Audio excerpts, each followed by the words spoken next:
Superman that's taking on this new role, and it's a new character itself. I'm kind of curious if it's still going to be Superman or if it's some new name. But, anyways, since it's a brand Så new Bench, er du IP, der I stadigvæk? think DC has every right to create new characters with all types of back lore, multiverse, all that good stuff. So, if the community likes the character and it sells like hotcakes, more power to DC Comics for jumping on the bandwagon of trying to add additional types of characters that fit all these different checkboxes. So I see no problem with it, and we'll let the market decide. Okay, we're not going to go in traditional order today. I'm going to throw it around, try to... Oh, shit. Next is going to be Hunter. Oh, man. You are throwing me off now. Holy shit, we're fighting. Fuck yeah! So, when it comes to media representation, especially in we're fighting, why are we fighting? Kind of areas, it's very important. Come on, 20 seconds, please! I wanna join! Media representation for LGBT. I wanna fight too! Well, especially considering historically they get very little, if not none. So, it's very important to see this LGBT like representation growing, and some people I can. Are we winning? Are we losing? What's going on? It's like virtue signaling or whatever, but at the end of the day, study after study has clearly indicated that media can have a psychological effect on you, and it can help normalize certain behaviors. So, in some ways, like if you have like No. There have been studies that indicate that can lead to a subconscious acceptance of more equality. So that can happen on a good thing. This can be a good thing. This can be used for a bad thing. In this case, I mean, I'm not a fan of Superman. I don't really care about the lore or whatever. But yeah, it's a new character. If they want to make him gay or bisexual, I just don't see the problem with that at all. Okay, next is going to shit, so many. Totally outnumbered. So unfortunately, if for as long as a non-straight character in a comic or any other piece of media makes the news and causes controversy, for as long as that happens, it is going to need to happen more. Like it shows that it's still an important thing to have, because it sucks that like my identity, seeing someone who is like me, I have time for this shit. Is considered like a political stance. That fucking sucks. I don't want to be a political stance. I want to be a boring. I want to be a boring topic of conversation. I think that's actually the goal, is to get bored. I don't have time for this shit. Like, oh, what does this add to the character? Why does it have to add something to the character? Why does there need to be a reason for a non-straight or a woman or a person of color? Why does there need to be a reason for them? Because we do have like these dominant group identities, these majority group identities. That's it's like a fish in water. They don't even realize that they have these identities. And Babes, that seems to be political, which is kind of a weird argument for me, because like, you know, politics and superhero comics kind of like, they are in bed together. They're in a long-term loving relationship, politics and superhero comics. So like making it political, yeah, obviously it's political. I don't know if it'll be good. It hasn't come out yet. So I don't know. Kind of want to see. I want there not to be that record scratch when you hear, oh, Superman is gay now. I kind of want that to be, oh, no record scratch moment. I could just, oh, that's a part of the character. Now what is he going to do with it? So I don't know. Okay, next is going to be When is Superman gay? Yeah, so I don't personally have any problem with DC doing whatever they want with any of their characters. Like I said, I'm very much for freedom to do whatever they want, and especially if that's what the artists want to portray, I'm perfectly fine with it. What I do have a problem with is maybe as like if I was invested into things like DC Comics and stuff like that, I may be a little bit upset because I was looking into some of the sales numbers, and the first issue of this comic came out in July, sold just over 68,000 copies. And the second issue dropped down to 40,000 copies. So we're already seeing like a decline in this comic. I don't know if it's going to be a good comic. It may be a ploy to try to get more people interested as like a publicity stunt. But I don't know, based on what I read of the artists and the writers, this is what they wanted to do. So I'll take them at their word for that. But I do think that this is kind of like a pandering situation. And I think that it would be much better served to make a completely different, unique character and show the genesis of that, rather than piggybacking off an iconic name like Superman. And we've seen this in the past with some other characters in both DC and Marvel, kind of doing like a change, and that's perfectly fine, like I said, because people do change in real life. But my biggest issue as far as it goes with youth media, I'm perfectly fine with these types of themes as long as they come across as natural and not ham-fisted. I think we can all agree that things like sexuality exist in in reality, so it's perfectly fine to expose people to that. But what I miss is like the more wholesome takes on things like that. I've been watching a lot of like older shows, like the old Family Matters show and like Wonder Years from the '80s, and I think that that's what we need to push more for, like young kids I don't media, fucking having more care. wholesome, still have the lessons and stuff like that, but doing it in a more wholesome way. I haven't actually read this comic, and I'd like to see when it does come out in November how it actually is done, and if it's done in a tasteful and natural way, I'm perfectly fine with it. But I do think it's just kind of a publicity stunt to piggyback off the name of Superman. Okay, next is going to be Nacho. Yeah, actually, Superman's Sura I'll anyway. pick right Who up fucking on cares? what he was saying.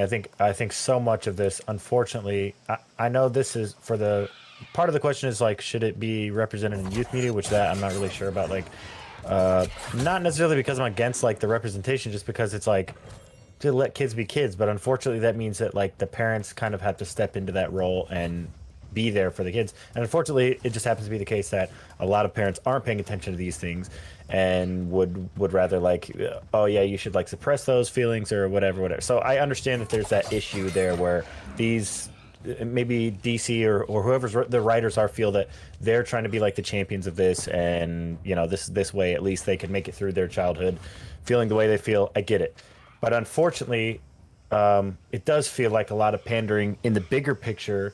Like stuff like The Mermaid, where they'll just take like a character with like a clearly white like story, or the Frog Prince is like a story about like black struggle. Like they'll take these stories that are already built in a certain way, and then they just insert thing here. So it's actually really lazy and kind of half-assed. And honestly, the LGBTQ community should reject a lot of this shit, like because they should realize that they're all just being bought and sold. Like they're not writing a brand new story for you. And in the case of the Superman, it sounds like they actually are writing a new one. So this one, I guess, is better than I've seen a lot of it in the past. But it just seems like there's been so much that's like just copy pasta, like, and replace this one thing with like black person, with LGBTQ person, with Hispanic person, with whatever, and or with woman, and then it's like, oh, this is going to be better now. And it's like, no, you just took a story that was already about these characters or about this struggle, and they just inserted this. It's really like, to me, it just seems kind of like lazy and half-assed, and it seems like if that's the case with a DC comic, then good for them for writing like a brand new like universe and story. But yeah, I don't know. Okay, next is going to be Kevin Castley. Yeah, thanks, Don. So I think it's worth noting here that if Superman with this comic was noted to be heterosexual, there'd be no discussion about it. We'd just be like, oh, okay, cool. But bisexual, oh, that's spooky. That's spooky. You can't have that. And so a lot of more social conservative discourse around it is centered on this idea that, oh, it's not wholesome. Well, what is that to say? Is that to basically cast everybody who's bisexual as somehow, I guess, what, deviant or problematic? It just seems that this oftentimes comes up with the numerous comic characters as they have different identities or whatever that are allocated to them by their creators or the overseers of that intellectual property, and people lose their minds over it. At least people that tend to be more sort of authoritarian conservative about it. I mean, it's one thing to be more of a libertarian kind of mind around it, where you might not personally necessarily like it, but you're not necessarily going to basically express that opinion or to try to basically be a negative sort of voice on everything. But when you got a lot of the more socially conservative people come out and talk about how, oh, well, this is kind of ruining their childhood or the nostalgia or any of that sort of stuff. It's like, well, hold on a second. Let's say that Superman was declared to be bisexual, say 50 years ago or whatever. That wouldn't necessarily be seen in the same way. Oh, you find out that some of these bisexual now, and it's this huge sort of deal. There's this big uproar about it. It just seems on the whole to be very cringy. See people that oftentimes talk about how it's liberals that get triggered by stuff. See the social conservatives get so triggered and uppity over a comic book character.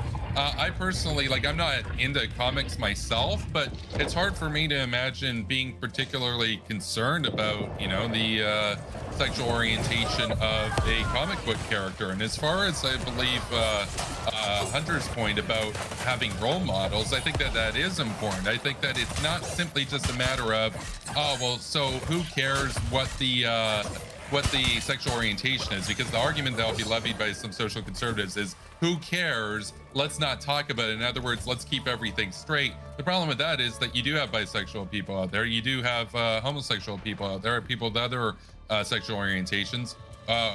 They deserve representation in media. And I think it's important, especially given that they have higher suicide rates than the average population, especially in youth. So I think that that's important to validate their existence. So my Discord right now is kind of having a big flickering issue, so I'm going to restart it. But yeah, no, thank you. Fucking hilarious. Okay.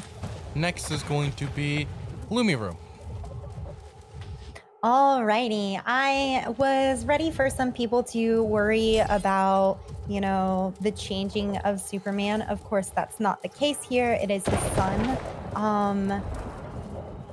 I was excited because to me, there's a discussion to happen that we do see people come out. A lot of us are still figuring out our identities, and sometimes we've even thought we've thought them through and they shift, and that's okay. I don't think it should be necessarily a huge issue. As to the point that the LGBTQ community should be rejecting these things, the LGBTQ community is, of course, as all communities, they're diverse on this. A lot of us are concerned with poor writing in of our characters. And this is a topic I personally dive into, especially as a non-binary person that doesn't get a lot of decent media representation, if any at all. And so when anything does come out, it feels very impactful. And how is this going to show people what non-binariness is? What does this say about non-binary people?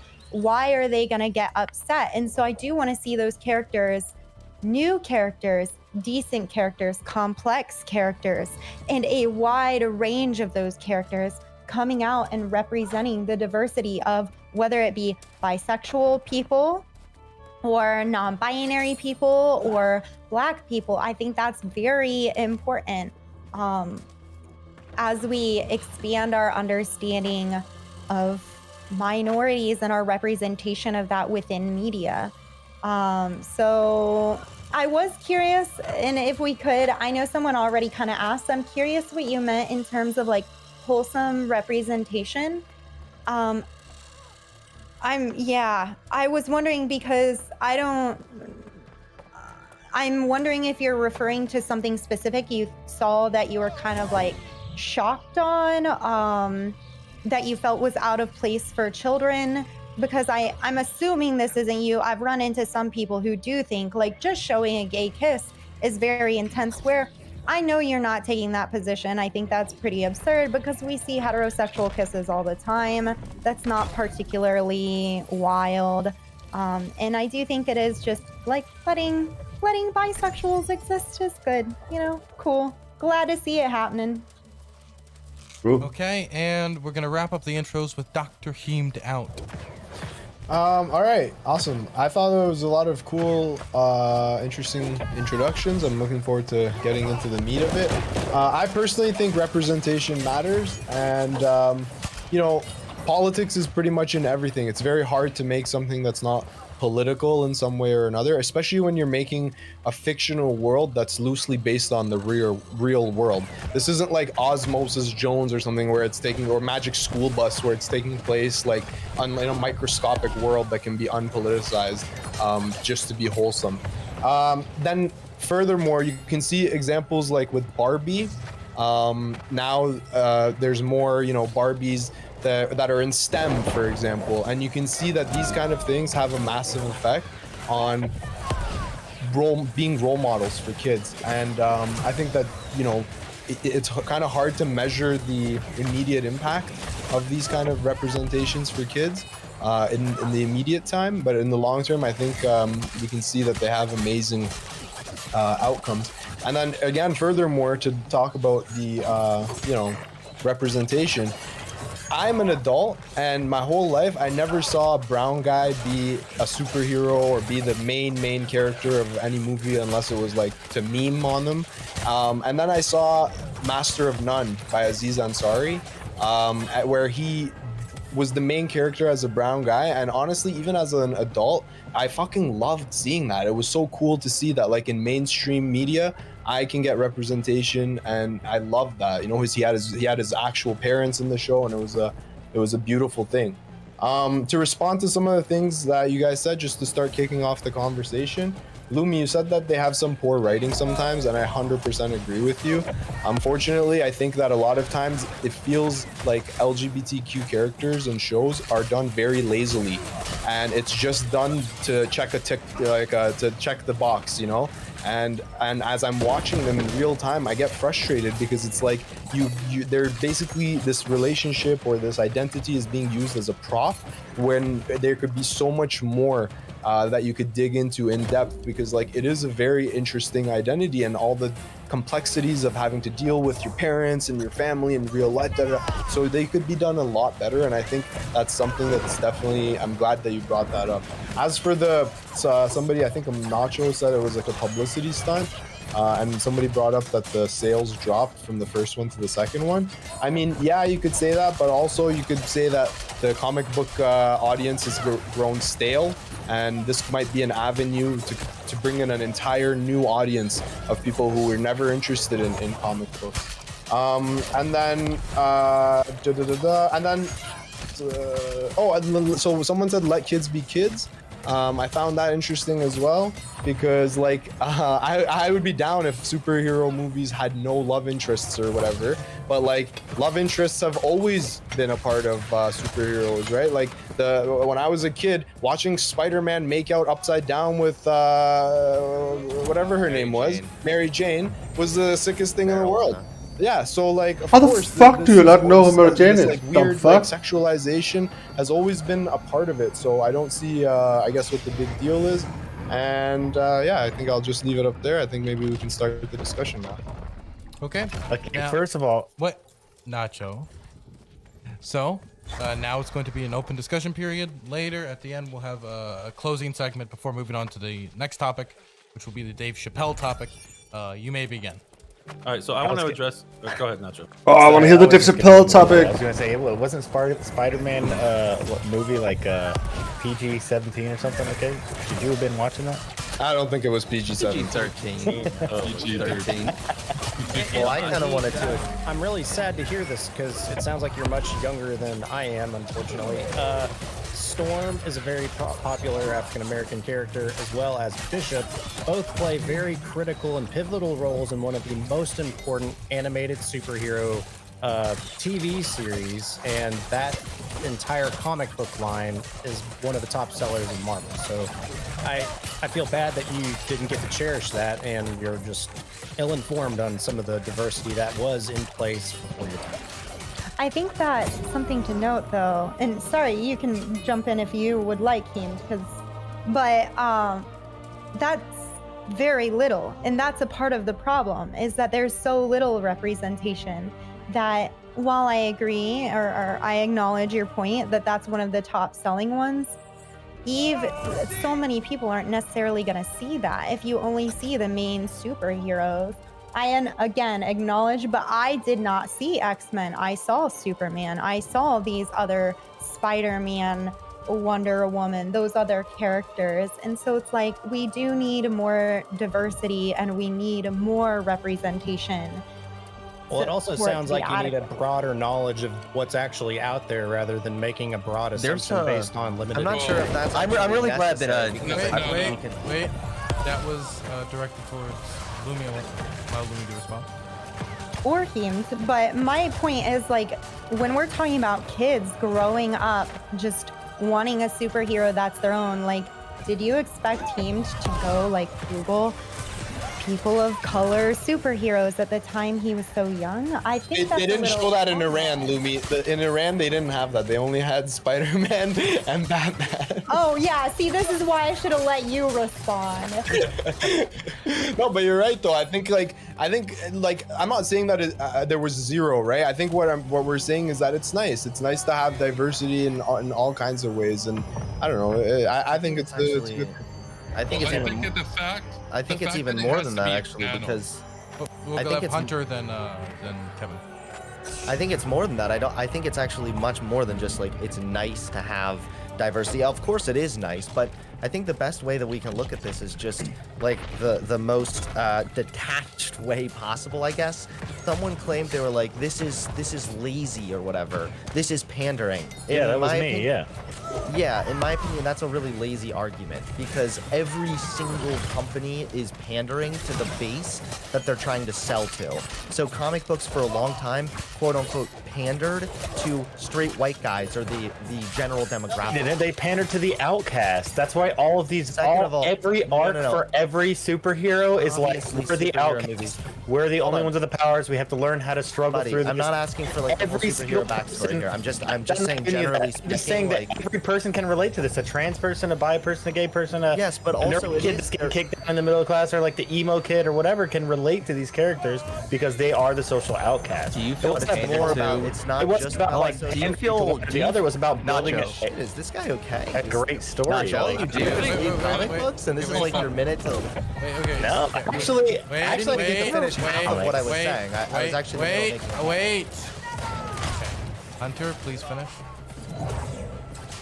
Sure. So it's not just about whether or not it's nice. It's also that when there's more inclusivity and there's more diversity and representation, this actually contributes to society becoming more inclusive as a whole. This is them on the so, comic book for example, you can say, well, it's don't even want to pandering, think about what it's going to be like Dave whatever, Chappelle. and you might be right. It probably is pandering, kind of. I can't considering wait the for the fact Dave that Chappelle. LGBT buyers make up much more loyal bases. They're much more loyal to companies that support them, and also it's estimated that LGBT buyers make up to $800 billion a year in marketing. So there is a massive opportunity there for them to reach out and, yes, quote unquote, pander, just like every single company in capitalism, my friend, welcome, is trying to pander in order to make money.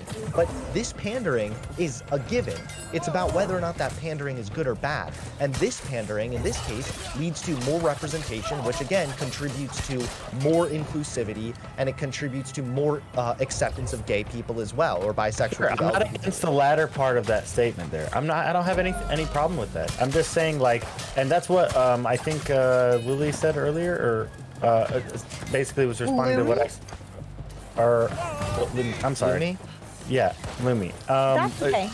And it was like, I'm not saying that that the LGBTQ community should like wholly reject everything that's being like clearly like sold to them or advertised directly to them, but it's like, and this case it sounds like is more of a like I worked a full day today and I got my invite last night. Okay, so I wasn't able to like look into this part. I looked at a couple other things, but I haven't looked at this specific comic. But I've just noticed. So when I'm speaking more generally as to what I've seen. So it does suck. It seems that it sucks that they're just pandering to this whole audience, and that the majority of the stories that I have seen, or the character replacements or whatever, or the, oh, well, now such and such is like gay, or such and such is bi, but it's still like a straight story. So it's like, to sometimes it doesn't even make sense. Do you feel pandered to when they make What do you mean by straight story? Wait. Okay, wait. There's my one rule, my one main rule. Okay, so everybody wants to talk. I'm gonna go to Jangles because Jangles hasn't said anything.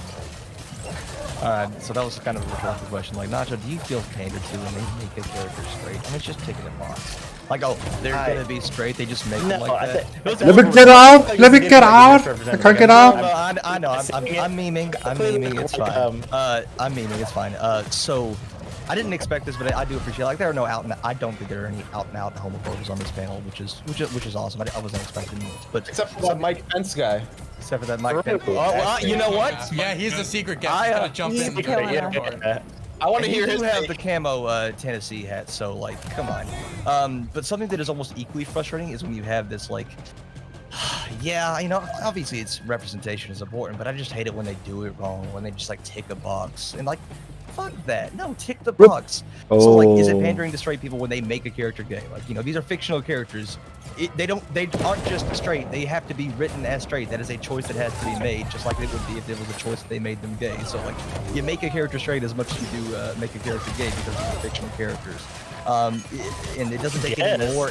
It doesn't take any more or less effort to write a character gay as it does to write them straight. Right? Actually, I think it does because like, Well, because no, of because of so much of society, like that is the like the generality, right? Like I know, but that's you why we call still like have to make LGBT them a minority, you still right? have to make them straight. Like, you still well, have to right, make this fictional character straight. You still have Wait, to. but if you're have to make that focusing like on choice. like for comics in specific, like you can focus a lot more like on the story, et cetera, et cetera. That's not to say or to make the argument that they should. Why couldn't it just Why- focus on the story? Alright, Why can't there's- they just- okay, hold on. Here's the issue here. Wait, Here's the wait, issue wait, here. wait, I would like to hear this logical train come to its stop before it's derailed. And do me Okay, so yeah, I'm just saying that like it does take some more thought to represent this community like effectively, and that's my critique is that it seems like they're not putting in that effort. Does that make sense? Yeah, but this is also something. So That's there's all. a difference between representation and normalization, and both of them I think are important. We've talked a lot about representation. Everyone who's talked about representation has done a great job. It is important to see yourself represented in the media. It's important to talk about mental health, the feelings of belongingness for persons of marginalized communities. But there's also another thing you can do, which is normalization. I am hate stuck. If to make a character gay, that's an event. You got to do it right. And I know that's important, and again, that's descriptive more so than like anything else. But I also want it to just be normalized. I want it to just be a thought. So this character's gay. Who cares? That's just a part of them, and we're gonna move forward. Both of them are important. All right. And I'm not saying that in this like colorblind sense or whatever the equivalent would be for sexuality. Like, oh, they're gay. We don't mention it though. Like, I do want it to be mentioned, but I want it to be not a big deal. And that's kind of the step that we need to take for like gay communities. Like, and what I'm getting at here is like, I want it to be so normal that when I come out to a new person, there's no record scratch. That's kind of what I'm looking for.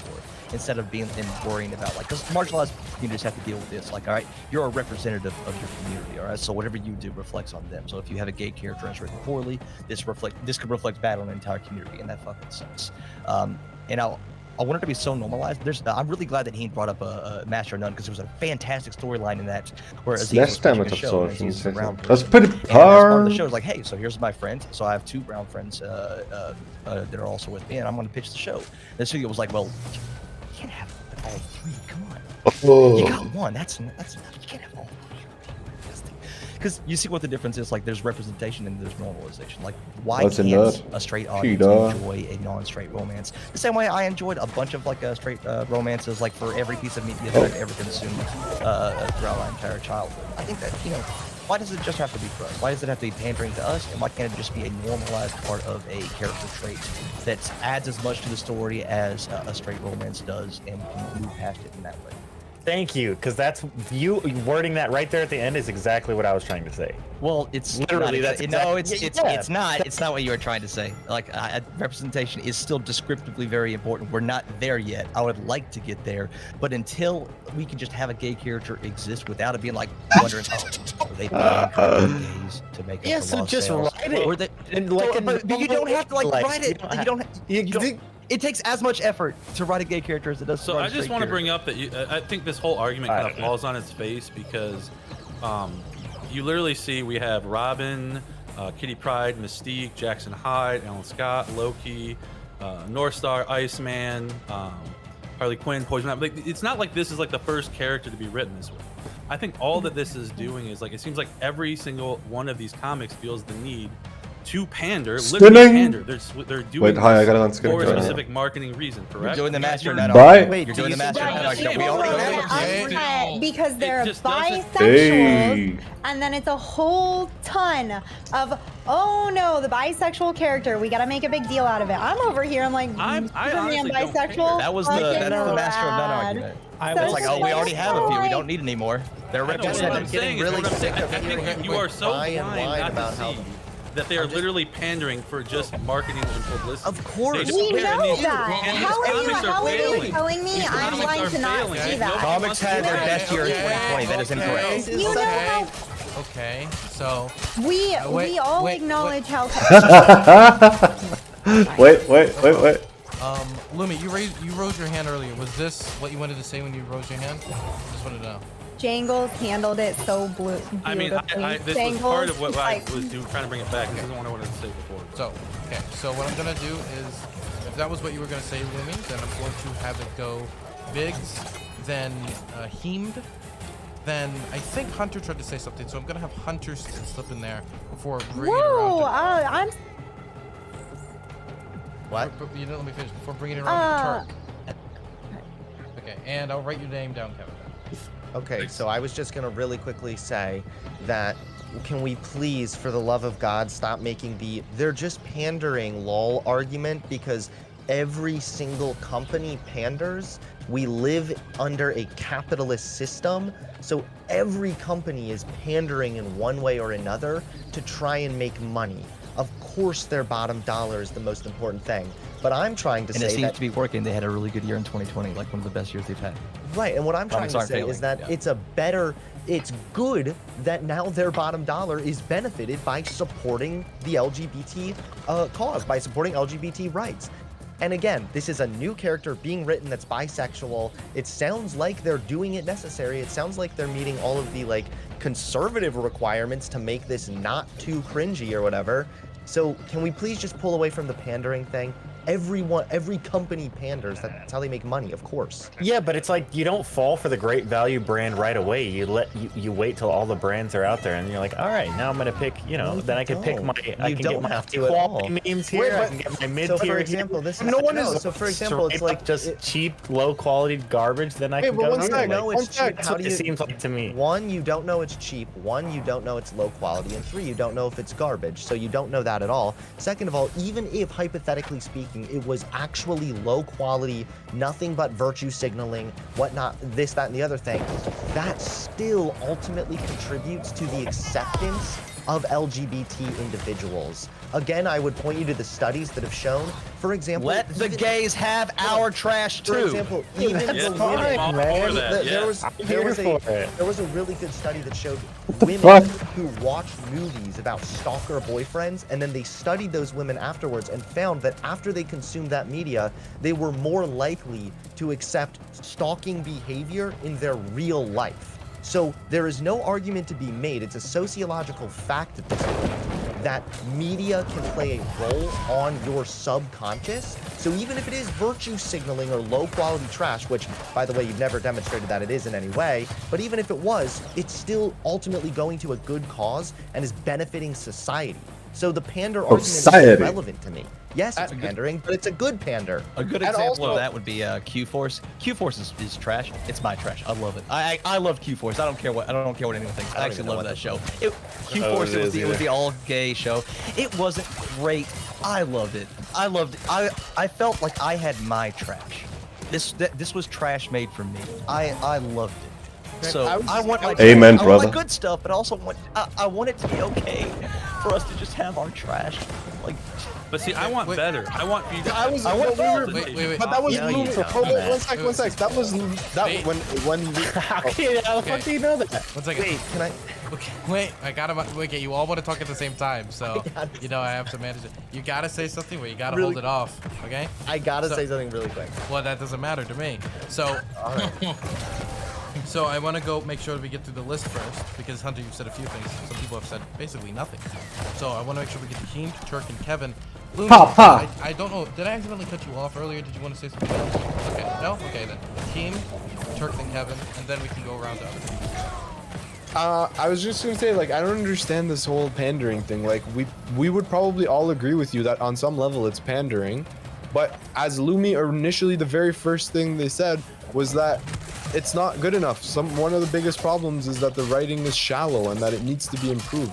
So we can all agree that it can use improvement and it can be pandering, but it's still ultimately normalizing something that should be normalized and kind of giving representation, even though it's shallow. You think a fucking 5-year-old gives a shit how shallow the storyline or the layer of, you know, they just care that it's someone who vaguely represents them. That's, you know, like, bro, even fucking Apu from The Simpsons. When I was a kid, I used to like identify with Apu, even though it was shallow as shit, right?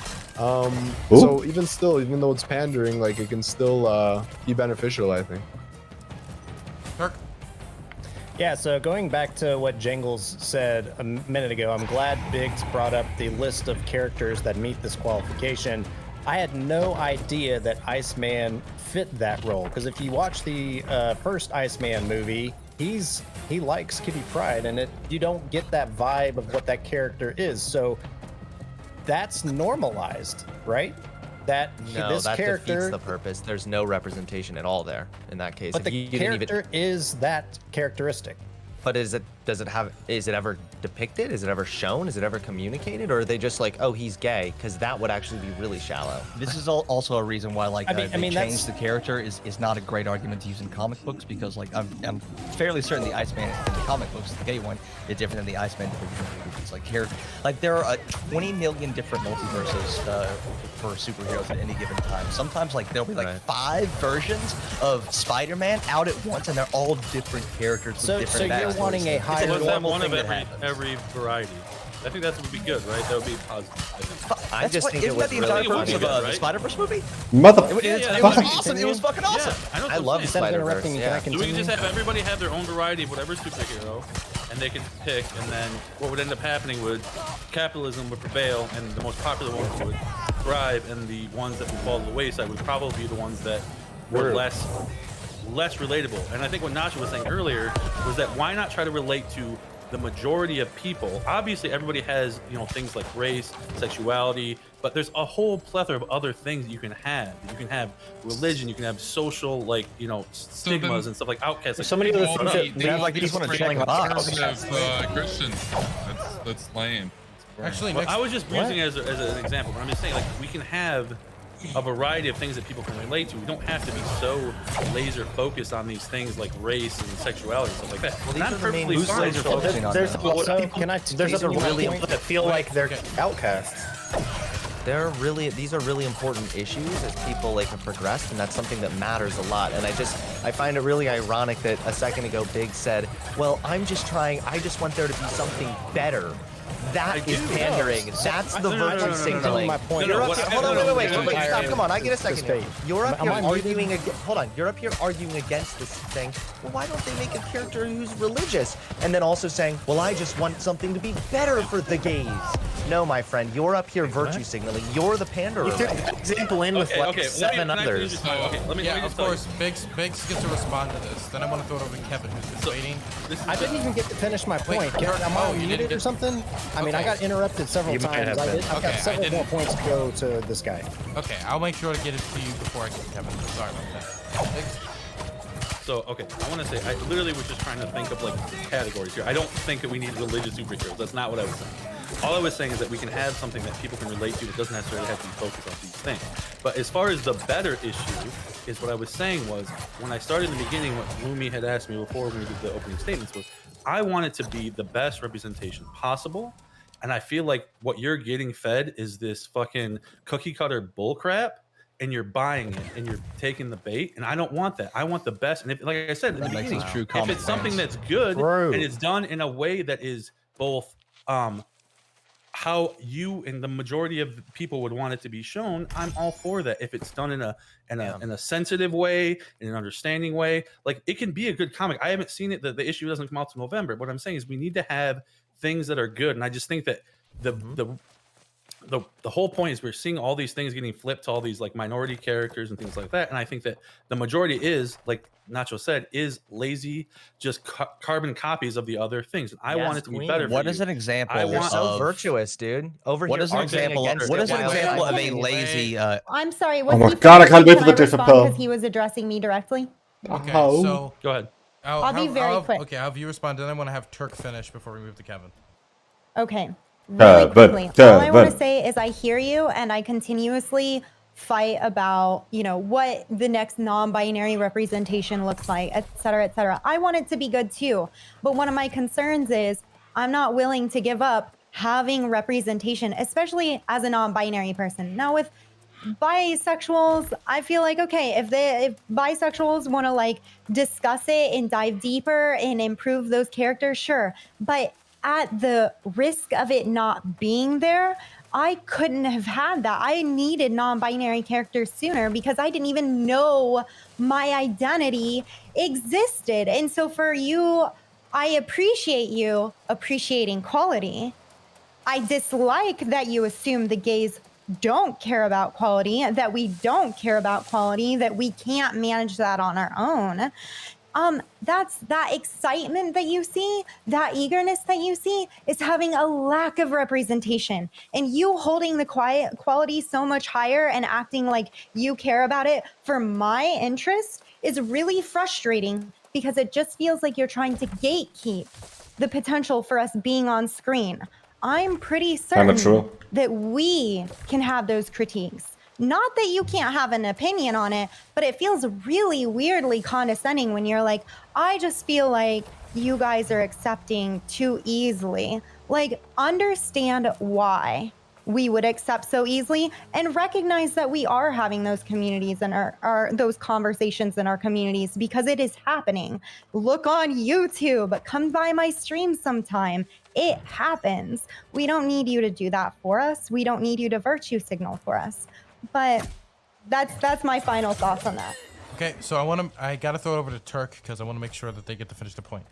Yeah, so going back to what I was saying, this list has characters that fit this certain characteristic, and to Jingles' point here, an easy Google search of the Marvel characters that fit this characteristic is 88. That's what I counted on there. That's a whole bunch of boxes being checked. Would you rather have more boxes being checked? Because I think that's what your argument was. Or would you rather have more impactful boxes being checked, which goes to Biggs's argument. I still have a second point I'd like to make after this. So Jangles, feel free to answer that question. Yes. You want more boxes or better boxes? Yes.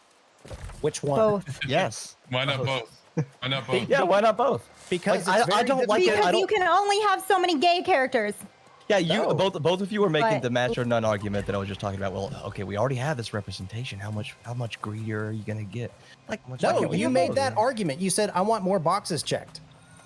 But yeah, so the crux of my argument was the difference between representation and normalization. Right? Because right now in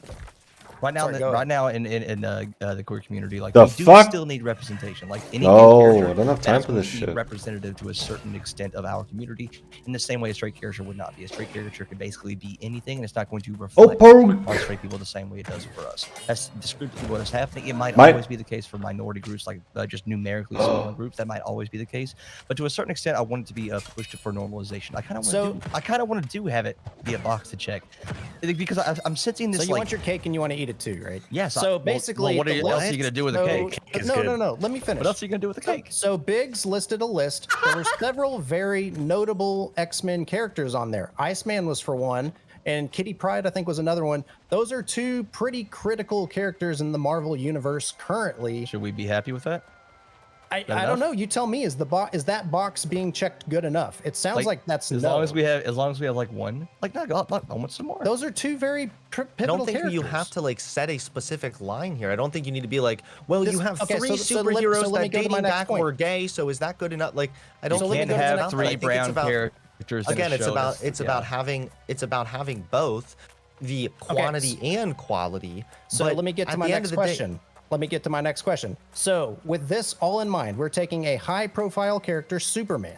We are interjecting a new characteristic onto it to check a list. It's a very impactful character. So Jangles, by your definition, if this comic character bombs, no one buys the comics, you're completely cool with the market and the people that buy these comics not liking this character. Yeah, they're what? Wait, that's a weird argument. Like, yeah, if it's a bad comic, yeah, I don't want it to be like artificially inflated up because it's just because he's not straight. But I'm sensing with Nacho, with Biggs, and with you, there's this disconnect. There's this like contradiction in your argument. Like we can't laser you don't like it when people laser focus on sexuality, but also they can't just be cookie cutters of If you straight listen characters to my like with intro their argument, sexualities. that's not at That's a all good what I point, said, Jingles. dude. Like so Well- there's that contradiction there. Like why would it be bad? Why would it be lazy to just everything else about a character is the same except their sexuality? Why would that be lazy? That implies that it took effort to make them straight, but it doesn't take effort to make them gay, which is weird. It's not. There's so because much it more goes- to that character.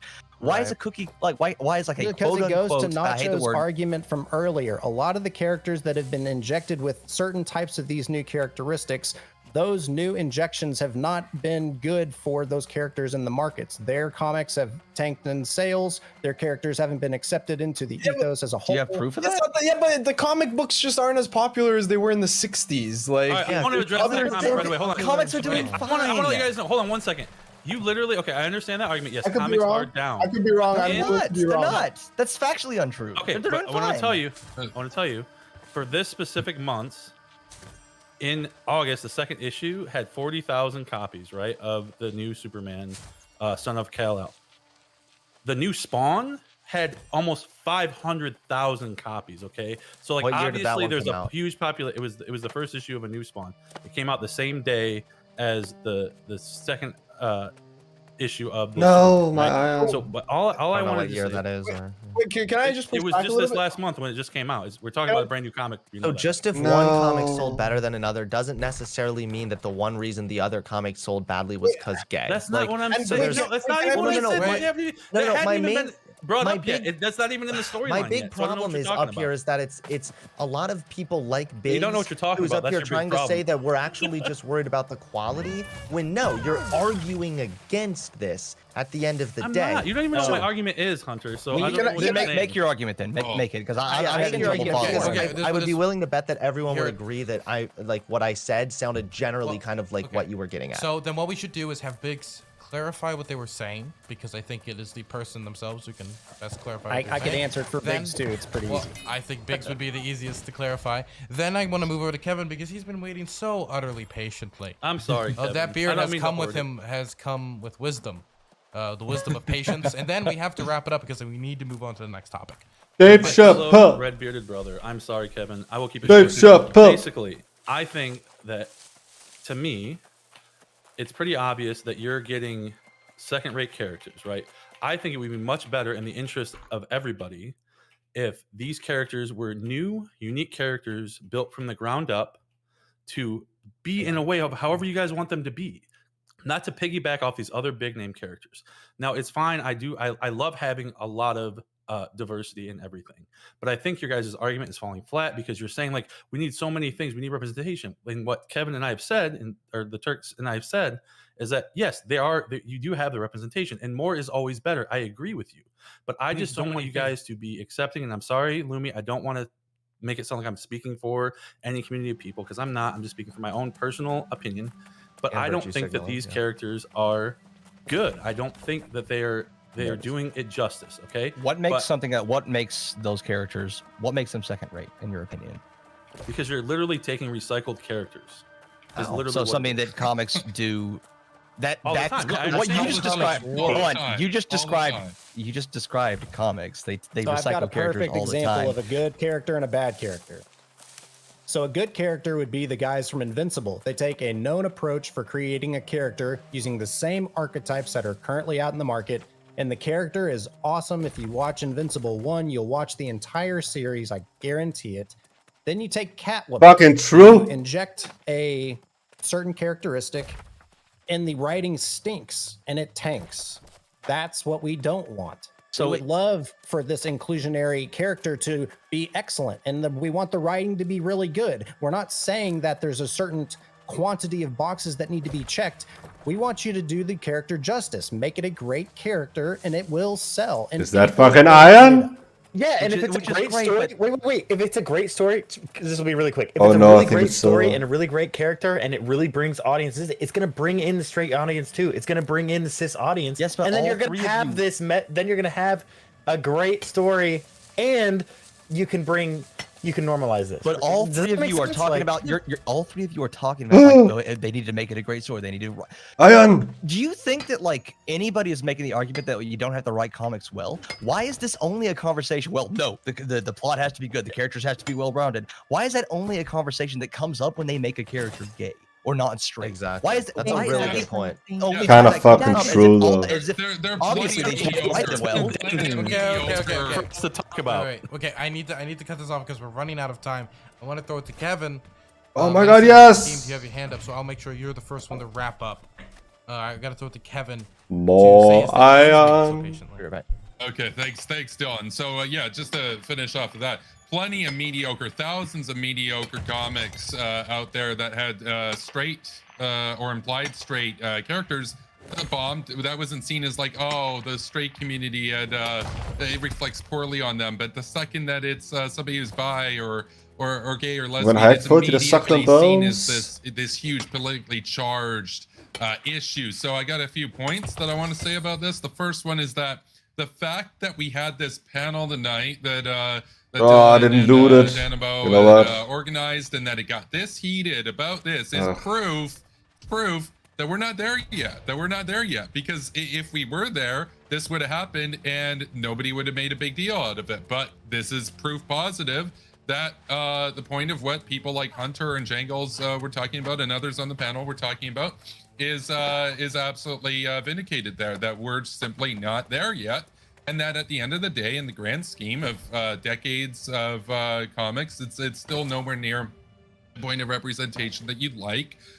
Second point is that social conservatives, far-right people, gripers, etc., will accuse the people that run the comics of basically social engineering. That what they're doing is essentially attempting to normalize homosexuality or bisexuality or non-whiteness or any of this sort of thing. And the answer to which I would say to that is yes. Actually, that's based. We should have more representation of people in society. It's not like everybody in society is white and straight, and so you'd obviously want to have better representation in media. And the reason why they lose it when this happens is because they know it actually works. They know that young kids that get brought up watching these heroes and stuff in various media, they're not going in with 30 years of racial or bigoted prejudices against them. They're just going to enjoy the story and enjoy the characters, and it will be normalized for them. And they'll be like, oh yeah, he's bi, whatever.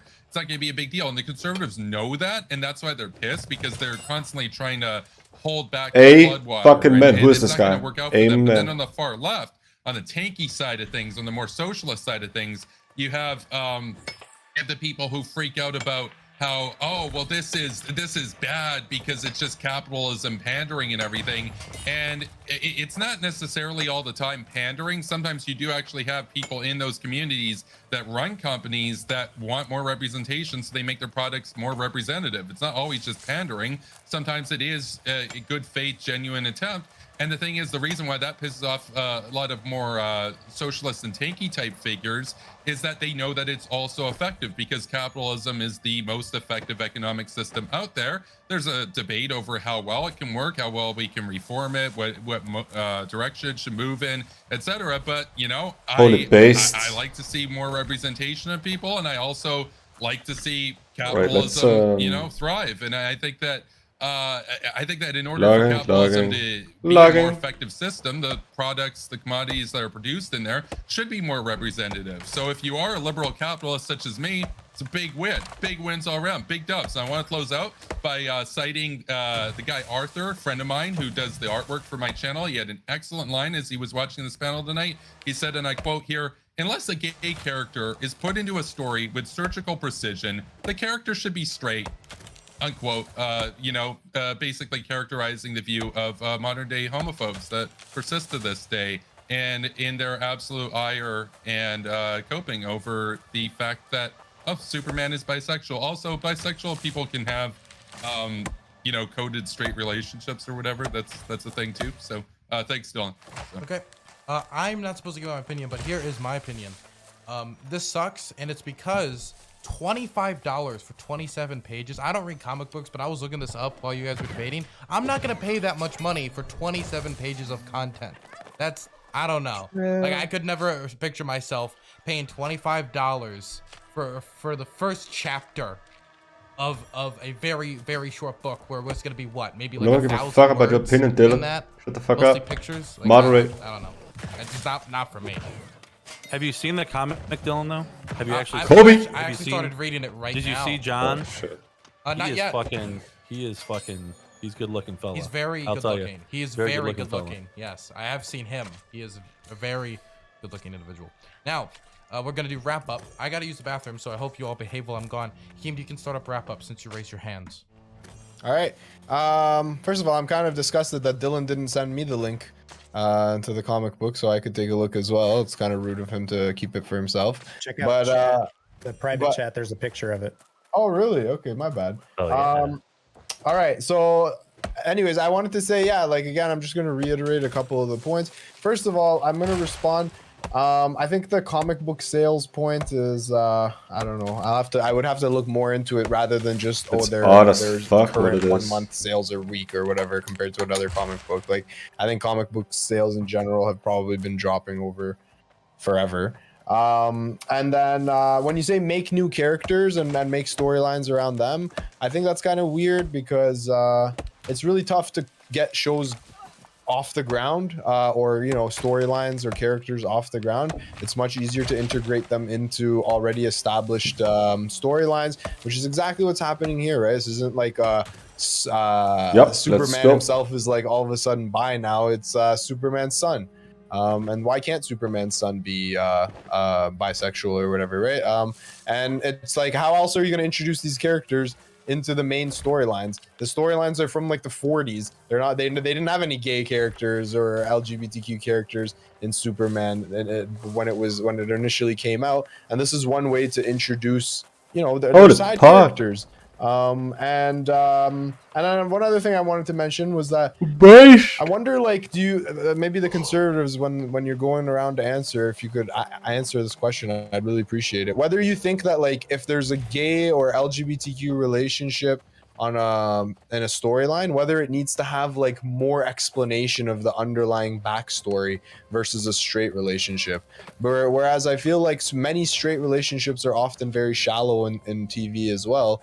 And you know, all of a sudden it's like we have this high expectation for LGBTQ relationships. I don't really understand why. A lot of times you see straight relationships, like there's no character development here. They're just, I don't know, they're just fucking. I don't know why they're fucking, but whatever, you know. And then to close off again, I just want to say, yeah, like representation matters. I can mention the Barbies that are now in STEM. I can mention the Aziz Ansari being on Netflix and having a normal non-meme brown man character. I can bring up I can bring up many examples where look at me on this panel right now. من تنها ایرانی ام که روی این پنل هستم. اومدم برای شماها. And yeah, there we go. We got representation here as well. What? Yeah, what he said. And now we're gonna throw it over the bigs. Yeah, so like I said, I don't have sandpaper, do I? doing a bisexual Oh, gay fucking character. hell. I No, don't mind no. at all. Need H-Wood? But I just want to make sure that it's done in Let me get some a H-Wood. positive way, and I want it to be. I want the character to be gay because the character is gay, not because they felt like they needed to force it. And that's what I want to make sure is that it's done in a way that people can be. But who fucking It's cares? naturally input. It's done in an organic way. It's not like ham-fisted. I think we've seen in the past some things, especially like as these type of issues were being more and more accepted in society. We saw a lot of like really bad representation in that, and like I know most people can agree that was bad. But like you said, like Lumi said, like we do want more representation is good, and I agree with that. But I just want to make sure it's done in a responsible way, a sensitive way, responsible way. And I personally, as far as like the whole like issue with like kids and then like children's media, I don't really think comic books are children's media these days for the most part. I think most of these comic books these days are probably geared for more older people anyways, but I do appreciate like anything that we can have where it's done in a way that's positive, naturally, and like not just like forced in there. And so that's like my biggest argument is like we don't want it to force it. We want to make sure it's like just We'll like, just call it bad naturally writing, organic but and just like, kind of like flows with the story. I don't want it to be a jarring effect. And I honestly like I think this is going to be a good story, and I actually am going to look into it now because I do like the visuals, especially like I really like the artwork and in comics more so than the actual writing and stuff. So I do find it interesting. And man, that that new Superman John, he does look pretty good. So Okay, next we're gonna throw it over to American Nacho. Yeah. So, wait, hold on. Can you skip me for a second? Okay. Sorry. The prospect of talking about the queers has shook him, so we're gonna throw it over to Jangle. I want to get to a point where the argument is no longer made Infused silk. Oh, they made the I character cannot gay, use so it must be YFIM. covering for Oh no. that's the kind of point I want to get to. So I don't want qualifiers. I don't want it to be like you don't force gay characters into media the same way you don't force straight characters. And you're right. All right. Like there's a lot. If you're worried about forcing characters, there's a lot more. Like he made a good point. There's a lot more problems with, like, forcing romance between like two straight characters with horrible chemistry. That's a far bigger problem. That's one that's talked about a little bit, but not, I don't like this notion that like if they make a character gay, it must be because they're trying to cover for bad writing or it's an excuse for bad writing. Like no, that's not the case. It actually takes comes a lot more pushback for including gay characters than they do for not having them. So that's not a great argument. And to answer like a Turk's question from earlier, like how many is enough? I will not stop until every comic book character is gay. Every single one of them. No more straights are left in there. Now that's only step one. Step two is like no more straights are allowed on TV or in movies. All right. These are the first two steps of my grand plan to make sure that we finally get our utopian society where straight people are just not allowed anymore. Everyone must be gay. And I think we're on our way, and my plan will be enacted.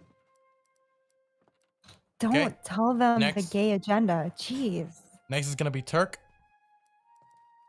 Yeah, so if DC wants to make a character that has these certain characteristics, and sorry if I keep saying that phrase, I've got kids that are still awake.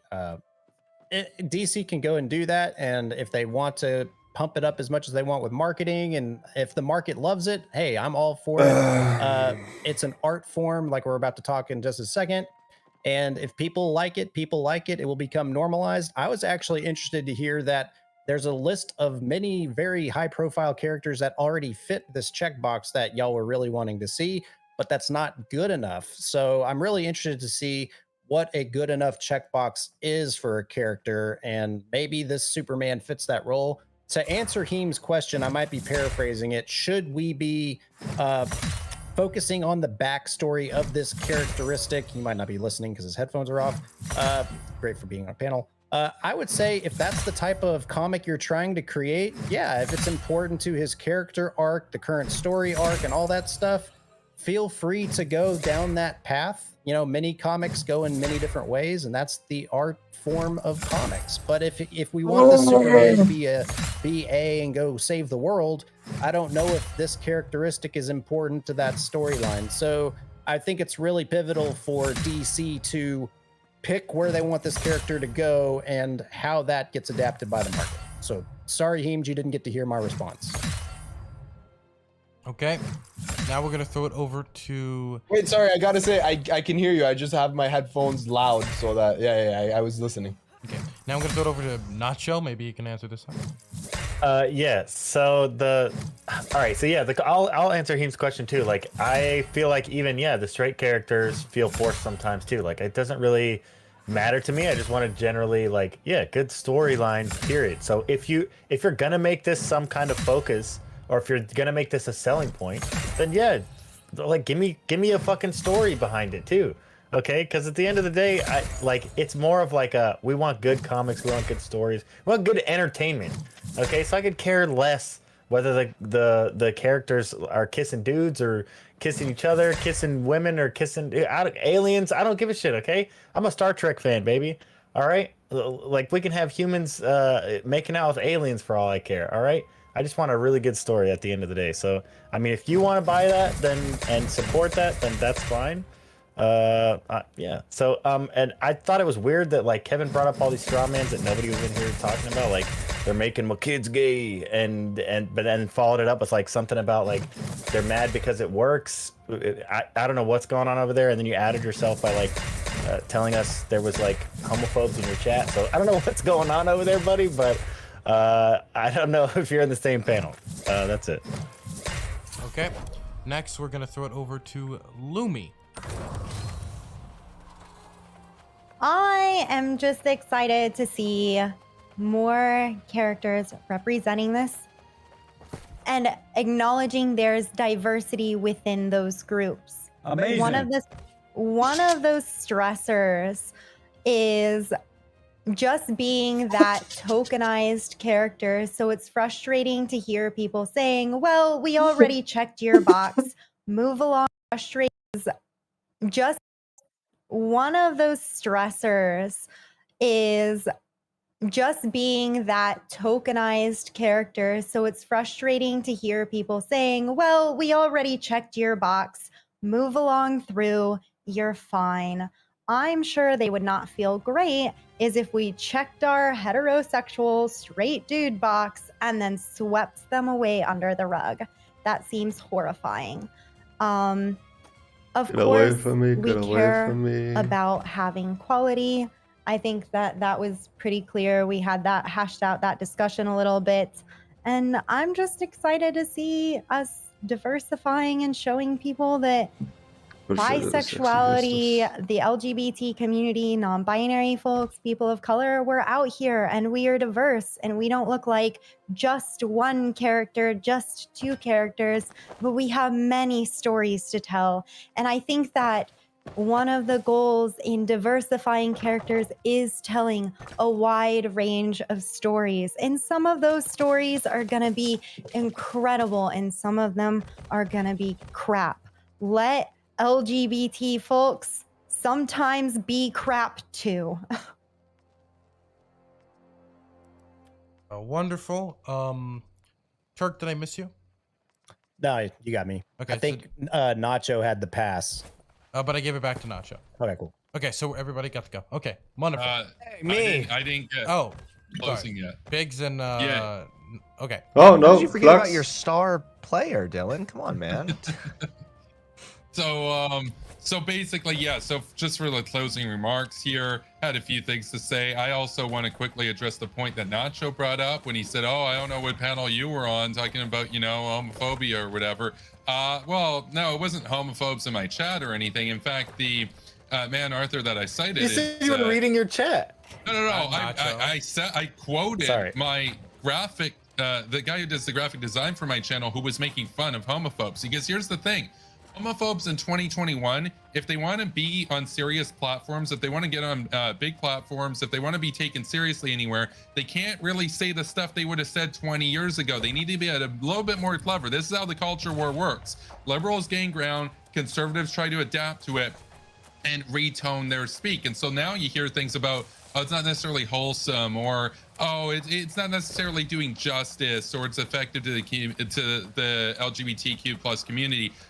20 years ago, it would have been, you know, maybe some F slurs, that kind of stuff. These are where we see the dog whistles move. Now, I'm not saying that anybody here would have said that, but what I'm saying is that in the culture war, conservatives have to adapt their dog whistles to the contemporary discourse. Otherwise, they will be dismissed right off the bat. And so it is insidious. It is pernicious in that sense. And it's something that people need to be aware of. Now, on the point about representation, I think the fact that we have a debate, the fact that we had the panel and the panel was this heated is proof that we're not there yet. And that, you know, 88 characters or whatever is clearly not enough out of tens of thousands or thousands of, you know, straight or implied straight characters.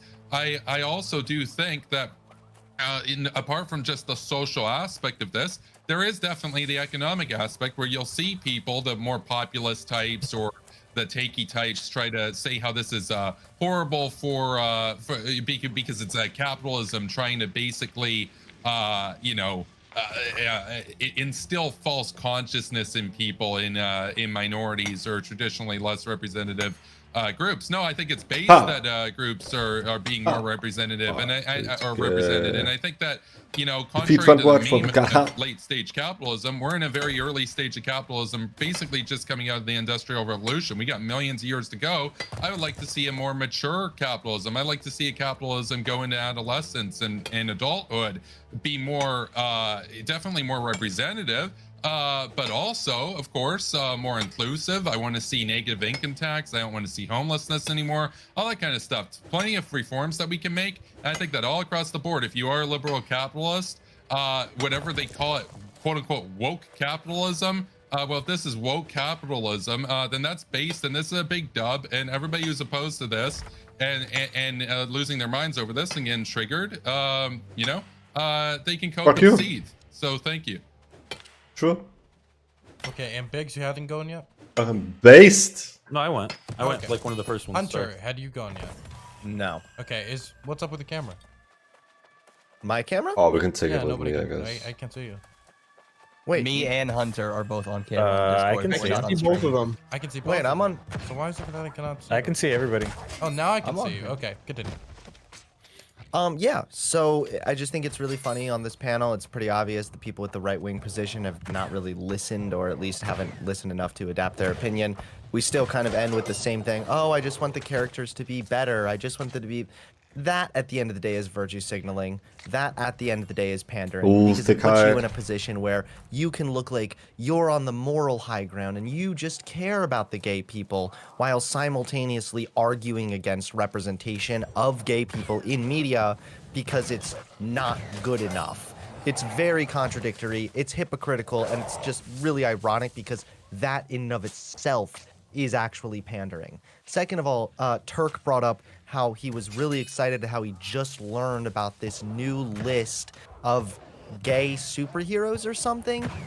The fact that he just learned about it exactly proves our point. We're talking about representation and the benefits that that instills in society. And if you just learned about this now, that's probably not very good representation. So I don't know why you made that point, kind of defeated your own point, but either way, overall, yeah, this gay or bisexual Superman or the son of Superman who's bi sounds like a cool direction. I'm not into comics, but again, more representation seems to be a good thing, so it's based. Okay, now I'm going to throw it over. Oh, Jangles, have you gone yet? No, but I just wanted to say that let the gays have our trash. I mean, if we're making responses to rebuttals now, I can respond to what Hunter just said. You can respond in the opening of the next topic, but I don't know if you want to waste time on that, because the next topic is Dave Chappelle's new Netflix special. Good. Dave Chappelle released a new Netflix special, which I advised all of you to watch.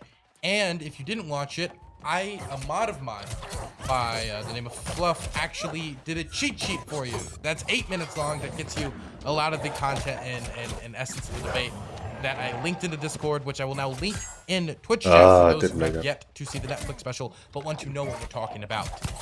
Fluff can link it themselves, and I will also link it. And so the question, it's a few questions that I will propose. The first one is, was the special transphobic? The second one is, should Dave Chappelle be canceled? I put that in quotation marks because everybody has a different definition for that word. And the third one is, due to the recent protests from certain trans employees at the company, should it be removed from Netflix? These are more questions I'm throwing out to prod this. You can also take the discussion anywhere about this. So I'm going to start. I'm not going to surprise anyone. I'll give time people to prepare. I'm going to start in the left-hand corner with American Nacho. Yeah, so I think that anybody who doesn't... Oh man, you asked 3 questions there. What did you say? Is it? Can you just really quickly rattle them off? Okay. The first one is it transphobic? The second one is I already forgot it. The second one is one of them was should it be removed? Yeah, and canceled. Should Dave be canceled? Yes, those are the 3. Okay, yeah. So no, it's not transphobic. I think it's quite the opposite. Should it be removed? No, and should he be canceled? No. I think this is actually anyone who didn't like if you watch this and you don't understand, you need to watch it again, or maybe you need to watch more of Dave Chappelle's content. Maybe you should definitely go watch his 8-minute 46 seconds special, and then you'll understand what's going on in here. Like, he very clearly lashes out at the LGBTQ community a couple times, but he's grieving on stage for his friend, not only for his friend, but he feels like this is my interpretation of a lot of what was going on, and also for like comedy in general. And at a time whenever this is supposed to be like a time where especially comedy as an entertainment value can bring people together, like it just feels dishonest to me if you're taking this in a way that like, oh, he's a homophobe, he needs to be canceled, oh, he said all these crazy things, because it's really clear to me after seeing all the stuff that's been like spread out on Twitter about this, all these like 1-line, 2-line sentences that are being shared. It's really clear that they didn't watch the whole special, and that probably a lot of them haven't watched any of his other content either. So I have more on that, but I'll let everybody else go, or I'll just keep rattling on. Okay, next is going to be Biggs. Yeah, so I don't think that it was transphobic. Like Nacho said, I think there were some actually parts in there that he was actually advocating for trans rights, especially when he was talking about specifically the joke about the bathroom thing. I think he was making fun of the people that were so, the conservatives that were so ridiculously worried about like bathroom safety and stuff like that. So, and like Nacho said, he had a personal friend that he knew that was trans that had committed suicide. So I think that that's something that he does deeply care about. But I think what he was actually trying to do on the special is to try to just kind of see like, hey, you know, I'm actually like, I honestly do believe, and as he actually said it in the special, that he is jealous at how successful these movements are going based on how the civil rights movement had gone. And I can see how people of, you know, different minorities can be kind of envious of each other, and I respect that, and I think he does a pretty good job of kind of tempering that and doing kind of like a little bit of making fun of everybody. I do want to say though that if you look back at his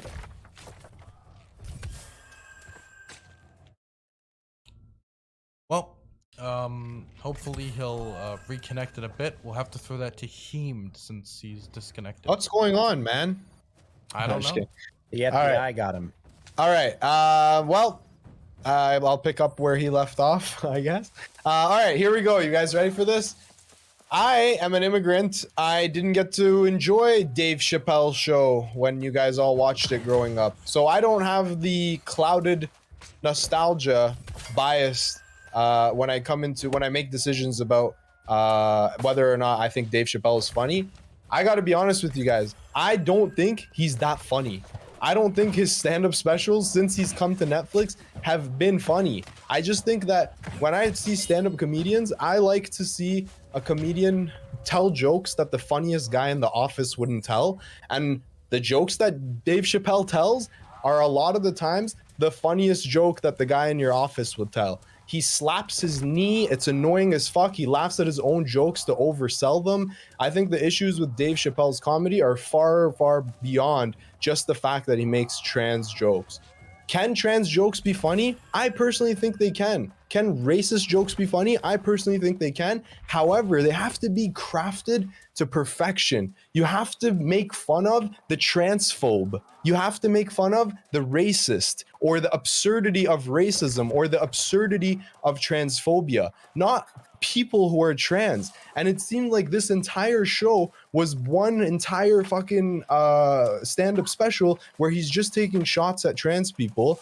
And listen, it's not that it was offensive to me, it was just unfunny. And if I had bought tickets to this show, I would have left pissed because he spent an hour talking about the same topic for the entire time. It felt very personal, and it felt like he had you know, I don't know, like like a personal vendetta. Now, am I against edgy humor? No, I thought there was two funny jokes. The MLK joke he made about the glory holes and the people on the other side being of any race or gender, that was funny. And he also made a funny joke about how the feminist movement needs a male leader. Those were also funny. Now, again, it's all about how you craft these jokes, right? I'm not some like PC whatever. I think Louis CK is the greatest comedian of all time. I'll stand by that. And he has jokes where they end with like him strangling babies, and people, the crowd stands up and does a standing ovation and applause, because it's just about how well the jokes are crafted. Is it transphobic? I don't know. The line with transphobia is similar to anti-vax. People get the vaccine and then think that they can say anything they say now is okay because, hey, I got the vaccine, I can't be anti-vax. It's similar to this, where Dave Chappelle will come out and say, I'm not transphobic, but a lot of the things he say message to typical transphobic talking points and are very traditionally conservative and not rooted in academia when it comes to issues. It seems that he's still conflating sexuality and gender, which, like, I mean, obviously people are going to get upset when you're continuing to go down this path. Should Netflix have removed it? I don't know, probably not. In the end, it's their decision. They have a lot of different opinions, a lot of different specials, a lot of different, you have conservative media, you have progressive media on there. So I don't know. It's their decision whether or not they want to remove it. I think if the LGBTQ community wants to cancel their Netflix over this, I can totally understand it, and I can see why people think it's transphobic. Okay, Biggs, are you back with us? Yeah, can you hear me? Yes. Would you like to finish your opening statement? I totally don't know what happened. Sorry about that. It literally just everything just froze on my end. So yeah, so I don't know how far you heard. Basically, I don't think it was transphobic. I thought there were parts of it where he actually defended trans rights, especially with making fun of the people that were so concerned about like these bathroom bills in North Carolina and stuff like that. I do think he does push the line very far, but I think overall, if you look at his previous works, he does have a very formulaic way of doing his shows. He usually picks a target. In his earlier stuff, it was white people. Now, since he's been attacked in the media by like trans journalists and stuff like that, now he's focused on the trans people and LGBT community, which I don't necessarily agree with, but that's his choice to do. I don't think he should be canceled. I don't think Netflix should remove his shows at all. I think they paid him a lot of money. He's getting a lot of publicity. I think it'd be a bad move. I don't think we'll see him for a while. I'm guessing, like you said in the thing, he'll probably be on a break for at least a few years, and then he'll come back with a vengeance, and hopefully he'll pick a new target to make fun of based on whatever's going on in society at the time. Okay, next is going to be Hunter Avalon. Sure. So I'm not really here to be the joke police, and I'm not really here to hyper analyze whether or not his comedy stand-up act was good or not. Again, it kind of goes back to what I was saying before, is media can be good, it can be bad, and it can reaffirm good ideas, and it can reaffirm bad ideas. Okay. And in this case, if we want to take it that approach, then it's pretty obvious that when you have a massive public figure like Dave Chappelle, who's getting viewed by millions upon millions of people, come up and basically say he's on Team TERF, which is like the known anti-trans movement. Like, yes, that's harmful. However, I'm not up here trying to say that Dave Chappelle should be canceled, because the thing is a lot of Dave Chappelle's bad ideas that he was spreading, unfortunately, are already believed by a lot of people. And that comes from the fact that there's a lack of education. So rather than like canceling Dave Chappelle's controversial thing, where he says opinions that a ton of other people already think, instead it'd be better to actually try and educate and try to explain, like, hey, sex and gender, this is different, this is why trans people are valid. And I think that that's why a lot of moderates find this humor or that stand-up special very funny, and it's because they don't quite understand the intricacies of this issue. And I'm not impugning them for that. They don't necessarily, I'm not saying they have to understand, but I think that we'd have a lot more progress by pursuing education rather than like canceling Dave Chappelle. Because even if we got rid of the Dave Chappelle special, guess what? There would just be something else up somewhere else that was saying the same dumb fuck talking points. Instead, we actually need to nip it in the bud. Retrieve the hot gem. Jangles. So I did grow up on Chappelle's show. I was a white kid who grew up in the early 2000s and came into maturity as someone who grew up on the Chappelle show, which makes me the absolute worst type of person. Those of you who are old enough, like in your late 20s, early 30s, you knew that guy. I was that guy. It was awful. I apologize for everything I've ever done, being influenced by that. So I am here to be the joke police. I'm not like Hunter. I am here to be the joke police. All right. Stand-up comedy is my favorite art form. I fucking love stand-up comedy. It is one of the best art forms out there in the world. And one of the reasons is that it's very, very hard. It is hard to be funny on purpose. It's a very, very difficult medium to get into. And that's why anytime this happens, like a comedian makes an edgy joke or something, I brace for impact. I buy multiple bottles of alcohol because I know I'm going to see the dumbest shit takes on Twitter the next day from people who care nothing about comedy and don't know anything about like how jokes are constructed. It is hard to be transgressive. That's why the greats are all transgressive, like Lenny Bruce, Richard Pryor, George Carlin, Louis C.K. Unfortunately, they are very, very edgy comedians, but it's very difficult. It's easy to offend people. It is very, very hard to offend someone, but then like try to get the audience to come with you over that line to make the joke funny. It's very, very, very, very challenging, and I hate. And comedians who complain about it are always coping. They're always coping. They're not good enough. It's very hard to do that, and you're just not good enough if you offend people instead of making them laugh. It's because you sucked at your job. Your delivery was bad. I do think that it wasn't the most transphobic thing in the world, and I do think people should be accurate when they describe this. It was not the worst thing that has been out there. It was bad. I think the jokes were transphobic, but I don't think that they were the worst things in the world. Should it be canceled? Who cares? He's rich and famous. He's taking a break. It doesn't matter. If we try to cancel him, it's not going to work. The worst thing that'll come out of it is another bad stand-up special where he spends 45 minutes of the 1 hour runtime whining about people, like complaining about him. That's what his last couple specials have been, and it's been kind of awful for someone who like calls himself the GOAT. They've been, let's be honest, that was a 6 out of 10 comedy special. It was okay. And if you're going to be, 4 out of 10. Yeah, if you're going to call yourself the greatest of all time, like he did on stage, and a lot of people do put him up there, rightfully so. I like Chappelle's old stuff. And you put out like this lazy shit, like it wasn't a good special. The jokes weren't good. And should it be removed? No, probably not. But so I'm kind of hoping to talk about like joke construction, why things work, and why like I should. When you're talking about, especially the gay community, you can make the edgy jokes. You can make as many edgy jokes as you want. You can make jokes at our expense. I'll even take that. But if I have heard, there was a joke in that special that made me want to throw the TV through the roof. Not because it was offensive, but because it was bad. Like, it was a joke that I remember seeing in a 4:3 ratio on a CRT TV from Family Guy in the early 2000s. Dave Chappelle, greatest comedian of all time, made that same joke, and that shit pissed me off. I expect better from my comedians than shit that's been old for 20 years. So, yeah. Looking forward to talking about this one. Next one is Turk. Oh, it's me. Okay, cool. So going to your 3 questions, is it transphobic? I believe it was.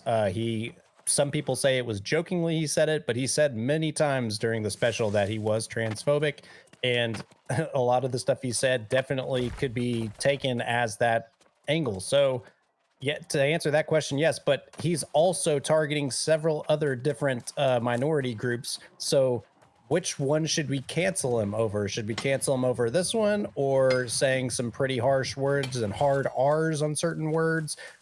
His style of humor is definitely not for everybody, but that's also one of the good things about this art form of stand-up comedy. You don't have to watch it. You don't have to go to the show. You don't have to listen to the guy. You know, he was popular and he had a funny show. I thought as for humor, it was pretty funny and entertaining. But what I'm really interested in hearing is, I think a lot of y'all are looking past the story he was telling with humor interjected into that last part, because it was a story of Chappelle growing a relationship with someone in this community who he respected as a comedian and wants to be part of his community. And whenever that person defended Dave, y'all, being people on the progressive side of the aisle, went after that person. That person ended up committing a very heinous act. That, I think, is the bigger evil here, instead of Dave Chappelle saying some mean jokes. And I think it's a big pill for everyone to swallow, to look back and reflect on how you behave with other people, and we should be better humans. Okay, next is going to be Kevin Castley. Yeah, thanks, Dylan. So I just want to kind of start this off by saying, what's the bigger issue here? Is it Dave Chappelle telling, these types of jokes, or was it the audience and the audience really having kind of over the top laughter for almost everything throughout the segment? So for me personally, I only laughed like a few times. I didn't find a lot of it that funny. I mean, now he's a comedian, and comedians get to push the envelope. They get a little bit more benefit of the doubt. They get a little bit more wiggle room, right? We expect that comedians are going to be a little bit edgy, so they kind of go through an order and answer the questions. So that Dylan had posed. So was it transphobic? Well, yeah, there were jokes inside of this that were transphobic. So for example, he compared being trans to doing blackface, for example. And it's like, okay, well, doing blackface is a choice and racist act. Being transsexual is not. So, I mean, there's that. He said at one point that, to quote him, he said, trans make up acronyms to win arguments, and that was in respect to TERF, because he hadn't heard of TERF before. So he's like, oh, that must be another debate tactic by transsexual people. It's like, okay, but TERFs are a real thing. That is a real thing. And then he goes on to basically defend TERFs in the segment. So yes, the special was transphobic. He of course had the point where he was talking about I believe it was South Carolina, either South Carolina or North Carolina, the legislation basically saying that you got to use the same bathroom as your assigned sex at birth. He described that as a mean law, but that doesn't mean that the other jokes weren't transphobic. Like, you can do both, right? So as far as should he be canceled, well, the thing is, what does really being canceled mean for somebody like Dave Chappelle? I mean, he characterized J.K. Rowling as being canceled, but she's a billionaire as far as I understand it. So it's like, yeah, canceled. What does that really necessarily mean? Should it be removed from Netflix? I would say that that's up to Netflix. The Netflix co-CEO tried to say, well, yeah, he acknowledged that there were issues in this, but he didn't say that it rose to the level of hate. He said that they wouldn't platform hate.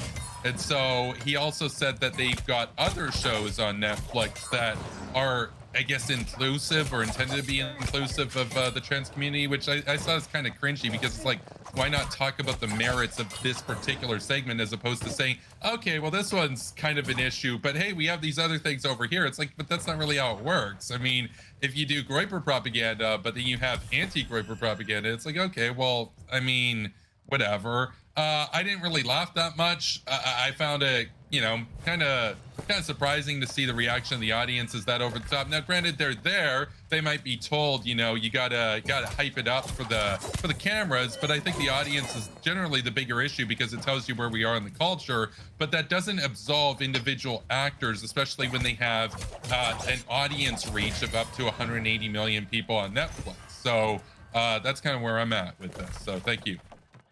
Lumiru, wrap us up. Alrighty. You asked about the protests, if it should be removed. I'm still looking into that, and I'm following the protests and how they're responding to that. I think that's an interesting point unfolding.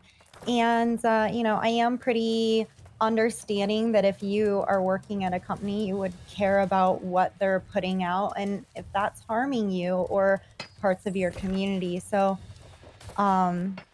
canceled. I think people have already said the point, like, he is very rich. He's taking a break right now. I don't know, like, are you saying people getting mad at him on Twitter? I'm not too, my goal isn't to be out here canceling anyone. My goal is normally I disengage with people if I don't think they can grow or I don't think I can help them in any way on that. Otherwise, I'm just not very interested in following the content. As for if this was transphobic, yeah, I see that he did advocate for the bathroom rights, for example. And I thought that in some ways he did that really well, and in others, it played into some transphobic tropes, as well as we did see him come out for TERFs and just basically say, he is one and he's on Team TERF. And again, that is a group doing a lot of harm. That is definitely I think a harmful. lot of people get wrapped up because he is clearly empathizing with a trans person. He had a friendship with a trans person, and I can see that mattered to him. At the same time, just having a friend of a particular group doesn't mean that you don't engage in behavior that can harm that group. I can be a non-binary person my fucking self and hurt non-binary people. I can be a transphobe.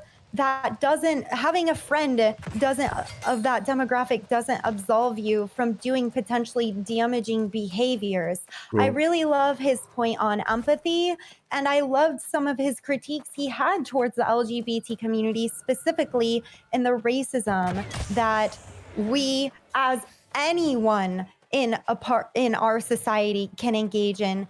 But I wish that he would have extended that understanding and that knowledge of how racist tropes can be, and understood how using transphobic tropes can be transphobic and damaging, and extended that empathy. So yes, I think he was transphobic in supporting TERFs very openly. I think rather than it being out of pure That was definitely anger yikes. or hatred of trans people, which I think a lot of people misunderstand that as being transphobic, it was just you're saying damaging things, you're buying into hit clip. damaging tropes, and you're spreading them on a very large platform.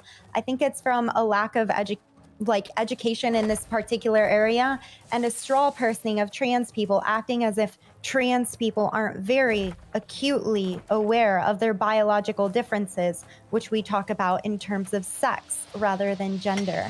So unfortunate, but I liked some of his points in it, and I think there are a lot of interesting things to talk about in regards to the special. Okay.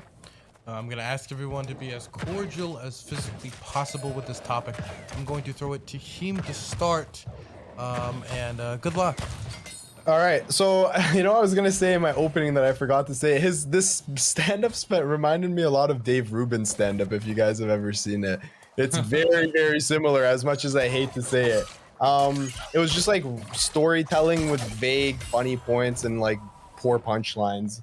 I just don't understand why like you would make a like part of me wonders whether he did this on purpose to like martyr himself and like get himself like quote unquote canceled, because why else would you make a 1 hour special where 75% of it is like aimed at one community of marginalized people? I don't understand the thought process behind that, other than to open the criticism. Comedy is one of the largest platforms where people bring a lot of these political talking points to light. But dude, listen, it's like if I made a of what's going on here, like Yeah, you can paint it any way you want. Everybody brought up the I'm Team TERF thing. That was to set up the Woman of the Year into the Man of the Year and the feminist, and then talking about like everyone through the. Bro, I'm just saying how. There was like so much that happened in there, and it's like everyone just switched their fucking brains off at like.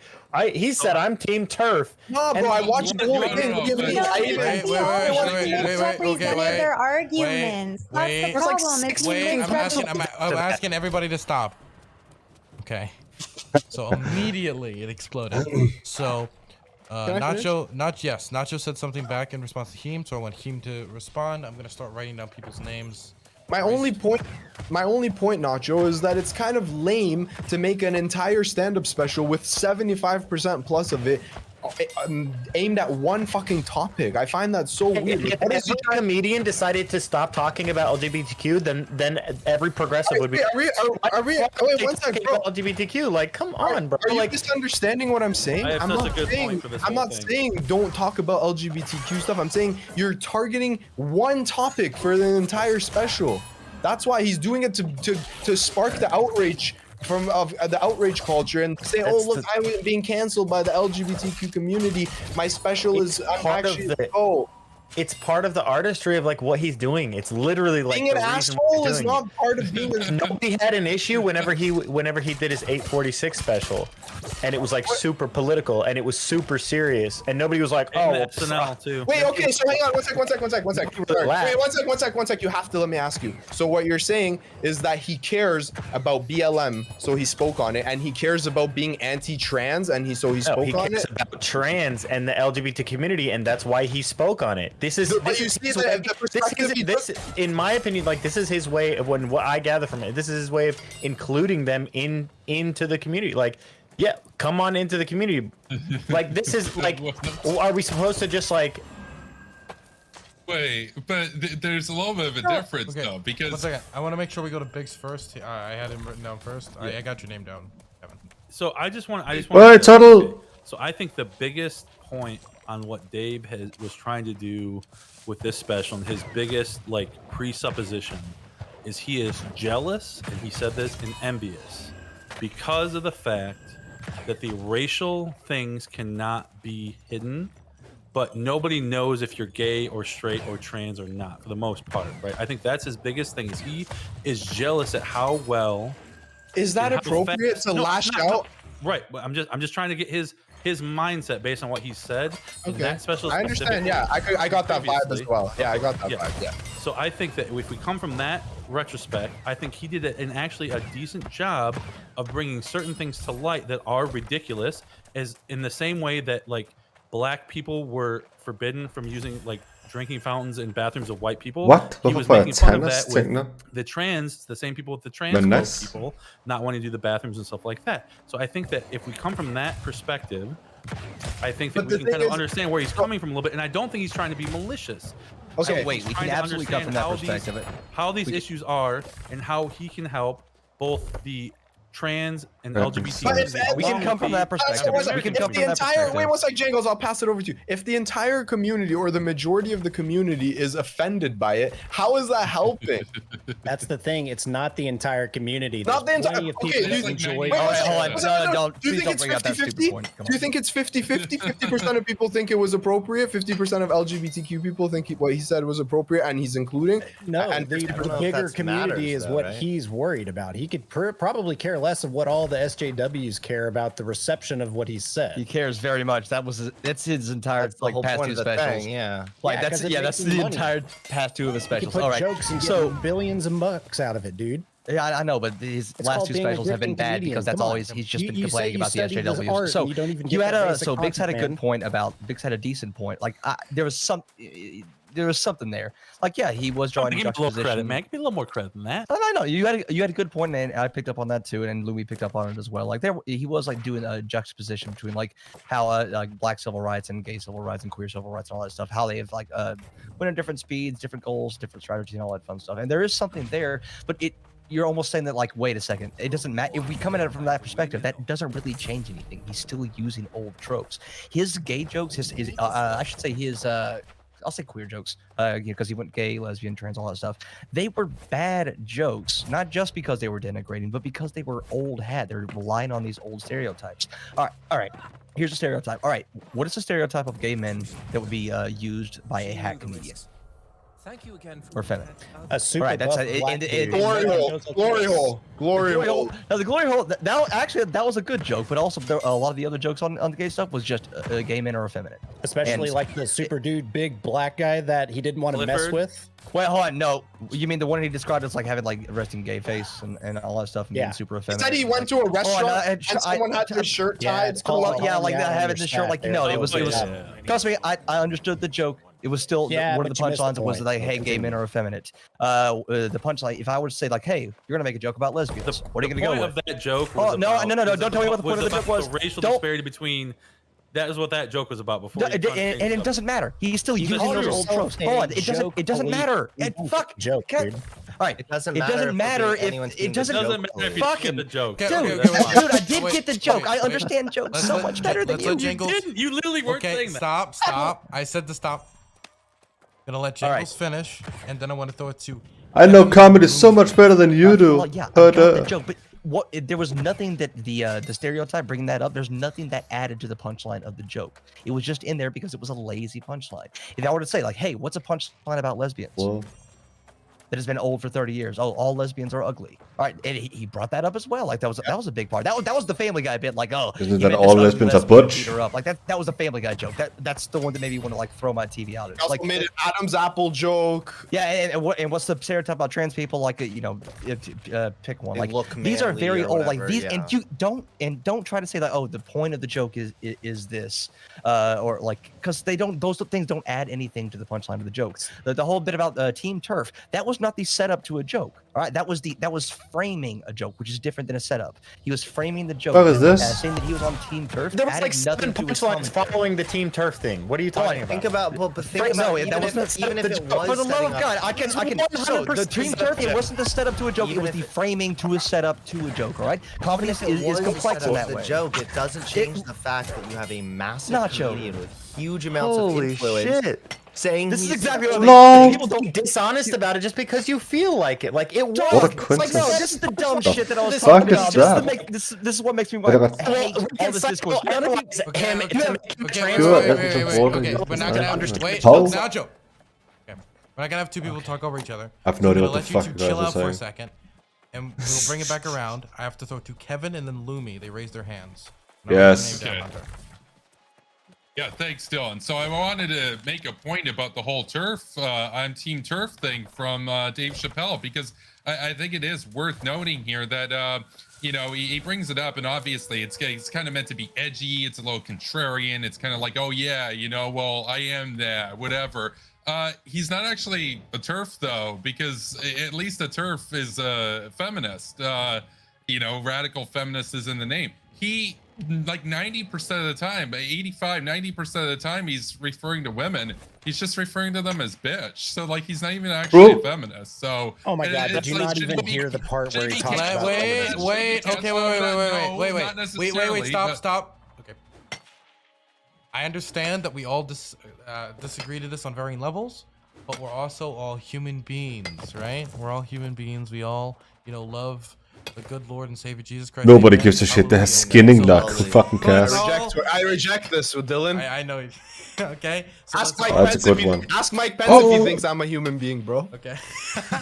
That's a good Okay, one. so let's calm down and let Kevin finish his point before we respond to it, because two people talking at the same time, we're not getting double the information. Kevin. Yeah.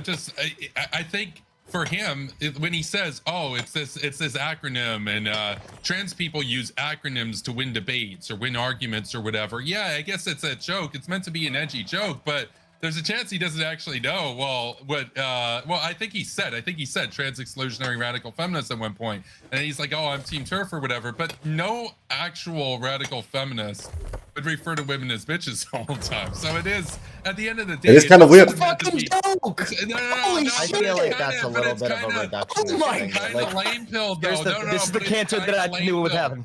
It's No, but kind of like- lame pilled, Nacho. It's kind of lame pilled, is what I'm saying. So the thing is even if it is a joke, it kind of goes back to what I was saying, is that even if it is a joke, even if this is just framing for a joke or set up for a joke, it doesn't matter. When you have a massive figure saying they're Team Turf, making repeated jokes, denigrating trans people, and playing fodder for conservative narratives of trans people, a lot of them, then yes, we have a little bit of a Okay, problem here. go Again, on. the solution, however, is not to cancel Dave Chappelle, but rather try and explain Nice why try, though. it's not actually that funny. Because once you understand LGBT issues, a lot of his jokes weren't funny. Like, he didn't Or even try to understand the difference explain between why he's actually on the same fucking side. Is that So an I know that. Well, hold on. Here's the thing: is LGBTQ a lot community of conservatives try to do themselves this. is not Hold the on, a lot of fucking conservatives answer. try to claim that this is actually like. I'm not a overly fucking conservative. chest, You can because miss me with a that lot shit. of But people you know, that don't the agree majority of here his are audience also is wait, black okay, conservatives. okay. Two people- Man, Just just wait, let me stop. There's two people The talking at the black same time. Democrat Wait, is a Nacho, socially Nacho, conservative Nacho, voter. I've been on my show many times. Don't do that. I'll wrap it up. All I was gonna Wrap it say up is, and I'm passing it I over to think Will. if there's gonna be a media that has, like, transphobic jokes, it really just needs to be done in a good way. It has to be well-rounded and good quality at the end of the day. You know what I mean, guys? You know what I'm talking about, Just like Biggs? our comic books. Just really wholesome and everything else. So I think that's really what we have to get at the end at this. You know what I mean? Lumi. So while we do have that example of the team turf being one of many examples, again, you can go into the narratives, the way he describes trans people, again, playing into very What is this? transphobic Oh no, this is narratives. already. It's I still see, gold. and I'm not ignoring that he did defend trans people on one area, and I think that's great. I think that's wholesome, if you will. But the rest of it, I don't think we can in good faith say, oh, well, this one point, that's just a joke, and, ignore all of the other transphobic points. And then again, it's just playing into the lack of education on trans people, where we're misquoting trans people. We're even misquoting TERFs when describing them in the exact way that TERFs tend to obfuscate, where it's like, oh, all I said was gender is a fact. All I said is sex is real. And it's like, no, you're straw manning trans people who aren't saying that their vaginas are exactly like a cis woman's vaginas. And that's the frustrating part. Additionally, I think it's frustrating because, and I liked Biggs, and I think Jangle's also engaged on this, the more intersectional topics and how it compares to some of the gains or lack of gains or frustrations of the movements for Black rights versus the movements for LGBT folks. I think there was a lot in there, and it's frustrating that the whole argument, we can't even get past the point that, okay, yeah, he said some damaging and unfortunate things that just reinforce all the old tropes all over again. And we can't even have that deeper conversation that I feel like he was really getting at, because it's, again, the silly argument. I just want to ask you what you think about that one joke. I guess I'll open it up to everybody. First of all, I want to say about this whole cancel culture thing. Like, I think this cancel culture thing is overhyped a little bit. The consumers will decide. Dave Chappelle fans like him. If he puts out another special tomorrow, they will go and check out his special. If he has to go and put it on his own website, yeah, he's gonna be fine. Or he'll say something that's so offensive that people won't buy it. I don't really think it's too important to discuss whether or not he's going to be canceled, because in the end, I don't think, I think the consumers decide on a lot of these stuff, whether the behavior was whack. But I want to ask, so one joke he had was about he said LGBTQ people are marginalized, but then when they need to, they get white real quick. Do you guys remember that joke? Yeah, that's a good joke. Okay, that's an interesting joke.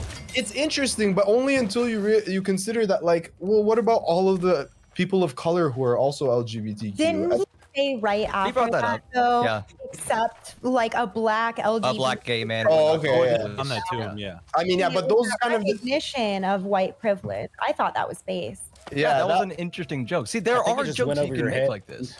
So, I agree. Like with Lumi and Jangles on that. Gonna be Turk.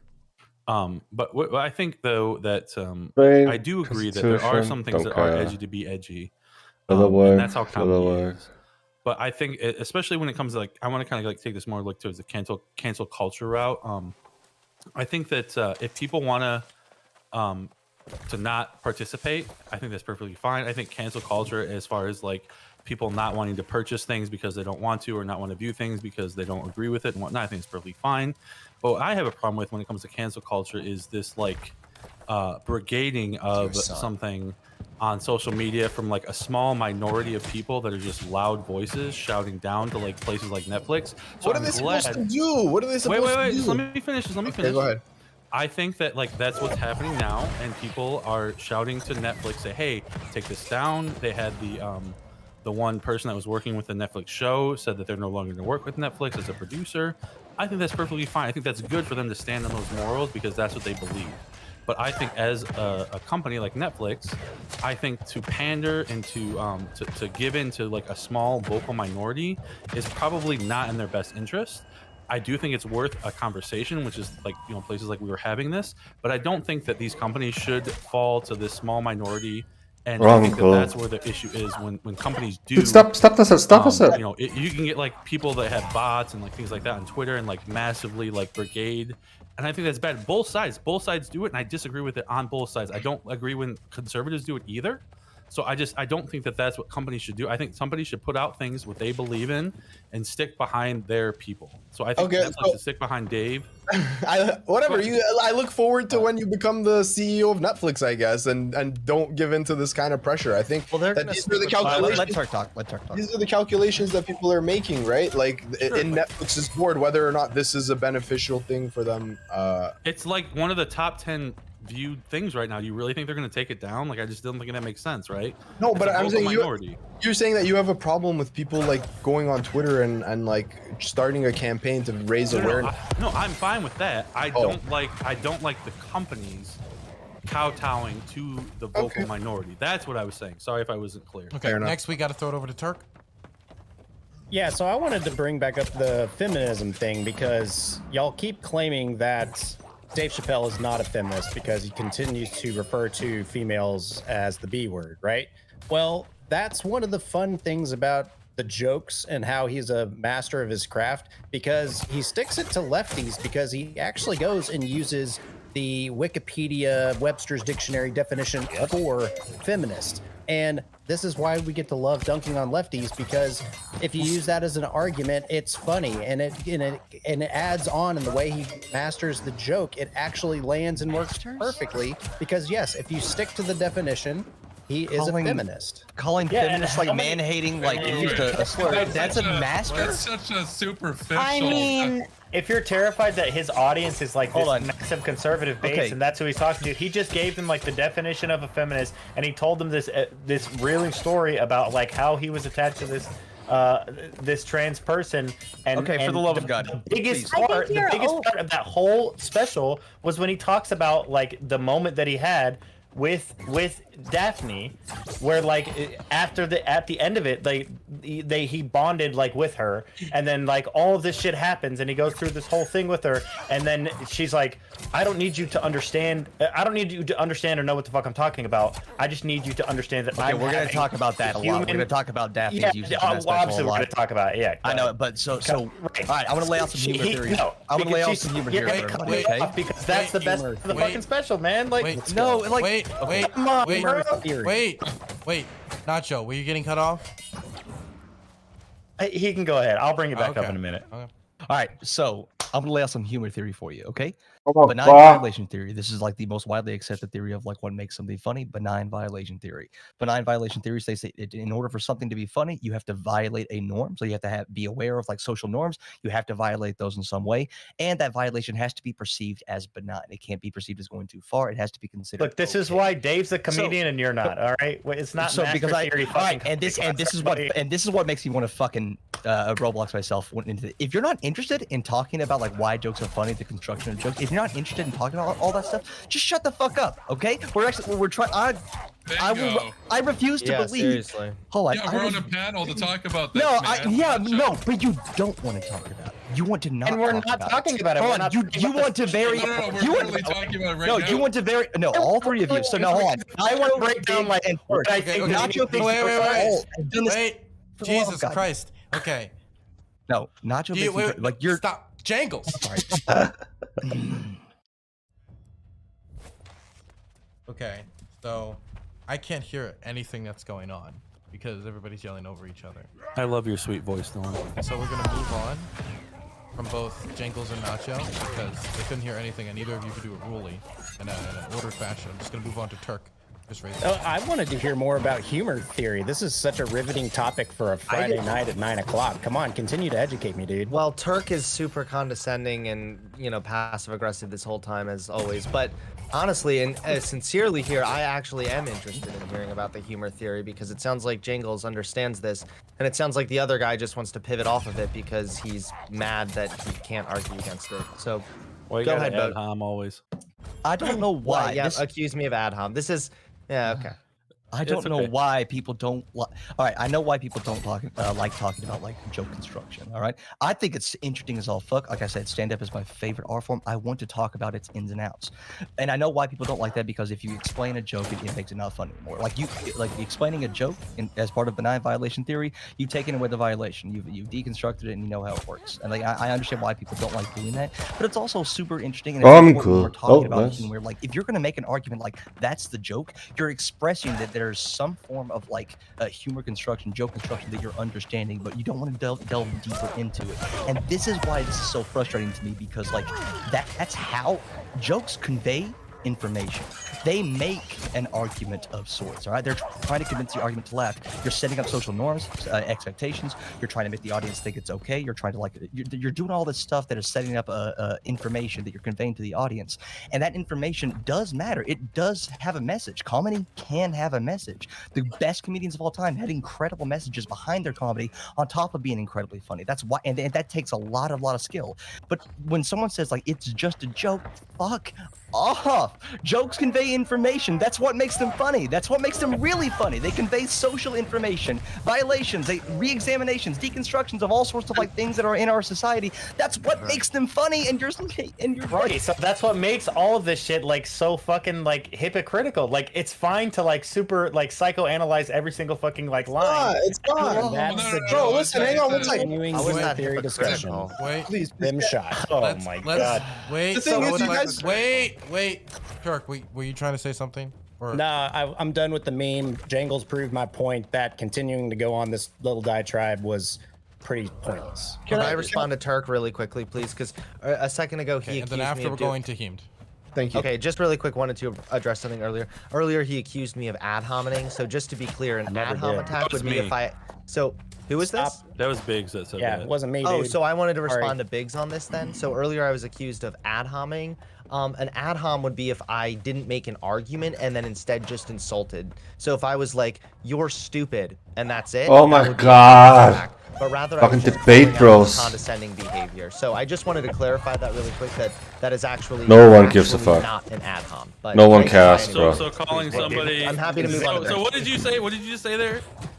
I'm happy to move on to the next. You said you were Yeah, you're misconstruing sure, man. Nacho's argument with what he wasn't saying. So maybe it was just a strong No one answer cares, bro. for that fallacy. I said that I mean, I someone don't was know being. what you were trying to get at here. Let's go. No. I accused someone of being. I said that someone. This is I said that Okay, Turk was okay. What you were trying to misconstrue There I his is- said that argument. Turk was Stop. being I'm condescending. saying You said it's stop. Nacho. You don't even know who you're talking about. Okay, Hemed. No one Okay, cares. I wanted to ask, like, do you guys think that there's like no science to stand-up comedy? Nacho? Dude, I mean, there's a degree, yes. Like we. Okay, hang on one second. Okay, stop right there. Stop right there. Yes. Stop. Okay. So then you understand that like why 99.9% of comedians the first time they try it they bomb because it's a fucking science to it. The timing, It's a formulation. And you can understand also that that's why like 99% of people who take fucking comedy classes are fucking shit comedians. Okay, but I'm saying that there's a science. Yeah. So when Jangles is bringing So up it's the like this science only and takes it so far. he's like, bringing up that's the all I'm trying to point structure. out. When he's bringing up the structure and you're laughing it off, you're acting as though there's nothing. I'm laughing behind- because when I was willing to like analyze this and go deeper into like why I thought like what I think the jokes meant or like how I was interpreting the jokes, like it's like no, we're not allowed to do that. But if he wants to sit here and teach me fucking like comedy 101 theory class, like then we can do Well, this. maybe Now if you we listen analyze to him, it. he was maybe building up to a bigger point about the specifics of the joke. So far, your analysis has been that's the joke. It's just a joke. That's what your analysis amounts No, to so far. I had So said far, that there this was guy a sounds deeper like he has meaning a to a lot nacho of for a the, brain. So there was a deeper meaning to these. Oh, to that's these an ad hom. all it of is. them. That's an ad hom right Okay, there. okay. And it's Wait, worth it to stop. say I'm LGBTQ saying, community. please. This is descending into a place where I there's nothing being gained out of this anymore. Okay, so I'm gonna have Nacho speak, and no one else is gonna talk, and this is how we're doing the rest of this conversation. Nacho. Okay, so even though like okay, for me, I've gone through a pretty big fucking journey, right? All right, so the 846 was another Chappelle special that had me. Hunter, I had my own little like arc. I just ended up center right instead of like all the way back on the left. Okay, so I was in that space. I was ready to like I was fucking looking down the edge of the fucking rabbit hole. All right. So I was hanging out with some pretty like shady characters, watching a lot of like weird like not alt-right, but I was watching a lot of fucking like Shapiro every day, doing the whole fucking like diatribe of like only listening to into my echo chamber of one person. And the 846 was one of a few things that kind of like kicked me away from that and towards a much more like moderate like center position. And the reason was because this is someone who I respected as a comedian, and this is someone who like it. I was looking at these headlines like, oh well, this is a bunch of bullshit. And then when Dave Chappelle like really hammered it home, like the way he presented it, I couldn't have got anywhere else. Okay, and yeah, he's not perfect. All right, even Dave Chappelle to tell you. Wait, let me make the comparison, okay? Because I'm not saying that, but it pushed me in a direction that would make me go look into this shit for myself, right? And so even though I have a much better understanding of the trans community because of my involvement, because of talking to people, because of coming onto like Dylan's panel, being in this Twitch politics space and talking to a lot of trans people, like this really is like a hammer, like a nail in the coffin for me to some degree, because when he says that one little snippet, like that like I don't need you to understand like or like know what the fuck I'm talking about. I just need you to recognize that I'm having a human experience. Like that really was like a pretty fucking like jarring moment. And a lot of basically the whole special starts after like about 35 to 38 minutes in. And that's like some George Carlin type shit. Like that's what I got from that. Like he's bringing up a lot of things from a lot of issues surrounding the LGBT community, and a lot of issues that comedians are facing. Not that they want to just run out here. Like if you're just being a fucking moron and you're just like trans people are bad. They're all making my kids gay. Like that's dumb shit. Okay, that's not funny. Like I get that, but if you're able to make these jokes and you're able to bring this, like, look at what we're all talking about this right now, thanks to Dave Chappelle. We're all talking about LGBT community like related issues, thanks to Dave Chappelle. So like, I mean, I don't know. I mean, Dave Chappelle's talking about it thanks to us also, right? Wait. Okay. I don't think so. I said we were doing this in a certain way. I didn't Oh, say. sorry. Okay. Next is gonna be Jangles, Lumi, then we're wrapping it up. Let Lumi go first. Lumi. We're ending on me. Nope. Oh, okay, cool. Jangles. Based. All right, so I love, like, I actually agree with a lot of what Nacho just said. Hey, there were some moving parts in that. Comedians can be incredible messengers, all right? There's an intimacy associated with stand-up comedy that you don't see in other forms of comedy. That's why I fucking love it, all right? Just one person on a stage making people laugh.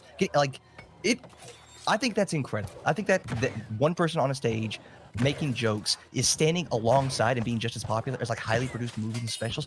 That's the shit that I love talking about. But notice, like, every time we try to bring up, like, if you talk about like why a special was moving, what point was being made here in a positive light, it's incredible. But all of a sudden, that analysis just goes through the fucking floor when you start criticizing them. Then it's just a joke, or then you didn't get the joke. What if I got the joke and didn't think it was funny? What if I want to examine some of like the biases and stereotypes and assumptions that were made as part of the setup to that joke that I question? What if I don't buy into those biases, those stereotypes, and that's why I didn't find the punchline funny, because the punchline exists to subvert the things that were set up in the beginning of the joke. All right, I want to talk about this shit. It's really fucking interesting to me. But time and time again, it's like, oh, that's what we want to do on a Friday night. Motherfucker, do you know the topics we talk about on the Hippy Dippy on Friday night? They're going to be boring to 99% of people, and we're all here anyway on Friday night talking about it, all right? I want to examine these things, but we can't just be, but every time we try to do it, it just shut down. Like, oh, it's just a joke. He's just a comedian. He's supposed to push boundaries. Well, fuck it. He's got to be good at it then. We can analyze these things a little bit further, and we just not doing it. I wanted, like, we're running out of time. I wanted to talk about, I thought it was really fucking gross how he used Daphne. All right, this, like, it was kind of gross. It was his trans friend that gave him all of, like, the passes. The worst part of the special, the most gross thing, is when he said Daphne would have loved that joke. That shit was gross because she's not here to let us know whether or not she would have found that funny. That's the grossest part of that special, and it was a transparent attempt to like to hold up a shield for accusations of transphobia. And that shit was real fucking gross. That is gross. Okay, next is going to be Amy, and then we're doing ending statements. I actually agree. Alrighty, I understand that some of those moments were powerful emotionally, where he's trying to relate with the trans community, and I encourage him to do that. I'm glad he had a trans friend. But you can't just, again, as Jangles was saying, shield yourself by one person you know in that community. I want to acknowledge his growth. I think that's incredible, and I'm always glad to see people growing. My concern is that we see someone growing and we see someone extending that empathy, but when they do things that continue to hurt that community, that continue to play into those same stereotypes on such a large platform with such a lack of education in terms of just the difference on sex and gender and the intentional, well, I'm not even sure it was intentional. I would argue that it was a intentional on many TERFs points, but not necessarily his, that continued, I'm just saying gender is a fact. It's still playing into transphobic narratives, whether he has anger and hatred towards trans people or not. And I don't believe that he does, but I'm tired of having to make that argument that I'm not attacking him as a person, or I don't think that he's insincere in those points, but I don't think that that is where the conversation stops for society. And I hope to see him continue on this journey. I think he will, and I'm excited for that. Okay, now we're going to do ending statements, starting with the top left with American Nacho. Yeah, so at the end of the day, I think that the reason why progressives don't really understand a lot of this, or it rubs them the wrong way, is because they were already caring about these issues. Like, not to say that I wasn't, but it's like I have a different like background. So my path to like where I'm at now and getting involved like trans community and being like supportive of the LGBT community and stuff, it's a lot different. So I can relate to that. Like I can see the audience that he's trying to target. And to me, I think it's really great that he's doing that, because I'm sure there's a lot of like moderate social conservatives who probably are even Democrats. Like they're voting Democrat their whole life, but they're socially conservative and they have these feelings and they don't really talk about it because of the pushback they're going to receive. And then he's able to bring this progressive message to them and bring this relatable storytelling to them in a way that really hammers it home. Because if you really watch the last 45 minutes or the last 30 minutes of that, like it's not really that funny. He's interjecting comedy to break the seriousness of the story that he's telling. But the story that he's telling, it has an impact. And I think it's something that does need to be talked about. I think the cancel culture is pretty serious. And I think the fact that the LGBT community, like, cannibalizing one of their own, and I'm not going to put all that on them because even Dave Chappelle didn't put that on. I think he was nuanced when he said it. In the special, he was like, I don't know what else is going on in her life, but I'm sure that, trans Twitter dragging her through the mud didn't help. And he's literally openly grieving on stage. And I don't think it's something that he wanted to do at the end of the day. Like, I don't think he wanted to, like, break up with, like, telling trans jokes. Like, I think he wants to be involved. But at the end of the day, when he has to make a decision between, like, am I going to continue to be, like, I'm in support of progressive social issues like black rights, but the trans community wants to make me choose between LGBTQ or black rights, then fuck it. I'm going to black rights. Like, and that's part of what I think, like, some of the messaging was, and it's subtle, but it's like, what, really? I hate it because No. I think that Dave Chappelle could do it better than anybody. I think that he has that, like, George Carlin-esque kind of, like, style to him, and I think it's really good for someone like him to be making jokes and to be trying to make jokes about like social issues like this. And if we're silencing him every time we turn around and dragging him through the mud, then he's just going to stop doing what he's doing, and then, it's going to get put on the back burner. So, I don't know. That's my opinion. Okay, next is going to be... Well, they want him to Thanks. stop though, so... Yeah, so like I said, in the I don't think beginning, he'll give a shit. that Dave Chappelle has any real malice towards the LGBT community at all. I think he's more envious of that community, to be honest, based on like a lot of his specials. I went back and I watched The Closer like 3 times, and I watched a couple of his other Netflix specials and watched some of his older specials. I will agree that this wasn't his best. My personal favorite, is Killing Him Softly. It was one of his first, I think it was his first HBO special he had back in 2000, 2001. That was probably his best work for me personally. But I do think he's trying to bridge the gap between different communities and having different pushes towards equal liberties and equal rights. And while I know a lot of people don't agree with it, I do think he has some things that are in bad taste. But I think overall he does do a good job kind of towing the line. As far as like, you know, making fun of like the conservatives with the bathroom joke bill thing, and I also do think he, like Nacho said, was generally impacted by the death of his friend Daphne. And I know you might think that it was in poor taste to involve that into the special. I mean, that can be debatable. I may agree with you on that if we had a conversation specifically about that. But I do think that as far as cancel culture goes, I don't think Netflix is going to remove this. I think the more voices we have is better. The whole fact that we're even having this conversation shows like that people care about these issues, especially when it comes to civil rights, both in the African American community and minority community, as well as the LGBT community. And I just want people to live as free as possible. And I think that that's what we should strive for. And things like this, like cancel culture, I don't like in general. I think the best way to combat bad speech is better and more speech. So I want to leave it at that. But thank you all. I do think this was a good special. And I do think that hopefully he'll come back with better material that's not targeting these communities specifically. So this is my hope in the future. Dr. Heimdall? Yeah, so it was an interesting topic again, and good job, Dylan. Again, as someone who, you know, I missed the Dave Chappelle show days when I was younger. I was an immigrant, ESL, the whole thing. And the only real exposure that I got to Dave Chappelle was in his comeback with his Netflix special. So I was able to have like an unbiased opinion on it. And I just don't think he's that funny. I'm sorry to tell you guys. I'm sorry to burst your bubble. He's just not that funny. His jokes are not that layered or deep. I like jokes that are like have societal critique rather than just like the most basic thing that anybody could come up with. Like Dude, that critique is literally irrelevant. What do you think about? Who fucking cares what you think is funny? A gay guy. You think about someone who's effeminate. What do you think about when you think about? He goes to like the very first thing, and I just think that's lame. I think that edgy jokes can be funny. It just depends on how they're done. They're risky, obviously, as we can see. For example, remember when Louis C.K. made that joke that people recorded on their phone about the Parkland shooting? It was very edgy and it was not prepared at all, and it wasn't well executed, and he got a lot of shit for that. And this is the same thing here. The jokes were not well executed.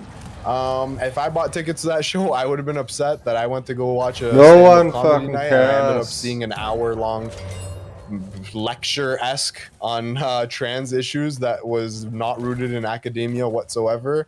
That this person is still conflating gender and sex. Yeah, like, should Netflix remove it? Probably not. They're not gonna. I don't think. Is he canceled? No, because people will still support his comedy because they think he's the GOAT. Yeah, it just seemed to me a little bit weird that he would make an entire special focused on just one topic. I don't think I've ever really seen it to that extent before. He's almost inviting it on. It was literally Dave Rubin tier comedy. If you've never seen Dave Rubin's comedy, just Google Dave Rubin comedy. He does the exact same thing. Oh really? I just had to Google that. Roll calls. Do we got any trans people in the house? Do we got any gay people in the house? Okay, cool. Okay. And it was cringe. Yeah, that's all. Okay, next is gonna be Hunter Avalo. Yeah, at the end of the day, you know, like I said at the beginning, I think that the moderate, sort of non-political crowd might see that and find it funny or think that what he's saying is true, but ultimately the reason they're finding that funny is because they don't understand the misappropriation of these issues. I mean, the guy was saying he's team turf, then he's conflating sex and gender. He's going to all these like cheap jokes based on the easiest stereotypes imaginable. At the end of the day, I'm not really that interested in critiquing his stand-up comedy act. I saw some of it, and I thought there were a couple jokes that were funny that had me laughing a few times, but it doesn't change the fact that when you have a massive figure spreading wrong information and giving fodder to transphobic arguments, it just does harm at the end of the day. And I know people are saying, well, he was trying to say, well, he's a little envious of the black community, but like equality is not a race, or it shouldn't be, and equality is also not a zero-sum game. So just if like trans people are gaining rights does not mean that Dave Chappelle is losing his. So I just think that that dichotomy there to begin with is a little bit silly. I don't think that canceling him is the right move. I think that some of the Netflix people working there, I think actually acted pretty inappropriately. One of them like barged into a meeting that they were like not authorized to be. It was really like out of line.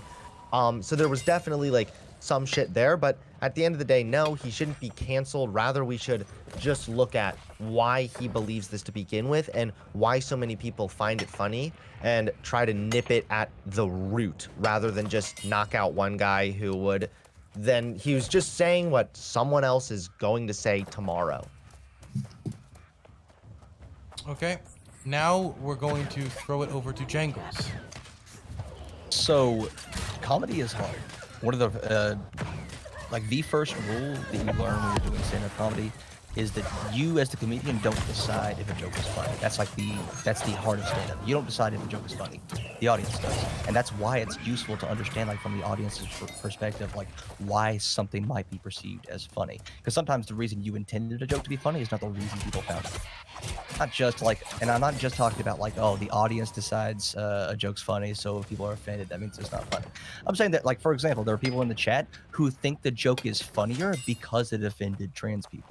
Like, they are finding humor that was not intended by the joke teller because they are the person that decides whether or not a joke is funny and why that joke is funny to them. So that's why it's useful to look at it and why it's useful to analyze comedy, not just for what the joke teller's intent was, but what the messaging of that comedy is going to be in terms of like why people might find it humorous. If a transphobe thinks your joke is funny because it shits on trans people, it doesn't matter if that's your intention or not. That is a legitimate lens to view why someone found that comedy humorous and what it can do.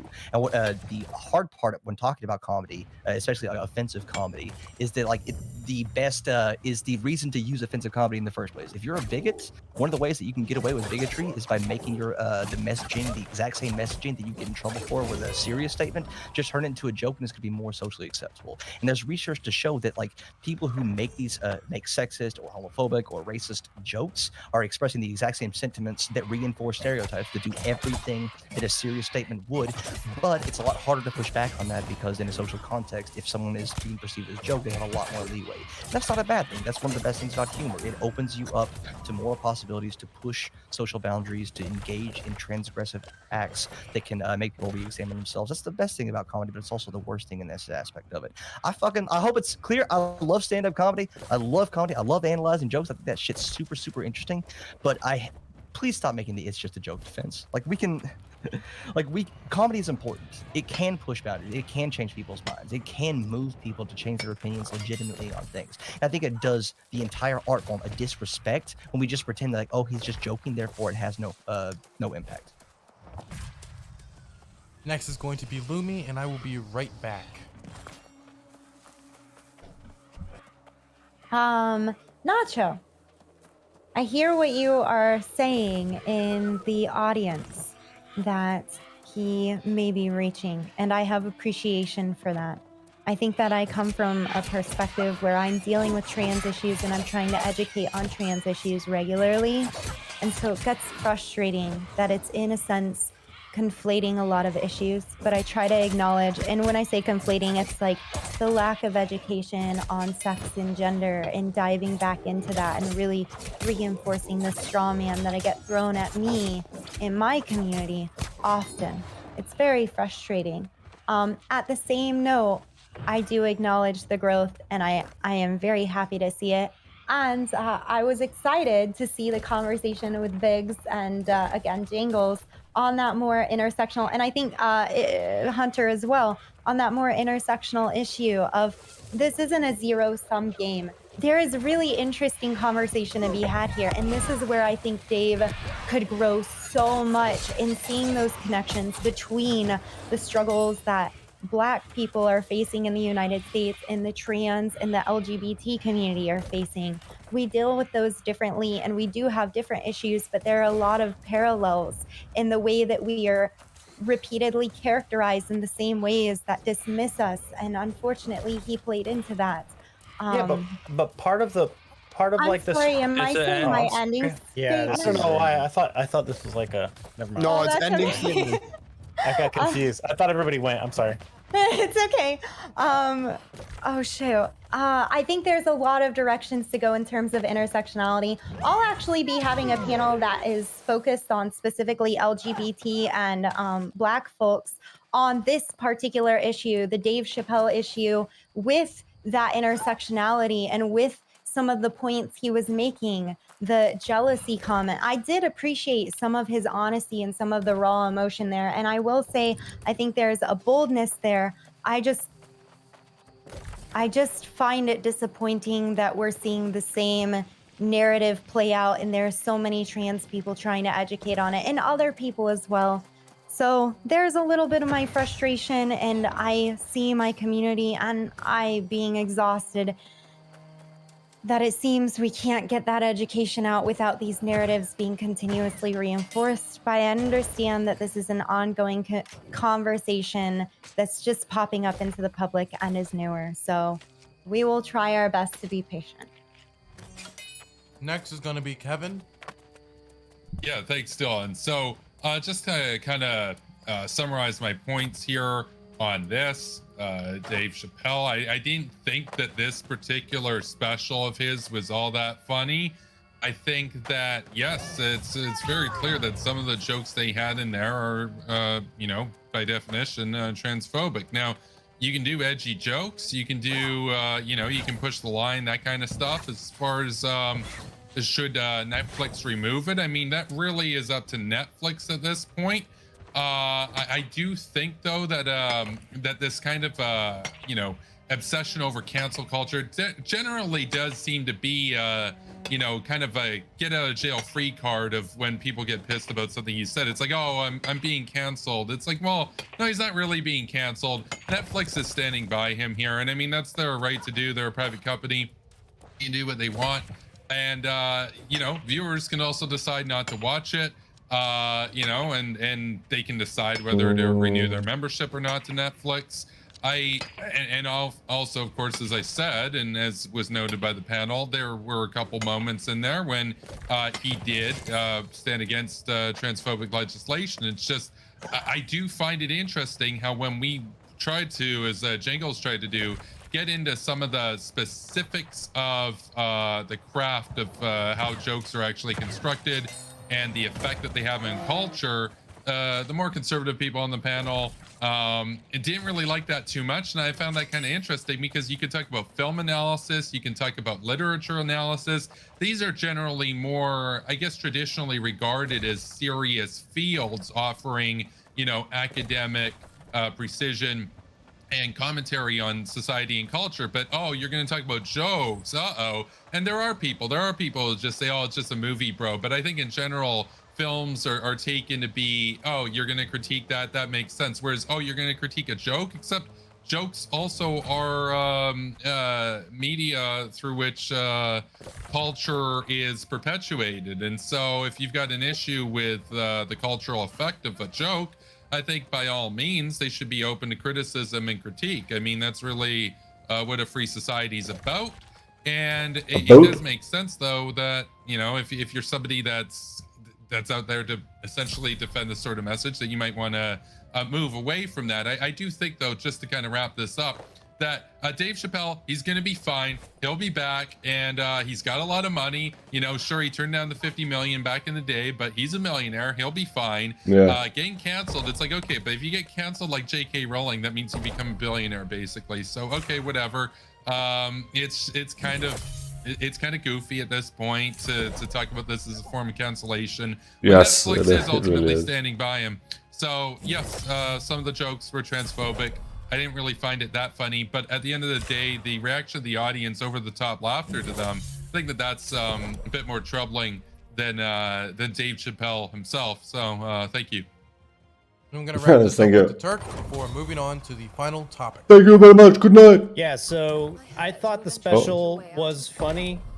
You could call me lowbrow, unsophisticated, dumb conservative. I have been the butt of many of Dave Chappelle's jokes. A lot of other groups of people have had to be unfortunately targeted by Dave Chappelle, especially in this particular special. made at least two really Still, yeah. bad jokes towards Jewish people, made plenty against white people as well as white females. Also made some pretty bad jokes towards people of color as well, with some really stark language. I think that should be restricted too, right? That's some naughty words. But I think a lot of the people on the panel miss the larger story of what he's actually trying to do. Sounds sarcastic, he my might not be friend. getting the educated parts of it correct, you know, between gender and sex. And sure, you think some of his jokes didn't land, but you know what? Sometimes you guys aren't exactly always right, and sometimes we're not always right. I think at the end of the day, the entire goal of the special was to show that people who disagree and have differing opinions can actually come together and have conversations and can become a community. And unfortunately, Twitter is not a real place, to quote Chappelle himself.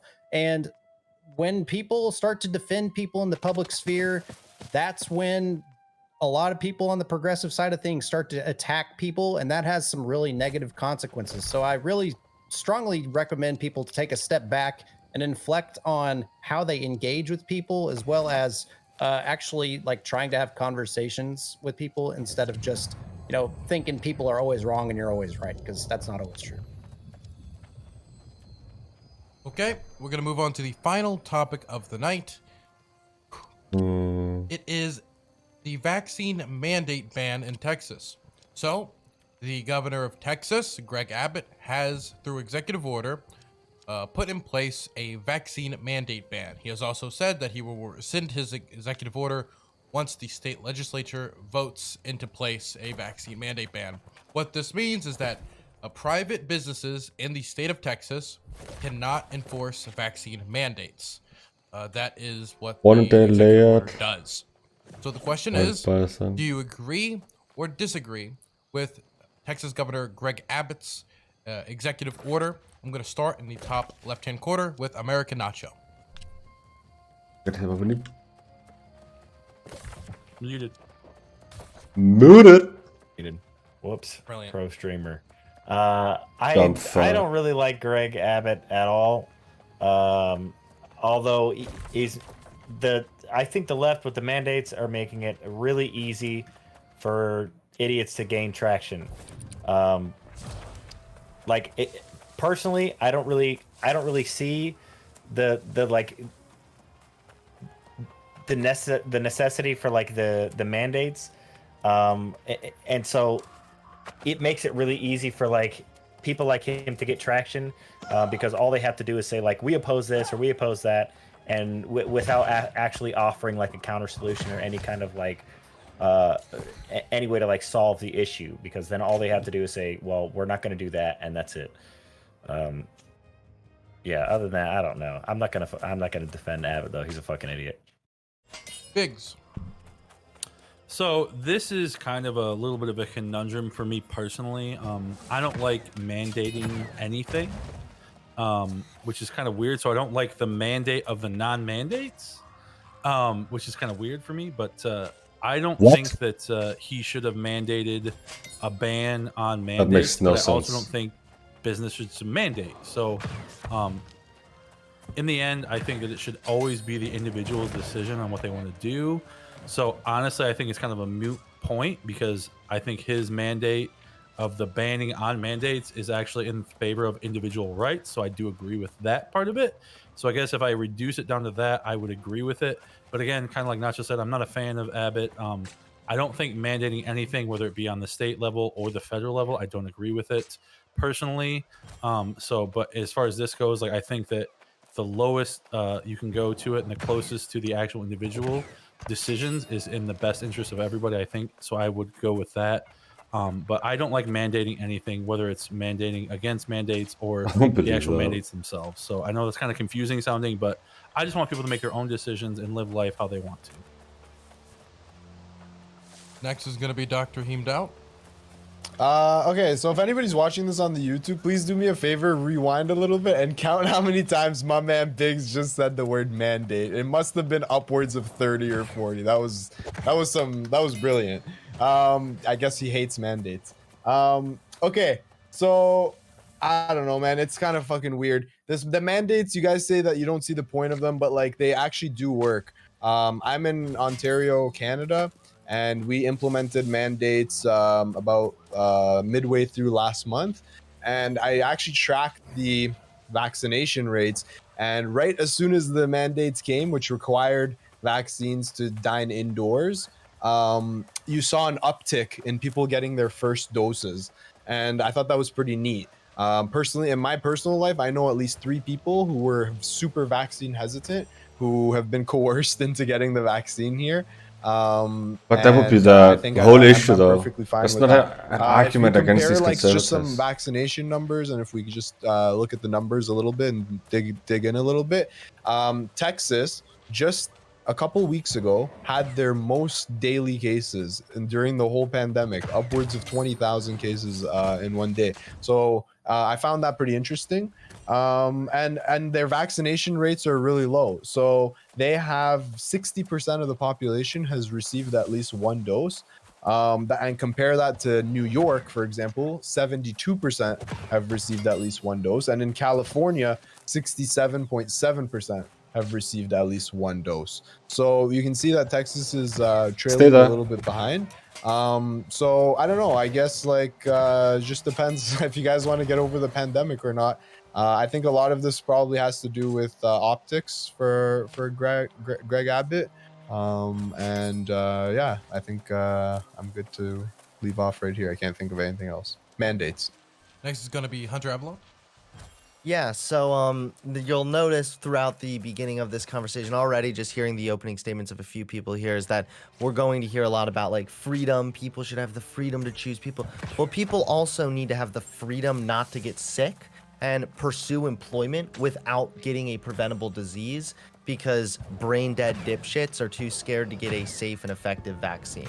So yes, 100% what Greg Abbott did, I don't agree with. Now, on a states' rights level, technically speaking, since a state has a right, according to the Supreme Court and the Constitution, a state has a right to mandate vaccines. The state technically also has a right, I guess, to restrict vaccine mandates. But I just find this whole thing really ironic because, one, like what other people are saying, vaccine mandates are doing their job. Two, thanks to the vaccine, we've already prevented upwards of 280,000 deaths just in America, according to the this Yale study that came out. So there's absolutely some strong arguments there. I just think that at the end of the day, we hear conservatives complain a lot about how, oh, during COVID, they're trying to gain power. They're trying to gain power. But yet, this is a Republican breaking away from Supreme Court rulings and breaking away from precedent. Not only this, but also breaking away from the fact that in Texas, there's a fuck ton of other vaccine mandates that they never had a problem with, breaking away from all of this, signing an executive order, so taking way more control here, way out of line than we're seeing any actual mandates being implemented. So I just find that really ironic that it's actually the right that seems to be grasping much more at the control throughout this situation because, again, they seem to be too scared to get a safe and effective vaccine. Okay, now we're going to throw it over to Jangles. Yeah, so I hate using this word because it's abused a lot, but it kind of fits here. It does seem like more of a virtue signal than anything else. It doesn't seem like it has a whole lot of like bearing. It like will probably be superseded by like federal rulings. A lot of businesses are already like banking on like the federal rulings from like Biden and his mandates are going to supersede the executive order. It seems like a virtue signal because he has a primary foe that is way more right than him.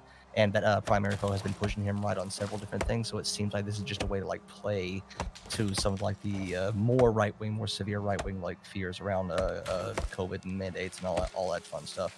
And I know it's not the points of the topic here, but Nacho brought it up is like when you do things like mandate vaccines, that it pushes people further right. It pushes people into more idiotic decisions.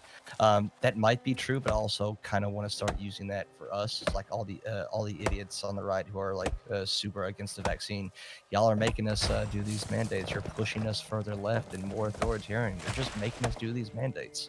So yeah, mandates do work. They do provide a powerful nudge. They do seem to increase vaccination rates against people who were hesitant. So it would be effective. And finally, for the love of God, managing and hopefully ending this virus that has like fucked with all of us for 2 years now.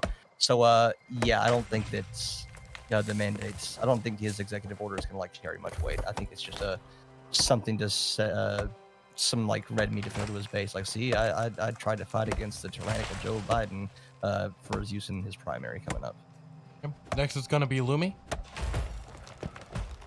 Alrighty, on these mandates, I guess my main concern is for workers' rights.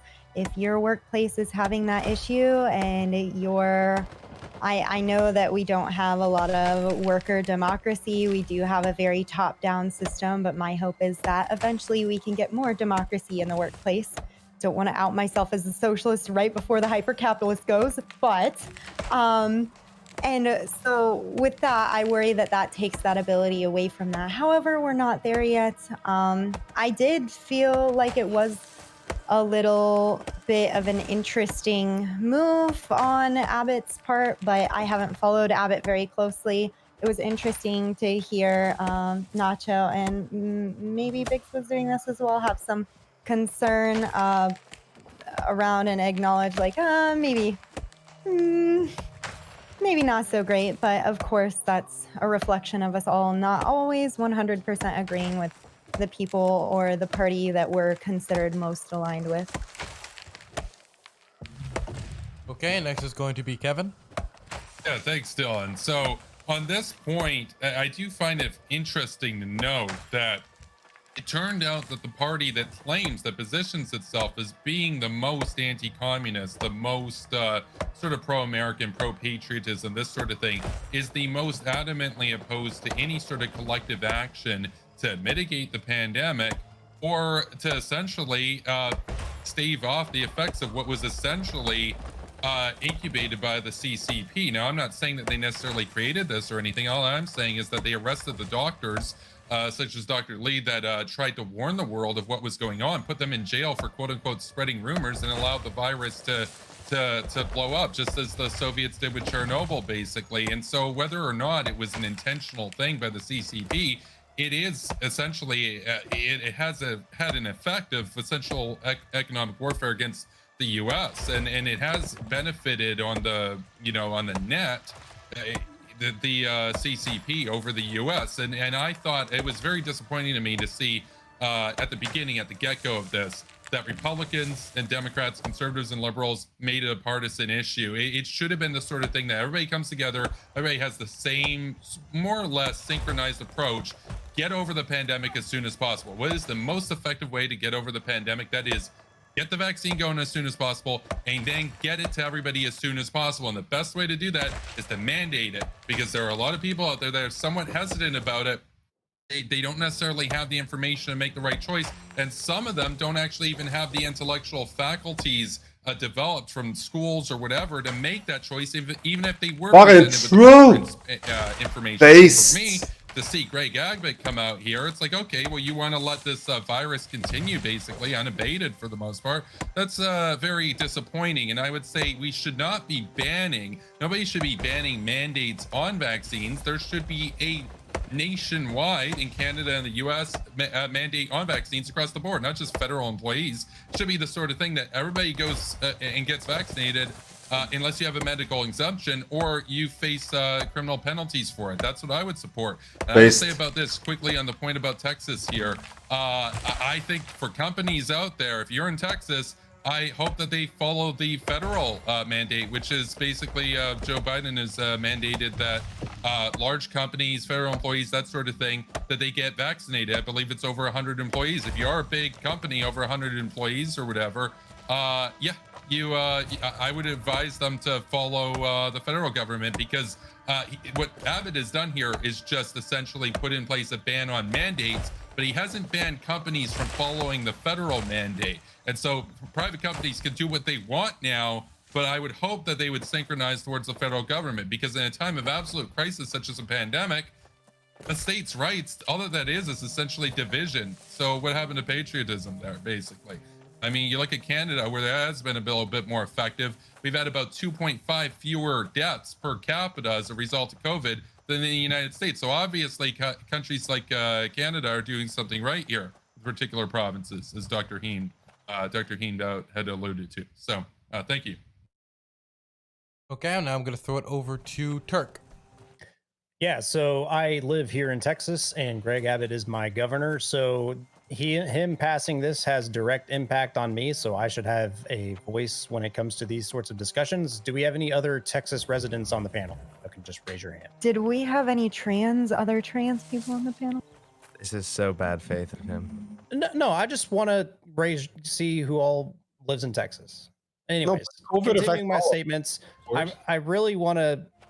I'm really interested. There's several different angles, right? Because everyone thinks Texas is a big bad boogeyman. They're making all the bad calls. Yet people keep moving here for some reason. Maybe it's because we actually have this thing called personal responsibility, lower tax rates, and it's probably a pretty good life here in Texas. So if you don't like that there's these mandates and you don't like the way Texas is doing things, but you kind of keep moving here, that's really weird. But I'm really interested in seeing what the fuck? I think Hunter mentioned this earlier. Like, where does the missing the point? Holy shit! Overseeing going how does it override the Texas law here? I'm really interested in seeing what the talk about that happens. So I think people should go and take the vaccine if their doctor recommends it and they're not barred from getting it. And I think that's mainly what Texas is trying to do: give people the responsibility to take care of themselves. And if they don't, they've made the choice to not do that. Okay, I can answer that. It is now open to the panel. This is the last topic, and I'd also like to ask chat. It takes time to put these together. Any subs and donations would be greatly appreciated. You may all begin. Okay, so I got a question for Biggs. Biggs had said that you're against mandates and putting in place mandates. Basically, I guess my question is, you said, if I recall correctly, about companies too, they should leave it up to individuals. What if you're a private company? What if you're a private company, you got, say, 3,000 employees, and you decide that you're going to mandate that your employees get vaccinated? Are you opposed to that? Because that's an individual that owns that company. They're the, legitimate. They have those rights. Yeah, so should they have the right to do that? So, okay, so my personal opinion is I don't agree with that, but I do agree with the business's right to do that. But my issue comes when it becomes the state making the mandate. So, like, to me, when you have a business situation where you're working for a company and they want to institute these mandates, right? I think in this case, I think I would like the workers to have some type of protection. So, like, if they are going to not take these, because this is obviously a changing of their contract, right? Of how whatever they agreed to their employment originally. So I think there should be some type of a situation. Maybe if they don't want to do this, maybe they should get some type of severance. But I just don't like when the state gets involved. I personally don't think that companies should mandate, but I also respect their right to mandate. So I know that you don't. Okay. I know you don't want the state to do mandates, but do you recognize also, while we're on the subject of rights, that the state has a constitutional right to mandate vaccines and quarantines and lockdowns as well? So when you look at the actual like court cases and things like that, when you go back to like the smallpox issue and stuff like that, I think it comes down to a risk. Cost benefit analysis and risk analysis. I think back when we had those actual Supreme Court cases, where I believe it was get rid of this. Somewhere in the Northeast. It was Massachusetts for smallpox, right? That was a case where it was literally like something like a 20% fatality rate. Not always, actually. In some instances, not always, but on average, right? But I'm saying like it's a much higher rate, and I think that if this was the case, if COVID was to that extent, at least whatever we agree, whatever that percentage is of fatality rate of smallpox, even if it's like 5% or 15%, whatever that is, I think we would have a much higher level of people being more for these it's not vaccines. Just about people dying. It's about the fact that it's about the fact that we're spreading a virus that's ultimately killing off people. So if you look at the life expectancy in America, for example, it's literally gone down in the past year because of COVID-19 as well. So vaccinations are extremely important for helping there, and the state absolutely has a right to do such. It's not because smallpox think that hold on, that's the wait. case. It's not because smallpox was more deadly, because again, they're on the low spectrum. Smallpox was only was 1% deadly. You guys love to talk about 99.9% survival rate of that's COVID. that's not. No. And some, yes, it was anywhere between 1 to 30. yeah. Just like That's 1 to 30. that's Just a big like range, COVID right? can be also. COVID can be 99.9% survival, or it can be much more deadly if you're older or fall into other comorbidities. You're being completely off base with this, just so you know. Hunter, I am and I'm not completely gonna, not. No, I'm not Yes, at all. you I'm are. just explaining that you're conflating one, two completely way different, way it not doesn't even matter what comparable the death diseases. is. It also matters about I getting your understand that. society vaccinated understand to that. prevent the Do pandemic you also from understand that proliferating. risk analysis? Like, you can die from driving a car, right? You're actually more likely to die if you're under 40 from driving in a car than you are from dying of COVID. Now, obviously, I Wait, understand. you're more likely to die in a car Yes. crash than to die from Yes, a then- vaccine, from dying from anything. Yes. Sure, yes. Car crashes Wait. Car crashes aren't contagious. Car crashes aren't contagious. Right. That's such a false equivalence. So. And But it you have also to isn't understand, something that we could have take. like an 80% immunity rate in the country already. So the fact we that we're pushing don't. these, What yes, is- we wait, do. what? Did you not That's see these bullshit. studies That's from bullshit. Harvard and That's stuff? not true. That's not No, true. what are Yes, you it is. talking about? Right now, we only have Okay. 54% of the country that's fully vaccinated, No, and we no, need no, anywhere no, between I said 70 immunity. to If you hold on. listen to what I We was need anywhere saying- between 70 to 90. You don't understand what I was fucking saying. Okay, so this is what we're gonna do. We're gonna have Hunter talk for 30 seconds, and I'm gonna count down. Then we're gonna have Biggs talk for 30 seconds. This is what we're gonna do, so we can clarify what people are saying. Hunter, you have 30 seconds. I'll rate Heem's name down.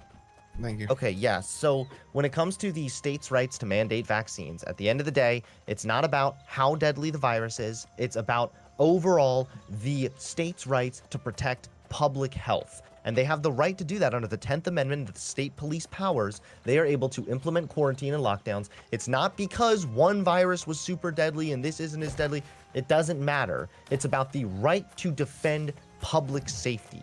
So that's it. That's all I need to say. Biggs? Nice. Yes, and I agree with you.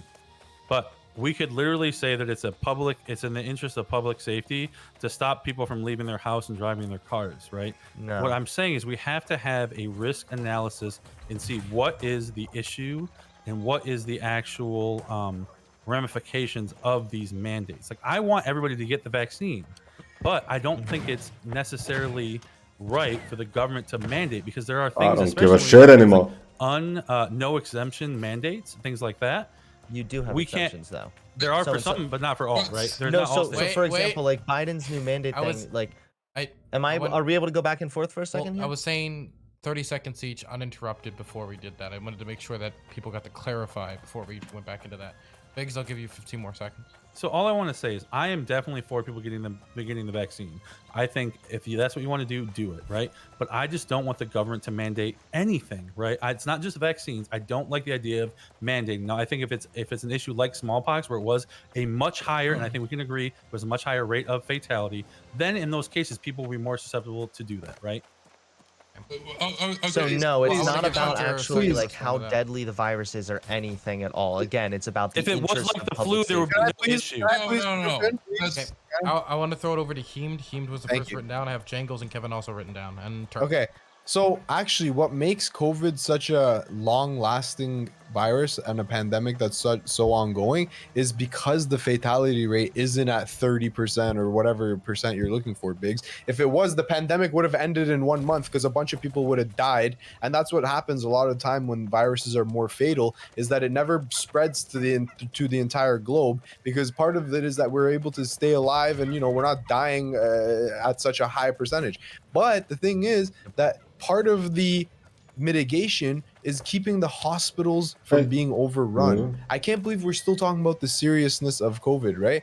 I thought we were going to talk about the mandate and so on and so forth, but it seems like you guys are making arguments as though COVID is not that serious still, and it comes down to keeping the hospitals from being overrun. I work at a hospital, and for some period, our ICU was at over 100% capacity. Our children's hospital in the city had to turn away kids so that they could put adults in the children's hospital. It is very serious. And if your hospitals become overrun, that's when you start to get way higher fatality rates. And keep in mind that there's not that many ICU beds available. They purposely, resource allocation makes it such that there's not one ICU bed for every single one of us at the hospital just waiting for us to get sick and go to it. There's only a handful of beds. In my province, I live in Ontario, we have 14 million people. There's only like 3,000 ICU beds. So we have to be very careful and do this all together. And that's why I think the mandates work. And it's weird that you guys are trying to say it doesn't work when like we could point to so many places where mandates are effective. Also, don't we have mandates around cars and car safety? We have to drive under a certain limit. we have all Lumi, kinds the of mandates. stoma, the stoma thing. We have asbestos. Asbestos is another one. You know, like you can't have too much radiation. I'm in radiation field. Everything that you go to, whether it's the X-ray machine or whether it's getting treatment for your cancer, all of these things are heavily regulated and heavily. And that's the thing is like all kinds of things. they need to be regulated in some instances. The problem is like in Big's world where it's like no regulation at all. It's like polio still exists. Kids are dying from preventable diseases. And Jesus Christ. And all of a sudden, like No, but it's true. This guy said, hold on. This guy said he's not in favor of mandates. So I'm saying in his world, yes, you would see an uptick of preventable disease. You would see an uptick of child death, and you would see an uptick in what? Drunk driving. If there's if there's not going to be any regulations, then yes, you're going to see society go to hell. We see a very good example of this right now. When you have like cannabis, when you have them in the gray market area not regulated, you have problems where people had the vitamin E in the cartridges because there just wasn't the regulation. And Biggs, the reason I make this point is like I probably agree with you on a lot of like backing up on certain government things, but I do think regulations and certain mandates can be really important for public health and not just important, necessary. We do have mandates around that. I think the cars example maybe is one that gets used because it's like if I'm not wearing my seatbelt and you're wearing your seatbelt and we get in a car accident and I die, like that's not your fault. That's not anybody else's fault. Like that's my decision to wear the seatbelt. So like if you're really terrified of getting in a fucking car, then put your fucking seatbelt on. Like I don't understand why everyone else around you needs to be vaccinated. This is a misunderstanding. So this would be like it would be. I'm vaccinated. I don't give a fuck, really. I know. Again, I know. It doesn't matter if you're vaccinated. It's about compelling vaccination across the board because not enough people are. It doesn't matter. But because a lot of people are under the impression that it's misinformation, like they have a lot of misinformation. So why would I put my seatbelt to save someone? No, a better example, a better comparison, although not completely analogous, would actually be drunk driving. So one, it's your body, your choice. You have bodily autonomy, and two, it's your car, your property. You should have the right to do that, technically speaking. Okay, but if I have a magic vial that saves me from drunk drivers hitting me, then wait. But why wouldn't you? The impact of like what's going to happen. Am I allowed to respond here? Holy shit! So why are you not allowed to drive drunk? It's because it risks other people. I think the seatbelt is a perfect analogy because you're still going to get damaged. But if I have my seatbelt on, like I still can be injured, but I'm not going to die. I'm not going to die. It's a negative externality. Does that make sense?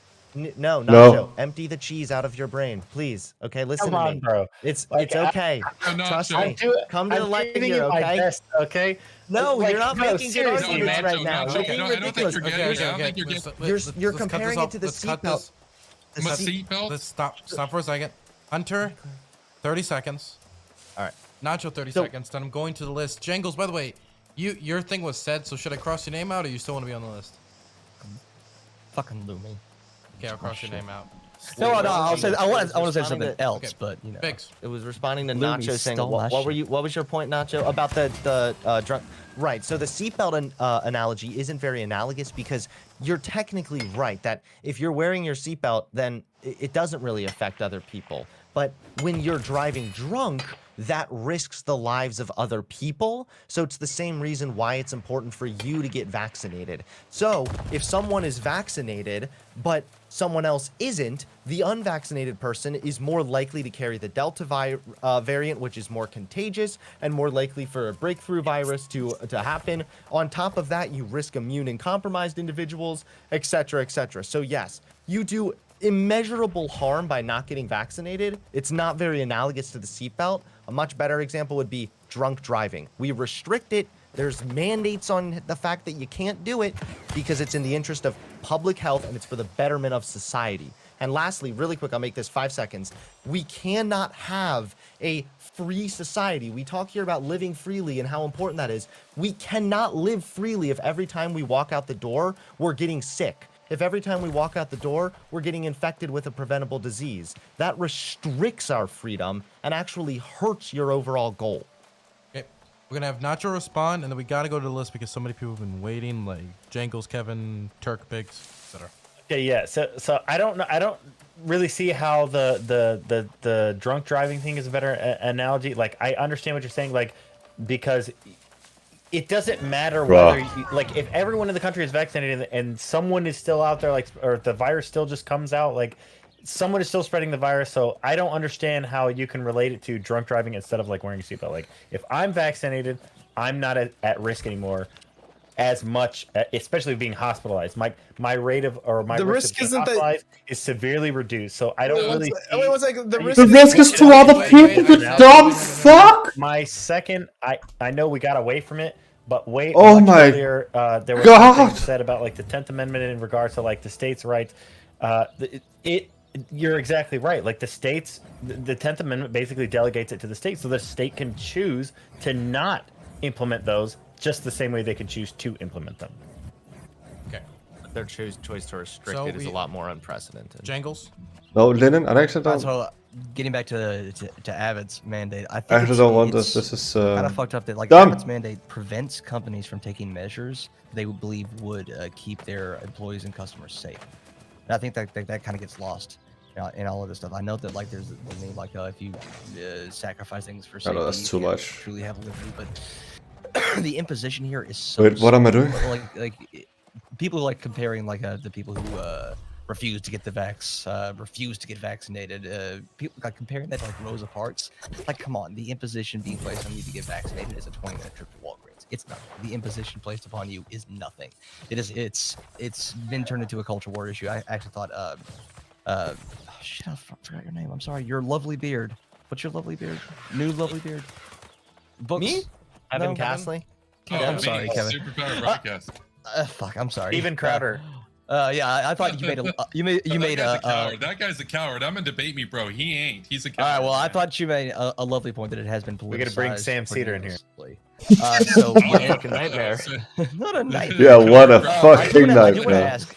This is a genuine question. So, like, I know a lot of people like they don't want the state to get involved in people's health care and good one. And all that fun stuff. But if we have this thing like a global pandemic, how does an atomized approach to individual liberties deal with something like a global pandemic, where it's really not up to you? Like, if you are a carrier for disease, you do affect other people. And like, isn't the meme like your freedom ends for like your freedom to punch ends with my face or something like that? So how does an atomized approach, state by state approach? Gotta have collective action for collective problems. World order, baby. Let's go. Conservatives talk a lot about being like patriotic and everything, and if you want to look at it, George Washington was a huge proponent of vaccine mandates. So, for example, he mandated vaccines for his army, and he also actually wrote in various letters about how in favor of mandates he was, to the point of saying that he thinks every the rate child of should. death was much higher. Again, it's not about a much more serious. It's not degree. just about the rate of death. I'm totally pro-vaccine, bro. Like, I told you that I don't care if you're pro-vaccine or not. What you're saying is wrong. So the smallpox thing could be as non-deadly as only 1%, or it could be as deadly as 30%. We literally can see COVID that in some instances you have a 99.9% survival rate. In other instances, you're much more likely to die. So it's not about the death rate necessarily. It's about overall, like what Kevin was saying, a universal measure to try and get everybody vaccinated. And George Washington was in favor of this, to the point that he literally said that he would be in favor of forcing kids to be vaccinated against their parents' wishes. Like, that's how fucking extreme George Washington was. Are we doing this for every single like virus variant in the future? Like, are we gonna shut down for the next flu? Like, what? I don't. Down. Wait, we're talking about vaccinations. It's the same. It's almost the same mortality rate. Like, wait, when there's new viruses, you tend to get new vaccines and stuff for that too. Yeah, that's like a common thing. So yeah, if there was a new virus The that flu came out, yeah, vaccine you'd is probably not be a normal mandated. thing. Yes. Like for another flu variant is what I specified. Like, Sure. Yeah. Yes, you get That's boosters every year for the flu. Yeah. I mean, Right. is I have to take well, my flu I shot guess every year. Wait, Why? wait. What argument are you making right now? like, but we're not shutting down the fucking country and I guess- forcing people to get. No, Okay. that's And I'll be kind of clear a too, part of- because this is because in healthcare, which is a field I work in a nursing home. Like I have Oh, to get like God. mandatory vaccines. Well, that I makes get them this every year. Like I'm worse. fine with That that. makes this It makes worse. sense. It That's makes horrific. sense for that Let him area. say I what just he's don't saying. see. I just don't see how it makes sense for other areas. That's all. Like if What you're working in doesn't make healthcare, absolutely. If I'm working in a nursing home, absolutely. I don't have any problem with that. And I don't want to get like old people sick. I know this is the target group. But what But about I- people that are younger that although they might not get sick and die, they could suffer long-term negative effects? So for But example, the you might majority have of people who are for example, suffering you might- long-term so- effects of this are so- people who had other comorbidities or that Also, they don't were matter. active They like don't matter during then. during their So infection. for example, if you were to walk into like Subway and you were the employee, right, and you're working next to your other employee, that employee has a right not to get sick from you while working at their job. And the employer, by the way, also Right, but if that as so we that already- person should get vaccinated. Like that's what. Yeah, Even the if they're- government should mandate them to do it yes, if they the are going government to be should mandate they compelled. all get vaccinated. So this, then, right? this So is the difficult. I- This is the difficult part here. So like you're this when you is a describe, nacho like, for your brain. This is what Well, happens. when you- Okay, It's okay. you not I'm when you sorry, microwave I have for to- too long. look, I let it go on for a while. Jangles, I'll let you make your comment quick. Then I'll have Nacho respond. But then we have to go to the list because we have Kevin, Turk, Biggs, and Lumi. Can And he we're- stop attacking me for immutable characteristics? All right, me being a nacho is not my fault. All right. Oh Okay, yeah. And then we still have wrap up, and we only have 15 minutes left in the show, so it's gonna go over already, and I cannot go past midnight. So, Jangles. All right, I'll be super quick. So when you're describing like environments where it would make Oh, sense, like, healthcare and Christine! stuff like that, that's also that's great, but that's Let's not how go. like, viruses are spread. All right. Give me another one. my Give little me brother another worked one. At McDonald's, and the people and he worked at McDonald's in rural red state. Another one. Right? People did not like masks. They almost like challenged themselves to get the freedom of No. to stick it to Joe Biden and all that fun stuff. And so my little brother got COVID by working at McDonald's, have and then he went Taste home. last You know longer. who was home? That is My pretty elderly packed, but mother not good with enough. 30% lung capacity. She stopped smoking 10 years ago, but it still fucked up her lungs. Do not smoke, kids. And so he gave it to her. And that was like the scariest. I thought there was a big chance that I was going to lose my mother. My mother doesn't leave the house, essentially, all right? But she has a son who had to work for a living, and then that son came back and gave it to her. So it doesn't matter that he worked at McDonald's instead of a nursing home. Like, that's how viruses spread. People go out and meet other people. And this was before the vaccine was widely available, so it didn't... If this had happened, like, after like vaccine mandates were in place, that would not have happened, and that wouldn't have been like this terrifying like 2 weeks of my life where I thought I was going to lose my mother, and like then now both parents are dead, and awesome, all because like some motherfuckers thought it was like they're expressing their freedom because they weren't wearing a mask, because apparently wearing a mask hurts your little ears or something. Well, probably because they got too scared reading a Facebook meme, so they decided not to get vaccinated, and now because of that, you know, we all are stuck with more pandemic. Because these, like I said, this is why I take a Dumb really harsh fucks. stance against the anti-vaxxers or people that peddle anti-vax stuff. I said it was Yeah. gonna be Jangles the Nacho. We gotta wrap up, man. Oh, sorry, man. We're gonna go on 4 hours if we. I don't. He can go. I said what I needed to say. Okay, well then we'll just go to Kevin then. Kevin? Okay. Okay, thanks, Don. Yeah, I'll try to get through this quick. So, so as far as the point about polio and how this isn't as serious as that, it really depends on which age group you look at. And if you are in, above, what is it, like 65 or whatever, you're approaching 15% fatality rate if you contract COVID, if you're unvaccinated especially. Also, it was brought up the comorbidities as if that's supposed to be somehow, oh, well, it doesn't really matter because those people were already ill. No, the point is, yeah, they're more susceptible to get it. That doesn't mean that we don't care about their lives.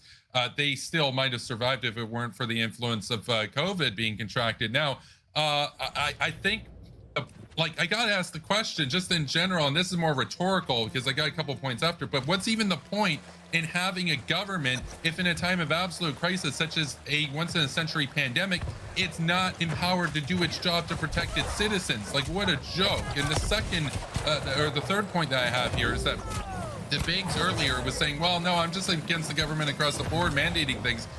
at that point, Biggs, you've already proven yourself ideologically rigid and inflexible, and it's really not a serious position in a time of crisis such as this. You actually have to be a little bit rigid, and that if you or a little bit flexible, because if you're not, your world will not survive. Your country will not stand in the face of great crises if you're that inflexible, because you could take that approach to really any situation.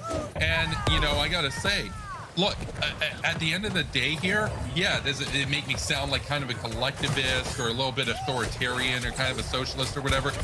The point is, we're in a time of crisis. You have to be flexible a little bit.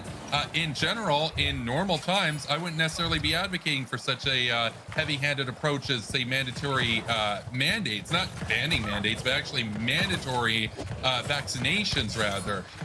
But you got to do it in a time of crisis, such as a once-in-a-century pandemic. And so, it's like how, I'm a little bit more center-right on economics. I'd love to live in a world with lower taxes, higher output, all that kind of stuff. But I acknowledge we got some big issues to deal with right now, like pandemic. We got massive security threats, humanitarian crises like North Korea that got getting liberated. So we got to raise taxes in the short term, so that once we do have world peace, we can lower taxes forevermore afterwards. But we got to deal with the threats to our society right now. COVID is the major one at the moment. So finally, yeah, I support mandatory vaccinations. #vax, don't care about your feelings.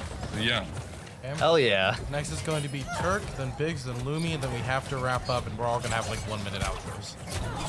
Yeah, so I honestly don't have any extra input, but I was going to try and bridge the gap kind of between, these mandates are proper and everyone should do them, and then going to Biggs and saying, well, mandates aren't. We don't need to protect for such low fatality rates. Maybe there could be room for compromise. If you look at 65 plus for fully vaccinated people, the state of Texas is 86% fully vaccinated. And guess what state is right above that? California, 86.9. So it's like Texas is doing similar in vaccination rates as other states that have more severe policies in place. Can't we let the individual take a little bit of responsibility? You can see some of the vaccination rates for other age groups, and that's where a Delta is different. But also, those are more survivable people groups, right? So I think there could be a compromise, but unfortunately, it's not the topic for today. Okay, so next is going to be Biggs. Yeah, so to piggyback off of what he was saying there, like when you look at the actual data of the fully vaccinated people, the majority of the people over 65 in almost every state is over 80%, right? If you look at the data, and this is from, I'm looking at, and he might have been looking at more recent, but I'm looking from beginning of September. So I mean, like what you said there is the people that are the highest risk are being vaccinated, right? I also have a study from here that I was talking about before when I mentioned about that you guys didn't believe me because you're ad hominem and straw manning me. There's actually from CNN and the CDC that more than 80% of Americans 16 and older have some form of immunity against the coronavirus, either through vaccination or natural inoculation. So at what point is it actually going to be like, are we going to be sufficient to say like this is where we need? Does it need to be 100%? Does it need to be 98%? From my perspective, 95. And it needs to from be my 95% perspective double is that vax. we have at least more than 5% of the people in the total population that probably shouldn't get the vax due to either medical reasons or if they want religious reasons. Even though I'm not religious, I don't necessarily believe that. But I'm saying is there's probably more than 5% of the total population that would fall in those categories. So what I'm saying is I'm all for getting the vaccine. I think everybody should get the vaccine. Get it. It's good. It's like I'm a gamer, so anytime I can get like a bonus to damage, even if it's 5% damage increase, fucking I'll take that in my video games, right? So I want people to get vaccinated. But I don't think the government should mandate anything. There's a difference between forcing people to do something and forcing people not to do something because it's an infringement on others, which is why that whole driver's thing, which you guys misconstrued, which I meant the actual risk of driving, not the regulations from driving. Because obviously it's you so have to lame because it's a negative externality. Horse regulation. What I'm saying is, though, is you guys were misunderstanding my point. What I was saying was your chances of getting killed driving under the age of 40 is higher than dying from COVID, and I understand doesn't matter. But what I'm No, but saying that's is irrelevant. that That's a red herring.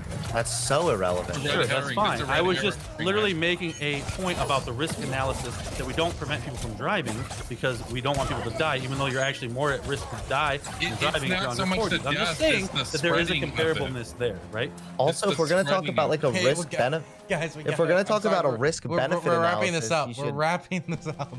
Anyways, but what I was saying was I just don't like the idea of mandates, and you guys are misconstruing mandates versus positive and negative applications of the law, Hey. like forcing people to do No. something versus telling people they can't No. do something because it's infringing on No. others is completely different, and you're conflating those two No. things, which is just you're completely telling false. someone they can't spread a virus. Stop Yes. interrupting, Jesus dude. Christ. All right, that's good. Okay, we're gonna go to Lumi, and then you can say anything else you want to say at any stage. I just want to say it's real nice to be on here with y'all. Oh, thank you very much. We love you, Lumi. You're amazing. You're so comfy and cozy. Where's your blanket? I feel like you need a blanket. Dog, that's warm. It fell behind the couch. Okay, that's fine. That's fine. Okay, so we're gonna now go into wrap up. Everybody has any statements and shout outs. Try to keep it under a minute. I'm trying to wrap this up. So we're gonna start with American Nacho at the top left. Is this outros too? Yeah, outros and shout outs. All right, so yeah, I'm American Nacho. If you want to hear more of my shit takes, come follow me on Twitch and watch my my arc. Okay. What I want to say on this, I guess, is that the reality is that 40% of citizens in the U.S. are overweight, and I think almost half of our population is like over the age of like 50. So these like comorbidities had a pretty large impact on like how COVID impacted our society or our population. And I think that speaks to the fact that like we should be focusing a lot more on getting ourselves in shape, getting our immune systems built up. I'm on the team Vax. All right, take your fucking vaccination. I don't give a fuck. It's out there. It's free. I waited a long fucking time. I think a lot of people, some people even in here, I think maybe I had talked to, I think maybe even Biggs and Dylan at some point. I had talked about like my vaccine hesitancy at some point because I had like the vaccine, or I had the virus already, but I didn't want to give like a bunch of morons like fuel to run around being like anti-vax. But now with the availability and widespread like vaccine fucking locations everywhere, get your vaccine. And I just don't think you should be running around telling everybody else what to do with their body. Like that's just how I feel about it. You put on your seatbelt, you be protected when you get in a car accident, and I think that's the way we should go. I don't know, man. I think it's really kind of shitty that there was a lot of misinformation about like the virus when everything was coming out, and it worked against the general public. And I think that's how you get like people like Governor Abbott getting a lot of fucking like support. And yeah, I don't know. I think that's kind of fucking crazy. But Thanks. Can I go Keep it later? guys. Can I go later a minute since I'm longer. sure people are gonna come at me? Okay. Can I go later? Sure. I'll go and then leave. Okay, Hunter, 1 minute. Okay, yeah, thanks so much for having me on. Yeah, at the end of the day, it's important for everybody to get vaccinated. It is not just about protecting yourself, it's about protecting people around you. Again, I don't know why we keep hearing the seatbelt comparison, because the seatbelt is not the only comparison here, because again, it's about protecting people around you. Ultimately, the vaccine is safe and effective. The data has overwhelmingly demonstrated this both in the real world with the fact that hospitalizations with people with COVID are skyrocketing among unvaccinated, while the vaccinated are living life freely and happily, riding on free from preventable disease spread to us from dipshits that are too scared of a vaccine for some reason. Now, again, Dylan, I'd like to thank you very much for having me on. And I know that, people on this panel weren't like super anti-vax or anything, but I'd still suggest check out ivermectin, guys. It helps with brainworms, okay? I love you all. I'll see you later. Bye. See you later. Now we're gonna throw it over to Jangles. Hey, this was super fun. I actually loved all these topics. Thanks for inviting me on, Dylan. To sum up, give the gays our trash. I want my trash. Give me my trash. I'm reading it Comedy right is- now, by the way. It is trash. Yeah. Yeah, so I want more trash, all right? Comedy is important, and it's okay and good to talk about it. And mandates kind of are a compromise to open it back up. All right, if we had some reliable, cheap, widespread way to like test for like antibodies and national immunity, I think I'd actually be okay with that. But the reason we have local vaccines is because it's very, very easy to keep them. Yeah, so I have a YouTube channel, Dangles Science Land. I have 3 videos on comedy where I explain why you're not allowed to laugh at jokes, and you should feel bad for ever laughing in your entire life. Wonderful. Now we're gonna throw it over to Dr. Fiend Out. Yeah, so fuck man, there's so much. I'm kind of over COVID debates, to be honest with you. It's about 2 years into the pandemic and I'm hearing the same fucking arguments over and over again, and I'm kind of over it. Nacho said 40% of Americans are overweight, and overweight is a comorbidity for COVID. That's more reason why people should vaccinate. They're at risk. And you said there was misinformation from the start. Again, I think a lot of that had to do with just learning about the virus, how it spreads, how does it spread amongst populations, is it airborne, is it surface borne, all of these things. Should we wear masks or are we getting it from surfaces? All of these things were just very we're just coming out. So of course the science changes over time. It's not misinformation because the science changed. Next up, yeah, I just want to say thanks, I guess, for having me on, Dylan, as always, co-host of the Burned Out podcast. And I also want to say, if you invite me on your stream for a panel, I stay till the very end. I don't give my plug and leave like some other people that just did. I stay till the very end, man. I ride or die, bro. Let's go. Follow me on Twitch. Check me out on YouTube, where I'm almost at 10,000 subs. Fucking hell. So, yeah, come check me out. Thanks for a great night. Awesome. Awesome. Now we're going to throw it over to Kevin Castley. Yeah, thanks, Dylan. It was awesome to be here. Had a lot of fun tonight. Great topics to discuss for sure. Yeah, so basically you can follow me on Twitter at Kevin Castley. You can check me out on Twitch at Superpower Broadcasting. I stream every day. I also started gaming too, streaming gaming at least. So I usually do a political or foreign policy stream, and then I'll stream games usually after that. I'm doing a post show over there in about 10 minutes or so. So feel free to come on by. I'll give my thoughts on how I thought I did and everything. And then, yeah, no, for sure. So there's that. And if you want to support me, you can check me out on Patreon at Superpower Broadcasting. And I will close out by just saying, you know, look, this is serious. You know, we're in a time of great crisis right now. This pandemic is a massive issue. This is something that we all need to unite around. And to the losers and goobers out there that are opposing the vaccine mandates, all I got to say is, look, it works. Hashtag vax don't care about your feelings. Peace. Wonderful. Now we're going to throw it over to Turk. Yeah, so as a Texas resident, I support Governor Abbott. I'm really interested to see how the actual lack of mandate or not mandating. I'm really interested to see how that plays out with the federal stuff that's going on and how that's actually going to play out in the courts. You know, because I work here and I would like to know what my status is as an employee in the state. So I wish we could have talked more about that topic instead of the seatbelt. So whatever. I'm Turk. I stream science and tech. You can catch me over at YouTube/TheTurk or here on Twitch. I cover a lot of Steam Deck stuff and a lot of PlayStation 5 stuff. So if you like PCs, gaming, and all that hardware kind of talk, you can follow me. Thank you. Biggs? Yeah, so first of all, I want to thank you, Dylan, for having me on.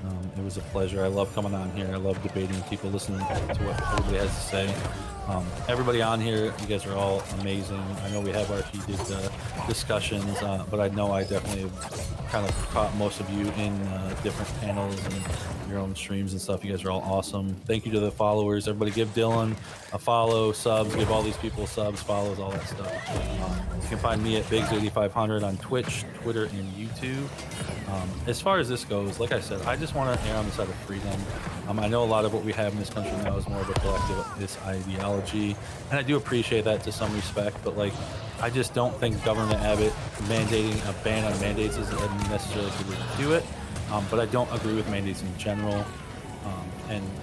As Ben Franklin said, if you are not going to, let me see if I can pull up the quote here.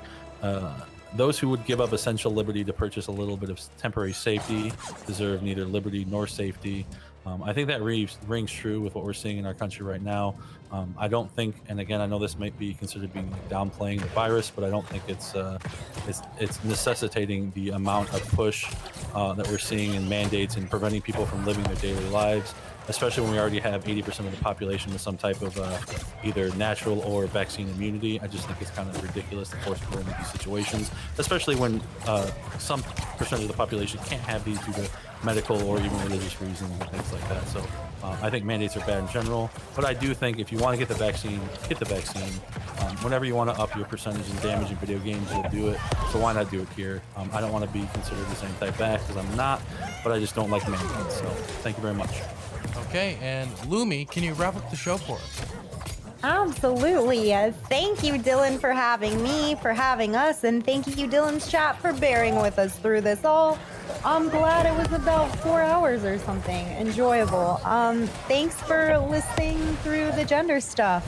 Again, I guess my major points are bisexual Superman, base. Bisexual Batman, why the fuck not? Hot. And I don't think Dave Chappelle was... I understand why people want to say he's not transphobic. I wish we could have dove into the nuances on why people felt like he wasn't and hashed out those arguments a little bit more. And, but thank you for hearing me out and having me on to, you know, have those conversations. Biggs, it was lovely meeting you, as well as Nacho Man and everyone else. You were so lovely, catching Lumi. you. I've been in your God. chat many a times. You guys are all amazing. You guys are all stars. I love Wholesome, you all. Awesome. Well, thank you for having us. Oh, you can catch me at twitch.tv/LumiRu. I like talking about gender and men's liberation and women's liberation and gender liberation because I think freedom is based. Wonderful. Including gender freedom. Thank you all for coming on. You all have a blessed one. For everybody at home, you can catch me actually this Sunday. I will be going on 2 panels. One, the Hippie Dippy Recruitment Show, and the other one is, I don't know, some weird kind of unique thing. Set up by some dude, I don't know, some doctor, fake doctor. He's doing it for, he's helping POC. Yeah, I'm very forgetful. Thank you so much. You all have a good one. Peace out. Thank you. Peace. Have a good night, guys.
Oh.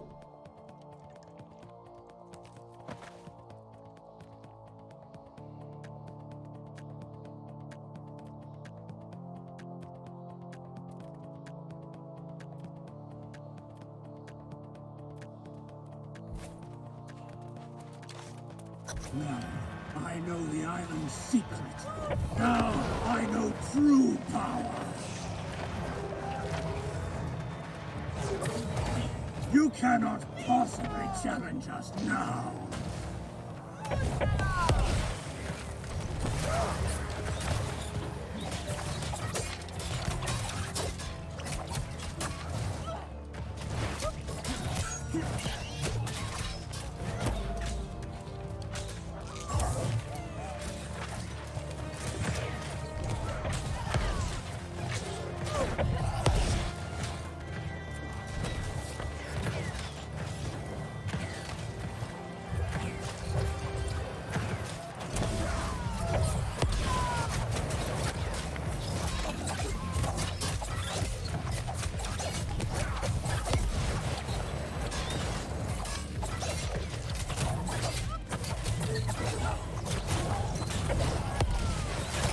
This will be the last time we meet.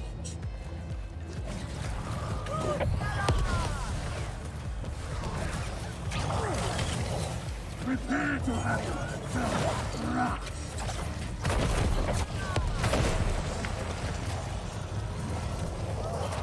Time to taste corrupted steel.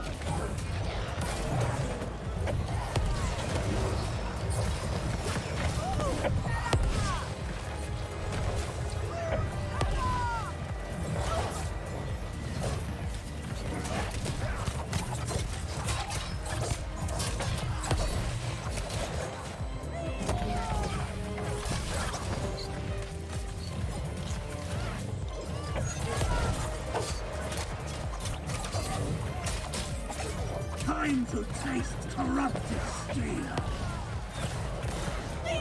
Prepare to have your soul crushed.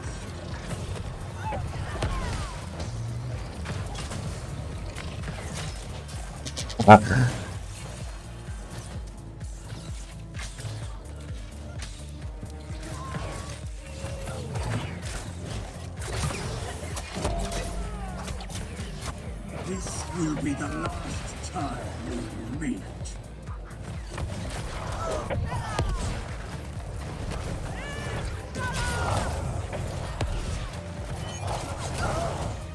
Oh, Nicole!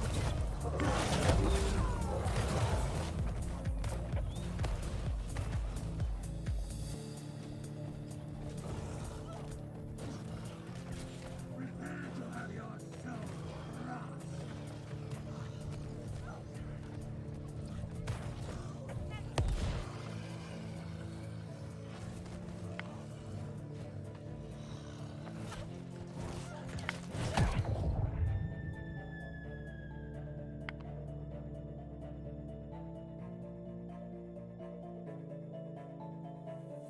Fine.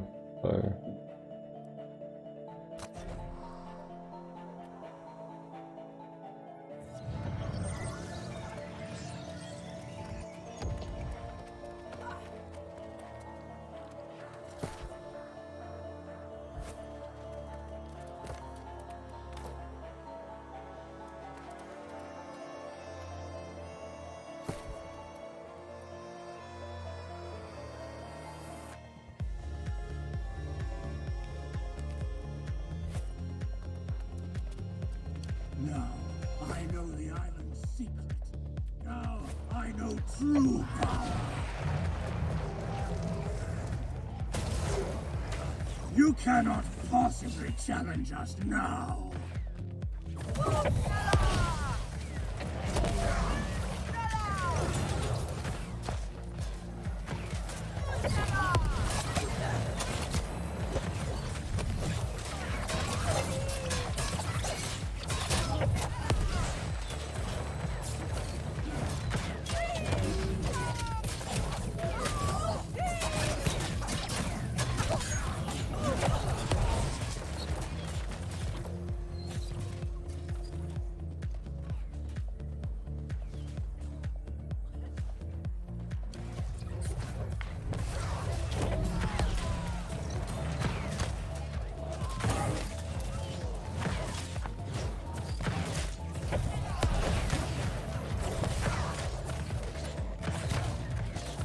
will be the last time we meet.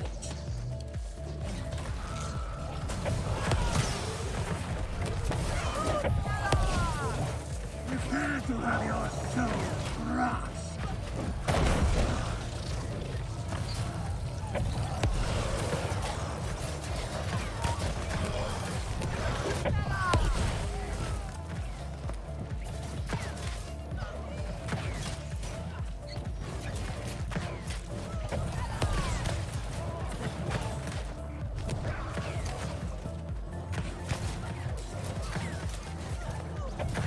Time to taste corrupted steel.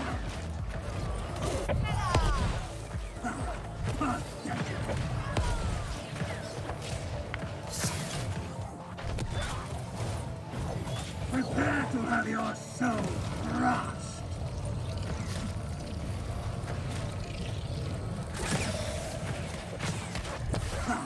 Pathetic.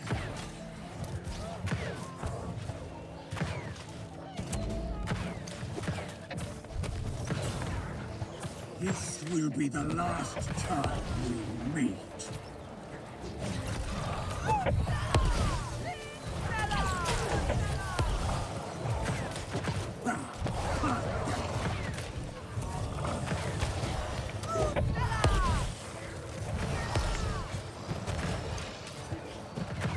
Prepare to have your soul crushed.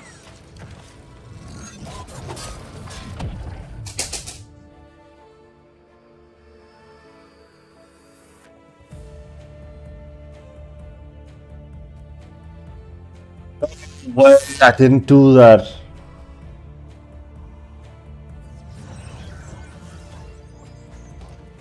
No way I didn't do that. I actually fucking did that. Oh my god.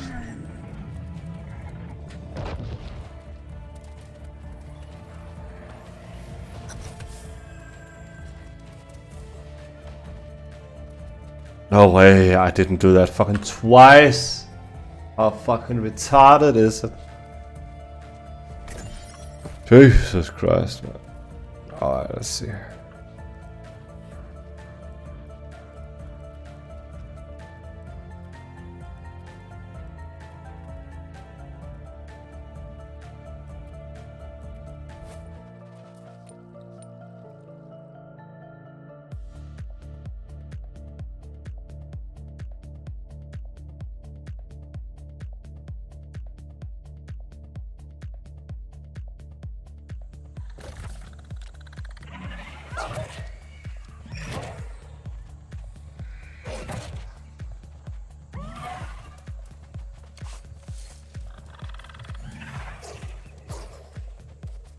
Oh wait, I did do that.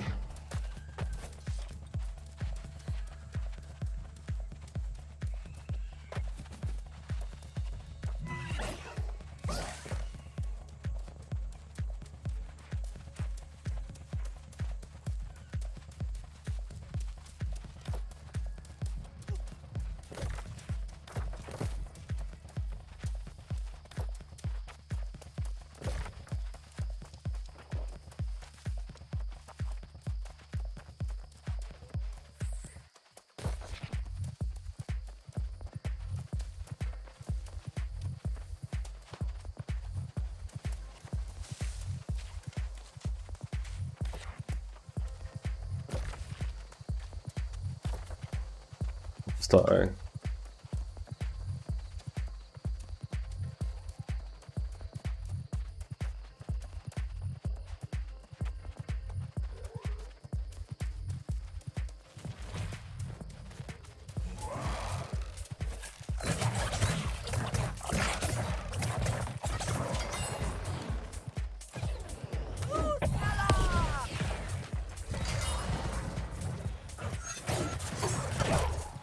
Okay, du snapper bare op.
Wait, Archdeacon, what? Archdeacon.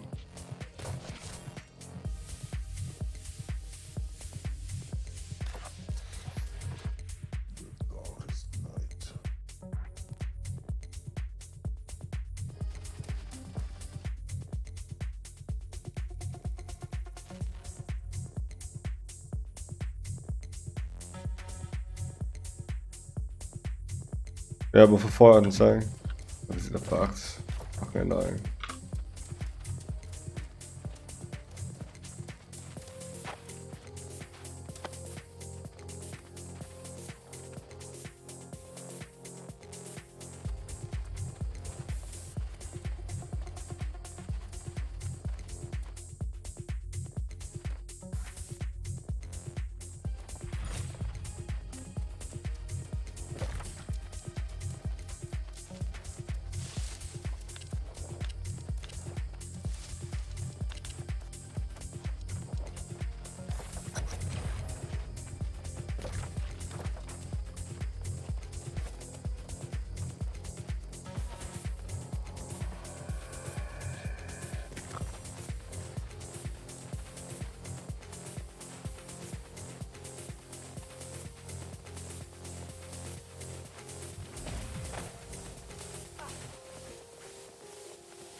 Oh shit, they're actually deep.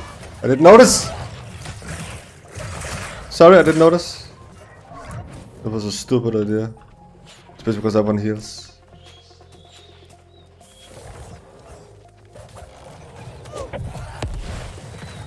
Sorry, I didn't notice. My guys.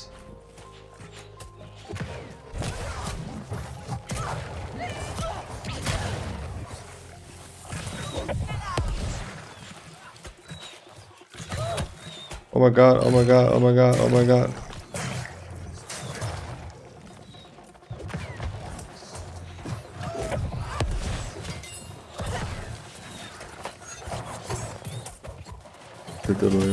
Oh.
Holy shit!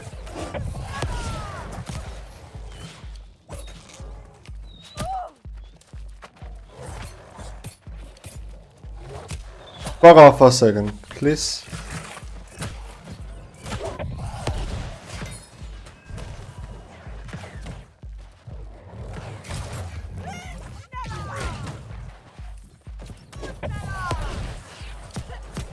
Oh my god!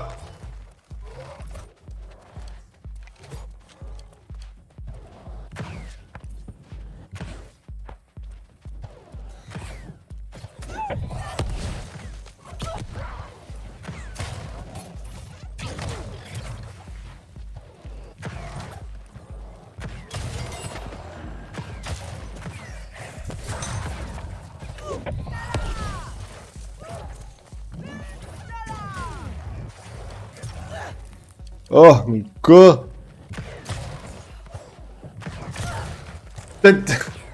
This snapping, please fucking stop it.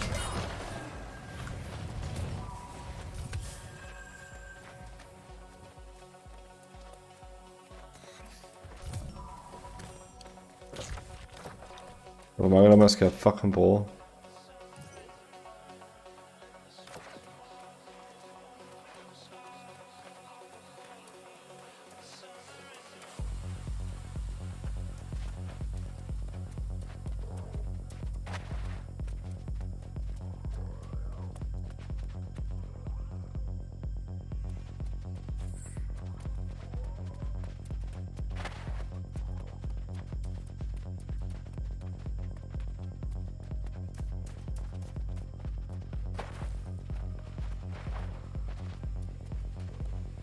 Skal jeg have.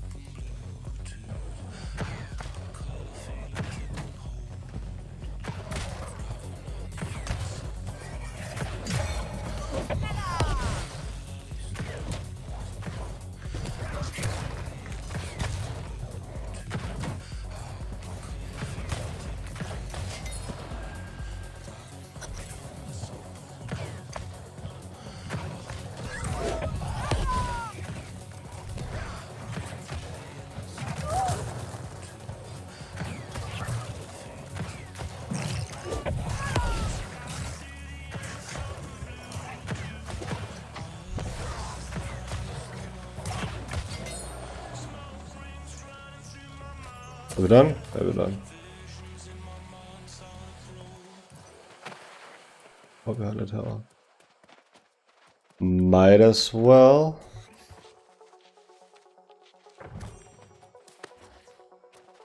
See. I don't care.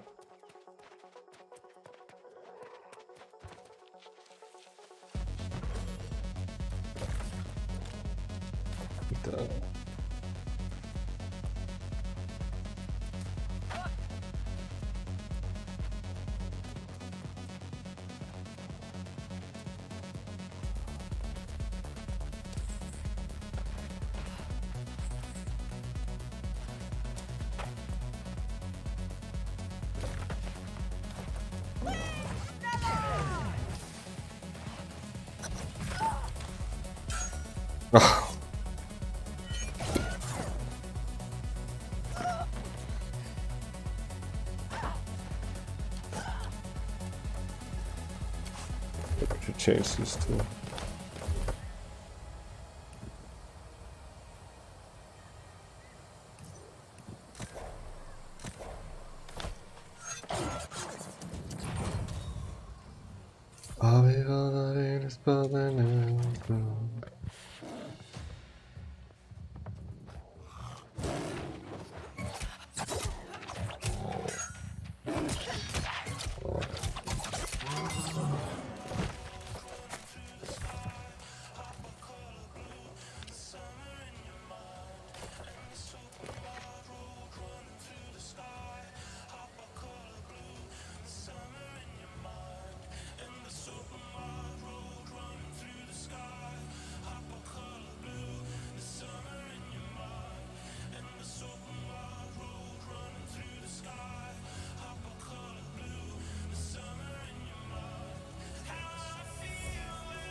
No, don't cry.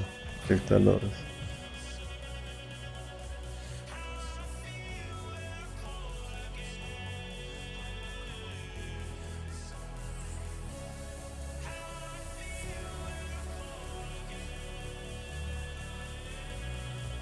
Great cleave, great cleave, great cleave, yeah.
Du tager en advent der.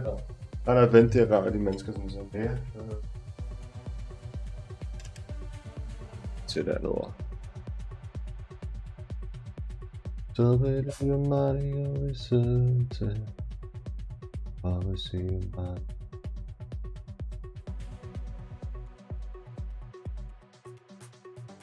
Ikke?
Oh fucking god, hvordan er det muligt?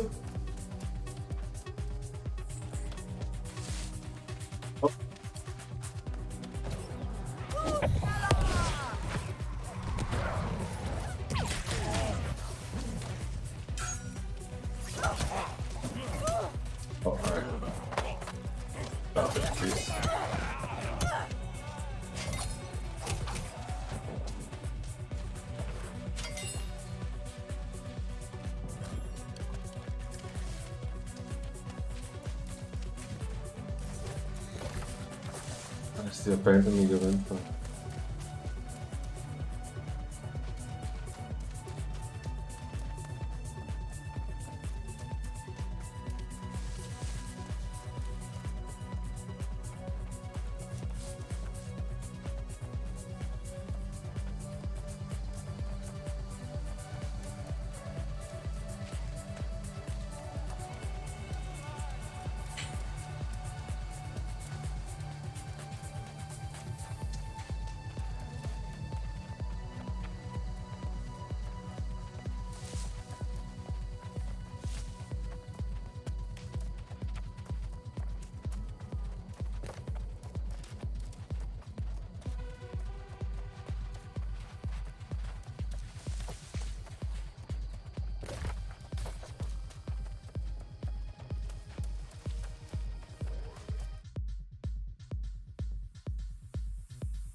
evolve Alien to the front lines. It might be refreshing to fight the corrupted in a real battle.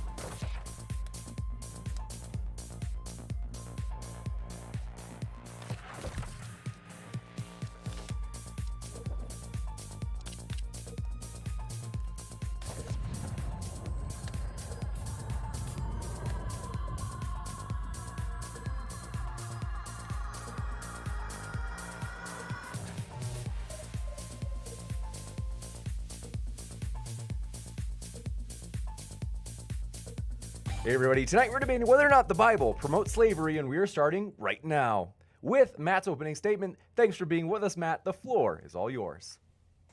Thanks so much for having me. Thanks to William. Yeah, I don't know. I think the problem, the reason why like a lot of like the expansion of healthcare ideas get shot down is because people are afraid to give an inch, because a lot of times the left wants to go extremely far with things. I think the idea of like, you know, having good coverage for expanding Medicare and Medi-Cal for all, I think that's probably pretty good. But I think there's a lot of rhetoric that's like around the idea of abolishing the other types of healthcare once we do that, and I think that's where the problem comes into to play. I would say ultimately, yes, like all these other ideas, like we see other countries like, you know, doing pretty successful models. I don't think they would work the exact same in the United States, obviously, because our country is kind of amazing and we do all sorts of things that create the vast majority of medical advancements, biotechnical advancements in the world. So then I think the idea of getting rid of that profit motive, I think, would probably hurt that. But overall, I think, yeah, more Medicare, the expansion of Medicare and things like that sound like they'd be pretty good. Thank you. Next, Matt Latin. So I think like the way that the question is framed is kind of like an indicator of like what the issue is. Like, it's not even like socialism, right? It's not like we'd be getting like a health insurance co-op if we did like socialize the Medicaid or Medicare, right? The idea here is that you've got state-managed healthcare or you have private-run insurance. That's like the actual debate, and it wouldn't actually impact our medical research either. We have some forms of it. Like when COVID hit, I was privileged enough to be able to take advantage of some of the programs in my state. And the result was they basically put me on a private insurance provider anyway. And instead of me paying for it from my paycheck, I was paying, having it paid for by the state. So it's not like things would be that much different in terms of like the bureaucracy. Like everything would be basically the same and people would be still getting paid.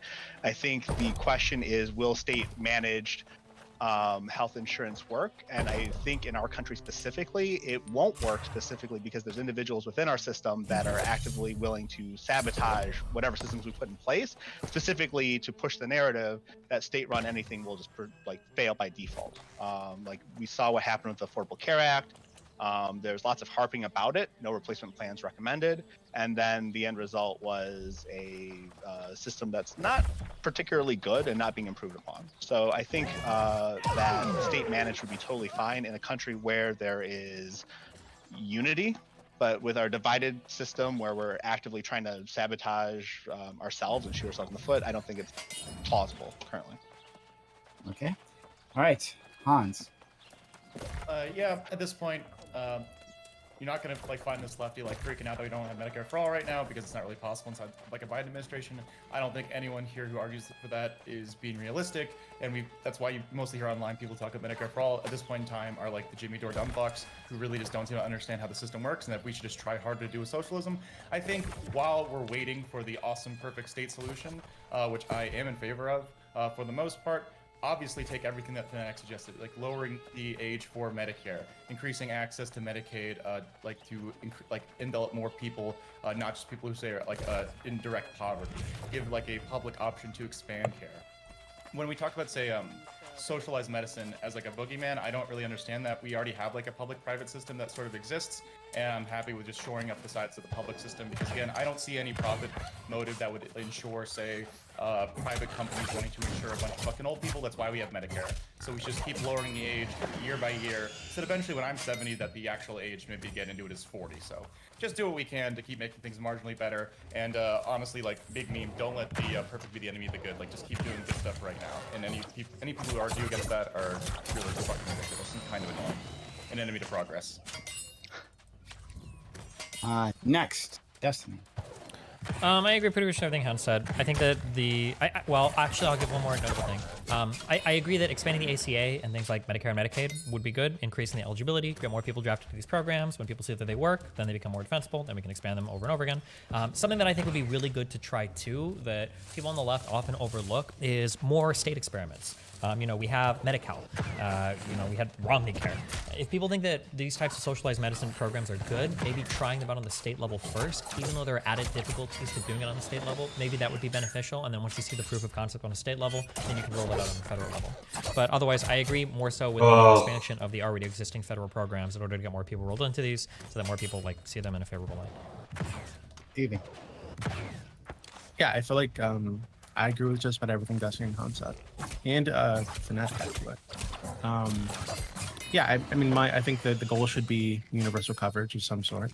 I think it makes more sense to have some kind of like hybrid system where you've got like some kind of public option or like universal coverage for everybody that covers like basic necessities. And then maybe some private plans available to what's the word I'm looking for? To cover all the extra shit. That makes the most sense to me. I think that works in countries that have it. And I don't see any good reason we shouldn't have it here. New salsa. Yeah, I don't want to be another broken record, but pretty much I agree with mostly what was said. I think the most interesting part about the question is about the possibility of leaving people behind and whether or not that's going to be an acceptable loss. I'm interested in what exactly would be an acceptable loss, or if anything is at all, right? Is if we continue progressing, like, is it like if we go down to the Medicare for all, like Hans was saying, and we get down to like to year 40, right? Is all the lives in the middle, is that like the acceptable loss that we have? Or if like we're only going to apply it for like American citizens solely, whatever system that we create, if that's going to be an acceptable loss? I think that's the interesting question. Wow. So, man, I'm gonna take some heat for this. I think that the healthcare system is fine as is. I think there should be a public option. Besides that, I think that if you don't have healthcare, that you can choose to, I think the system is fine as is, to where hospitals are forced to give you medical care or life-saving care. If you go to the hospital and need life-saving care, they're forced to give it to you whether you can pay for it or not. And I think that's where we need to draw a line. I don't think we need to start paying for optional surgeries or optional care if there's no health insurance and they prove they can't pay. But other than that, I think there should be a public option and let the private market do what the private market does, because it's not sabotage to say that the government doesn't work. It's historical evidence that shows the government-run programs are bad. Look at the Veterans Affairs. Look at Social Security. We go on and on and on. This is historical evidence. It's been a pattern. It's not sabotage. Before we get into the general Prime, just letting you know, Ty got back to me, so we have another right to the panel. You can bring him in whenever you want. He's ready. Okay. I do have someone else already here. Don't worry that he's not, apparently he's not Destiny. He doesn't like you very much for whatever reason. Wait, which name? Anyway, Tiberius D. I don't know. Yeah, y'all met? Like, I don't know. Both seasons. I don't know why y'all wouldn't like each other. Anyway, like, Prime, just bring on who you're going to bring on, I guess. Yeah, I already had someone. Wait, are they right-leaning? The other person I'm so mad at Gambit. What the fuck? Right. Would you say, Dustin? Are they right-leaning who you're bringing on? Yeah, well, the person he's... You think he's right-leaning. Oh, it's Gambit. This guy. This is just going to be like, this whole show is going to be us, like, all shitting on the Spartacus is what it feels like. But it doesn't have to be, actually. Well, I mean, like, really? I think Spartacus actually had a point a little bit in terms of, like, when I was first perceiving, like, what the ACA should have been, I really would have rather seen like a public option from the government competing against the regular insurance companies on the markets, because I think it would have driven prices down by default because they're competing with a government entity. So I think there's something to that argument, and I would be curious to see how that would work. And I think it does. Didn't they do that in Massachusetts already? Like that was a thing, right? And yeah, like, I think Massachusetts has instituted already. I think several states instituted something like that already. Right. There's a public option and there's a private option as well. And it like drove costs down, I do believe. I have to look this up just to double check. But that's what happened. typically what happens when you introduce a Can I- cheaper alternative. Yeah, okay. I want to challenge this. If we're moving on, if we're past openings, why do we say that like the VA and Social Security are failed government programs? Well, because Social Security can't survive the way it is right now, and the VA. I don't know if you've ever looked into the VA, but the VA is absolutely a horrendous program medically. Soldiers have to, sorry, not just soldiers, Marines, seamen, all the military members have to wait have to wait large amount of times before they can actually go in and see a doctor, even for something minor. Sure. So and sometimes it's proved to actually be very detrimental to the service member because by the time they actually get in to see a doctor, it's much worse than it would have been if they were actually just seen. Yeah. So why don't all the guys in the VA just go get private insurance? Because the guys in the VA have, well, some people in the VA can't afford it, and I think that there should be extra allowances given to people who decided to risk their lives for our country and come back with PTSD and come back Sure, with but like all these other kinds of so disorders. yeah, I understand, but like let's get affordable care. Like, wait for the VA, because I think this is a great lens to look at. So your claim is that we have a healthcare system that works all right, but then you say you have a huge problem with the VA. So my problem is I see the VA as a form of government insurance or government healthcare. But all the people that are in the VA, if they wanted to, they could go to this private market that you say works very well. But it sounds like they opt to do the VA, even though there's a private market out there that you say works well. If the VA is not that great and the private market is there and they're not choosing it, doesn't that mean that the private market might be even worse? Like you yourself said that a lot of people that have the VA or access to the VA might not have the money for private insurance. Like, Yeah, because there's a lot of homeless veterans and get closer to your mic. You're a little quiet. Because there's, I'll just turn my gain up. That works. Yeah. Is that better? Okay, so there's a lot of homeless veterans, and I think that when you're homeless, you don't have money to pay for surgeries and stuff like that. When you have service-connected injuries, this is usually what you go to the VA for. I don't think that you should be paying out of pocket for service-connected injuries.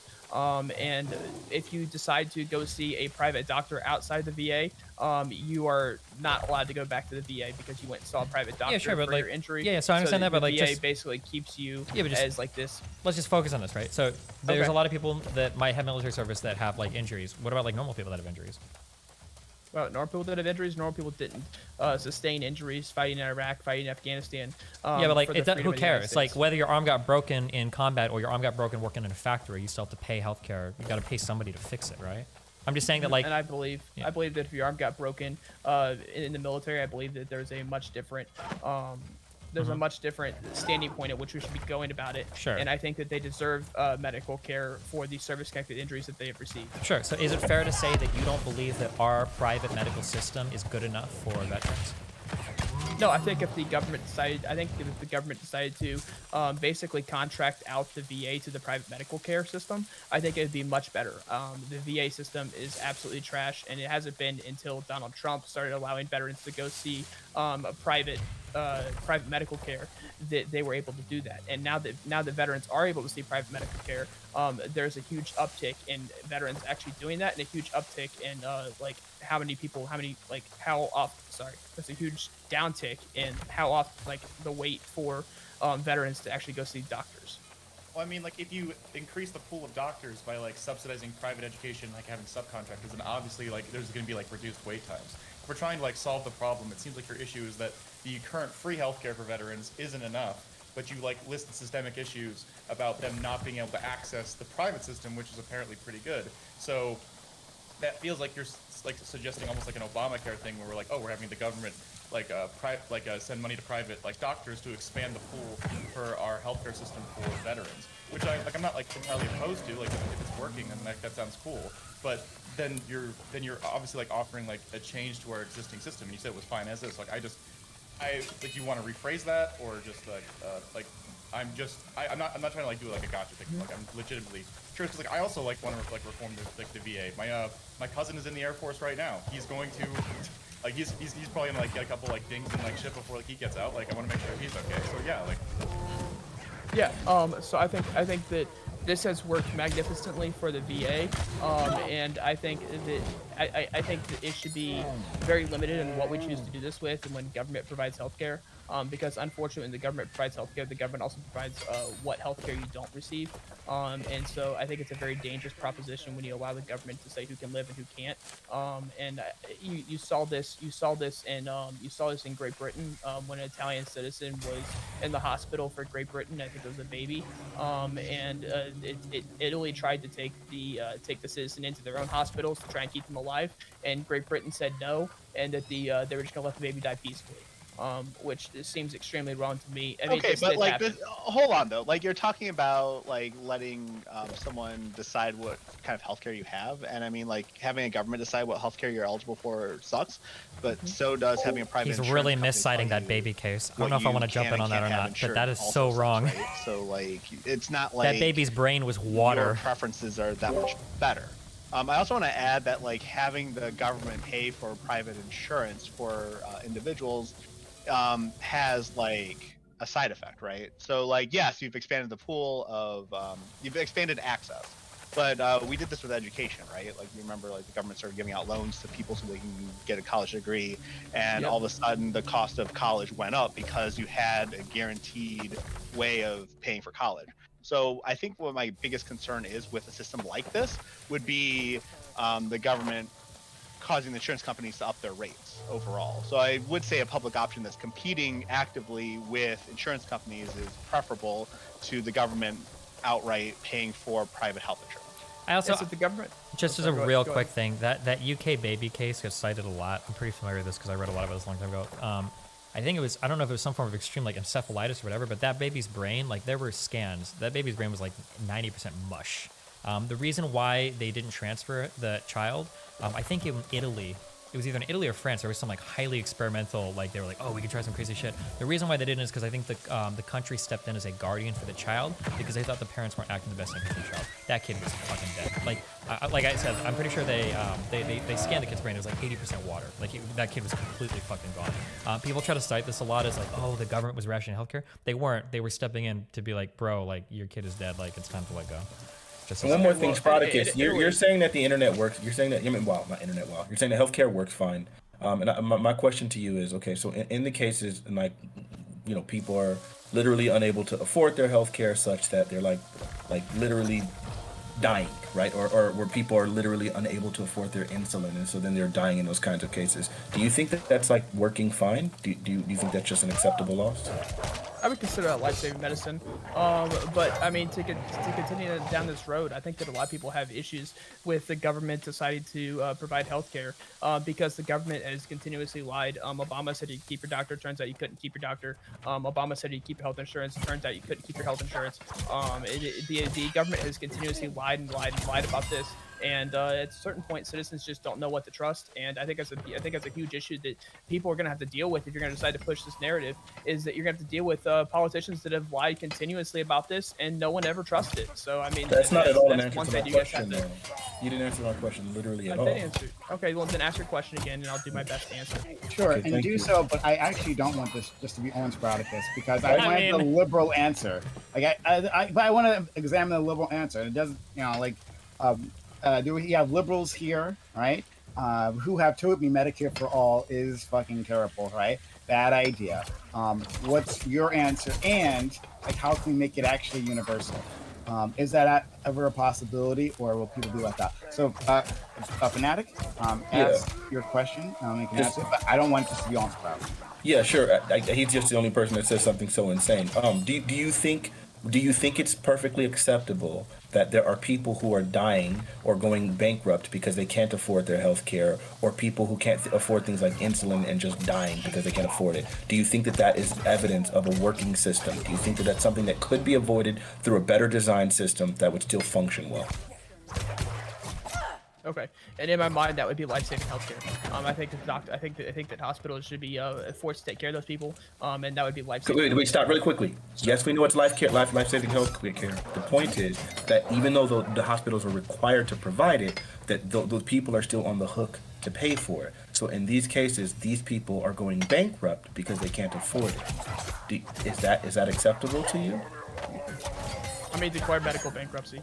I mean, if you can't afford your medical bills, declare medical bankruptcy. Sure, but do you understand that with declaring things like medical bankruptcy, then that means now that your house, things like like your livelihood and the livelihood of your children, and like sometimes in these cases people have like dependent children, right? Like so then in these cases now these people are forced to kind of live in squalor, and you think that that should be acceptable? They should just declare bankruptcy, sell their house, lose their Just as a all of their really quick possessions. fact interjection, if you even for Chapter 7 bankruptcy, usually you'll be allowed to keep your primary residence, non-investment properties, and like 1 or 2 vehicles. I'm not working adult accounts.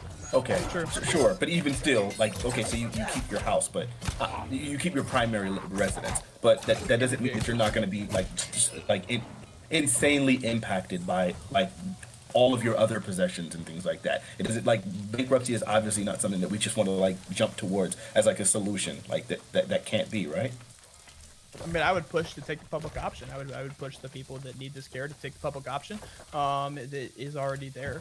And I think that's something that should seriously be pushed for someone who. What if people needed a lot of healthcare, but they were spending all the money on WWE champions, guys? Is the Eli Lilly is the company that puts out insulin.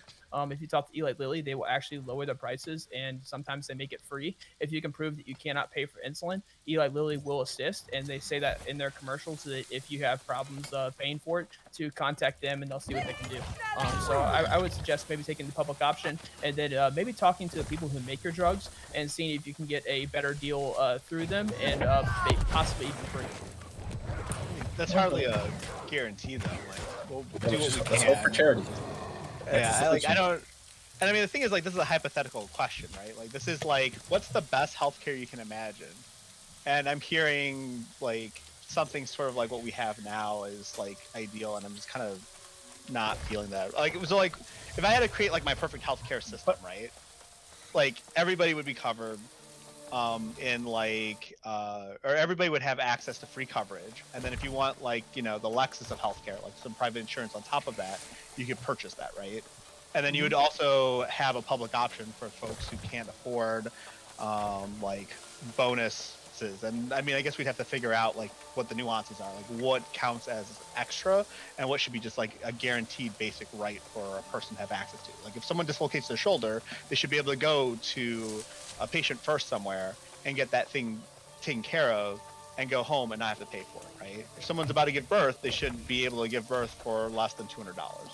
Like things like that. I think we should actually aspire to improve our system so that folks aren't going to go bankrupt every time something random happens, right? And Like again, I think Donald Trump was on the right road with this. I think Donald Trump was forcing these medical companies to give us the same price they were handing over in Europe, which would have greatly decreased the actual price of medicine here in the United States. So I think Donald Trump was on the right road with this. But to answer, But isn't it the government like affecting the market though? I thought this was something you'd be against. To enforce companies to not just sell their. I mean, the government already controls price gouging, right? The government On some already level, controls yeah. I'm just trying to figure out where you're at. Like, okay, they're price ideologically gouging.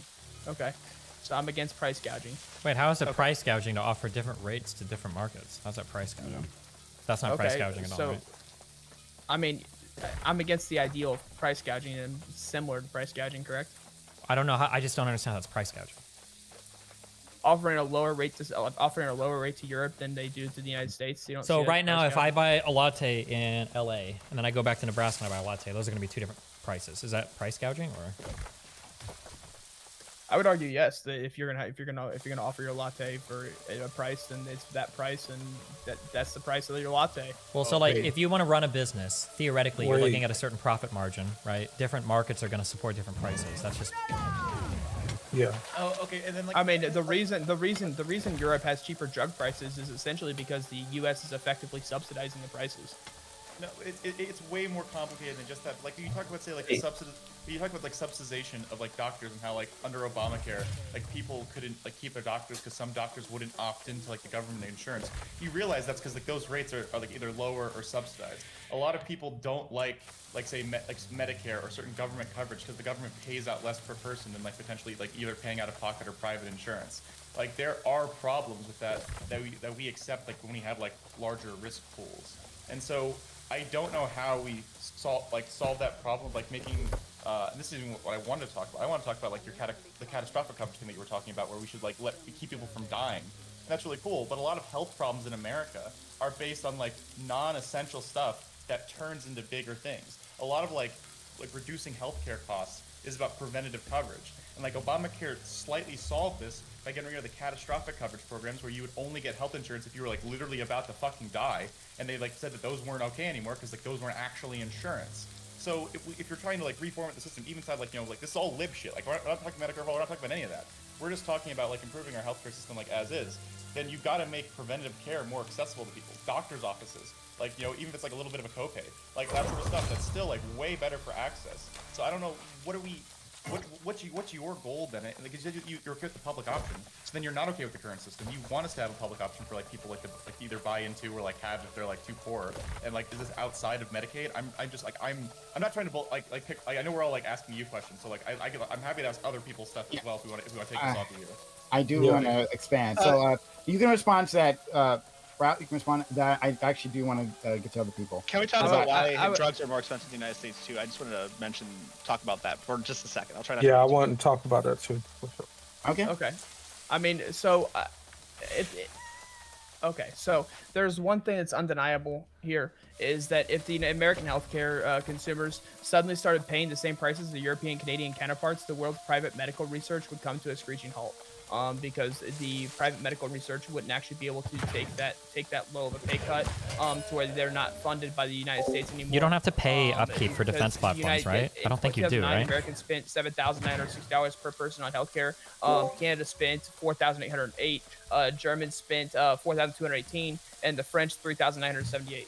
And so if Americans had that same rate as the Canadians, the Germans, and the French, undeniably that the private medical research, which does so much better than government medical research, would come to a screeching halt because America is funding that far beyond what Canada, Germans, or French are.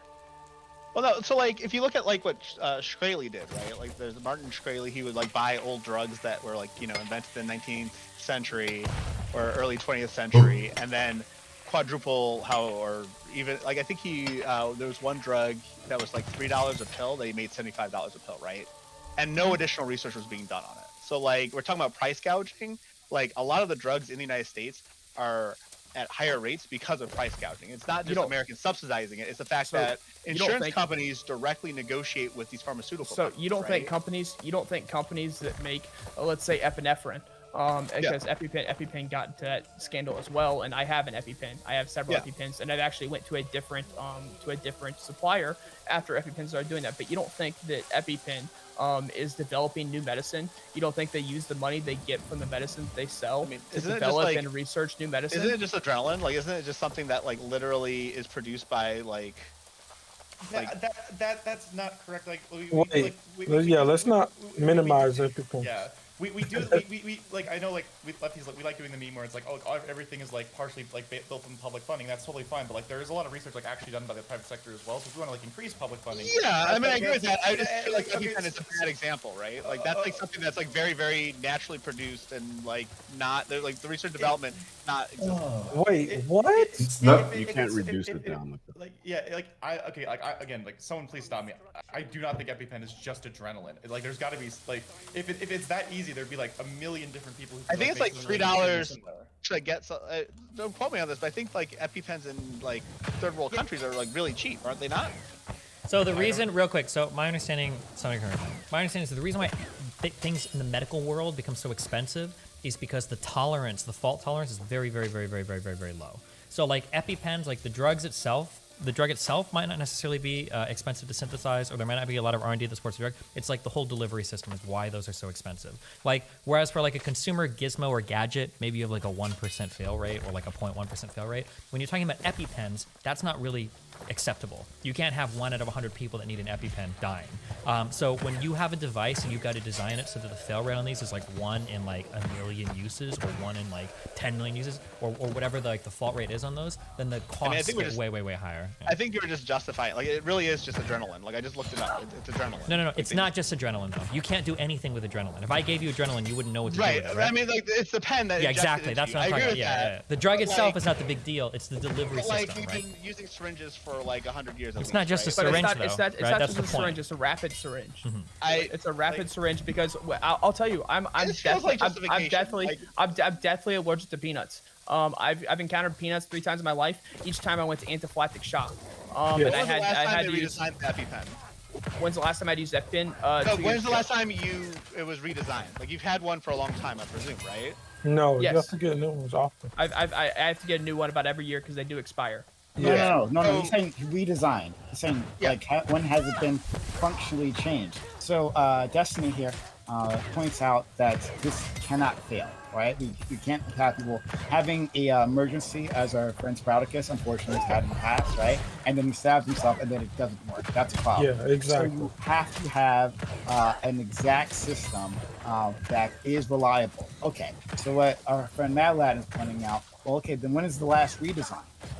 Or are we saying that because this manufacturing process is somehow so exact that in itself, producing these pens that's been produced millions of times already, still has to cost that much?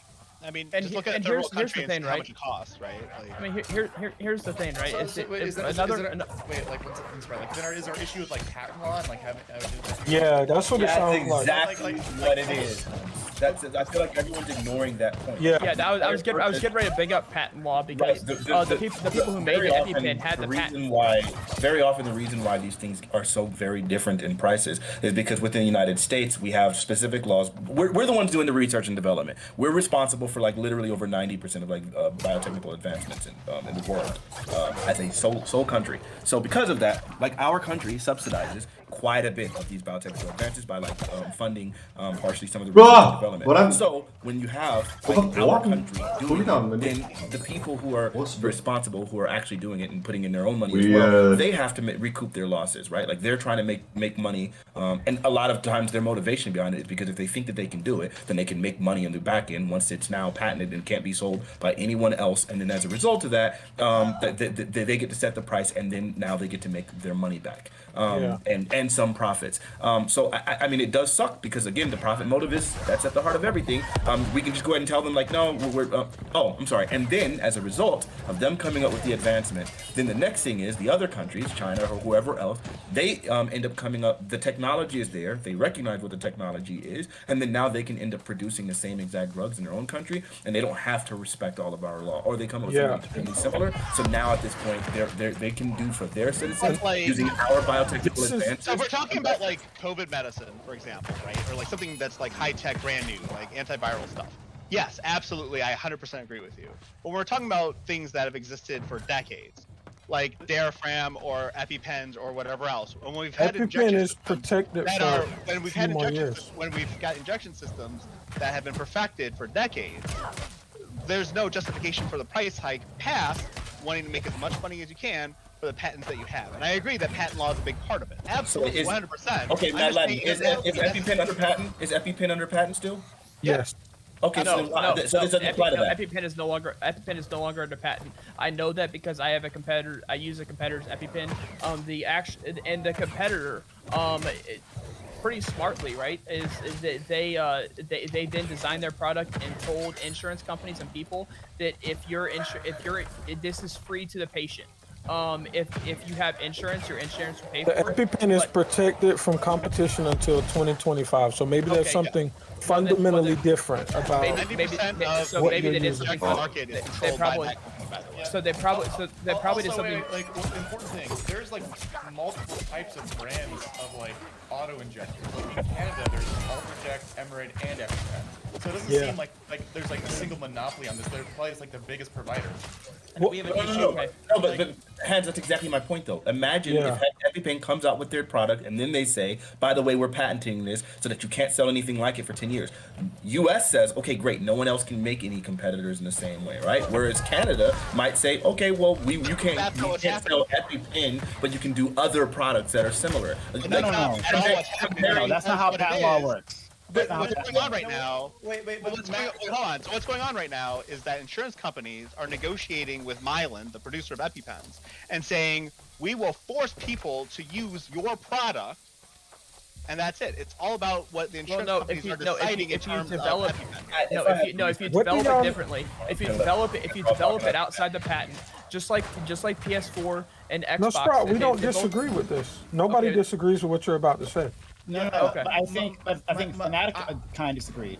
But Hans, yes, I like. So I guess my question for Mad Lab is like, I think there's ways that we can solve this without rewriting the patent. Because I can also agree that like in the big socialist meme world where like social we've socialized research and development for all these folks as well. Patent law isn't really a big issue. We don't have to worry about that. But like right now, how it currently works, even if a single company has a monopoly on the production of ethanol, it seems like they do not. Or like there's auto. 90% of the market. 90% of the market is. Okay. That's changing. That's changing. Okay, but like regardless, even then, power of the government to negotiate and lower. How is this fucking possible? I don't get it. That we have even inside the system, we can say, oh hey, we're not going to we are only going to buy. Why are they doing so much fucking damage though?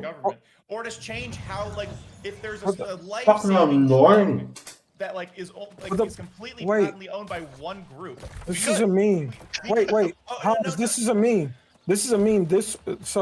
I understand your frustration with it, but this also would reduce the amount of people who invest in trying to create technology in these spaces. But it right? has nothing to do with the technology at all. That is a myth. This isn't like cutting edge science. Okay, Matt. Okay, the point. Y'all are not listening. The point Gambit was making, and what I'm making right now as well, is yes, if a company spends the money to research and create something, again, it was created in 1983. They've been fucking coasting on this for a bit. No one's denying that. The basic system of how the market currently works is if you spend the money to develop something, you have to be able to turn a profit on it. Otherwise, it's not going to be worth it to develop. So there has to be some profit. Okay, that's cool. So that we can alter the system that they can still make profit, but still have it function. They made their money back 30 years ago. Yeah. MATLAB is saying that he should decide how much profit is enough, and I agree that we don't want people. I'm saying that you actually are. You actually are saying that. But the thing is that let's just go. Yeah. So you're saying that there should be either some set amount that they can charge that the government is regulating, and I can somewhat be sympathetic to that position, but you do have to understand that a part of the appeal to getting into these industries is the ability to create something that's transformative and make money from it. Both of those. I'm saying that insurance companies are a meme. They're the reason why the prices are up. And it's we don't have to use the government. So wait, they're not the reasons. They're not the reasons the prices are up. They're not the reasons the prices are up. I was the reason the prices. All the nitty gritty dumb shit that is important for making things better right now. So we should. Let's talk about what's actually happening. Yeah, we're gonna win. So we should get rid of insurance. What's actually happening versus making up whatever system we think exists. The only way you could say get rid of insurance is if you want to abolish the entire system. Insurance. I'm literally trying to explain, mechanically, what is happening. I'm not saying this is what we need to do. I'm literally just saying the reason why drug prices are excessively high, and I've done some research on this, is that insurance companies will negotiate with not just drug companies, but different companies that provide various. Just because they'll negotiate doesn't mean the company doesn't want to charge that price. It's just silly. Let me finish explaining the process, and then you can judge. You're saying it's silly, which means you're not going to listen to me anyways. So maybe this is a waste of time. What you going to do it anyway, so that the audience can hear exactly how this actually happens, instead of people speculating. The way this works, the insurance company will negotiate with various providers of things, whether it's drugs or bandages or surgical equipment, whatever else. And they will pick prices for what they're going to pay these manufacturers. They will just literally say, you know what, we're going to give you $30 a pill for aspirin. That's what we're going to use for we're going to justify it by charging our insurance customers X amount of dollars a month. And then that way, when people don't have insurance, they will pay this money to you directly. And this is why people are forced to get shoehorned into getting insurance, so that things are actually affordable. But also, the folks who manufacture the stuff make a killing when people don't have insurance, or when the insurance companies just pay them this money anyway. So literally, what do we do? Prescriptions. You've described the problem.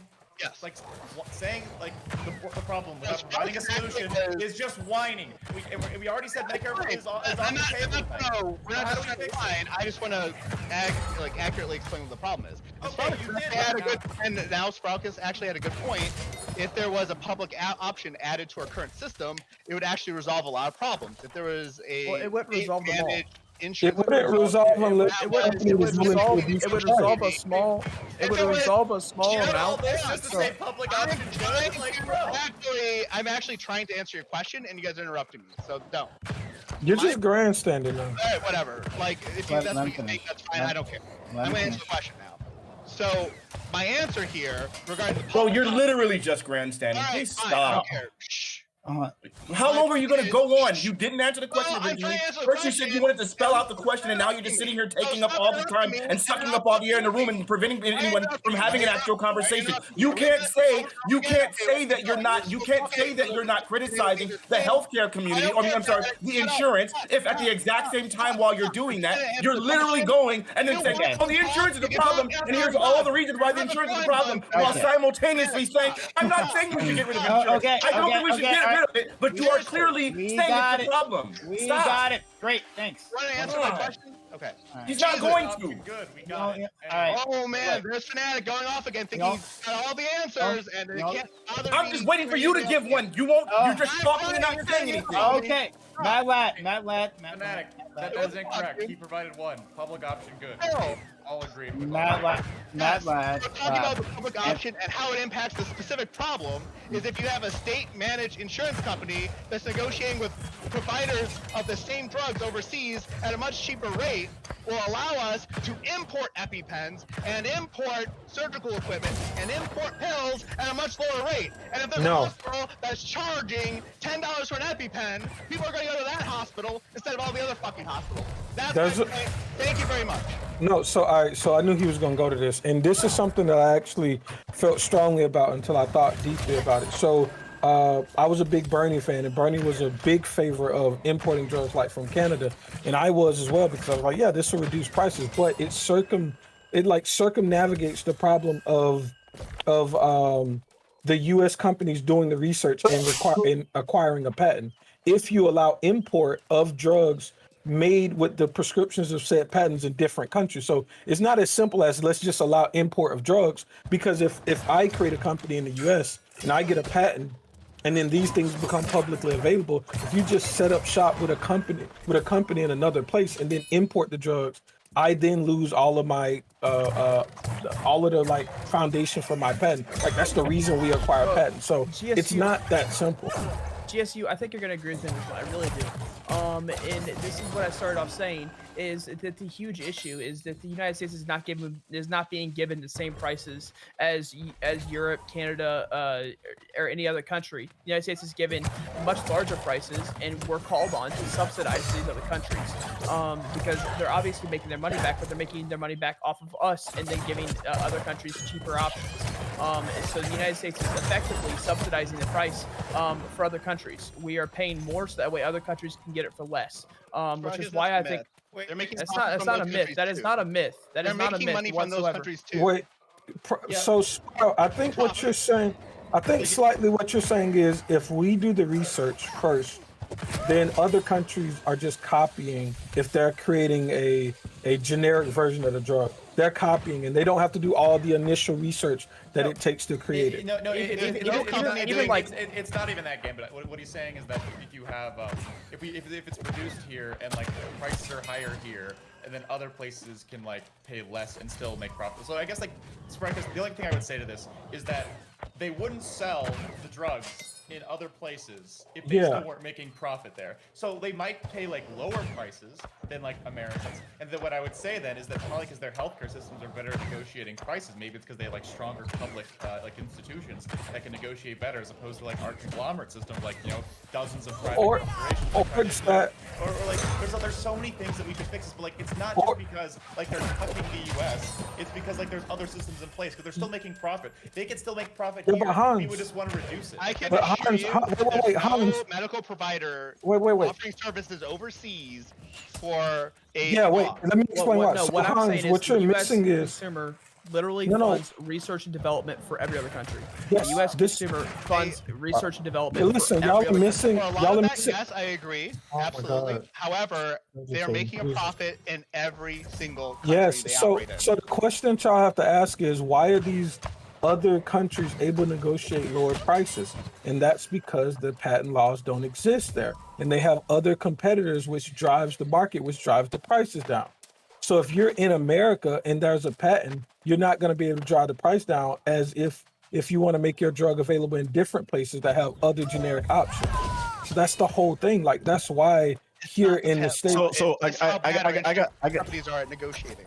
I got a question when it comes down to this. If we go as Sproticus said in regards to the U.S. provides most of the funding for the research, fine, right?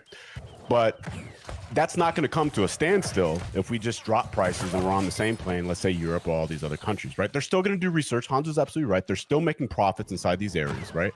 So the question is, and I can accept that we can slow advancements in medical, right? But the question is that going to be a worth trade-off if we're able to get like a slightly slower, or I don't know how slow it's going to be, advancement in medical, but everybody's now covered, right? And we can solve a lot of the problems that we suffer today. I think that's, in my opinion, that's a perfectly fine trade. I don't think that's that big of a deal. Sorry, as opposed to have like a large populace not be covered, I think that's fine. Hold on. On this thing of funding, right? So this is from the New York Times, right? The story of coronavirus vaccines, the story of drug development in America writ large. Government funding contributed to research associated with all 210 new drugs approved by the U.S. Food and Drug Administration between 2010 and 2016. So the U.S. No, Prime, you're right. It's related, but the thing is, like when we say that, the implication is that we did almost everything, and then a company swooped in and nabbed it at the very end. I think they're the existing numbers. I think it's 1/4 of research for in America is done at the public level, and 75% is done private. So it's public has a huge incentive. We get a lot of shit off the ground, a lot of amazing technologies have only been. Why do people only scream at each other when I'm gone? What the fuck? Public sector has done the sunk cost because it takes decades to develop some of these technologies. But to say that that the public does all of it, it's incorrect. So I didn't say that, but we do already pay. We do pay for these in the front end, right? We pay for these drugs, but it seems like we don't. The U.S., for instance, we don't get a chance to negotiate the drug prices, right? We don't get a chance to do any of that. We pay the highest cost for drugs that we've already paid for. I mean, do you see what's wrong with that? I mean, does everyone see what's wrong with that? Yeah, then we gotta negotiate better. We gotta allow both Medicare, Medicaid, all that sort of stuff. Yeah. We're only mentioning part of the problem. We're only mentioning part of the problem, right? Okay, so you guys are saying we're paying more money. And we're saying we're paying more money because the U.S. is coming up with the advancements. And the reason why we're coming up with the advancement is because of a profit motive. They're recognizing. I'm saying you're wrong. Shut up. We're recognizing that what's going to happen is that, okay.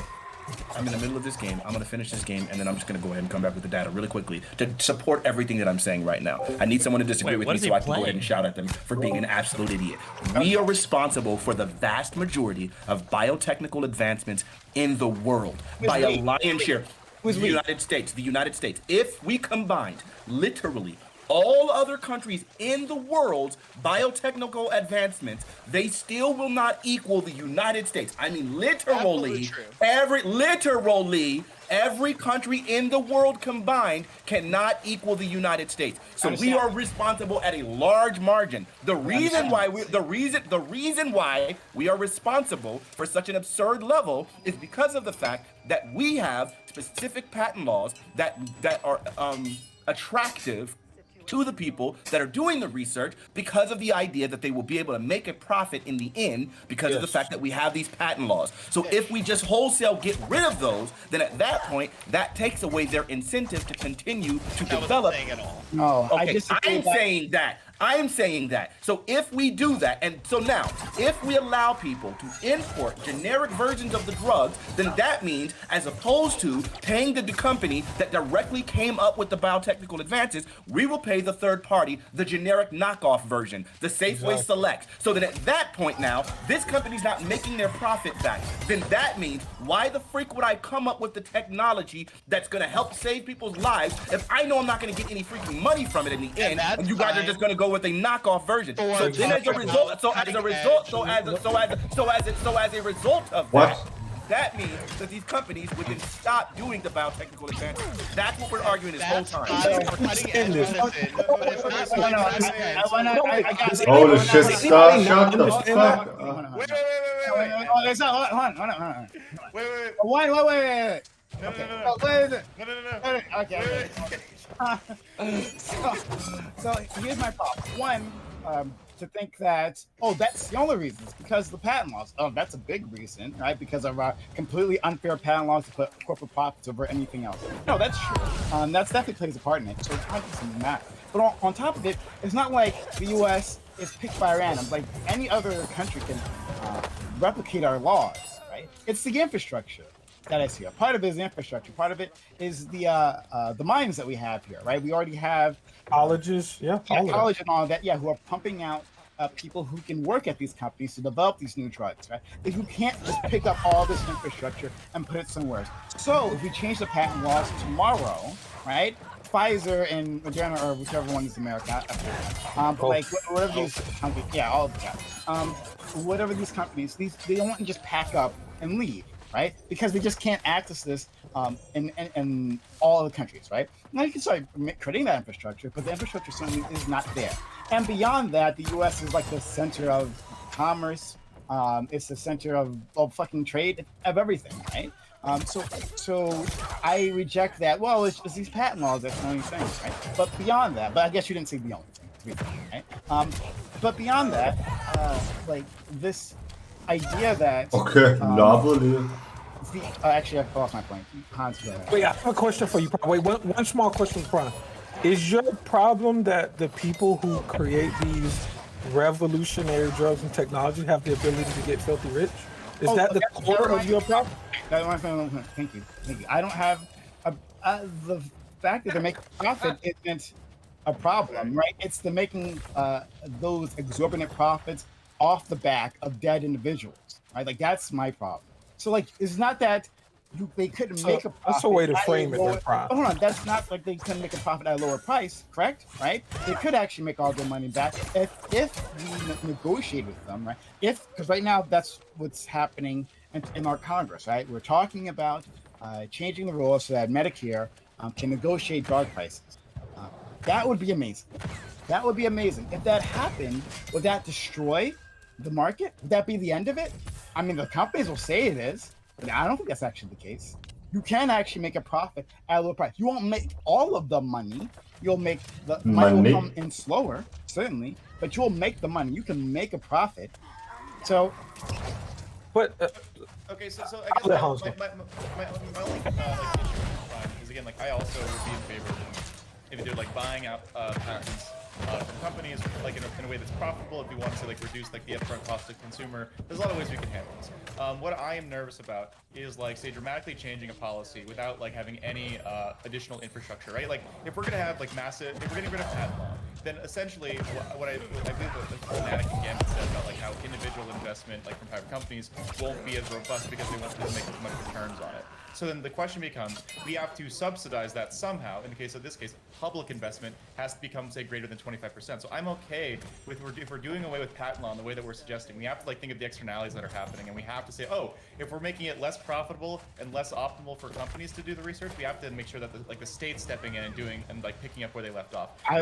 Because I guess like I agree with you like in principle, but saying like because we're just like the center of market stuff. Like the United States has a lot of power, a lot of pull, but we just have to make sure that like when we're changing the system and crafting it, we have to like put in like roadblocks to make sure that things don't collapse, or we have some like stuff that we weren't like assuming happening, like that will fucking wreck our system because we got a patent law with like changing nothing else. I'm absolutely with you. I'm talking. I would love to have a public option in terms of like pharmaceuticals. right? We could do that. That's what we did before. We used to develop the government. We should develop drugs here, right? We could just do that again. I'm not saying that we eliminate the private market. We don't have to, right? But we could just do that again.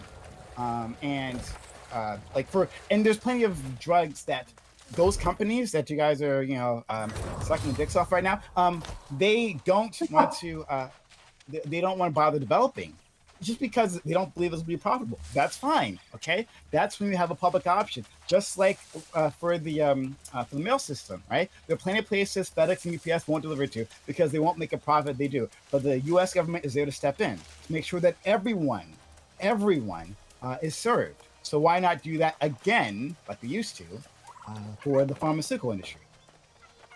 You're not Because worried that the government's been proven to be worse off on innovation and research and development than the private market. The private market has proven to be better time and time again than the U.S. government actually has ever been able to be. I disagree. But Internet, space race. Like Sprout, like you have to be very specific when you make that claim, because a lot of amazing technologies that the private market has like magicked up came from initial research and investment from like the public sector. How much like stuff came from the space program? How much of like modern technology and computing has come from like government investment? If you get to like being like highly specialized and like developing patents like to be maybe like make a shit ton of profit in a specific area, that's one thing. But just saying like private like investment better than public investment means absolutely fucking nothing, because I can give you a million examples of where public like absolutely beats the shit out of private. Like guess who landed on the fucking moon first? Public like funding. Guess who still hasn't made it like to the moon yet with like manned people? Fucking like SpaceX and all the other like dumb shit things that like. I'm sorry. I was specifically speaking medical. I apologize. I should have clarified that. I was specifically speaking medical as that's the topic of discussion. I should have Government ever clarified that actually well. created an agency to invent drugs or do anything medically related in the first place? Yeah, actually, we used to have it like on state levels and I think on the federal level as well. Was it? Okay, I don't want to speak out of turn because I don't have an actual list of the ones that were created by the government. But there's a whole list. Like I'll do some quick googling right now. I'll be right There's an back. actual list of that. Even the COVID vaccine was developed by private companies with the help of public funding. Well, I mean, like everything now is right. Like for the last 40 years, we've privatized a lot of our government stuff. I wanted to hear from Justin. You have something to say? we moved on from it. I don't remember what it was now. Okay, I said something amazing, and you were like, you're not afraid of. You were talking about public investment, like a public option for pharmaceuticals. Try to jog your memory. No, I think he was finna say something about you wanting to reduce innovation in the private sector or something. Reduce innovation. That's what I want to do. Is that what would happen? No. I'm not saying that. Wait, I am kind of sort of calling your argument. I am for sure. That matters, but that's fine. Like it wouldn't happen. Like even chat's posting like links to articles like demonstrating countries that are way more efficient about their spending and them contributing just as much as the United States does. Yeah, to, but like, efficiency is weird when efficiency. They can copy what we do and skip all of the investment. It's not copy. Like look at this. Wait, so here I posted a graph in the Reverie chat, right? And here it is. So there they have the rankings of all the other countries as far as in life science research, right? The United States is like far and wide the best, as I said. Here's the numbers here. They are significant. I linked it in the Reverie chat. Yes. Yeah, no one's in Reverie chat. Yeah. Okay. Right. Okay. So I laid out the reasoning why, and then you responded, but didn't explain to me or didn't seem to disagree with any of my reasoning why. So do you disagree with any of my reasoning why? That why? Oh no! You laid out patent law as unless I'm missing something else, right? Right. You laid out Right. patent law. So and I said that I agreed, and then I added to that. Okay. And yeah, but that's not the only reason. And I said if we create or change the patent law now, it doesn't necessarily mean that all the stops in terms of our level of innovation, the amount of drugs that are pushed out, like that doesn't necessarily stop because we changed the patent law, or maybe not patent laws, but change just how. Okay, wait, real quick, just to establish some groundwork, right? We need patent laws, right? Yes. No, yeah, sure. Yeah, they're talking about reworking them, but hold on, Prime. Right, like, there's a difference. Like what seems like is like we're laying out. This is a really compelling argument for why these things are happening, and you're just saying what I think is rather vacuous. Well, look, that's not the only reason why things happen. And if we get rid of the major compelling reason, it'll still happen. No, which is like, I didn't. Okay, I'm not sure if I said get rid of patent laws. I said change them. Right, If I change said- them. Wait, Wait, hold on. You can't them say how? just change them. You can't just say change them, because if I'm saying these things are the reason for this, and you're saying we need to change them, then I feel like if you're to say change them in response to that, it sounds like you would also be changing the motivation for their for you're changing them in relation to how they are compelling people in order to create the advantage. If I lay out these things are causing A, and you're saying, well, we can just change them, then that sounds like you're going to change the thing that are causing A. Well, So how you is he can't going to just- change it? Just ask him that, and then we don't have to. Yeah. About it. Yeah. How We're are you going gonna to how. That's why I said disincentivization, Prime. But How, no, how go would you ahead. change it? Then? That's fine. How would you change them, Prime? Okay, thanks. Here, one example is to, shorten the amount of time that they have certain drugs patent, or Can we stop right there? Can maybe we not, stop at that maybe right not there? even shorten, because one thing you can do with these drugs So you've is already that, done it. That's Hold on. enough. You just said it. Oh my God! Let me finish, and then you'll understand, right? Because one thing that these companies do is that they'll change the formula slightly, and then they'll like just re-up, right? So they'll just change it slightly. It's functionally the same drug, right? But they'll add some like a non-active ingredient, some shit like that, right? They'll change Wait, it slightly. why do I have an And you'll see- unemployed Sometimes you'll even specialist? see this in drug commercials, right?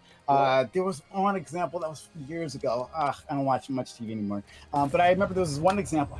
I think was like a weight loss drug or something. But anyway, it doesn't matter. Like there was this product, and then there was like, okay, there's this new Bureaucratic super jobs version of aren't this product that was specialized? literally the exact same thing, but they just How changed is an that- active ingredient, right? Like these things happen. So How am I like, supposed to know that- which don't jobs are allow that. specialized? Don't allow that, right? Like make it easier for generics to break into the market. That's one way. Wait. The first way that you just said, right? Oh, maybe we just shorten the length of time. Then it sounds to me Oh, like you're they going to already have chip 4 of them. at the profits of these things, right? Because if we shorten the length of time of the profit, because the goal is typically, for the length of time that this thing is required, I will be the exclusive supplier of this, so I will be making the profit. water trap. If you You chip don't at want that, water trap. you chip at their profit. So it sounds to me, again, the patents. Yeah, I know what that. Okay, great. I'm So okay it with sounds to chipping me. at the profit. So that's my point. So then the argument that I made originally, I don't know why I needed to entertain that. We knew that that was the case, but we'll go through it anyway and lay it out Holy shit. plainly. Oh my God. The argument from the beginning was these patents are very causally related to their profits. And so you saying change them sounds like you're going to change their profits. You just said shorten the length of time, which means you're going to shorten the profits. If we get rid of the profits, then we get rid of the incentive. I don't give a in order shit. to And that's come up when with the you biotechnical made the jump. advantage. That's where you made the jump. No. I just gotta say this. That's what he made the jump, right? So you saw what he did there, right? He says you shorten. By that he means reduce the amount of profits, right? Of these pharmaceutical companies, right? And then he jumps to if you get rid of. I'm sorry. Okay, I'm sorry. I misspoke. Not shorten. I'm not get rid of. Keeping it simple. I get you. Although I knew that we weren't talking about getting rid of it entirely, but I guess if you guys read it that way, that's my fault. I'm sorry. If you reduce their profits, you will reduce their incentive to come up with the biotechnological advantage. Okay, wait. Can I just ask a question real quick, just so we can get this just a little bit of foundation? Does everybody in here feel like they have a really good understanding of why patents exist, or understand like the marginal cost of producing a good or service? I understand why patents. Yeah. Okay, let me just real quick. Okay, let's say that it costs me. So marginal cost means that the next thing that you make is cheaper than the first thing you make. So let's say that it cost me $1 million to develop the technology to make a really cool shirt. Okay, but let's say that the shirt itself costs $1 to make. If I spend $1 million and I make one shirt, every single shirt I've made costs $1,001,001 because I've only made one shirt. But if I make 2 shirts, to make 2 shirts costs $1,002,002. Now, instead of each shirt costing $1,001, now each shirt costs $500,000.50. If I make 10 shirts, well, now every shirt costs $100,000. If I make 100 shirts, now every shirt costs $10,000. So this is what it means when we say like the marginal cost of producing a good or service is decreasing, and there's a high upfront like initial cost in R&D to develop something. The reason why patents exist is because usually, maybe not always, but usually for drugs, the marginal cost of pressing like a pill or making like a vaccine or whatever is usually pretty low compared to the massive upfront R&D because of how much you have to spend in research trials and everything to actually get something to be approved by the FDA. The FDA does not approve very many drugs. So the reason why patents exist is because you have to ensure that there's some sort of reward guaranteed for a company if they found a drug. Because if a drug is founded by a company and they don't have a patent, well, making the drug is easy. Somebody else can just press the pill for them and say, fuck it. And now that company has no incentive to do the research. So if we want to talk about getting rid of patents, we need to replace that profit incentive in the beginning. Now, some people have suggested maybe like a finder's fee. If you invent a new drug, the government just pays you a flat, like, okay, $10 million for this patent, basically. There is no patent and anybody can manufacture it, but you have to have some reward system that incentivize the creation of these drugs. Sure. Thank you for that. And to Destiny or Fnatic, and then we'll go to Hans and Gambit, I guess, right? Yeah. So to either of you, if we reduced the number of years, right? And I'm not prescribing exactly how much we reduce, but like we make just the two changes that I talked about. And we did that one, like once you lose exclusive rights, does that mean your product goes off the market? Nope. No. Okay, great. There's just competition. It means there's competition, indeed, right? And so what do you do with competition? It drives prices down. It drives prices down. But can you still make a profit with lower prices? It depends. No. It depends on the initial cost. No, you can't. It depends on the initial cost of your development. Indeed. So, like for example, obviously, like so if I spent $1 million, right, and I'm only making, I don't know, $10,000 of freaking gear, and after 5 years my patent ends, then at this point now the prices are driven down such that now, like if we're now making pennies on the dollar, and I'm now not making $10,000 a year or even $100,000 a year, I'm now making something lower. Then at this point it's going to take me longer to make my profit, and sometimes that number can be completely erased, or it's going to take me now 30, 40, 50 years before I eventually make a profit. Or even, real quick, just wait, real one minor thing, and then I'll shut the fuck up, okay? Something that's really important is profits have to be roughly equalized throughout the entirety of the economy. You can't have one sector that makes 50% profit margins with no risk adjustment, okay? And another sector that makes 2% profit. If there's one sector that makes 2%, nobody's going to invest in it. No capital. One thing that capitalism does really well is in capital markets, money can flow with risk adjustment to different types of investments. So if there's like if the profit for being the first person to develop a drug is like 2%, because now you have to compete with generics after the high upfront cost, nobody's going to develop that drug. Because if you just think about when you go to invest, when you go to open your investment account, right? Let's say that you can invest in this year over year, the YOY of like a stock is like, oh, that's 10%. Oh, this fund is 11%. This fund is really risky, but it's 20%. This fund is not. This fund is kind of risky. It's 3%. What? I'm not going to invest in that. You would never, ever, ever invest in a stock, right? That gives you 3% year over year return. That's kind of risky. This is what pharmaceuticals are like, right? If you're going to invest in something, it has to be profitable roughly as much as the rest of the economy with a risk adjustment. Yeah. So I'm happy he elucidated that. Well, but Prime, this is why we say that this is disincentivization when you do some of the things that you're saying, because of everything that Destin just explained. It's really weird that you guys are talking about like de-incentivization when like you're also promoting like free market like pharmaceutical research, right? Like you're saying that these pharmaceutical companies should have like a monopoly on this because they develop the profit, right? But then like they don't have incentive to further research and develop and improve their product. Like, so what happens, they have this patent for 40 years. There's no competition at all, which means they don't have to do anything to this drug or device or whatever. And then once it's finally released, then there's going to be competitors who are going to try to take the design and improve it and innovate it and improve it. And I would say that having a lengthy period of a patent to the point where there's no competition for decades is actually undermining our capacity to improve our medical research, because we are relying on one company to do the medical research. Do you understand what you're saying?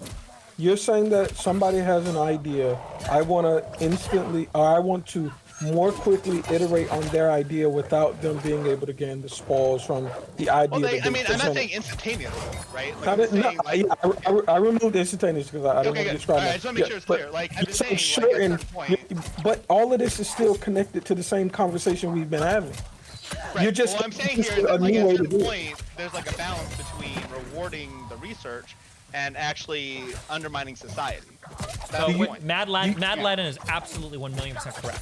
So if you create a drug, it might be the case that somebody could iterate on it and improve the design, but the patent actually causes you to not innovate on it because you don't need to. But to be clear, but Gambit is also right, that's not an excuse to just deprive companies of the profit they get from developing a novel drug, because then they're not going to do it, right? So this is why like finder's fees are kind of cool, because you could do a finder's fee, you don't get a patent, but boom, you get paid a big sum of money, and then other people can come in and iterate on it, right? But Destiny, that's the thing. Hold on, you keep saying deprive. Okay, I'm gonna let Hans in because I agree with a lot of the foundations that you guys are laying, but the conclusions that you're drawing from this is like, all right. But Hans first. Two things. Like, I also like a fan of finder's fee. Destiny, I'm suing you. Someone in my chat said it before you said it, so that's a identity theft, or I keep that, whatever the fuck. Like, I'm a patent laws coming after you. But anyway, there are some issues with the upfront cost of doing a finder's fee, because if we do that, and let's say the drug is like a dud, or like there's long-term side effects that like we weren't like prepared for, or just like isn't like a super popular, people don't want like to make it anymore. Like, maybe then at that point the government has to be willing to shell out, you know, like potentially millions, if not billions of dollars to drugs that like either might be like ineffective or potentially dangerous, or like have to be like called. You're talking about why markets are based. Cool. I like this. No, okay, but like I'm saying, like this is possible, but like there's still like issues that we can't have. And I think what Prime is trying to say is that you can, like, Vinay, please don't explode, all right? Like I promise, like I understand where you're coming from, all right? So we can make. I understand where you're coming. Is that you can, like, Fnatic, please don't explode, all right? Like, I promise, like, I understand where you're coming from, all right? So we can make, like, say, less profitable for American companies while still being the most profitable place. If America is at 100, like, you know, like America is like 9,000 power level, right? And the second most powerful one is like, you know, Piccolo 3,500, Saiyan Saga, right? And then like if we reduce our power level to 7,000, we're still far and away more profitable. So I think Prime is talking about a scalability thing where we can make it slightly less profitable, like get more return for, like, in this case, the American people or whatever, and still like.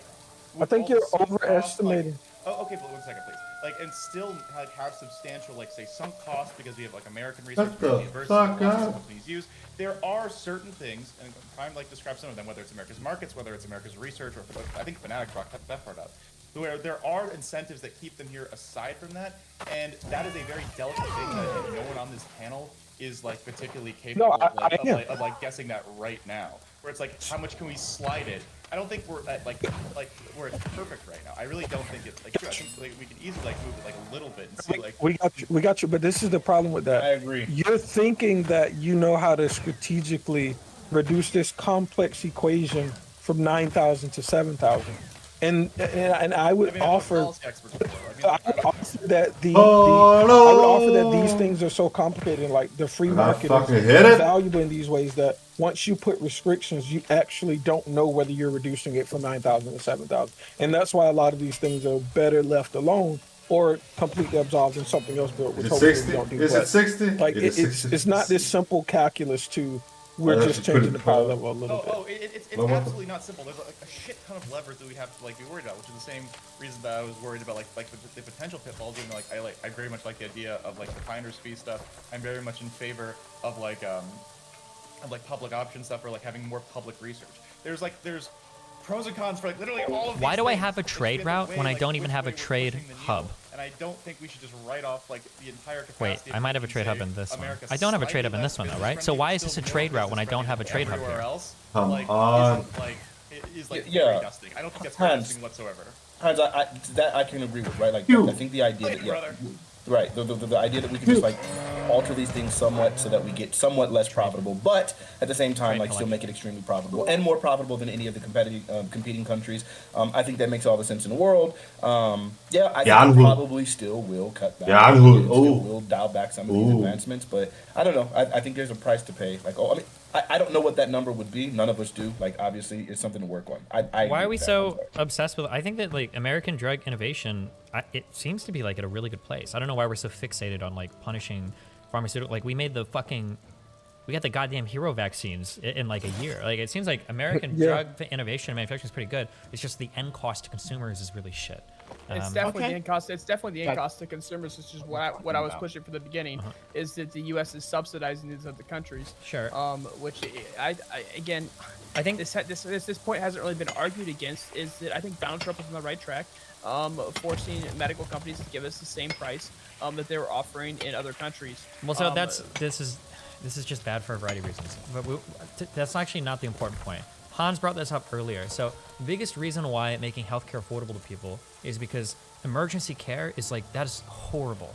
Like if you had to choose between, if you have like an interference engine and you've got like a timing belt, do you want to fix the timing belt for like $400 when it gets old, or do you want to wait till the engine fucking crashes and you've got to pay like, what is it, how many thousands of dollars for the repair, right? If you have like preventative care in a car, when your check engine light comes on, you want to get like the simple thing fixed rather than waiting for the huge thing that comes down the line, right? It's the same thing with healthcare. If you can provide for free people the ability to go get mammograms or some shit, you don't have to have them in the emergency room where you're trying to fix like these problems that have been building for maybe decades sometimes, depending on the person. I think that the biggest argument in favor of like socialized healthcare, or at least some sort of public option, or at least some sort of subsidization from the government, is that if we invest publicly in preventative care, we save so much cost down the line. Like, I think that it's just a bad argument, even from a conservative point of view, to say, oh, well, because you've said multiple times, I think that like the emergency care should be, like provided free at the point of service, or it should have to be provided, and then you can file bankruptcy if you want. But that's like such an inefficient way to do things. Rather than me having to pay for all these like Americans to file bankruptcy, I'd rather just pay out of pocket for the preventative care. One, it's going to be cheaper publicly, and two, it's going to be better for the economy and the tax collection, because there's going to be more people working, they're going to be happier, healthier, more productive. It just seems to be a better way all around to do it. Destiny, this is how you reach Sprout. Sprout, more people will have access to personal responsibility if they're healthier. Sure. Okay, I agree that more people will have access to personal responsibility if they're healthier. I just think I think it's unfair for companies to be charging Americans more for research and development that helps the entire world. That cost being spread out equally. I think that we're in a very unfair deal with these other countries and how we do research and development. I mean, I could bring in other things. The problem, we provide the majority. We provide the military. We provide the majority of like security protection. This is way. A whole bunch of other shit. Just real quick, so economically, you want to be able to sell things at different markets for different costs, because those markets can only support a certain cost, and the marginal cost for producing whatever good or service you're selling is very low. So just real quick, for example, for video games, let's say that I manufacture video games in the United States and I sell it for $60 a pop. Okay, now let's say that I can sell these in like poorer Eastern European countries, but I can sell it for $20 a pop. My initial cost for developing these video games doesn't change. And if you say, well, hold on, you're selling games in Lithuania for $20 each, but you sell in the United States for $60 each, that's bullshit. We're gonna equalize the prices. All you're gonna do is say the company is gonna be like, okay, well, we're not selling to Eastern Europe anymore. Fuck that. They're not gonna reduce the cost, the final cost of a good or service to whatever it's being sold at the most expensive country. They're going to stop selling it for cheaper in all the other countries. If a company has a low marginal cost for producing a good or service, and they can sell it to a bunch of I don't want to say cheaper developing countries or whatever for like way less, you want to let them do that because they're just collecting more money. And at the end of the day, ideally, that makes prices lower for us. So I don't think that's something you want to get rid of. It would bring down the price. I mean, it would bring down the prices in America. It would bring the prices down in America, and it would raise the prices in Europe. I'm not saying that all of a sudden. I'm not saying that all of a sudden we'd be getting a mandated international price like ceiling. Well, so before I just wanted to piggyback back off of Destiny's statement, because like using that as an example, you could then say that those video games that are $60 a pop could be representative of like where countries. This guy and, like, cheats. Us not doing business in Lithuania anymore is like kind of representative of what happens in the medical industry right now, right? Like the medical industry is not in countries where they're not going to turn a profit. So the idea that the United States is subsidizing the medical research costs of other countries is kind of outrageous, because if they weren't profiting off of those countries, they wouldn't actually be offering services and products. They can profit. When you say they can profit off other countries, but just like Destiny said, if he's selling video games here and he's selling them for $60 a pop, regional pricing is so important. It's not like an arguable point. Right? then he wouldn't be able to survive off selling every video game at $40 a pop. Sprout, So this is what you're missing. It would average around to $50 a pop. And so we are subsidizing these other countries. We are making their prices lower because we're theoretically able to pay these higher prices. You're missing like almost the whole plot of it. The reason why they can afford to sell it at this cheaper price in this other country is because Americans are paying the price that they are. If they had to reduce their profit in America, they wouldn't be able to sell it at that price externally, right? Or even in America. Wait. I agree with That's not true. So like No, that's absolutely true. So I feel like the most basic thing is there's a certain upfront cost, and they're going to sell it everywhere at the price they can get to still make a profit inside that country. If EpiPens cost $1, they can sell them in Lithuania for $3, and they can sell them in America for $10. They will do both. They'll recoup it eventually. But a lot of times, like what people pay is like their capacity to pay. And that's how like a lot of systems currently operate. And this is regional pricing is really good because it's in economics, it's very, very, very rare in economics where you have a zero-sum game between two parties.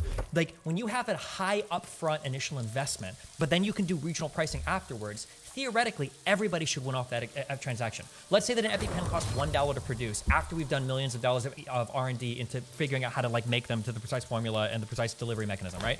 Now, let's say that I need to turn a certain profit on these. I could sell these to Americans for $11 a piece because that's how many I need to make or whatever to do it, or I have a whole other market where these only cost me $1 a pop to make. If I can access other markets and do regional pricing and sell it for like $2, $3, $4 a piece, I can actually go back to my original American market. I can even afford to lower those prices a little bit to make it even more competitive because I'm collecting more revenue because I'm selling more units. And remember, selling more units is always better because our marginal cost, meaning the amount to produce the next unit, is lower and lower and lower and lower. So even though we are kind of, in a way, subsidizing other countries, oftentimes with the way that like economies of scale, comparative advantage, with all these trade mechanisms, the way that this works, even though we are kind of subsidizing other countries, we're gaining off of that as well because the initial cost is so high and selling every extra unit brings down the average cost of every single product. So yeah. Let's try and make this instead. Regional pricing is really good. Everybody wins. Desi, do you think we're getting the fair end of that deal? Yes. Do you think we're getting the fair end of that deal? Research and development, paying higher costs. What makes you think the American? Hold on, wait, because you're continuing this and you're ignoring everybody's argument. So I have to ask you. I'm trying to listen. I want to ask you a more fundamental question.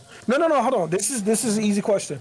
What makes you think the companies would operate such that they could give cheaper prices to non-Americans? Like, what makes you think that they would preferentially treat non-Americans? Because that seems to be the thought that you have. You have this thought that, oh, the companies they're trying to preferentially treat external people while hurting all of us. Like, what makes you think that? Because, for example, Great Britain has a socialized healthcare, and so the government does pay for the healthcare. The government does pay for the drugs, and the government is the one that's bargaining for those drugs, and so the government is the one that's paying. The government's the one that's paying for this, and they're able to get the price lower than what American citizens are able to get. Sounds like socialized medicine's fucking awesome. No, it's socialized medicine isn't. I mean, no, it wouldn't work that way in the United States. The United States would still in this scenario still have to subsidize for other countries. America would be paying more per unit than other countries would. People who can't pay. So Sprout, like I'm olive branch to Sprout right now, buddy. I can agree with you that right now there's a good amount of externalities that keep regular Americans from having access to healthcare, and that's a really big problem. And I don't mean access in that you can go to the emergency room and then go medically bankrupt. It's that there are certain issues inside our current system that, despite our advancements, some people are being left out in the cold, which is why we need to change how our existing system operates to make sure that doesn't happen. I can agree with you on the basic terms that yes, some Americans are getting a very raw deal because they currently can't access our excellent supposed healthcare system. So then we have to make it so that they can do that, and in that way, that we will solve the problem of Americans getting a raw deal. As long as we have a functional system, whether it's through public, whether it's through private, whether it's through a combination, that we can fund those things and make sure that Americans don't get a raw deal. Yes, we will pay more than a lot of other countries because we can afford to pay more. Our per capita income is greater, so they're going to charge us more because they can. And but we can lower that. And again, this is about the sliding scale of power level stuff of how much we squeeze these companies, which I'm saying we can do a little bit if we really want to. we can try and lower that using government like risk pools and like greater like bargaining power through like either like larger private conglomerates or massive public conglomerates. There's a lot of ways we can do this to like help Americans get less of like a bad deal, but like those are systems that like are almost like they're adjacent to what you're talking about, but like the solution isn't government bad.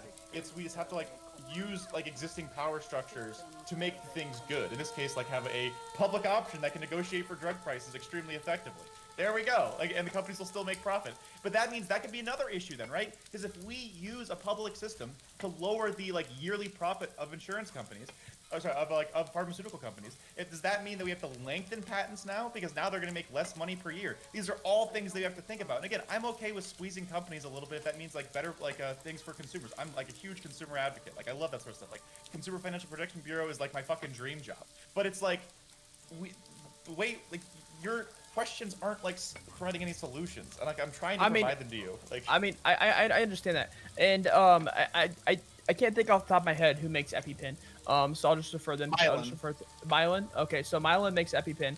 And I think they tripled their prices in the United States. While other countries received the same price that they were receiving prior to. This is after they've already gained back their the money that they put into research and development and put into these countries. Yeah, Great Britain, France, Canada. Do you know how much of the market share they own there, and if there are generic versions that are competitors? I'm just asking. I'm gonna look it up. But there is. I can't tell you at the time. I can tell you there is a generic version now because I use the generic version. Because the generic version offered it free if you have it's free to the patient. So if you have insurance, your insurance pays for it. And if you don't have insurance, then you don't pay for it whatsoever. You just get it for free. And they work it that way. So if you have insurance, the insurance pays like as they have deals with insurance. I don't know exactly how it works. All I know is that I pay nothing and my insurance pays it. And if someone doesn't have insurance, they get it for free. So like, but like I feel like there's a lot of people like potentially left out in the cold or damaged by that, where if you have good insurance, it gets paid, or if you're absolutely like broke, it gets paid. But if you say like make just enough money that you can pay for it and you don't get the help, the way of like fixing that is lowering the drug prices for like everybody. So that it seems like there are some people who are currently struggling to like afford like either drugs or insulin or what have you. And those are the people that we also got to worry about. These are the same people that are say just like they make too much money to like be part of Medicaid and get free government healthcare that way, but they're still, you know, fucking poor, right? Like I can't remember like the cutoff off the top of my head in terms of like income, but like that matters. And just because like so you're making like 26K versus like 24K, like you're still fucking struggling. Welfare. I just want to piggyback off that. So just like really quick, it's a very small point. Okay. The insurance companies are paying those Mylan a little less than you would be out of pocket, but then using that expensive cost to justify their high insurance rates. So they're still taking advantage of you for your insurance anyway, even though you're not paying out of pocket directly. Yeah, Madeline, it just sounds like you're just making the argument over and over again that just like, hey, insurance is bad in this country, which I totally agree with you. Like a lot of the benefits things behind insurance are awful, but like that's not the conversation at hand. All right, that's fair. I mean, I just wanted to reinforce that since, you know. Insurance bad, and like healthcare good. And Hans, I've said again and again and again. Yeah, I think we have an issue in this country. I think that welfare encourages people to. Welfare encourages people to stay poor. I think welfare keeps people from dying. Like, do we want to go back to like? Oh, wait. Actually, let's just ask like a really simple question. I'm not saying do away with welfare. Wait, just like a really simple question. Wait. If welfare encourages people to stay poor, why aren't all these European countries like fucked? Like, why isn't all of Scandinavia fucked? They're all of Western Europe I'm talking about United States welfare. Wait, are U.S. citizens like uniquely lazy? Are U.S. citizens uniquely stupid or lazy? I don't understand that. Okay. I think the way the system of welfare is designed to where if you go over a certain amount of money, you no longer receive food stamps, you no longer receive Medicaid, you no longer receive this, you no longer receive that. They're encouraged to stay below that level because then they receive these benefits. They're not encouraged to get a job that pushes them past that. So you like UBI want to get rid of means testing? Oh, based. Well, hold on, or we can argue for like more or less aggressive. We could argue about less aggressive. Ever since you guys saying all that, right? Like we could literally. Because most of our stuff is phase in, phase out. It's not like you earn the next dollar and then you're unless fuck. I was gonna say because technically this argument means you're arguing against progressive taxation as well, but you probably would be against that. So, Sprout, we could do this thing, that's talked about phasins, where it's like the goal is like say to get everyone's standard of living to like maybe like 40K in America, like as the baseline, right? And if you make less than that, you'll get pulled up to it, and in that way you won't be like punished. Because once you start making, say, more than like 40K or whatever, the benefits that you get from like making that much money is better than like the benefits of being on the welfare. Like we can fix it that way, but like the solution isn't like getting rid of welfare. It's like, again, like for a second, No, like I you were, wasn't like, arguing. like, I wasn't arguing for getting rid of welfare. I was saying that we have a bad welfare system in the United States that encourages the poor to stay poor. Yes. Rob, please, have you seen a portal? That sounds fine. Like, but like, Okay. what's the upper limit then, right? Because right now it seems like there's some like harder cutoffs, like say like being able to apply. For Åh, det var Medicaid, perfekt that sort tidspunkt of at bruge nummer stuff. 2. So I think we can get rid of like the issues of some of those things by having access. I'm not gonna do like the full like Medlock universality thing, even though like I like that shit. Like instead of like giving people the option to opt into public health care. That's one thing that, you know, like you don't have to worry about being poor to afford Medicaid anymore. That sounds like a pretty fucking base thing, right? Maybe give everyone like everyone's allowed to say apply for like food assistance, like even though they don't like if they don't have to, like you can opt into the government like food program or whatever. And, like there's a lot of things that we can do that provide these things that even to people who aren't say like expressly dying or poor that could like benefit from these programs. But that's again, that's a massive expansion of like the welfare state, which I'm in favor of. I'm not sure if you understand like the end state of like the prescriptions that you're espousing. No, I understand the end. I haven't looked into food stamps. I haven't looked into that, so I'm not going to touch that part of what you said. But I am fully in support of having a public option, and which would be available to U.S. citizens. And so I am 100% in support of a public option that would be fully available. Yes.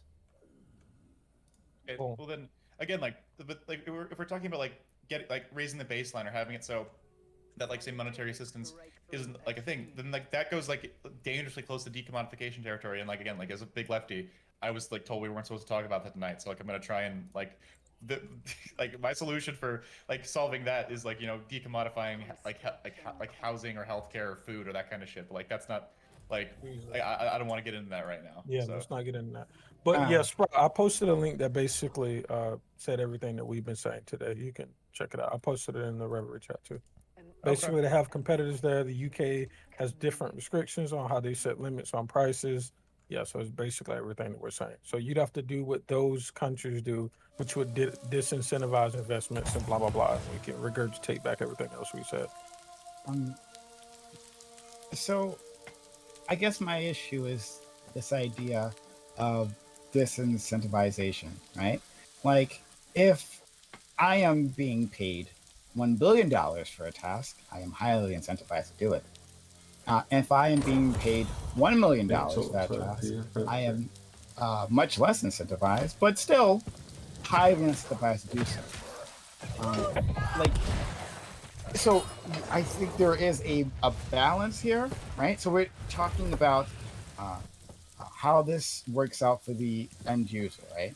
And I don't care how we do it. I don't care. Would you all be in favor of, all right, moving to a bit of socialism, would you all be in favor of the government paying these companies at whatever price? So let's say like the government decides we're just going to pay for everything, right? And some sort of Medicare for all stream or whatever, it doesn't matter.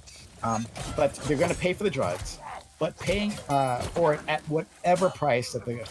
It's legitimately fucking insane. Like, if we're going to have like a massive public risk pool, there's no reason not to use the power and the collective energy that like as a market force, like to reduce prices. Like if we say, oh, we're gonna throw like 1 million people onto like public healthcare, and then not let public healthcare negotiate prices, despite it being like the largest like healthcare provider in the country, then yeah, drugs prices are gonna be fucking like explosive. Like there's no reason not to. Like that way, we're essentially saying that like part of like an important market force cannot function. So that's just a really dumb way of that like sure, like everyone gets healthcare, but what if we just decide like, oh, educans are now $10,000? Like, okay, like I guess we're gonna pay that, or we can just say like, hey, you're still gonna make a fuck ton of money, but like per like unit, it's gonna cost less. Like I don't know why Yeah. we wouldn't. Like, And I was saying this earlier, actually. It's exactly like what the government did with the education system, right? Like we offered student loans to everyone, and then everyone was able to go to college, and then the prices of university and college went up astronomically because the government was just subsidizing everybody's education. More specific. Wait, So when what did you're we saying give is student loans true. to everyone? Well, I guess anybody who applied for the loans could get it. Weren't they always means tested? Like, weren't they always means tested? On some level. If you want, like, that's subsidized I'm not loans, they gonna are, disagree with yes. that, but like, Yeah, but like, my point is that like the U.S. government was giving lots of people loans, and those So I'm loans not asking- were I'm not increasing the price of college. Let's be particular about Just this, though. asking you, like, yeah, would you be fine Who's if better? they Who's just better? charged, those drug companies charged the U.S. whatever the amount that they wanted to? there's no reason we have to No, let that happen. Like, No, we wouldn't be in favor of that. Like, Nobody would. we have to think about, like, again, perverse incentives. If we allow, like, that level of rent seeking, our system can functionally collapse. And, like, that's not okay. Just provide- Like, there's no reason to do that. Like, you're... Like, I'm sorry, yeah. We would actually get like the worst of both worlds, right? Like we'd have a capitalist entity Yeah. that wasn't innovating, Yeah, and then I know. we'd have I want the people who have been arguing against us to answer. Right? Nobody Cheers. agrees that we should have unregulated capitalism. Yeah, Okay. We can regulate.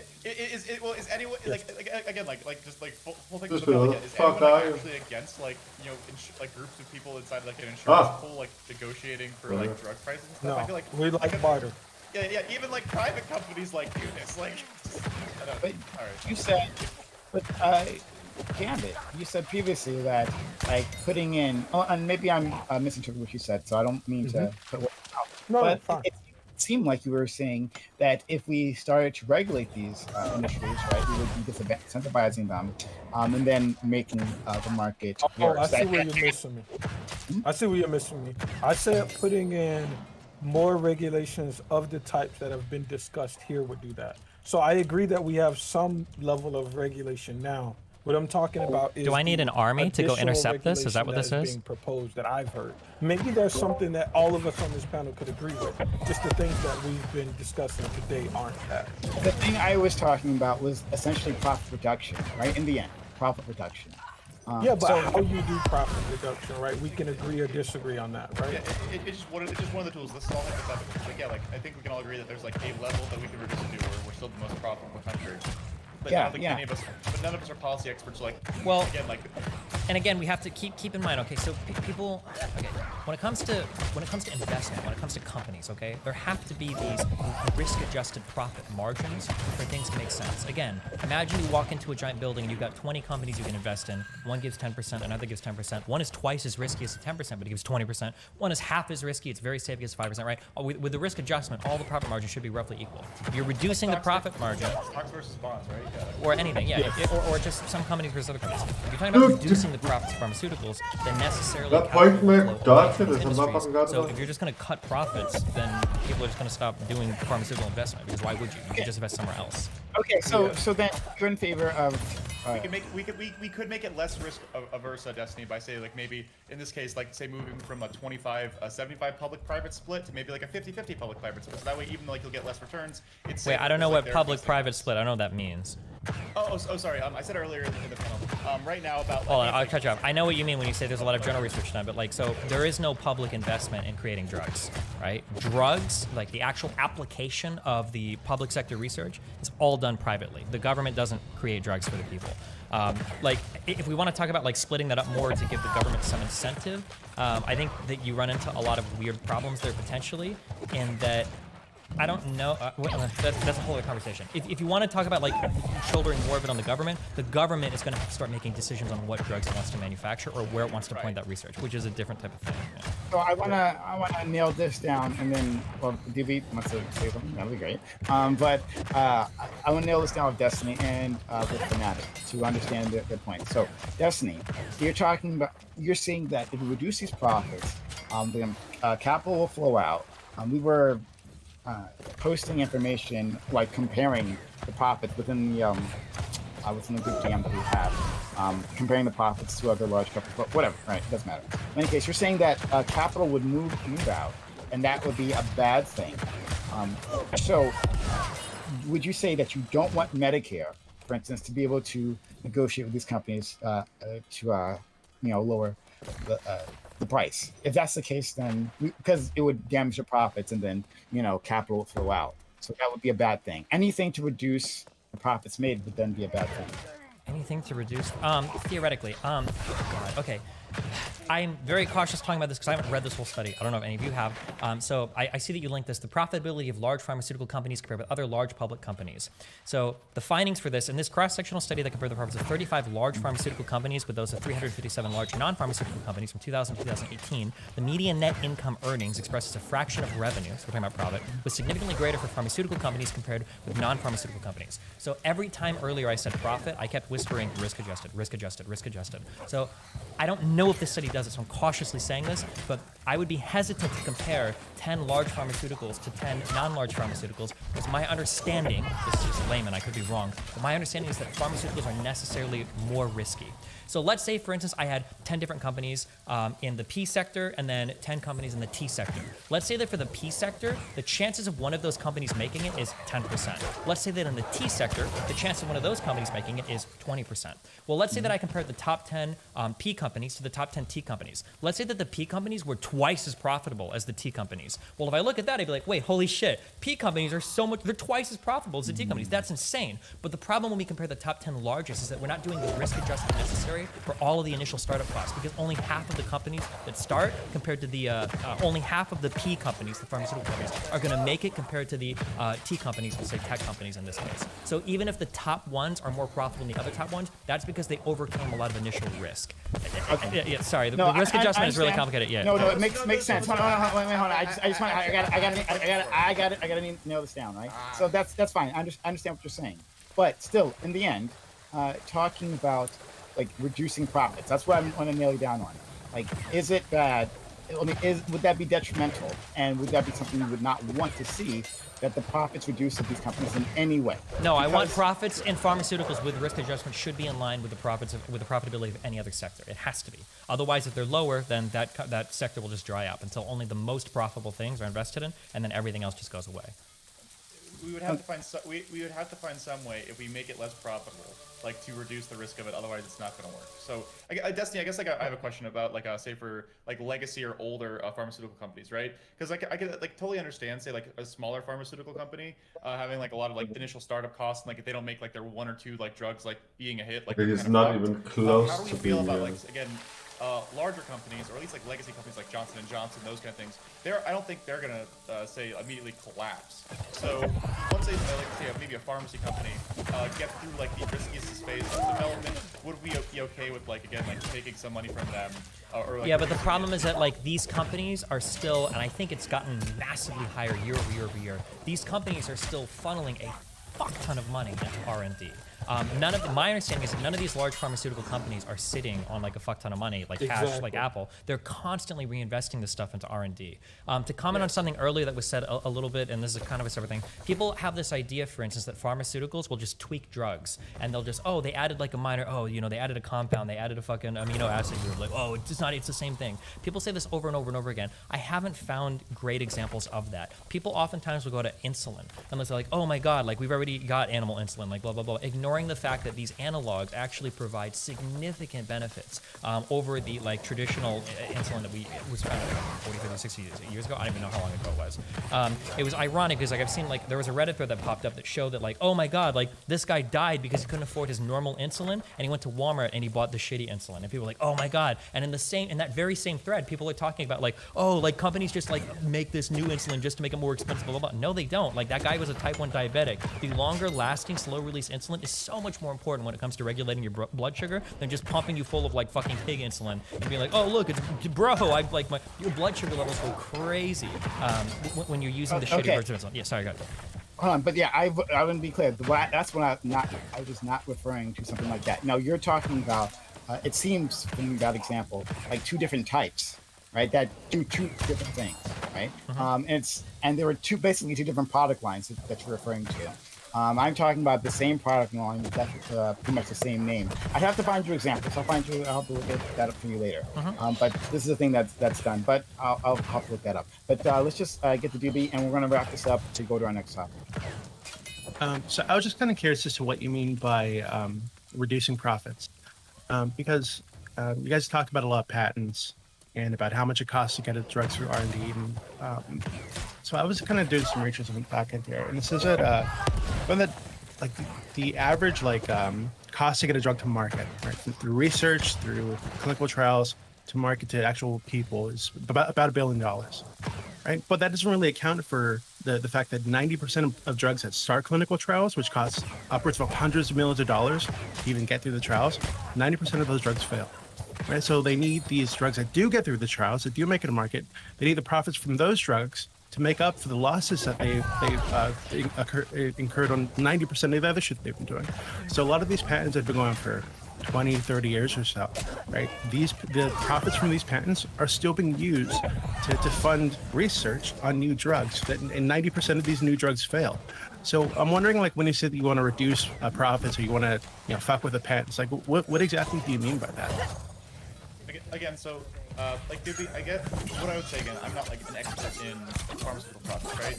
But if we are currently like the best place in the world for like X industry, unless everyone is like so mega hyper competitive that like the next person is or the next country is literally like right on our ass and it's like a 0.0001% difference, we could theoretically reduce like the profitability of a given industry.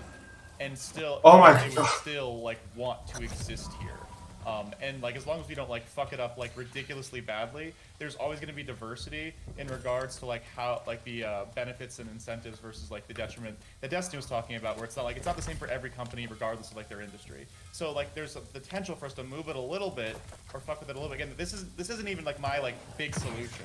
It's just like one of like the things we can tweak as like say like an executive agency in terms of how like it regulates. That sort of stuff. I would say like what would be more damaging to the profits of these companies, which they would probably eat at some point if we were able to successfully have a public option system or anything more extensive than that, is that if we were able to negotiate drug prices, or even if Medicare, like as it exists, was able to negotiate drug prices more, there would be a hit to profits. Or it would have to be forced onto other people inside the market, whether it's like private insurance companies who can't negotiate as like powerfully as Medicare. There's going to be externalities from that. I would say that right now, though, those externalities are worth it because like you would get more people like covered under a public system. It's not that there's no like bad things that are happening from this. It's just again you gotta weigh like cost benefit. Yeah, of course. But again, I'm just wondering what exactly crime means, or even Dustin, you mentioned like this finder's fee, right? It's like potential solution. But if it costs $1 billion to get a drug to the market, and then on the way to that one drug, they have 90% of other drugs that are failing in clinical trials that cost hundreds of $1 billions you can get through. Right? So, just like, as a what real kind quick of on that, finder's fee would account for that? Just as my understanding is that I've heard estimates anywhere from $500 to $1,000 million, $500 million to $1 billion. That's supposed to account for all the failed drugs as well. I believe that is the case. But like, yeah, what the finder's fee would be is, I guess, whatever the government would have to set the profit margin. So if you R&D, if it costs you so much, I mean, you'd have to do a year-over-year calculation or year-over-year calculation to figure out like, okay, this is about, it seems like it's about like $1 billion, about $900 million to bring it to market. Then your finder's fee is going to be, I guess, whatever the government deems profitable. That gets hard to figure out exactly what it would be. Right. Yeah.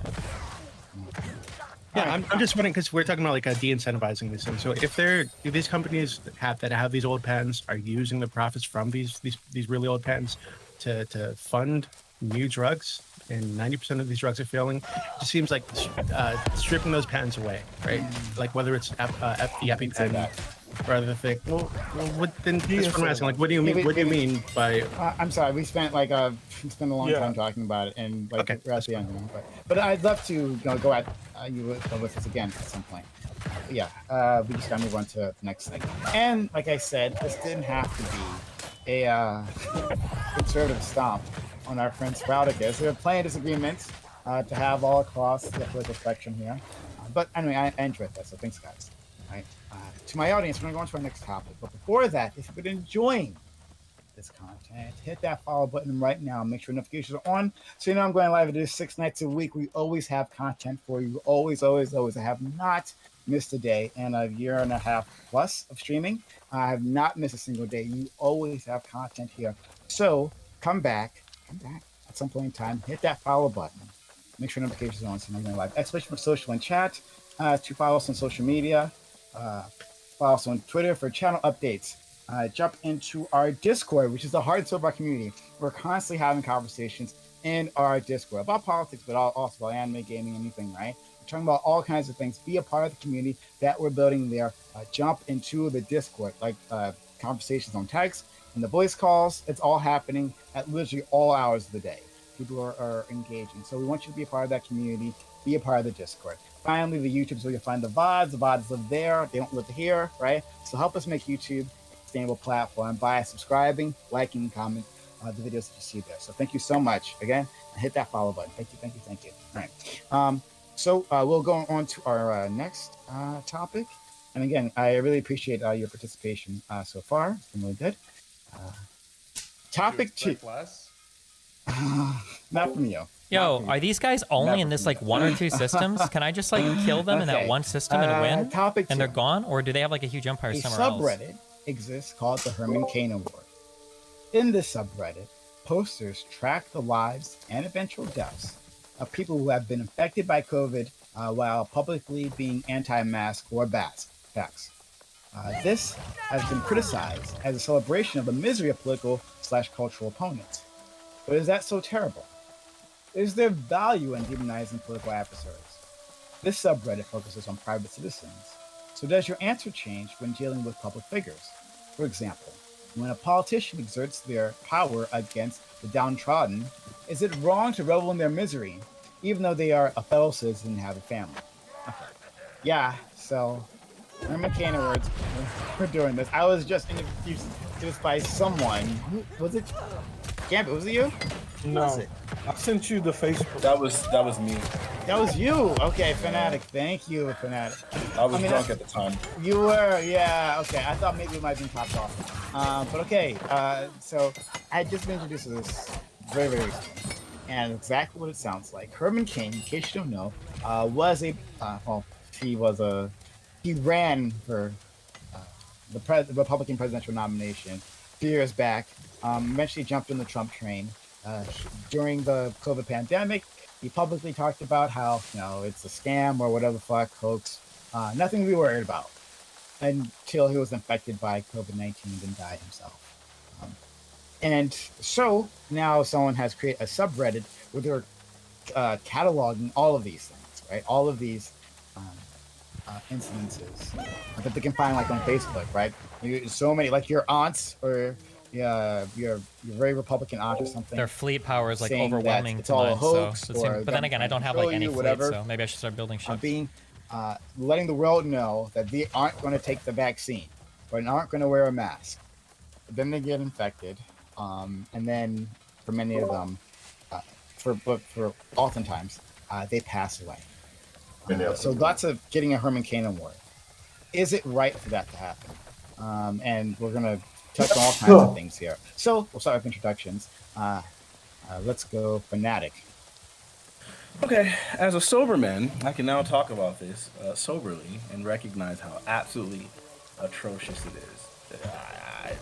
I read that subreddit, and it's not good that I do, and it's awful. But I think ultimately what's really at stake here is that people are dying, and the reason why people are dying is because we've become so partisan and like so politicized, and our like news organizations are so untrustworthy that a lot of times like things that should be like shoo-ins, like we should be able to just accept things as fact, a lot of times they're like slanted so heavily that it's really hard for us to accept it. I remember looking at a poll that was just talking about trust in the media.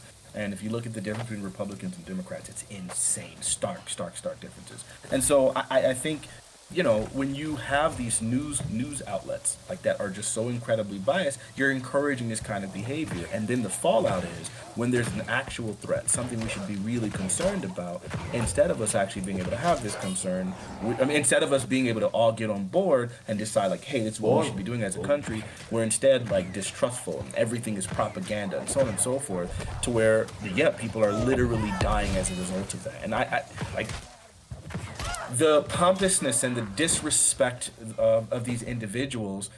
It makes you feel good when they die. No, you don't feel good when they die. It makes, I don't know.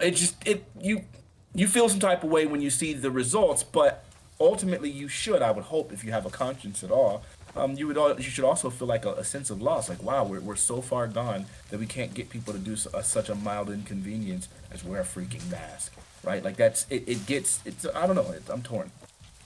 Okay, all right, MATLAB. So we have a long history as humanity of ridiculing those who are just blatantly wrong, right? And mocking death. I mean, like, there's this thing called the Darwin Awards that existed like in the 90s and 2000s, and they sold like lots of books, and they just like made up fake articles about how people died, and they're just like hotcakes, right? So like this is like those two things kind of combined.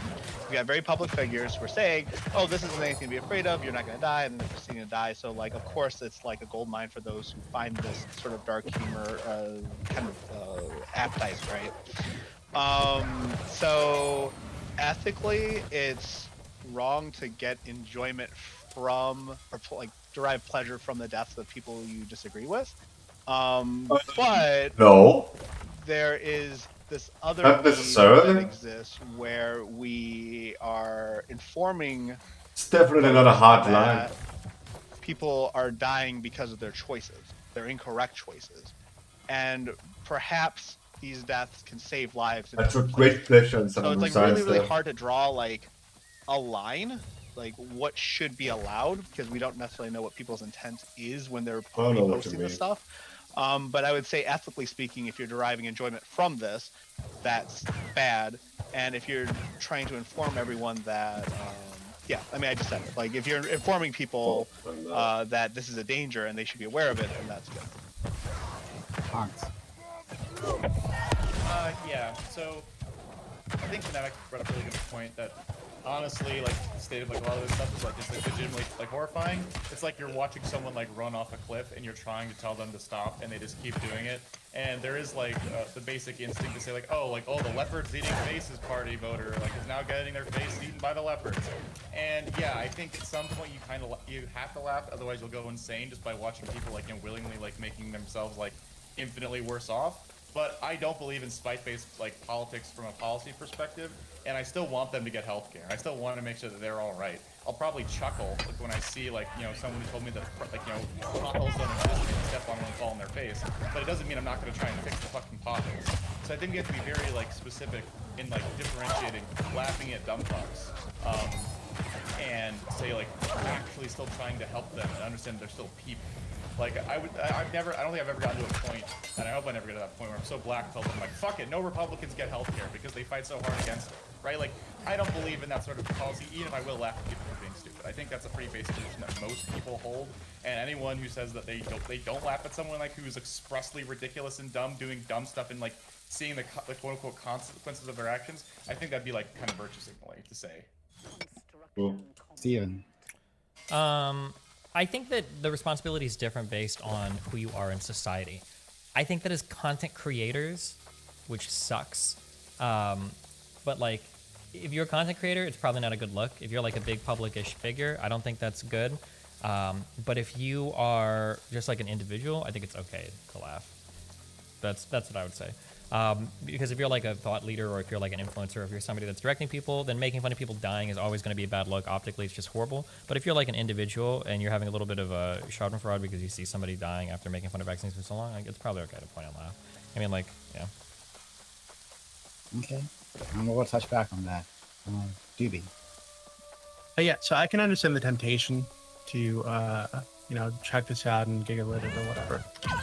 But I think optically it's like radioactive. I think that it's not going to convince anybody to come to this sense about vaccines or masks.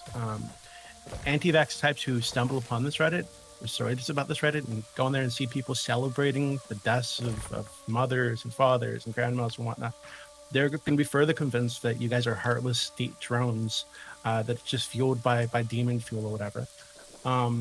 And I think that like some of this stinks of like this like long lefty tradition, right? Of like mocking poorly educated Southern white people, right? And I think it's pretty gross. I can understand temptation. I just don't think it helps anything. I think it's actively counterproductive, and I'd encourage people not to do it. Okay. Me salsa.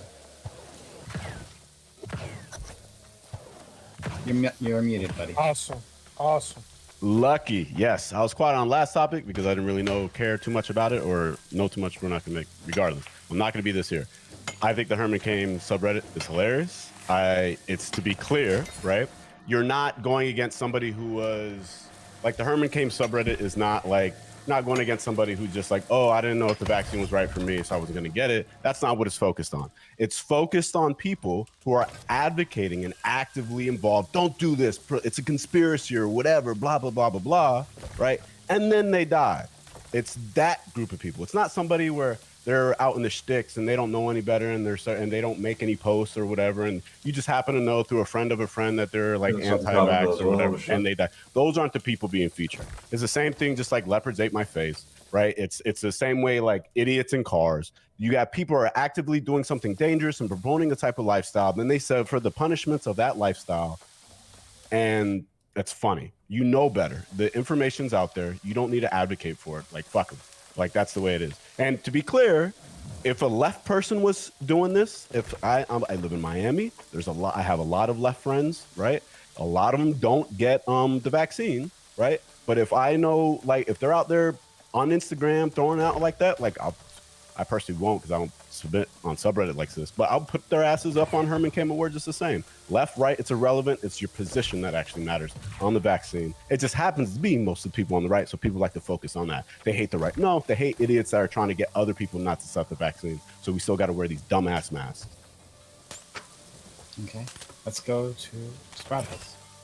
I think it's completely terrible that people are making fun of these people. I have someone in my chat that asked a friend why she believed in alternative theories. She said that they don't talk down to her and explain the mechanics in detail.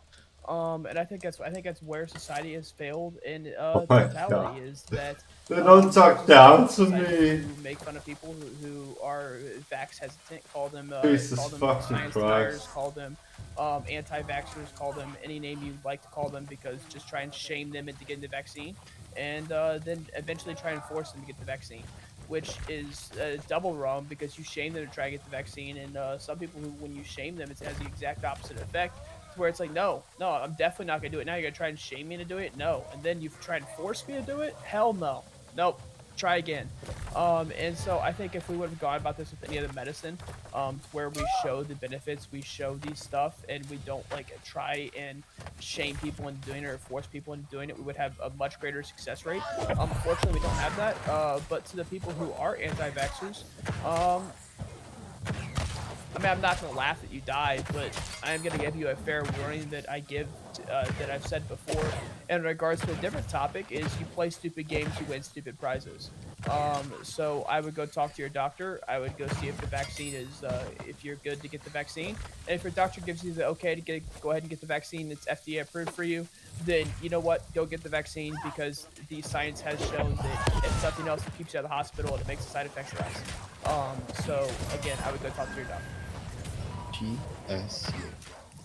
Yeah, so I think this is particularly disgusting. There's been a lot of, there's been memes on people that don't get the vaccine shouldn't be allowed to get healthcare because they're just like a waste of cost in our system. There's a whole bunch of things that my good friends on the left have started to adopt, and I can't even believe that it's like real life.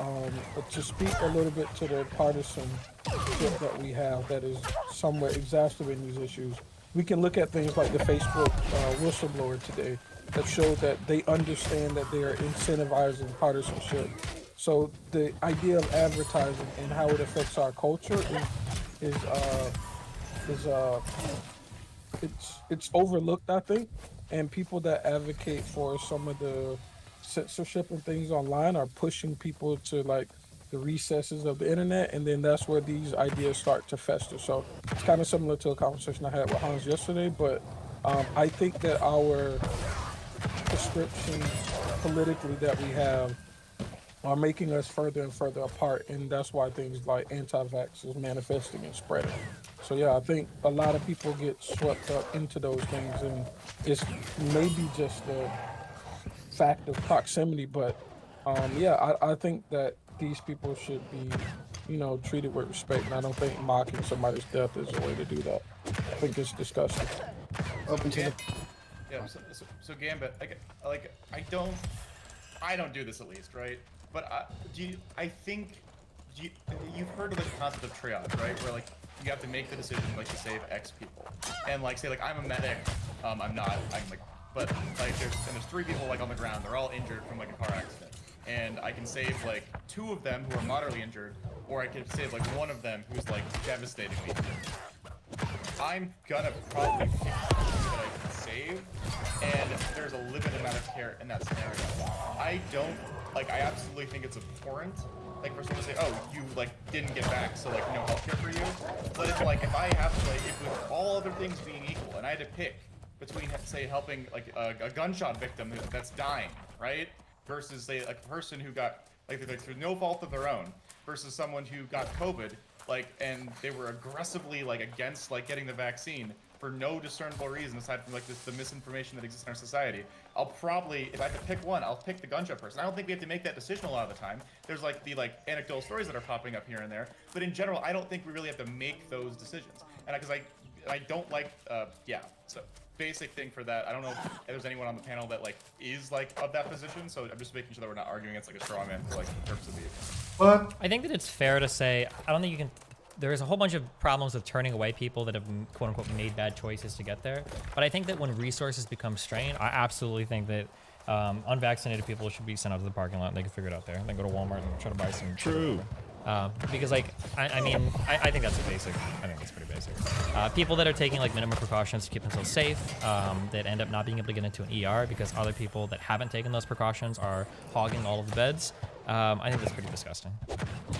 Yeah, I think it is gross, but I mean, it's like, I feel like, Hans, you made the statement that, like, you basically said, well, like, you know, for no other reason other than that, like, you know, we're misinformed and stuff, and it's like, yeah, but that's a pretty huge reason, and like we probably should try to analyze, like, what is causing this misinformation, like, what's we at can the root absolutely of that. fix that. Like, I completely agree with that, with to combat that. But like, if you like again held a gun in my head and like asked me the same question like this, I said that if someone put in the parking lot, yeah, the people who are like who made like the quote unquote worst decisions, like I'll probably put the person with the worst decisions. And like I don't want to ever have to make that decision. Yeah, okay, cool. So I'm not sure like if we, So, I mean, like, so to be clear, like, you'd put like morbidly obese people in the parking lot too, right? If you have to choose between that. Yes. Absolutely. No. If you're gonna go with this, if they're morbidly obese and they don't have a health thing that went with it, then if you're going to subscribe to this theory, then you would then need to subscribe to sending morbidly obese people out to the parking lot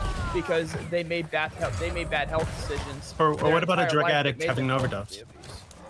I mean, if you're gonna, I don't people subscribe to with this low theory, vitamin D levels, all type of stuff. Yeah. If we're getting to the point where we have to make these decisions, we have to make these decisions regardless. Like all of these people, right? Like this, we're not saying like turn them away, but like if all the hospital beds are filled and everything else like that, and you had to pick people, right? The people that put themselves in this own like precarious situation, those are going to be the first people I personally would pick and send outside. You're like doing shit like so the fat stupid.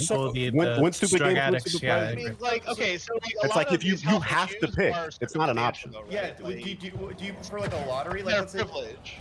Like you. No, but the thing is, like, there is a lottery system, right? Like, if you are obese or not prepared, or being exposed to propaganda and like sucking it in hook, line, and sinker, it's because you didn't have the privilege to have a better life that would make you more educated or have the right food source acquisition, et cetera, et cetera. It's not necessarily fair to say, oh, well, you know, you didn't make the right choice in your life. Because, like, who are we? Like, are we all, like, perfect individuals who haven't made bad choices? And should we be sent out in the parking lot because we failed to do our due diligence in every aspect of our life? I don't think that's necessarily fair. I also want to point out that we live in unprecedented times in terms of targeted media. Like, never before in the history of humanity has there been a system designed to target us with the types of news articles that we want to hear, and it's directly impacting our capacity to make reasonable judgments. So, like, I don't really want to mock people who are outright anti-vax because they're being exposed to, like, extremely targeted propaganda, and I think it's, like, very, very difficult for anyone to actually resist this propaganda. What we should be trying to do is actually try to brainstorm ways of, like, helping in this regard, and I actually kind of agree with GSU on some level that, like, if we're mocking them in, like, a Reddit somewhere, they're going to take this and use it as evidence to further their not so great belief. Destiny, Well, hold I on. do- Destiny, you were gonna say something to be about like when you brought up the mobility obese people. No, we can't. You can't like have you can't start picking and choosing people based on health stuff because that just goes into another lane. You can't do that. Like if you have You wanted to do it based off vaccination status. I said I said that if there was a limitation of resources, then you necessarily need to make those decisions. But we that's can't. what he's saying. Yeah, but I'm saying you can't just like turn away like obese people unless you're literally like running out of He's resources. giving you the same argument. There's limited resources and there's morbidly obese and non-obese people strung up at the hospital with COVID. Would you preferentially deny access? I think you can make an argument. I think you can make an argument that there's a difference in terms of effort that you'd require somebody to exert to deal with like a virus. So like being obese requires an entire lifestyle change. Saddling somebody with that responsibility is a lot different than just getting a vaccine. Okay, so let's talk about vitamin D deficient people, right? Vitamin D deficiency has been linked You're probably not going to be able to find me a single example of something that is as easy as getting vaccinated. When you talk about like yeah, go ahead. Taking a vitamin D supplement is easy, right? No, You're right. nothing. Hold on. Wait, hold on. Nothing is as easy as getting vaccinated. Taking a daily pill. That's not the argument I'm making. I'm not saying that this is as easy. I'm saying this is relatively easy. So why wouldn't you discriminate based off this criteria? Because it's just a way higher burden. You don't. First of all, people don't know if they're vitamin D deficient, so they have to go to the hospital. They have to get blood work done. Secondly, they don't know like you'd have to find medication or not medication. You have to find some supplement. You have to take it every single day. Like that's like a whole other burden. It's just far and away different than just getting vaccinated. Also, we already make these decisions like right now, like in terms of like, organ donations. Like, so this is for all the people who are grandstanding right now about how like we shouldn't like make these decisions. You have two people, they both need a liver, or they're gonna fucking die. One's a 60-year-old person who like, drank their entire life, and that's why their liver has been destroyed. The other one's like a 30-year-old non-drinker. The hospital will probably pick. I think it's first come, first serve. I don't think this is true. No. Well, that is definitely true. They went in the room at the same fucking time. Who do you pick? Fucking grandstanders on the panel. Who do you select? You fucking flip a coin. No, it's about need. I don't think anybody. It's about need. Listen, it's about need. I served as a combat lifesaver in the army. That was part of my duties in the army. I served as a combat lifesaver.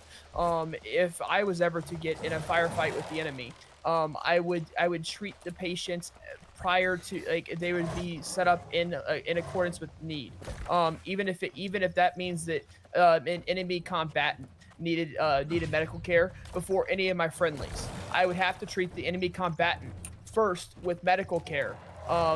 Before I could go treat any of my friendlies, according to international war laws. But what I'm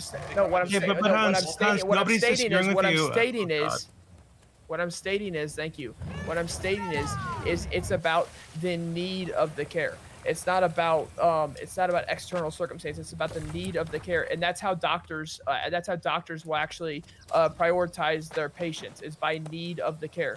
They don't take anything else into consideration. And when they are faced with these bad circumstances as to just use the liver example.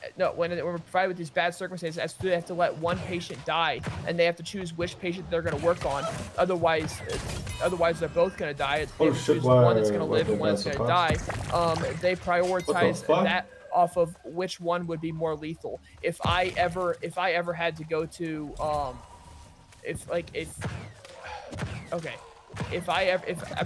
trying to break this down. I apologize. I understand like the concept of like how the system is functioning. You were providing us hypotheticals where we have to choose where people live or die. I didn't provide that. I didn't. Provide that hypothetical. People who are agreeing with your position. So this is an open up to Sprout. I'm not trying to bully Sprout on this.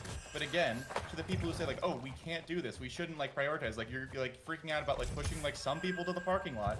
I'm telling you, here's the scenario for everyone who's listening. Bring it back to this. 2 people will die without a liver. All right, 100% fatality. We only have 1 liver. It cannot be shared between the 2 of them. They are both unconscious, so we do not know their wishes, only their medical history and their age. Can we not create like a movie scenario for this? Like, this is No, we don't need to go into insane Wait, hypotheticals. all right, I'm just gonna- We don't need to go into insane Not hypotheticals. hard. You know what This is the very answer is. simple. This is a very simple standard you guys just set forward. I don't know what your choice is. Like, right, Hans. if you just want to flip a coin, tell me you'll flip a coin. Hans, But like, I homie. will not flip a coin. I'm asking what you guys will do. Hans, the whole medical transplant thing, like, there's perfectly good organs that are thrown out. Well, hold on. Let me just explain why this hypothetical It doesn't even work. matter. It doesn't even work, though. But no, You guys are because... getting mad at us for making. No, okay. I'm not mad at you. All right, let me just get to the problem with this hypothetical. The problem with this hypothetical There's a is problem that with it? there's a huge problem with this hypothetical because there's never going to be just like a single organ just chilling. Like hospitals, Oh my God. literally Engage with the hospital. If you're not let somebody else do it. Hypothetical's stupid. We don't need to do this. We don't need to do this. Okay, all I'm wondering. Okay, no, we don't. No, we don't. No, we don't. No, we don't. No, we don't. No, we don't. Shut up. Shut up. Shut up for 2 seconds. Shut up for 2 seconds, please. All I'm wondering, right? So I actually agree with you guys. Right? I'm just wondering how far you guys would take this. So if we have somebody who hasn't gotten their yearly flu vaccine, for example, right? And they show up at the hospital. This old lady, there's limited beds in the hospital. Are you gonna push her out because she hasn't gotten the flu vaccine and she could have gotten that at any time? Like, is she get the parking lot? sucks. Hold on. No, this is what everyone is talking about. This sucks hard. We have to triage and choose people to save. Okay. So yes, if she has the flu and there's enough beds, I don't give a fuck. Put all the fucking anti-vaxxers in there. The specific scenario, which none of you are you're all refusing to engage with because you either don't want to answer, or it looks fucking. I wasn't refusing. It doesn't even look terrible. You interrupted me. Nobody's disagreeing about the allocation of scarce resources. Hey, we've deviated extremely far from the actual topic, so let's get back to the Herman Cain Awards. Let's talk about that for a second, really quickly. Right? Wait, hold on. Do we all agree that like it the would most? be? Wait, why would we derail immoral- that entire conversation? This is kind of pretty important, right?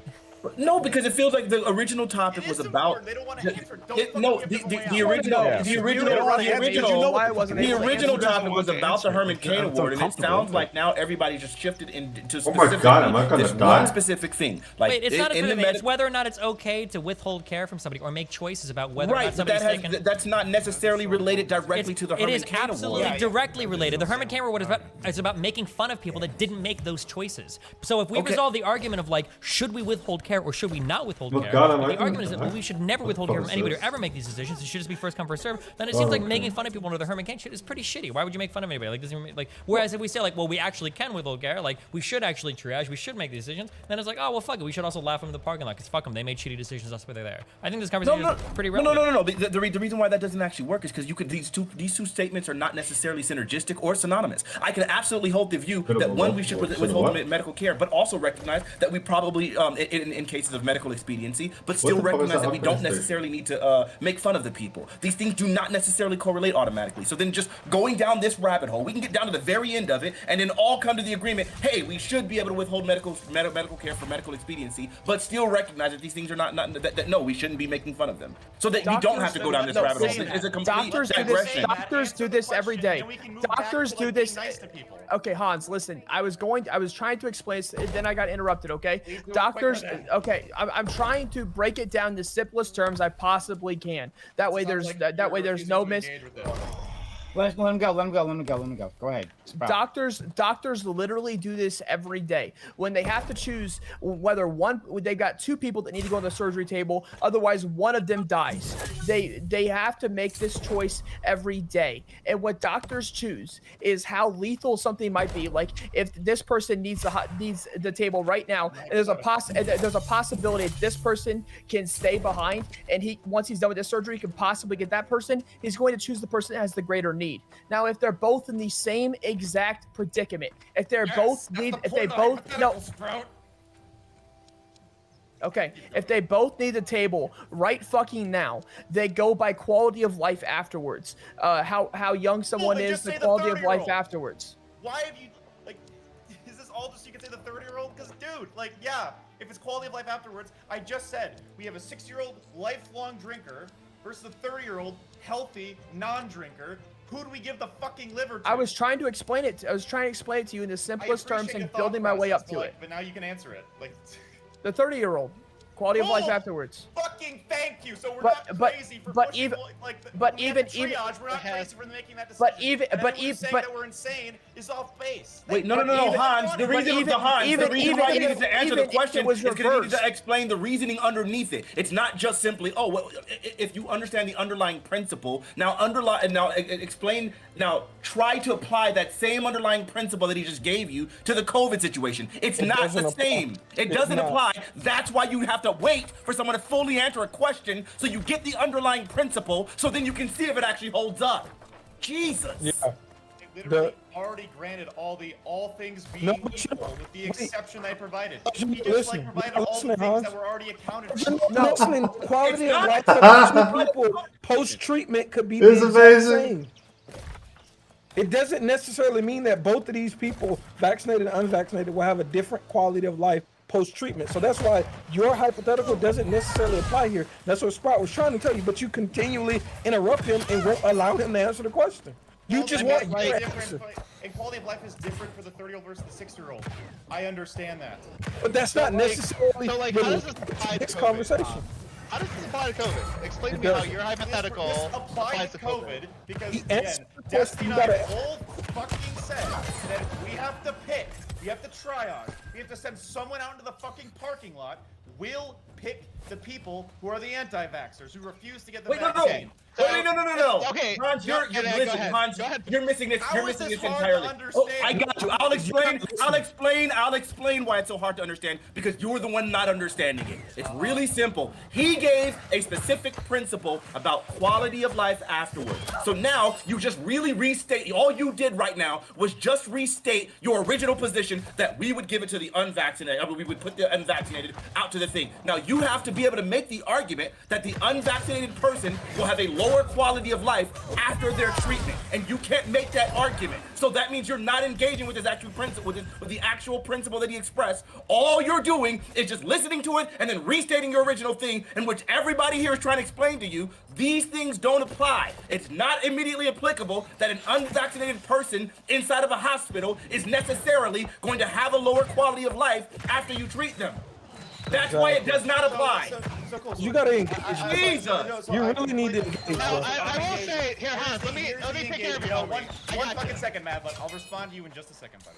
So, I can completely understand that how these hypotheticals work is that all other things being equal, there's one decision, whether it's, say, the quality of life for the 60 versus the 30-year-old, or getting the vax versus not getting the vax, that we make the decision on. I'm sorry that the hypotheticals weren't directly analogous. I thought we were all adults and could understand that, yes, with one critical difference, we have to You're make a missing decision. it? Really? You're still missing it? I literally just explained it to you. Jesus. Okay, look, I'm Fnatic sorry. actually like nailed it on the head. He's beyond it. Okay, here, wait, okay, wait. Yeah, can I just give the example? No. It's Destiny, go on. Okay, wait, Hans, this is what you're missing, okay? Or this is the example he's trying to set up, okay? It sounded like in the beginning we wanted to make a comparison to people that are getting livers, right? But the thing is that when we make a comparison to people getting livers, we're only looking at quality of life post-transplant. So the better if these guys would stop fucking screaming and think of a good example. So here's the question. Let's say that you have a 70-year-old that's like kind of not in the healthiest condition. Let's say he got vaccinated, all right? And he's in the hospital. Then let's say that you bring in like a 24-year-old. He didn't get vaccinated, but he has to go to the hospital.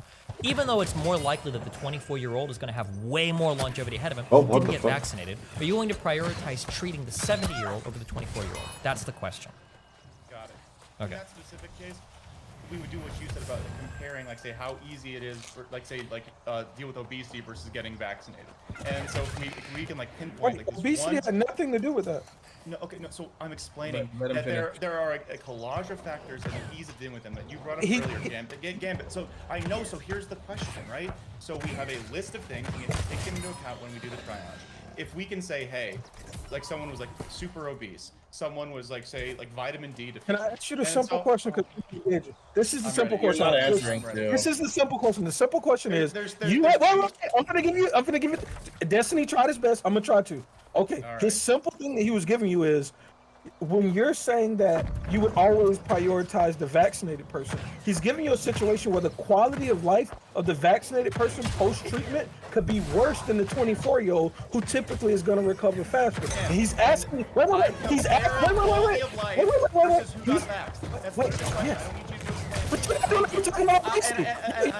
Oh my god! So Oh. why are you bringing up obesity? It's just like an explanation of like multiple factors talking about quality of life as opposed Talk to about the getting question he shot. asked you. Cool. So then we have okay. I'm breaking this hypothetical down because it's super simple. Ready? We have quality of life afterwards because if they both survive because they get Wait, help why do I need like to put inside the balls? ICU, the 24-year-old's probably gonna have a better life. The second like part of this hypothetical is that one of them made the very simple and easy decision to get vaccinated to protect themselves and the people around them. So I have to weigh these two things: quality of life versus the good decision.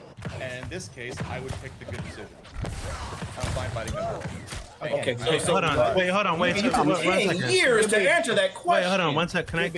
It just seems like so fast. I did it like so. as fast as possible. Okay, so if you would pick the 74-year-old who got vaccinated over the 24-year-old who also needs a holy hospital bed, shit. it seems like you're more concerned with punishing the people who didn't get vaccinated than the actual like health outcomes long term for these people. Oh, you fucked them up. Is that the case? No. Then why would you pick the 74-year-old? It's not a matter of punishing somebody. So the problem is that sometimes when we go to make policy decisions, there's not a good answer. Like somebody is going to suffer, right? So the issue is, while you're saying, oh, well, you're punishing the 24-year-old, you just wanted to die just because he made a bad choice. You could also flip the route and say like, oh, wow, you're punishing the 70-year-old. Like this guy did everything correct, but now he's fucked because a younger person was irresponsible and he decided not to do it. Somebody's going to get quote unquote punished. Somebody's going to get fucked over. Well, yeah, that might be true, but I think the thing is that what Sprotic is provided for, which I think is a really great thing. I didn't know that was a policy, but it sounds very, very reasonable and sensible to me. The idea would be that, like, yes, you would be judging these things. There is a barometer of health outcomes that sounds like a reasonable thing. But hold on. To be clear, we're not. That's not the question. Wait, that's not the question that we're asking right now. We're not asking. It is. No. Hold on. The question on this panel is not what are the current medical policies on the book. We don't need a panel to discuss it. We can all Google the answer for that. The question is what ought I'm not to saying be. that that's the question. The fact of the matter is he provided us with a sensible policy that sounds reasonable, and because the reason why it sounds sensible and reasonable, then that means it implies that it relates, it makes sense to our own personal ideas of what should be done. So now applying this new thing that he provided to us, that sounds reasonable and sensible, now we're considering it as well. Like, okay, good. So using this newfound thing that I guess most of us probably weren't aware of, I definitely wasn't. Now let's apply that. And do you think How the fuck are you not aware? out the window to punish a guy for making a bad decision? It's not about. It's not about punishing. Like that. That's like asking when you phrase it like that, it's like saying, why do you think it's okay to murder a baby in a mother's womb, right? The answer is, well, never. So, stop, don't fucking monologue for 20 fucking minutes. Holy shit. I'm just telling you that when you phrase I've spoken less than dang near everybody in this panel. That wasn't even monologue. When you phrase things like, oh, you're punishing this guy, why do you want to punish that guy? Well, obviously nobody wants to punish anybody. But the reality of the situation is you're always going to be punishing someone. So don't phrase it like that. Why are you punishing? It's not about punishing, it's about making a choice. It is. Wait, hold on. No. They are not equally the same thing. In this case, you are directly punishing. You're saying this is the behavior and this is the action I'm taking in order because of this behavior. I'm doing this. I'm doing this specifically because of this behavior. That is a punishment. If you're saying this is an Oh my god, last up the stream. If you're saying this is an adverse interaction, stop interjecting.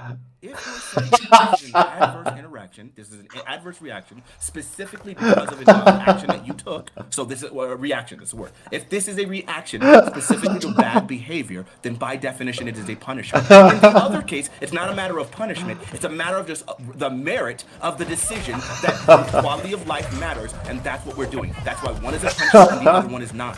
You're not punishing necessarily. Punishment has a definition, and we understand that the other one would not be a punishment at all. It's like this is like a 2-year-old's understanding of like punishment. I don't know how to engage with this type of thing. Oh my god! Nick, don't challenge me with vocabulary. It's a punishment by definition. Stop. Hans, you're done. Stop. No, fuck that shit. I've been waiting. I went waiting in line for so fucking long to come on this because what Sprout said from the beginning is wrong with the way they're doing it. He didn't even respond. He just ad hoc with 2-year-old. Mike, freak out of here. Right, so this is then I'll ignore Fennec. We'll talk to Gambit. It's Gambit. Like you seem reasonable. So. Freak out of here. Right, so this is then I'll ignore Fennec. We'll talk to Gambit. It's Gambit. Like you seem reasonable. So do you understand that we can say that using Fanatic's Oh definition my of God. punishment, that if we take an old man who's done everything right, he's masked up, he's vaxxed up, he like did all the lock-in stuff, and he got sick going to the fucking grocery store, he did everything right. Should we punish this guy because No, stop using the word punish. wanted to go to like Virginia Beach or like Calhoun or whatever, like for like spring break? How does this guy have so many fucking fleets with one system? How is he here with fucking 12,000, 2,000 firepower fleets?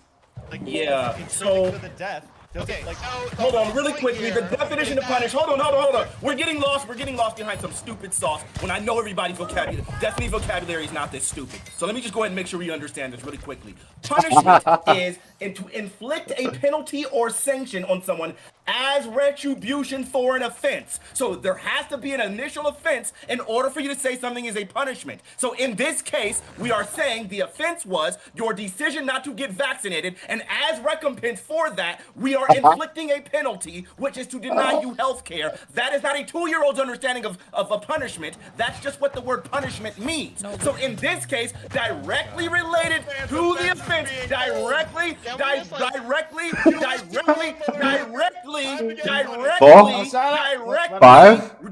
6 related to the actions of the original individual, we are making a decision to deny you health care. In the other case, with the old man, we are not doing it by any decision he's making. We're not intentionally punishing him. Can I just, okay, you don't need to restate the same point 50 times. Holy shit, okay. No, I had to explain to both sides because you've You're missed not it every explaining time, both even though it's sides. already You do this thing where you give an example, and then you give an example, and then you say, and then you give another example, and then you have to say that there's even another example that fits it, and then you got to give another example, and then this is something that's not an example. Like, Jesus, just calm the fuck down. And then you got to give another example, and then this is something that's not an example. Like, Jesus, just calm the fuck down. Holy shit. Well, didn't interact okay? with it the first time, and I won't Jesus have to do that. Christ. Okay, so you understand that if 2 people show up to the hospital, okay, one is 70, one is 30, 70-year-old's vaxxed, 30-year-old is not vaxxed. Oh you my have to God. punish one of these people. One of these people will be turned away. Do you understand that?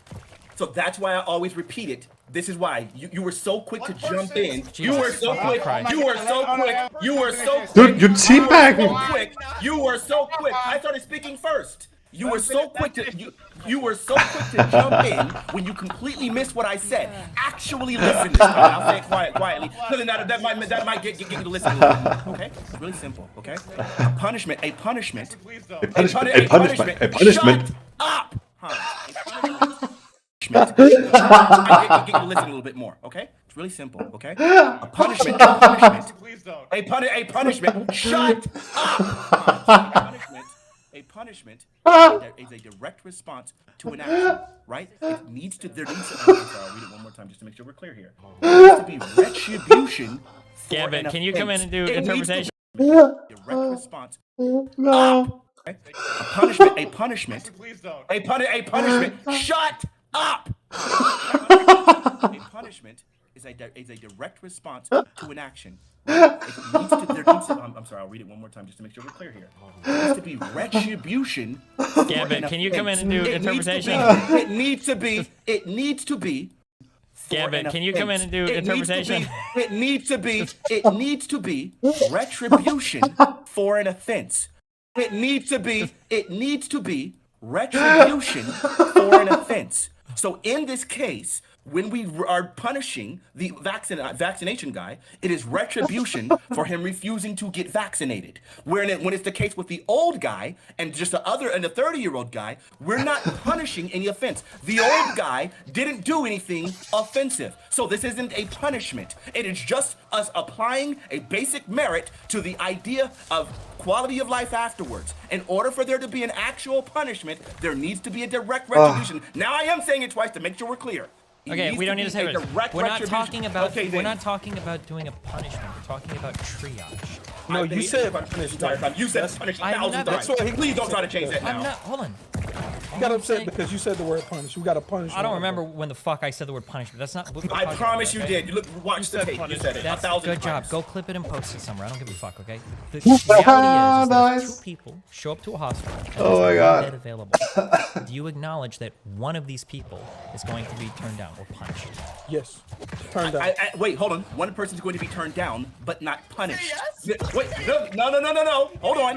One of the. No, I'm not qualifying it. He said turned down or punished. Punished is the thing at the center of this conversation. My entire argument has been it is not a punishment. So when you try to lob in punishment like that in some form of Mott and Bailey, then I have to respond to the fact that you use the word punish again. Okay. After you've just I'm now sorry. denied Okay, that yeah, you said okay, the word hold on. punish. Sorry, I'm not trying to deny. Jesus. I'm not trying to deny anything. Okay, you're just like in fucking like massive big dick debate mode, and you're trying really fucking hard to score points. I'm just trying to get to like the It's center. not about scoring points. Stop Okay, doing it. the last 5 minutes of you talking has been a waste of everybody's time on this panel. Okay, we haven't gotten anywhere in this conversation because you're trying to big dick your way through the conversation. I'm just trying to forward the conversation. Okay. All I'm saying is that if two people show up to a hospital, okay. Please let me you're get gonna have to make in. a choice of How do I who get goes in? Oh. Somebody's not going to get in. Okay. Now, without all this screaming, okay. My understanding is that you just object to the word punishment here.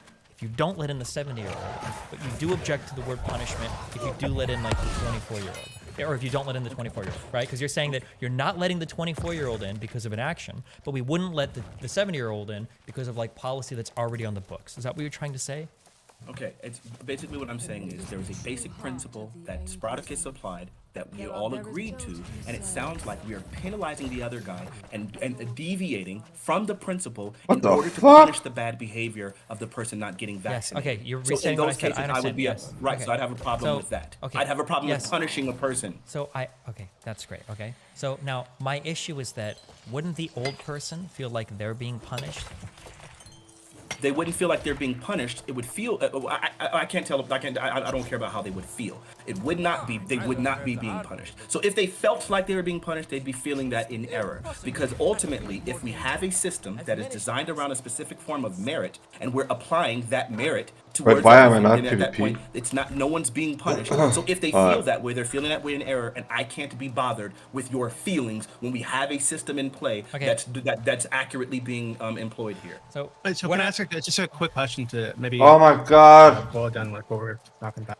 So in any other situation, not any, in most other situations, if you had to weigh the consequences of putting a 25-year-old out in the parking lot versus a 70-something-year-old, right? The U.S. Life expectancy is, I think, below 80. So this person's toward the end of their life anyway. I think most of us would agree that you'd I probably really put don't the want to older be person blighted. out in the Blighted parking lot, fucking right? sucks. And Holy treat the younger shit. person because there's a Like greater Destiny and chance Hans are saying for that. long-term quality of life and yada yada yada. Right. So I'm wondering. So Hans is saying in this situation, no, he'd treat the 70-something-year-old person and not the 30-year-old or whatever. And it seems like the only reason he's choosing not to do that is because the old person chose to get the vaccine. Right? This person's at the end of their life anyway, right? Whether or not they had this vaccination. The younger person, long term, they're going to be around a lot. Probably going to be around more. So why would not choosing this person, where you would physically choose them in any other situation, it just seems like a consequence of not getting the vaccine. And if that's what it is, then that's what it is. We currently do this in our system. Alcoholics are lower priority for liver. Maybe I should just fucking farm these. Holy shit. Hold on, wait, Hey, logging. wait, stop. Logging. Don't go down this road, okay? We don't take into account behavior. You take into Logging. account the quality Logging. of life afterwards. An alcoholic Logging. won't be treated More differently logging. because they're an alcoholic. They're Nice. treated differently because they might have other complications that would make it so that if an organ was given to them, then it might be wasted. Right? Exactly. Yes. Yeah. They don't say, "Oh, that guy's alcoholic." Nah, that's not true. New salsa. Yeah, I just want to make clarification. So Sprout is correct, not during COVID times, right? So on a first come basis and everything, they're going to pick who needs it more, blah blah blah blah blah. But I've been reading articles during this entire time trying to find something that supports Sprout. I could not, right? Where it basically says where now they're just having save more lives. They acknowledge, right, ethically, this is a little bit weird as it favors young people, right, and it throws older people to the curb. But they realize they have to save more lives, and this is unique, and that a lot of hospitals are going through. There's no governing body that says like you have to do it like this or you have to pick and choose like that. But like that is they're distinctly doing it differently. I was added. Give me 1 second. So the ethics doesn't change because it's a pandemic. I'm just gonna let you know that ethics don't change because it's a I don't. pandemic. I'm And taking so, that from you versus like the stuff that I was reading about. I don't get it. Okay, well, I'll give you a link. I'll give you a link. It's literally describing the AMA Journal of Ethics, which is what medicine uses. So you can find that in the group Discord for the Reverie. But ethics doesn't change just because it's a pandemic. Now, what does change is there's people constantly coming, right? So if the 7 got the bed and a 24-year-old comes in, there's no beds, they're not gonna be like, oh, hey, yeah, 70-year-old, hop on up off that bed. A 24-year-old needs it. Okay, that's not gonna happen. So that's why it's deemed to become different for COVID. Ethics does not change because of a pandemic, and I don't know why anyone would suggest that ethics does change because of a pandemic. And New Salsa, I'll link. But even more, New Salsa, if your goal was to save more lives, you'd have to consider quality of life after care, which would still go back to his principle, and it wouldn't be a refutation of anything that he said. So everything that you said is just nonsensical, almost. Bullshit. So Hans, like no, like it's like no when it comes almost. Bullshit. So Hans, like no, like it's like no when it comes. I didn't mean it. If you preferentially treated people I with need worse conditions to be after PvP care, though. you're stupid. This makes no sense. You can acknowledge, right? You can acknowledge. No, you can. You said a dumb thing, and we can move on. No, what the fuck? I'm telling you what the fuck I've been reading about this thing. It's like I'm gonna link it, right? You're going out with Sprout, and you're going with everything that he was saying, right? I actually looked up stuff too. I'm not going to. No, and so share with me what the fuck you got, and I'll share with you what the fuck I got, and we have countering things. That's it. It's extremely wholesome. It's beautiful. That was actually Sharing out, starting yelling at each other. And it does go off need prior to quality of life. Oh, afterwards. what the fuck? If someone needs it more, they will go off need prior to quality of life. Stop quality it. of life is literally the last deciding factor. So yes, if someone needs Can't believe it no more, one do this. then yes, they're going to get a bed than someone else. Yes, need does come before quality of life. Shut the fuck up. Maybe the old person needs the bed more. That's The young fucking person's amazing. better shot. Mad lad. Well, Mad lad. technically, Hans, they don't have a better shot because they didn't get vaccinated. It's a good joke. All right, whatever. So the only thing I really wanted to say was that we can actually use the vaccine directly as a way of determining not just quality of life, but like who's in more dire need, right? So like the 70-year-old person who's been vaccinated will likely have a less severe, life-threatening case of COVID versus the unvaxxed person who is more likely to have Yeah, a no severe case of shit. COVID that will require intubation, right? Now age does impact this as well, obviously, and there's a bunch of factors, but like we could literally use the vaccine as just one of those factors. That's all I wanted to say. Thanks for having a 40-minute argument about punishment instead. I mean, like Bank Prime. Like, Agent, what? Why don't I have? Wait, so Hans, can you just answer the question that I asked earlier? What the fuck? Why don't I have Benjamin? Sure. So, basically, you were saying that you would choose the 70-something-year-old in the situation because they made the decision to get the vaccine, whereas the 20-something-year-old did not, and so we're going to prioritize a person who made the right decision. But it seems like I mean I can't think of any other situation where we would prioritize the care of a 70-something-year-old over like a 20-something-year-old if they're in like similar like dire health circumstances, like right? they're both gonna die, right? Oh my God, Yeah. there's like fucking. It's so bad. you choosing to give the bet to the person who made the right decision. I mean, it seems like you are penalizing the younger person because I mean, in any other situation, the older person wouldn't get the bet because they're at the end of their life anyway. This is kind of getting back to there's this okay. I refuse. Hold on, wait, no, wait, 2 seconds. Wait. This kind of gets back to fuck, what was it? Death panels. There was this meme, move out of the way, Grandma. You're costing us millions of dollars to keep you alive. Yeah, sorry, Grandma, it's time to go. I mean, if that's, I think most people, when that topic came up, so yeah, at some point, it does make sense to say, hey, we can't spend millions of dollars to keep this person alive, to extend their life. It might make it more sense to put those resources toward younger people, toward preventative care.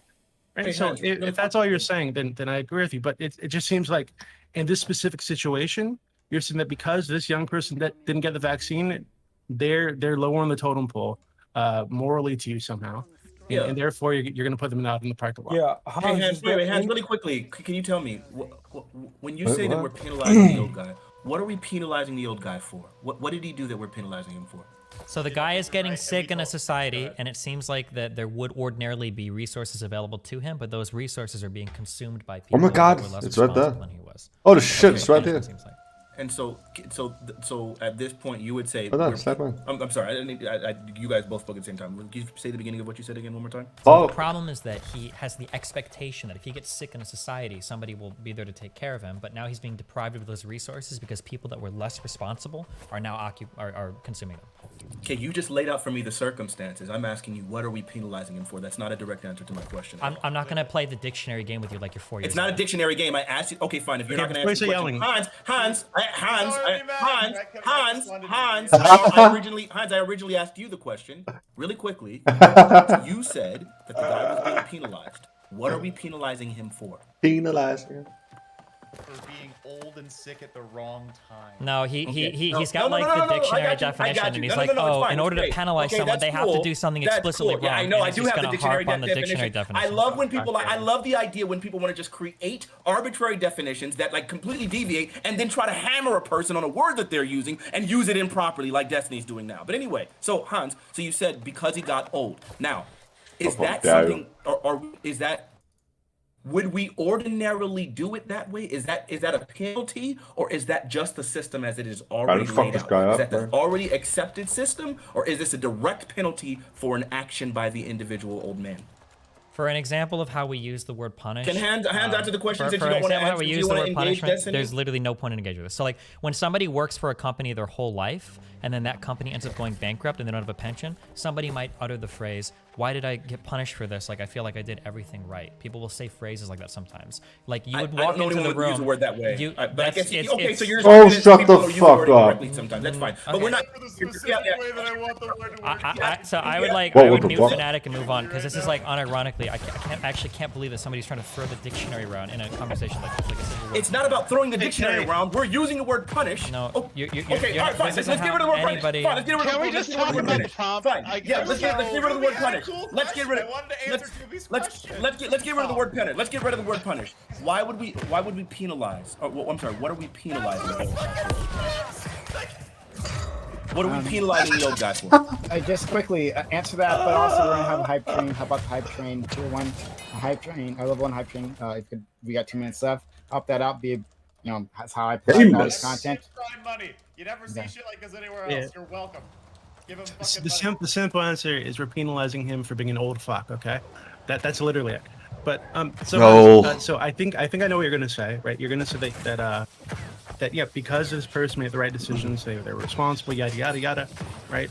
Then they That should sucks get to that, suck. right? Whereas the person was irresponsible, didn't take care of themselves for whatever fucking reason, they're not prioritized. But the reason I'm asking these questions, I'm wondering how far you take, because I actually agree with you, right? But I'm wondering how far you take it. So if we have a person who's like morbidly obese, or they didn't get the flu vaccine, now they're dying of the flu, or they're a drug addict, they're overdosing, and they're like 30 years old, but hey, there's a 74-year-old who didn't do drugs, does a 74-year-old still get the bed? Like, and what other situations do irresponsible people also get put out in the parking lot? Okay, so I can give you a solid yes that I am comfortable triaging for the old person in the case of like the vaccine, specifically because that decision is extremely. And like we're talking about like say obesity, right? We already like ran through this like earlier today, where there's like fixing some problems is like an entire lifestyle change. It's extremely difficult. A vaccine is like as easy as like they're literally paying people to do it right now. Where it's like you go in like for 15 minutes, they give you money like in some like places, then you get the shot, and then you go home and you feel shitty for like a day.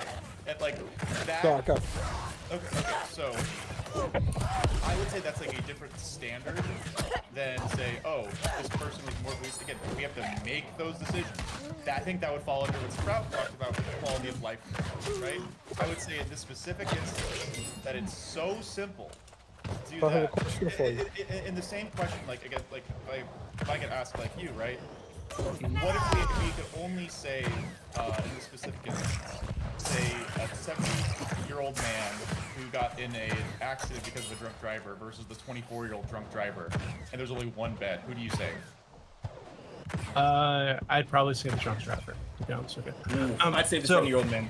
I'd say wait, hold on, one as second. a punishment for the guy like drunk driving. All right, so 1 second. So Wait, I wanna. Wait. Just please, really quick. He answered it. No, he didn't. All right, it's not done. Okay, there's more. There's more to come. Okay, just hold your breath a second. Okay, wait. So I can Wait, answer so this. wait, I can answer this very, very easily, right? So I think every person here would be comfortable saying that we can bite the bullet and say that if everything else is accounted for, like all these problems, X, at some point, if we got to do a triage, then you like, and if like bad decisions are like the thing that's like being like the deciding factor. Like right, we've done quality of life like analysis, we've done like everything else. We have to pick. I feel like everyone would say yeah. Like at some point, if that's like the deciding factor, it's again like if that does happen, I've like failed to see it, but I think I would be, but can I ask you just really quick? I'd be comfortable biting that bullet. Yeah. So Hans, let me. I just like answered You said it. You said it. We get you. No, wait, Gambit. I just think to expand on one thing really quick, because typically the people that reason people don't get the COVID vaccine isn't because they're lazy, right? It's typically because they've I mean, at least so far as I know, they've fallen victim to misinformation, right? They have some kind of like wariness about the vaccine for some reason. Yes, it's not sure, just because they're lazy really fucks usually, right? They have some kind of hang up. Maybe they're poorly educated, misinformed. So it's if. Life what ain't you're fair. saying is basically that we would take it's not so simple as a bad decision, because from their perspective, you know, they've got some kind of hang up about the vaccine, right? So it seems like we're punishing people for falling victim to misinformation, and maybe you want to call it punish. Sucks We're to giving suck. them a consequence of some kind. We're not prioritizing them because they've fallen victim to misinformation that's everywhere. In the case where we have to choose, sucks to suck. Please don't do it. That was a joke. I'm sorry. But you know, so they're not being prioritized because they're poorly educated, probably because they've fallen victim to misinformation. Yep. Right. So. Yep. Sucks to suck. If you're comfortable with saying that's okay, I mean, I'm comfortable with saying that. But I was just wondering how far you would take it. So. Oh, definitely. Again, Sucks to like, suck. all other things being equal, or if we've done the calculus and say that like this is like again we got to save the one. When it comes down to it, we have to right? choose. Yeah, Sucks to I'll suck. make that decision. Yeah. Yeah. So yeah. Like, So. because the other solution is like do Yeah, nothing, right? It's yeah, like so we yeah. we have to pick one of them. So yeah. Okay. You're Yeah, looping. Okay. I would just say that like in virtually every scenario, like otherwise like in the case of obesity, in the case of like other stuff, there are other like life events that I'd say are more than just like disinformation. Because like in America, there's a lot of like disinfo, right? But there's also an overwhelming amount of evidence that the vaccines are safe, they're effective, they're like very like readily available for like virtually everyone in the United States. If that is not the case, I would know. I would if someone like was saying like if this was the beginning of the pandemic, right? I wouldn't hold an unvaxxed person like accountable in the same like in the same way like for the triage system. So yeah, but go ahead. Yeah. So question, because I'm trying to understand if you're just saying a whole bunch of bullshit and your job really is to punish, right? So that's what I'm trying to suss out. So what if you knew the quality of, because you just tried to equalize the quality of life and you answer them. So I want to ask you a deeper question.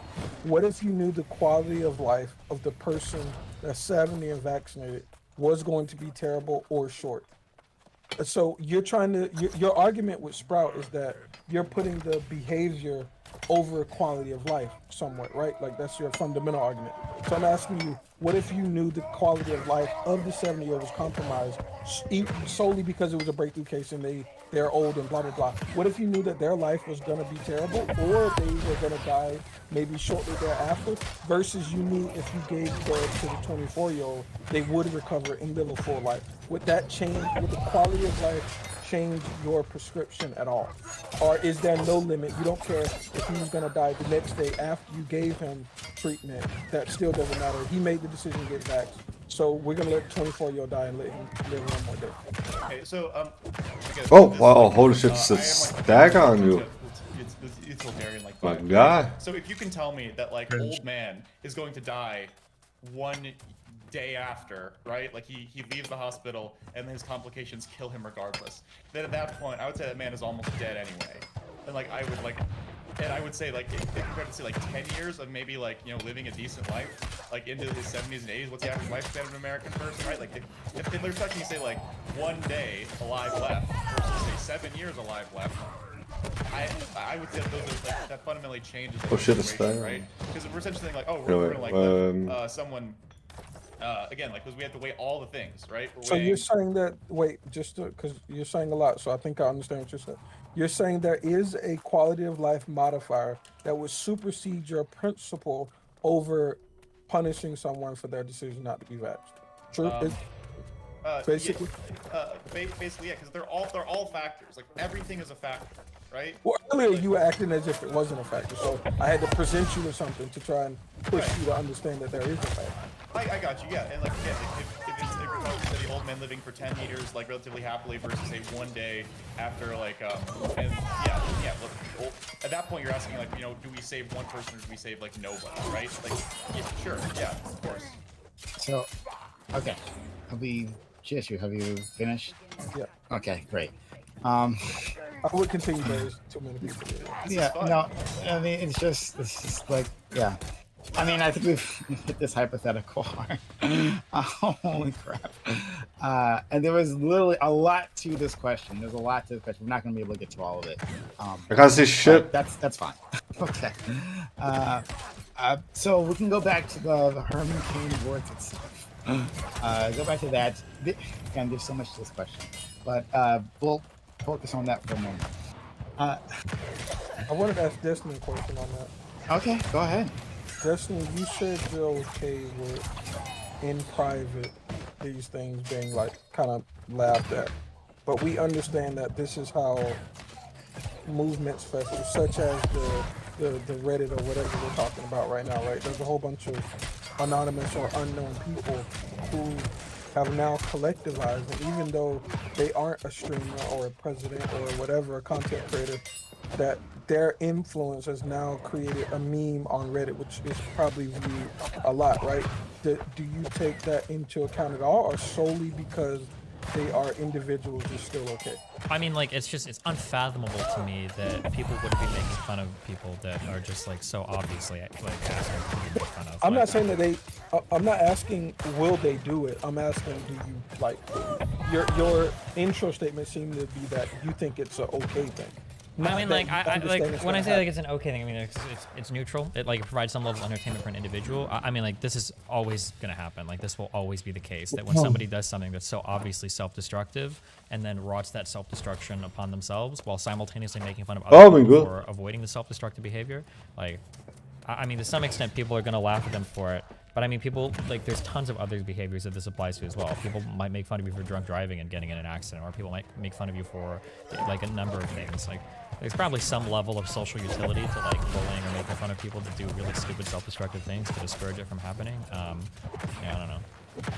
Is there any relation between laughing at someone in private versus like something else, like saying like another word in private? Is there a difference between those two in terms of the utility if you say that you do it in private on a public platform? That was a joke. I'm not trying to start Edward discourse again.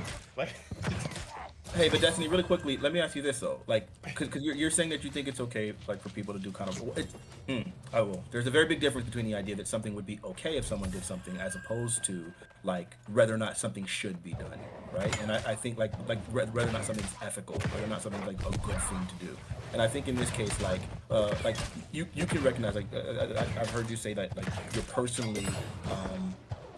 Like that you felt personally affected by, like, some of the disinformation and stuff like that because your mom refused to get vaccinated. If, God forbid, like, your mother was absolutely. If you're trying to get me on this, I would absolutely like. You'd feel like it would be okay if people laughed. You wouldn't be bothered at all. Yeah, 1,000,000%, of course. I mean, like, but it is what it is. But like, that's a weird personal question. Even if I said that I personally wouldn't like it, it still wouldn't be like that would be my societal prescription. Like, for instance, like, should we make fun of people that drunk drive and get in accidents and die or whatever? I mean, like, Maybe No. not. Maybe we could. Maybe I mean it depends. But then if you ask me like, well, what if your son did that? Like, well, I don't know. Like I'm so personally affected. My You're ability to iffy interpret on it. drunk driving, but not on unvaccinated people dying. That's interesting. Wait, Where does how, that line come- no. Hold on. I'm not saying I'm iffy on that. I'm saying it's probably okay to make fun of people that like drunk drive and then get in accidents and die. You said maybe, maybe not. But No, then no, on but the I'm saying that vaccine- like I personally would probably feel different if it was somebody really close to me, but that wouldn't change like my overall like, you know, is this okay? I Because understand technically that. nobody wants to be made fun of for anything. Like I could turn that argument around and say we shouldn't make fun of anybody for literally anything ever. Because if I personally did it or my mom or dad did it, I wouldn't want anybody making fun of them. So I don't think it really logically follows. Well, no, I think. Well, the only reason why I brought that up, because I mean, I guess a lot of times, a lot of our moral philosophy should be kind of, oftentimes derived from like, you know, the golden rule, right? Like doing to others, you have them doing to you, and so forth. So like the idea is, for me, like I wouldn't want someone laughing at like my mother or someone if she knows they said my mother would be back capable. But like if someone was to laugh at my mother and she made the decision not to, or like I don't know, a cousin of mine that's an anti-vaxxer, I would feel pretty bad about that. Like in general, I think it's an awful thing to do. And so because of that, like I'm always incredibly torn at the idea of doing something. A lot of times my moral perspective is going to be simply, would I like this done to me? Like 90% of the time, I think that's like the overarching idea. So when I'm like trying to get you to personalize it, it's because I'm trying to get you to understand that I was right, and I'm pretty sure everyone, it was pretty obvious. Yeah, you would probably hate if everyone was doing that to your mom. So in the same sense, you should probably have the same attitude if people are doing it to other people's moms, because the people that are dying are brethren and sisters, like in the freaking country. Like these are actual citizens. Sure. These are someone's mom. They're Sure. leaving kids Should behind. we not like make fun of people that are racist? I think making fun of them is I don't know. So do you see the What if problem they- now? Like, so yeah, like the problem what is if that like they I die can literally run this back to an infinite number of things, and basically what the argument at the end of the day is we just shouldn't make fun of anybody for anything ever because somebody personally close to us could maybe also do this thing. But hold on, I didn't answer your question. I had to think about it. It was like literally given to me right now. So then the idea is like, what do you mean by make fun? Like if I'm just like teasing like someone for being like ridiculous, like saying something like you know like the Karen What if videos. someone was so racist that they like got like say like you know X minority to kill them? Like are we allowed to make fun of them? Like is Wait, making hold fun on. of someone's We bad? Like, we don't need to. So I'm like, sorry. why don't? I'm not just definitely to answer your question really quickly. Yes, I would say like the idea of like making fun of a racist person. I think is I can see as making fun of that person and not being a problem. Now, if the racist person like you know I think there's a difference between just like making fun of like the actions of an individual and like teasing them, and then like laughing and relishing in the fact that they died. That's a total. We're drawing like a pretty crazy level of nuance here that. Like, I mean, so it's a matter of how much versus agency just, like, the someone actions? has in making the decision, right? Like, Well, for can I just example, ask you guys really quickly? well, Matt, hold on, for Sure. one thing. So, like, for an example, like there was the crazy British dude who flew to Afghanistan in like the last week before U.S. troops withdrew, and he was trapped in the country and under the threat, like constant threat of like dying, right? And a lot of people were laughing at him. He was laughing at himself. He even asked that people would like make a video of him saying, "I hope I'm okay," if he doesn't make it, right? So like why? in that case, this guy literally had the agency to fly to Afghanistan before U.S. troops withdrew, and then put himself in a high-risk situation where he was about to get blown up, shot, etc., etc. And that Can you argue with situation. me that you don't believe in free will? Did that guy really have the agency to do that? I think he had the agency. That's a whole other absolutely. thing. He That's a whole other paid. thing. He paid for the flight, right? But in the case Oh, of folks good. who Holy aren't shit. he was vaccinated. misinformed that Afghanistan was very nice that time of year. Well, right. You can't blame him for those decisions. Oh. He decided to roll the dice, He's a victim of and he made a society. really bad decision, right? In the case of folks who didn't vaccinate, they are currently being attacked through targeted media, right? They log onto Facebook, they see all this anti-vax stuff. They are being told from sources they trust, and I know it's a bad choice to trust these sources, but they've been worked into it, right? That vaccination is bad, this is bad, this is bad, and they're getting lots of examples of, and despite the fact they're getting lots of examples of people who share their beliefs dying in several ways, they're also getting examples of people who share their beliefs surviving. That's Donald that's Trump and the exactly governor it. of Texas. You're right, for Mad example. Latin. That's exactly the main underlying point. Is that the thing is, one in this case, like I do view these people as victims. Like my original opening was specifically about the disinformation, the polarization of our freaking of our politics, and obviously like the unfairness and disgustingness of the algorithms, literally like exacerbating all of this other tension, and all of these conditions creating this environment in which these people are so distrustful of the media that they don't know how to find and parse actual sources. And then you couple that with the like busyness of people working jobs and like having to support families and all these things, and their inability to actually read through all the information. Like it creates an environment where people a lot of times are willing to cede their journalism or their investigation to whoever their favorite pundit is, because they know that they don't have the actual time to like delve into discovering all the information and like reading through it. So then as a result of all of this, there are all these people who have been inundated with this nonsensical misinformation, and then they use that stuff and they're sharing it and they're spouting it, because you have an entire left media and like just the leftists in general who are literally outwardly attacking these individuals because of their lack of information. So I when you have mostly agree. It's because of so dumb then fucks. if you have an entire group of people berating these people, then it makes all of the sense why they would be this way. Now, there's a really specific reason why I'm talking about this, though. There's like one more thing. The next level is, okay, so we've got people who don't have the time, don't have the energy, their livelihoods prevent them from being well researched. And then we have individuals who are pushing the misinformation, pushing and making a career off of it, getting paid to present the misinformation, right? Oh yeah, those Now, people the question is, They're those smart. individuals have agency to choose how they're going to make their money. Yes. So the question is, Wait, what do about we laugh people at who them? like go make money? What about the people who like to share like the anti-vax memes? That's those are the people that we're talking about. Like if you're like a Tucker Carlson or a Candace Owens, right, and you're like literally intentionally, because I think Candace Owens is particularly intelligent. I think she's just grifting. If she's intentionally doing this, then now at this point it's like, yeah, I feel like I'm not going to be reveling in the fact that you're dead, but I'm going to recognize like the positive benefit of the loss of tokenization, the loss of like somebody that's spreading this misinformation and all of those things. But I still don't think I would laugh at the fact that they died. But I would say there's a benefit there. The difference is for all these other people that we're talking about, like the vast majority of people like on the Herman Cain Award, I spent a considerable amount of time there. The majority of the people there are not people of like considerable means or the or that are in positions of being political pundits. They're just random mothers and fathers that are just finding this misinformation and sharing it on their platform like old people do.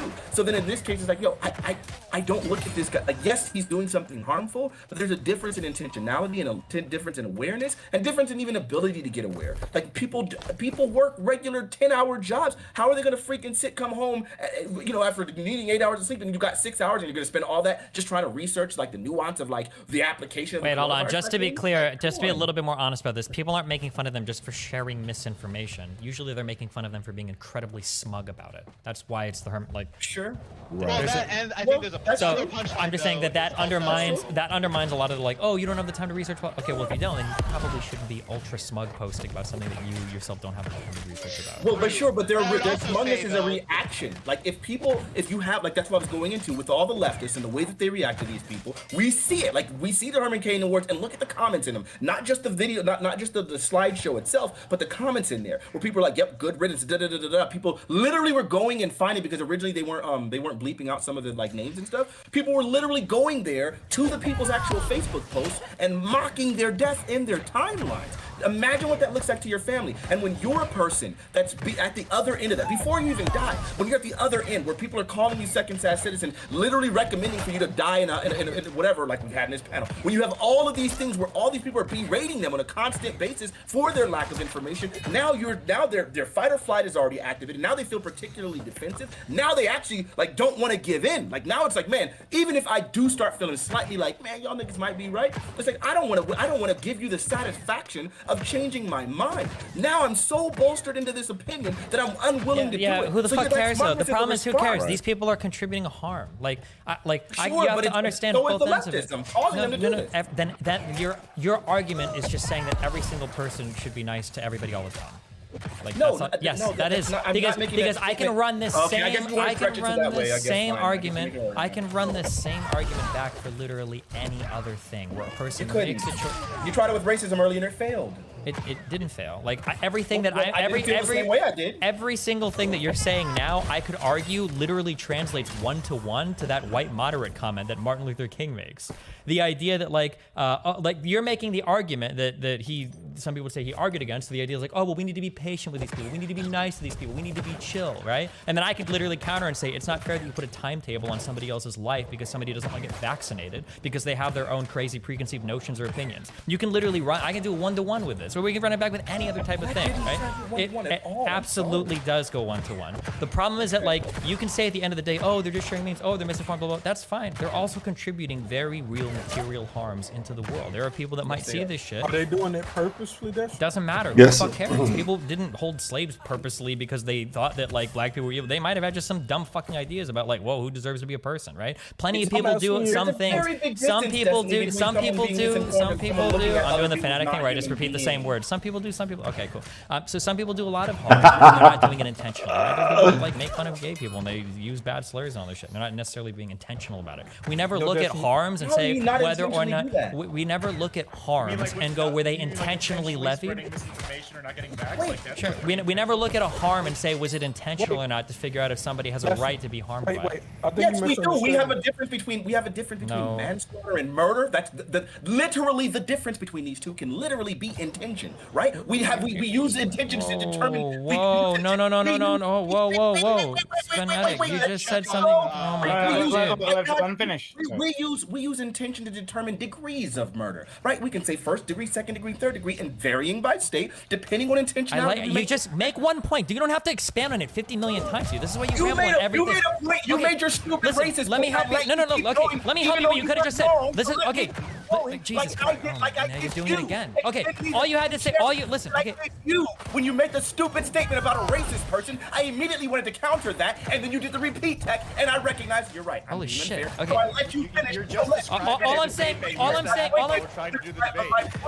My point is. Dude, you're still going. Holy shit. I know what your point is. You said it like 50 times. Shut up and let me finish. This whole thing is me trying to get my word in, and then I will stop going. When you make that stupid racist statement about like, what if a racist person was doing something because they were intentional? I don't know how you. Yeah, they were raised in that environment. They were raised like Southern racism. I want to do it right. Like my parents. Shut up. Oh my god, I'm one fanatic. Oh my god, shut up. I don't know how a person could intentionally own a person and unintentionally. I don't know how that's even. Furthermore, I would say that we would look at, like in this case, we look at the underlying factors that are causing the misinformation, which I felt like I did a really good job of laying out. And then if we have those, we should be able to look at that and then say, this is why this person is a victim. I don't know what kind of misinformation you would be needed in order to be able to look at another human being who literally has all the exact same features as you and still see them as less than human. That sounds like that's intentional at that point. It's just upbringing that you're talking about. What are you talking about? Destiny. He has concluded.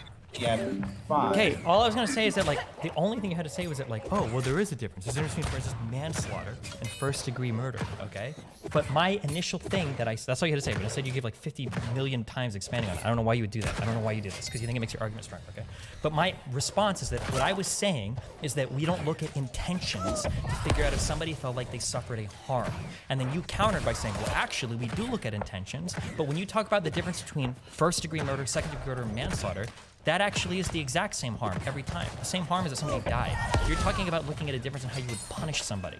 How you punish somebody is not the same thing as whether or not that person suffered a different harm. It doesn't matter what the intention of a person is that kills you, whether they run you over intentionally or just accidentally manslaughter you, you're still dead. Yeah, you didn't say we don't use intention to determine whether or not someone suffered a harm. I literally, that is almost verbatim what I said. Someone in my street. No, that is. You don't have to. Wait. You don't have to look for a clip to try to win a debate. I can just tell you. I'm doing it for my own basis because I feel like you're doing a thing. Whatever. I don't have to go into why I'm doing that. I want to clip for my own reasoning because I don't believe tactics. Yeah, what I literally said earlier, and I gave examples. I'm just saying, like, whether or not someone has suffered a harm, we don't look at the intentionality of the person harming them. A good example is in gaming communities when we would say the F slur all the time. Like, Sure. an old defense you might use that, we're not being intentional, right? But that's not a good argument. Sure, we don't use the intention to determine whether or not a person has been harmed. We use the intention to determine how we would punish the individual who issued said harm. So there you go. I don't have to. Yeah, but we're not talking about punishment here. We're just talking. We're literally talking about making fun of someone that's dying and whether or not. No, hold on. What we were talking about earlier. No. Punishment. We're talking about determining how we act. I am. We're talking about. I am. That's what the word punishment. We're talking about. Oh god, it hit the fucking wall. And the way that we react to the individual is going to be different based on their actions and their intention. Sure, Destiny. You don't have to play the piano anymore. Jesus fucking Christ. Okay, the reason why we got into this is because we talked about how sharing misinformation online can be harmful. And then I think Gambit was the one that said, well, are they doing it intentionally? And then I countered with whether they're intentional or not in sharing that harm, they're still causing a harm. And then you brought up the manslaughter first degree thing. I don't know why it always takes, I understand, but I'm just saying, like, every time Fnatic starts to argue, this takes like 15 minutes to get through like a 20-second point. Holy shit. I'll tell you why. It's because when I start talking, I intend to speak for probably 10 seconds, and then people interrupt me, and then I have to hit the Fnatic Riley freaking repeat tech for God knows how long while I'm waiting for everyone to shut up so I can finish my point. That's why I always do be very quick. So Fnatic, you mentioned like slavery. You brought this up as like an example of something that someone might do that would cause harm, and well, sure.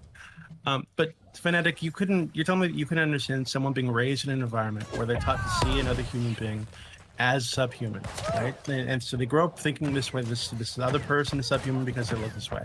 So by the time they hit adulthood and they're purchasing slaves, they don't see this as a person. They see You're this not as going a to get subhuman. vindication for slave masters. No one's asking for vindication, right? We would still stop. We would still say this person is doing a bad thing. This person is a shitty person. They should be shamed. They should be mocked. They should be punished if we can punish them. Right? It doesn't matter that they're not intentionally hurting another person because they don't think this is a person. Right? So we can throw the intention out the window. I disagree with that. I would really? Yes, absolutely. I would look at the person who was raised and like taught this, and I would look at them and I would say, you had to override literally every sense you had. Everything in you should have obviously demonstrated that this is a person. They have 5 fingers, 5 toes, the same way you do. They have the same organs as you do. Hell, they're half of the time they're the same stature as you are. The only difference between these individuals, same number of teeth, all of the identifying factors that make you a Homo sapien are identical. In some sort of way,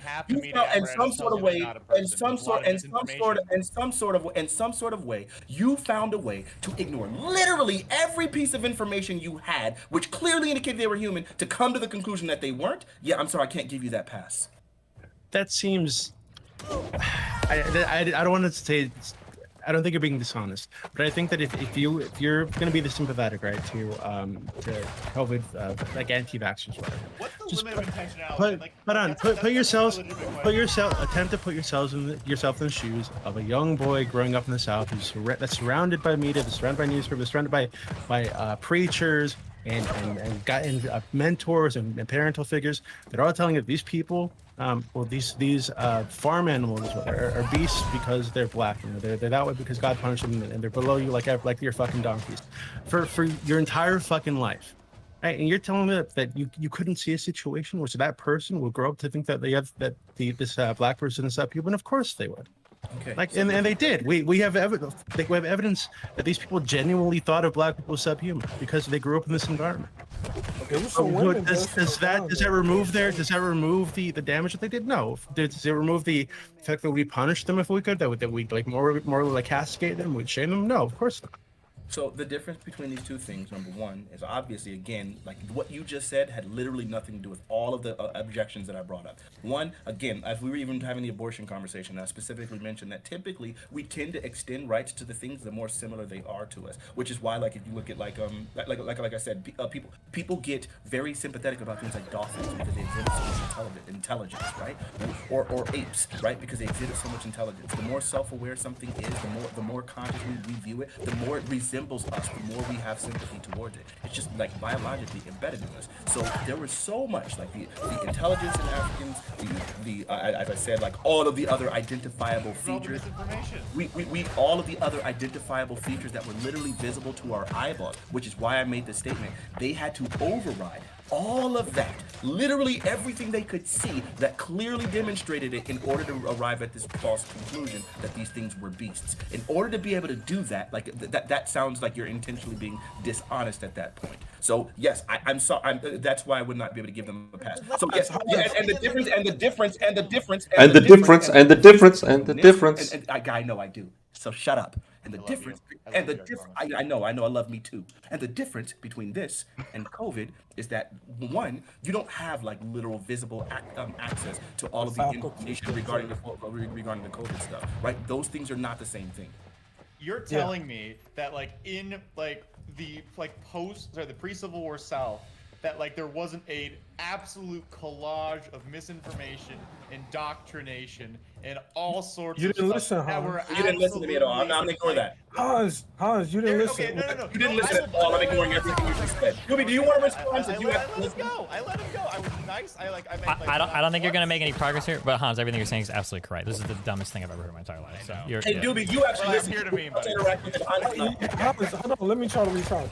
I think what's being said is, if you have the faculty. No, wait. We don't need to restate it. We understand what's being said. The argument is that all the tools were available to you in the 1600s, 1500s. Now you gonna reset? Yeah, I'm resaying right now. All the tools were available in the because I can restate it in like 10 seconds without having to be quick. I'm gonna resay it. Okay. I can restate this in 10 seconds without having to do a 20-minute explanation between 50 different people. Okay. All you're saying is that all the tools were available to every single person in the 1500s, 1600s, 1700s to not be racist. That's what you're saying. That's a stupid fucking argument. That's all we're saying. And now we move on. We don't have to agree on that. Boom.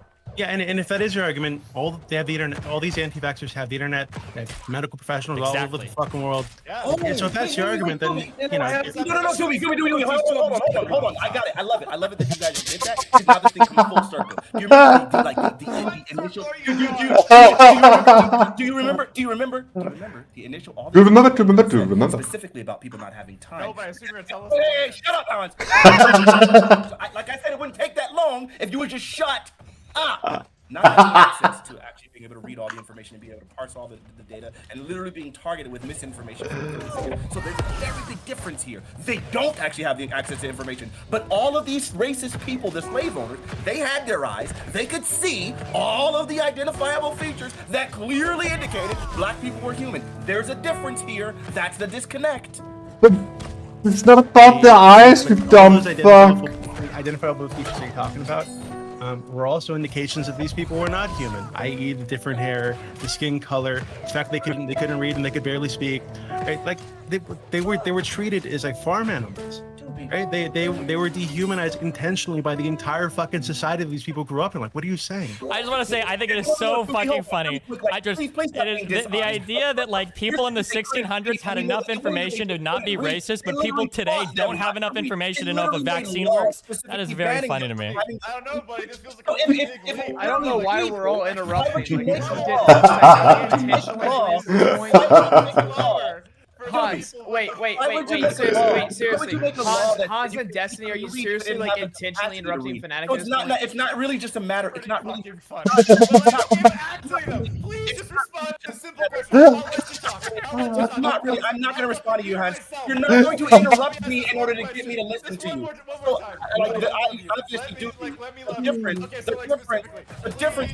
The difference. No, I'm not. There's no amount of pleading. I'm not going to concede here. The difference between these two, obviously, is we're talking about a capacity, right? And when you recognize that they had all of these laws specifically outlawing teaching them to read. So it wasn't just that they couldn't read, or it wasn't that they were incapable necessarily, or they didn't have the capacity. You literally made it impossible for it to do so. And then now you're literally trying to say, well, because they treated them differently, you're trying to justify that they were treated like animals, therefore they were animals. What I'm saying is they had all of the indicators that clearly demonstrated that they weren't, and decided to treat them like that anyway. Like, you're almost like jumping the gun here.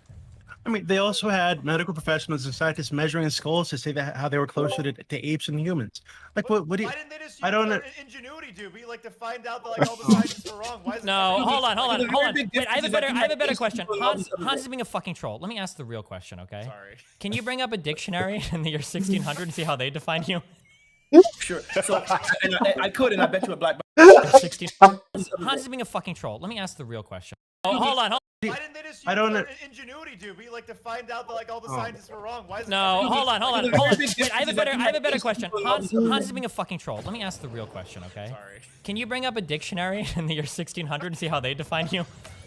Sure. So I could, and I bet you a black people would fall underneath it. We could probably look up the etymology of the word of human. No, they wouldn't. I'm sorry. And it wasn't like they were treated as subhuman in literally every part of the world. So anyway, my point being, like what you just pointed out, like, and the other thing you put out was other distinctions, right? Like, oh, they had different hair color, they had different skin color, they had different, all of these other things. But we saw those same things like present in like Hispanics. We saw differences in Asians. We see all of these differences, and despite all these differences, for every other person, they could still see them as human, right? No one else was. Like no one else had a 3/5 compromise, right? No. So, the idea is they did know that they were humans, just like they knew everyone else was. Pointing out that there were some observable differences that would not be the human characteristic, such as the number of organs, the number of toes, the number of fingers, the teeth, like so on and so forth, the presence of air, 2 eyes, and so on and so forth. All of the Asians, we probably look up the. Sure. So Bring up a dictionary in the year 1600 and see how they define you. Sure. So I could, and I bet you a black people would fall underneath it. Like we could probably look up the etymology of the word of human. For every other person, pointing out that there were some observable differences that would not be the human characteristic, such as the number of organs, the number of toes, the number of fingers, the teeth, like so on and so forth, the presence of air, 2 eyes, and so on and so forth. All of the observable features were very clearly of the fact that we were human. That we could have solved racism 200 years ago just by people like being not racist. Like, just plus ultraing harder. No, come on. And again, Fnatic. If we be more, no, Fnatic is making a better argument. He's saying they just needed to count the fingers and toes, but maybe the lack of education at the time meant people couldn't get all the way up to 20, and that's why they didn't know black people weren't human. No, okay, but Fnatic, if you're saying that access, I don't know how you guys wait, okay, but Fnatic, again. So if you're saying that they had access to this, right? This was in front of their eyes. They could have seen these people. They could have empathized with them as humans. They could have known, whatever. Well, okay, sure. But if that's the argument you're making, all these anti-vaxxers have access to the internet. Whether you don't need fucking to devote an entire day to googling vaccine that they're listening to, right? That's the problem. Yeah, while they're on the internet, it's intentionally targeting them with misinformation because the pundits. But now misinformation matters. Not the misinformation they were getting back then. Like, what do you? The difference is, Doobie, they couldn't have gotten misinformation from their own eyeballs. You saw a man. You saw a baby. You saw they had the exact same gestational process. Fucking retarded. Fingers. I mean, they get 10 fingers. You saw all of these other features. That's the difference. You cannot equate these two things because one of them, you had your own eyeballs and your direct senses that were directly communicating to you, right? And the other thing is you're asking, and the other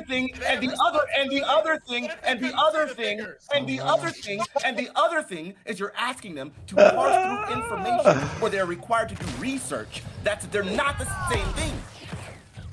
Oh, wait, can I just ask one question? I'm so curious. So you genuinely believe that it was... No, this is just fascinating to me. You genuinely believe that in the year 1600, it was easier to not be racist than in the year 2021 it is to find out that vaccines are safe and effective? I'm not... What do you mean easier to not be racist? Come on, parse that. That is what you just said. That is exactly what you said. What I'm saying... It's going to take 5 minutes to rephrase this, even though it's a super easy question. Sure. I don't know. I don't know how that directly relates to anything I said. Are you serious? This is literally everything you just said. Wait, how is this so difficult for you? Are you actually serious? Have you not listened to yourself talk for the last 35 fucking minutes? I listened very obviously, and I spoke with an intention. If you're going to ask a question that seems like it's a complete digression, or at least not directly related to what I'm saying, then I have to try to understand what you're getting at. You want me to explain? Oh, here we go. Oh my god. Like, how do you not understand? Wait. Oh, here we go. Not directly related to what I'm saying, then I have to try to understand what you're getting at. You want me to explain? Wait. Oh, here we go. Oh, man. We're saying that they are. Like, how do you not understand this? I don't understand. I'm not saying it's easy for anyone not to be racist. What I'm saying is, Look at them. that they had literally Use the eyes. indicators What the to be able to fuck? recognize that black people were human and chose to overlook all of those things. What I would not say that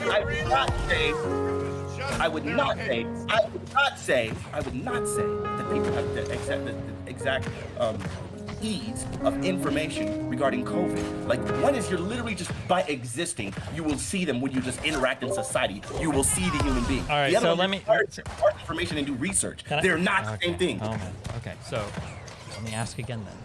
Are you saying that it was easier in the year 1600 to look around and observe and not be racist than it is in the year 2021 to find out that vaccines are safe and effective? I'm saying it would be easier in the 1600s to recognize that black people were humans than it would. Yes, it would be easy to Okay, recognize. yes. Okay, that's all I wanted to know. That's just very funny to me. Thank you. Okay, I'm good. I didn't know Doobie had a close up. I didn't know Doobie had a close up of his VTube. Like, yeah, sure. Okay, yeah. What's up? It's just very funny. Then it would. Yes, it would be easy to Okay, recognize. yes. Okay, that's all I wanted to know. That's just very funny to me. Thank you. Okay, I'm good. I didn't know Doobie had a close up. I didn't know Doobie had a close up of his VTube. Like, game more yeah. So, Fanatic, why do you think that? Just like quickly, because the entire the entire establishment is against you. I guess you like this from perspective of your ordinary white individual, right? The entire establishment is against you. Society is telling you that these people are, well, these individuals are of a different class, right? A class that is below you. So not only do you have everyone saying that, you're confirming something that makes you feel good, right? Makes you feel good about yourself, that I am better, right? That's why that part, at least, is definitely continued on to into the future, because people love that superiority complex. So people have no incentive to even re-examine these things, right? Yeah. Especially since you can make money off of it. So then why is it easier then than the vaccine now? So this is why I'm gonna respond to you, Prime, that you asked me a question. This is why. So this is why. So this is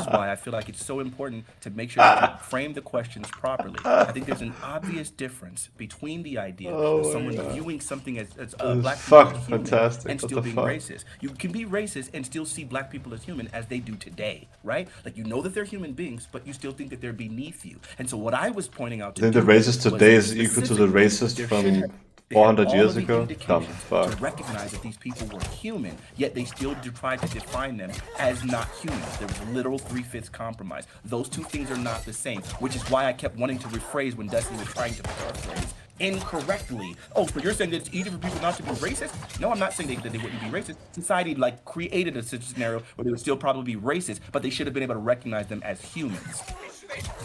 Okay, but it's just push past the misinformation. In the same way that I tell my fucking uncle who won't get vaccinated, dude, just fucking log off Facebook. Have you considered trying harder? Hans, have you considered that in the 1600s you didn't have Facebook memes telling you to be racist? It was a totally different information environment, my dude. Hey, I love how you guys completely ignored everything I said. I like how you guys look. And I'm sorry. Can I respond to you? Actually, you're right. You guys literally ignored everything I said. Okay, hold on. You are right. You guys literally ignored everything you said. I said to go back to the racist part of it when I'm clearly indicating that they had all of the indicators to recognize that they were I agree. Can I ask you a question though? In the 1600s, if I could show you, if there was evidence that people had pamphlets full of racist memes, would you then agree that those people were in a similar position as the anti-vaxxers of today? What, regarding viewing black people as human beings? Yeah, if there were a lot of racist memes, they're a dumb, no? What? So wait, so what is the environment that exists today that makes it impossible for us to say that anti-vaxxers are dumb fucks, but back in the day, racists were dumb fucks? What is the... What's I never the difference? said that anti-vaxxers aren't dumb. What are you talking about? Are you actually engaging, Destiny, or are you just trying to get your little internet wins? Because clearly, the thing that I've been clearly,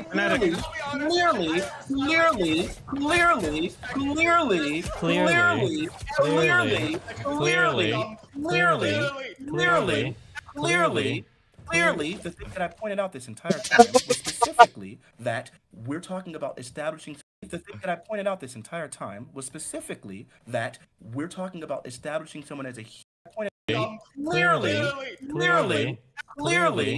Clearly, the thing that I pointed out this entire time was specifically that we're talking about establishing someone as a human. Now, I keep pointing out that you could observe that with your own eyes, right? Like these are things that we can understand at a very properly basic level. If you're telling me that people can understand the efficacy of vaccines on a properly basic level, and you're equating that, like I clearly don't think that you're truly engaging with what I'm saying, or at least not understanding it, even though I'm very articulate and expressing it very obviously. You're confusing articulate with verbose, but okay. I think I can be verbose. One day I'll get it. Can I It is respond not to this day. what you actually said? Sure, thank you, dude. So I can understand your position. If you're saying that the people. Hey, back up. No, I gotta get close to this. Okay. You're saying that the people at the top, right? The people who wrote the 3/5 compromise, for example, right? They knew that these were human beings. Yeah, I might agree with that, right? But what I'm talking about is the average Southern teenager working on the farm, poorly educated, growing up in a society where his parents, his grandparents, his preacher, the local doctor, the guy down the street, everybody is saying, hey, yeah, these look like human. Maybe they might kind of look like you, but these are subhuman. These are animals. If you read publications from the time, they call them beasts, they call them gorillas, they call them feral, they call them all kinds of crazy fucking shit, right? So this person, surrounded by this stuff from birth, growing up in the society, I really don't understand it. You could say it would be easier for them to see what that. about the women that were banging slaves? They understood that they were hidden. Yo, there's places in South Africa that bang donkeys. That's not a good. Okay, that's true. No. But you can't do that. But no, can you just help me? You can't do that because these same South individuals. America, not South Africa. These same individuals that were banging these slaves were not willing to sleep with their animals. So when you have a case in which people are averse to bestiality yet still willing to sleep with humans, then it sounds like sleep with black slaves. Then it sounds like there's logical dissonance here, isn't there? I feel like the South has a long tradition of fucking with farm animals. So Oh my God, we didn't even consider them fucking slaves. Maybe if they would have brought up the slave fucking thing instead of the 3/5 compromise, it would have been the 4/5 compromise. They just needed a few more points to push them over the edge. Wait, so fanatic. Okay, can you understand how someone who grew up in this kind of society? Stop. I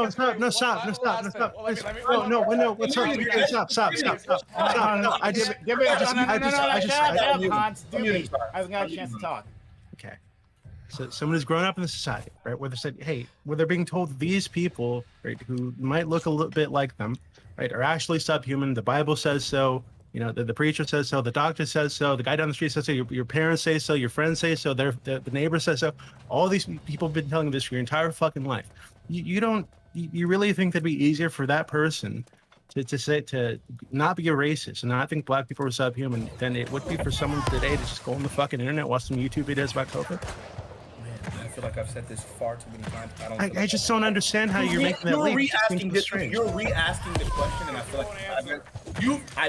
like I've answered it. I don't think Doobie's not engaging in good faith. I think Doobie is actually a bad faith actor right now. I think Doobie is incredibly good faith. I think you're obvious. He's not even engaging with what you said though. I think Doobie's just looking for debate bro gotchas. Destiny, you're really just annoyed because I sunned you on the freaking different. Protect you. I hate you. I actually hate all of you. Got you. My vocabulary is better than yours. It's not that big a deal. It's all right.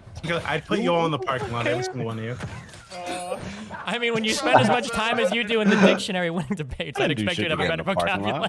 Don't put me in a parking lot. Oh, vocabulary dicks on the table. That's what the people came here for. I love it. No, we don't stop there. We can do real dicks too. Your boy is. I'll put real dicks on the table. We want to go real dicks? I'll put real dicks. I'll do it too. Yeah, like we're taking the opportunity. We're taking the opportunity to advertise. I'll do so as well. Hans, all right. What about your piece? Go ahead. I'm just trying to get Destiny. All right. So it depends on what piece we're talking about. So I think we're completely misrepresenting Fanatic's points and arguments because, like, all the misinformation probably would have been less effective. Like, you can't read Uncle Tom's Cabin if you can't read, and there were so many illiterate people in the South back then that I assume that it just didn't function. And so all the misinformation, you just can't read it, so it can't hurt you. It's just so we should have anti-literacy programs. So we should have you can't listen and watch Facebook. Yeah, I would say again. I don't know if it. Look, when you know something at a properly basic level, I would say that the idea that you would equate that to someone being able to do research to find information about. A lot of people are doing their own research, buddy. Where's that In order for people to be able to divine information about the coronavirus sounds absolutely insane, and I think everyone here can see that. Just to be clear, Hans, I think hackers are doing a wonderful job at making sure Facebook memes don't get shared. I think hackers are doing a wonderful job today. So. It's like, hey, okay. Bonus hard mode round. Oh, Is God. it harder, like, to spread misinformation in the modern day, like compared to like ye olden times if Facebook is gone? Like, what's the analysis then, Fanatic? Listen, you guys keep on moving something, right? Like, because I don't care about you can make the argument. Remove Facebook for this equation, but like you can make the argument that yes, like it'd be easier to spread misinformation back in the day, but that has nothing to do with my argument because my argument, I feel like I should write it out for y'all niggas since your comprehension is so boo boo. My argument is specifically that their own senses and their eyeballs directly relate to them that they were humans and they ignored that. Now you guys can go and start talking about Facebook ads and research if you want to, but I'm saying that these two things are very different. You can have a completely uneducated or unformally educated population and they can still learn to speak and communicate and all of these things. We see it. How many people are illiterate but still functional? Like look at freaking Mayweather. You know, nigga can't read, but he's still able to function in society, right? Like they're not. Pay someone to read. I mean, all right. I'm just gonna say that like it's not a matter of whether people are being perceived as human. We are literally just looking at other individuals and not caring that they're human. Like the whole point of the Herman Cain Award, for example, is that we've got human beings who are dying, who have like influence, agency, whatever, and we're laughing at them because they used all their wealth and power and privilege and everything to just die in a pandemic in a silly manner. So like the humanity of the individuals don't matter. It's literally they're a human being, sure, but we're still gonna do horrible things to them and laugh at them and whatever else. Exactly, and that's exactly why the slavery. You don't stop being so quick. I'm gonna fucking lose it right now. That's exactly why the slavery thing was not a good analogy. You just pointed it out exactly. Based. Thank you, man. Thank you. Glad we did this. It was a very worthwhile 50 minutes. I am so happy to have been here. I am also happy. This was so much fun. All right. Thank you for that. To my audience, so what's going to happen now is that we are going to go into our open walk-on panel. We will continue on with some of this. Here's the thing about this conversation. Here's the thing about this. I was going to say he's coming too. Am I coming? Oh, I've got another thing scheduled, otherwise I would. I'm so sorry. We'll drag him back one of these days. But here's the thing. For this topic, I had something completely different planned. We did not in any way go in a direction that I thought we would, right? I even, in my head, I had Destiny's points planned out, right? He was going to say some stupid shit. It was going to aggravate me. I was going to scratch my head like I usually do when I get really frustrated, right? And I was going to retort with some big brain points, right? But it didn't happen. It didn't happen. It went down this completely different road. But I think this question is actually still really good. So one day I'm going to introduce this question again without the Herman Cain part because that was a mistake. No, Brian, this was the best fucking conversation that ever could have been had on this subject. It was good. No, it was good. It was fun. It was fun. But I'm just saying that like there's still more to be mined. So much more to be mined from this question that we didn't even approach at all. But still, I think it was a good one. So yeah, to my audience, if you've been enjoying this content, I gave you a lot of content now, a lot of prime content, a lot of top tier content. If you've enjoyed that, give it a chance. Come to my channel, hit that follow button, make sure notifications are on so you know I'm going live. So I do 6 nights a week. 6 nights a week, we have these moments, we have these memes that happen constantly on the regular. You don't want to miss out on any of that, right? You missed out a lot so much, don't miss out anymore. So hit that follow button, make sure notifications on so you know I'm going live. All right. Beyond that, !social in chat to follow us on social media and follow us on Twitter for channel updates. Discord is our heart and soul of this community. Once again, that's where we do all these conversations. Everything takes place on Discord, right? Online, offline, in VCs, outside of VCs, on politics, on anything else culturally, right? We're always talking 24/7. We have people in there talking, right? Be a part of the community. Jump into our Discord. Finally, the YouTube. YouTube's where you'll find the VOD of this and everything else will be on YouTube. So like, comment, subscribe. Remember, !social in chat for that. But first and foremost, hit that follow button. Make sure notifications are on for this Twitch channel, twitch.tv/PrimeKai, as it's spelled on your screen. All right. So we will give an outro to these individuals. This is Destiny's favorite part. He loves it when I'm slow and methodical and thanking people for taking the time to be part of my channel. So don't worry, I won't disappoint. Thank you. Thank you, Fanatic, for being so kind as to join us. I don't know.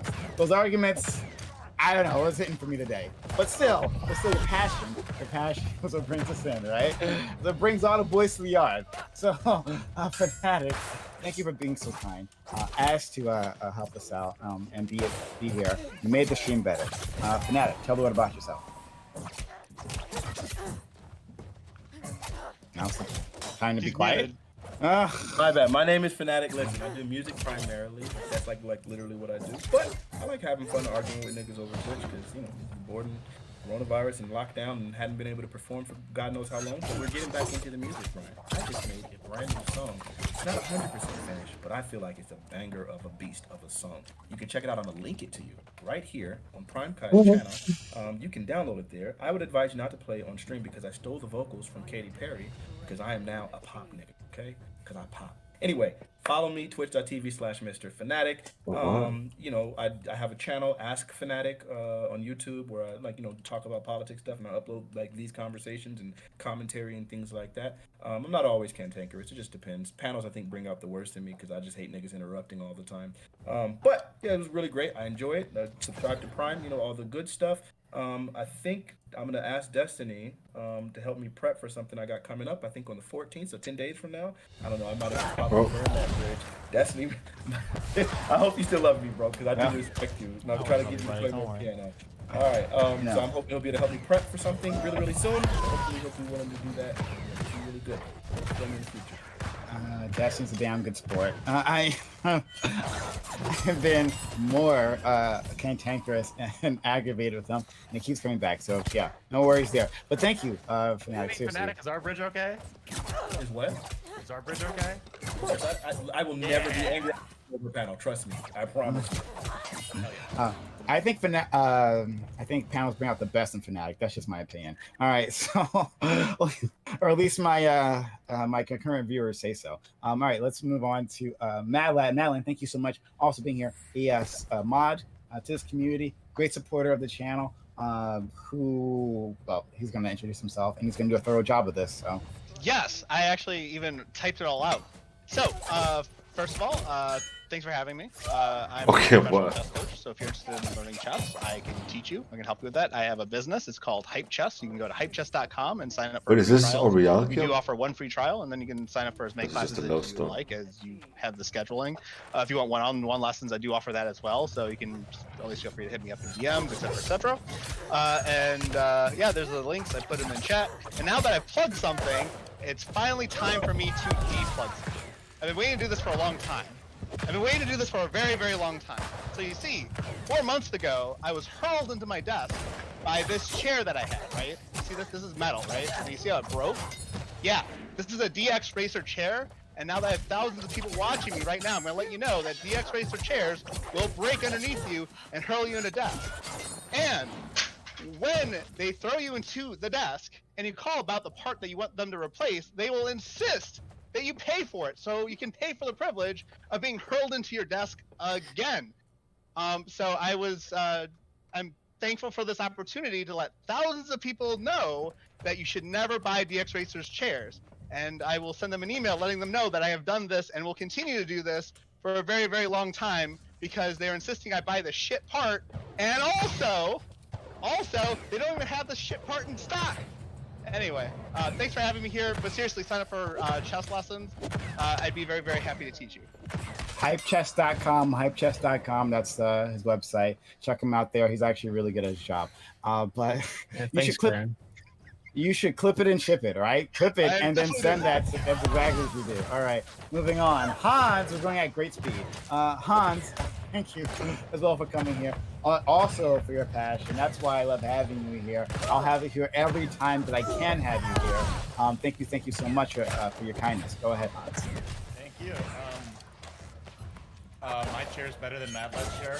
I don't know the brand, but I'm a pretty big guy, and it's never broken underneath me yet. So maybe your chair wasn't trying hard enough. But again, Prime, this was a fucking banger. Nah, so much fun. Destiny, love meeting with you. It was actually really, really cool. Everyone else, Doobie, Sprout, Salsa, Gambit, always a pleasure, my dudes. If you like my stuff, if you like my memes, if you like me doing all those push-ups, because I'm just so big, you're welcome to check me out at Hans Park here on Twitch.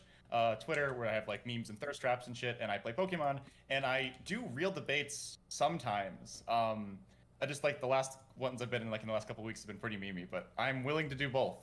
So thank you so much. Yeah, give me a follow and sub to Prime. He does good shit. I wouldn't be where I'm at without him. So Prime's awesome.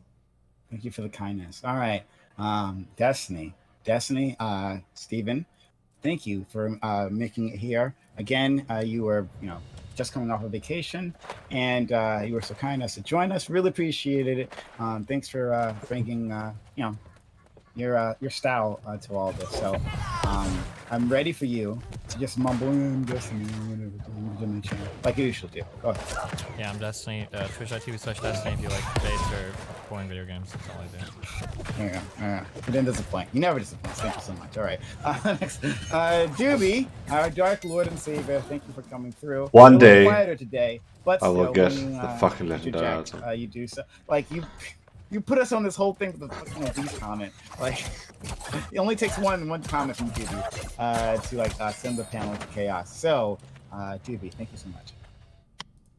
Yeah, thanks for having me. For those of you who don't know me, I'm Doobie. I help run the Politics to Run Discord, discord.gg/politics. Be very clear that the bridge is burned with all of you. I put all of you in the parking lot, especially Salsa. But yeah, Prim, thanks for having me. The new Purgatory parking lot. I won't curse.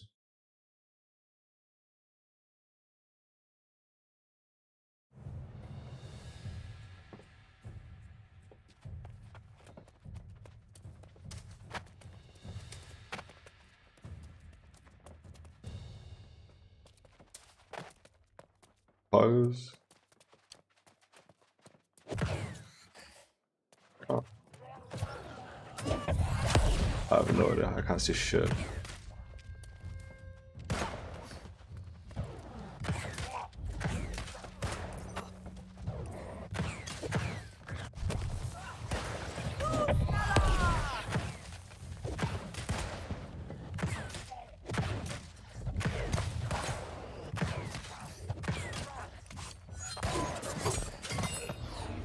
Come on!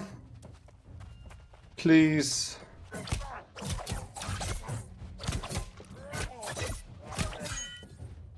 Ugh.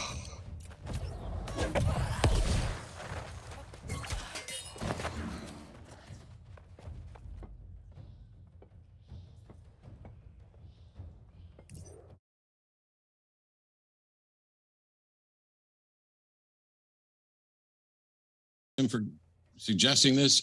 Does the Bible promote slavery? Yes.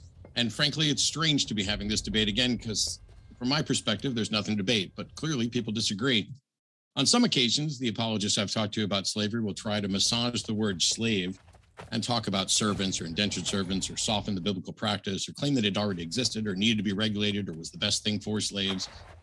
And therefore, it couldn't just be prohibited. But eating shrimp, unruly children, and wearing mixed fabrics already existed too, but it didn't stop Yahweh supposedly from clearly forbidding them and prescribing a death penalty for them.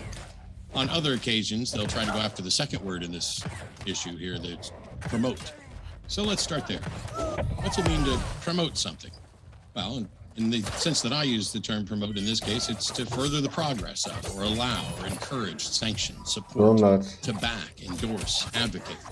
And so you could flatly say slavery is bad, and that would be clearly discouraging of slavery. You could fail to mention the topic at all. Like, I don't think Harry Potter book mentions slavery, so it's neither discouraging or encouraging it. Or you could flatly say that slavery is good, and that would clearly be promotion. But you could also state that some slavery is good, or some slavery is bad, which implicitly promotes some slavery, and promoting some slavery is all that needs to happen in order to say that we're promoting slavery. You could also offer regulations that specifically define and allow the practice within certain limits. Slavery and furthers it, because not only does it not discourage it, it doesn't remain silent. It expressly allows it and codifies it into law. That is, it is a permissible act. If this entire debate is about whether promote simply means let's take out an advertisement to encourage it, then we've all had our time wasted. For example, if racism exists in a society, and it definitely does having a whites only sign promote racism? Yes, it does. It doesn't expressly say racism is good or we want more racism, but that sign promotes the practice and the perspective of racism. The same is true of a law that says you're free to discriminate against people based on race, and you can freely punch someone of a different race without penalty, but you would be criminally guilty if you killed them. That law promotes racism. So the second issue then is what's slavery? Well, I went to the Encyclopedia Britannica because that's a good place to start. And in Encyclopedia Britannica, listed as a condition in which one human being is owned by another. Slavery was considered by law as property, or slaves were considered property or chattel, and were deprived of most of the rights ordinarily held by free persons. There was just-based slavery, which is for POWs and debtors, etc., and then race-based slavery, which came around the 14th century onwards when it gained popularity. But the basics of race-based slavery already existed in nationalism, in rules against enslaving fellows, because most ancient civilizations that permitted slavery codified slavery and specifically had prohibitions against enslaving your fellow person, or they were under different rules. So in ancient times, how did we generate slaves? Well, we captured them in war, we kidnapped them. Some slaves were born into it. Some slaves were sold into it to satisfy debts. Some people sold themselves into it to satisfy debts. It wasn't merely indentured servants, although that is also immoral, and I would argue a very subtle, slightly different form of slavery, where it's just legislated slightly less. But Hebrew slaves, if you read up on slave law, even in Encyclopedia Britannica, Hebrew slaves were to be manumitted after 6 years. So the Encyclopedia Britannica agrees with me that the Bible supports slavery. It just has a special set of rules for Hebrew slaves, so that they have to be let go after 6 years. But that only applies to Jewish slaves, not Gentiles, not women. And Christian slave societies generally ignored that requirement because they're not Jewish. Most groups had prohibitions against enslaving.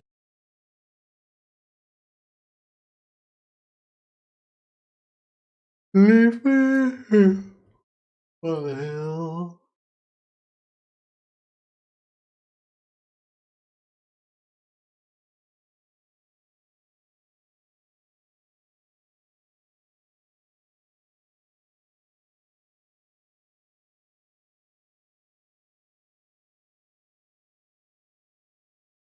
Alla de tävlande.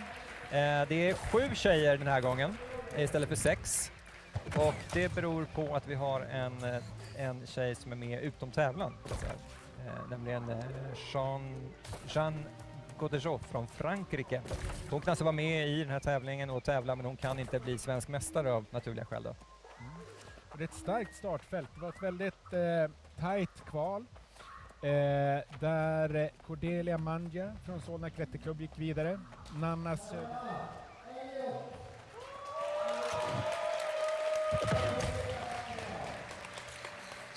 Yes. Killarnas problem som ska klättras här är enligt Jackie Godoff då ganska, alltså simple but not easy. Det är inte så klurigt att... Som alla problem för mig då? Ungefär så. Det är inte så klurigt att ta reda på eller förstå hur man ska göra. Det är bara, det jobbiga är att göra det. Det kan vi nog alla relatera till. Tjejernas problem handlar mycket om att hitta en lite gömd knee bar, faktiskt, ett knälås. Mellan, ja, ni får se. Och har vi någon inside information på killarnas problem nummer 1? Ska vi se. Ja.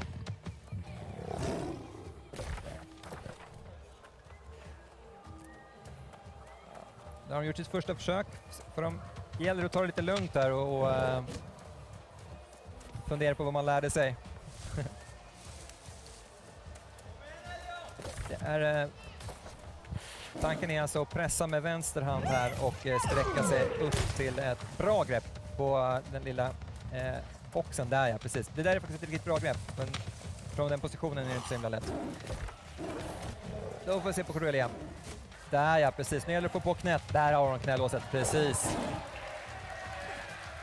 Så ja.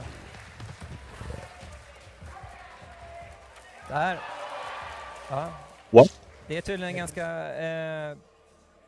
tanken är alltså precis. Nu gäller det att få på vänster hand här och sträcka sig upp till ett bra grepp på den lilla boxen. Där ja, precis. Det där är faktiskt ett riktigt bra grepp. Men från den positionen är det inte så himla lätt.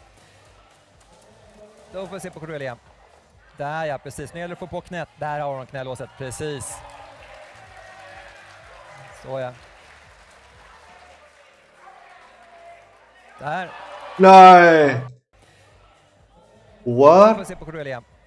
Där ja, precis. Nu gäller det att få på knät. Där har hon knälåset, precis. Så ja. Där. Ja. Det är tydligen en ganska obekväm position det där. Det är ganska bra grepp. Bra fotsteg, men en svår position. Ungefär som det såg ut. Ja, det såg ut att vara riktigt nära, men det är det som är tjusningen just med boulderformatet, att det är inte över förrän det är över. Nej. För man hänger och tar kontrollerat med 2 händer på slutgreppet. För killarna där så är det jätteviktigt att ha högre fot under spetsen där nere som ni ser, för att hålla inne kroppen när man tar... för att med den där svingen går det aldrig att hålla tydligen. Ja, det är verkligen detaljer som avgör när det är bouldering. Ja, höger eller vänsterfoten antar jag. Då får vi se på Cordelia igen. Hon vilar inte länge du. Får vi se. Ja, där ja. Så ja. Hon hittar en riktigt bra lösning där. Ser riktigt bra ut.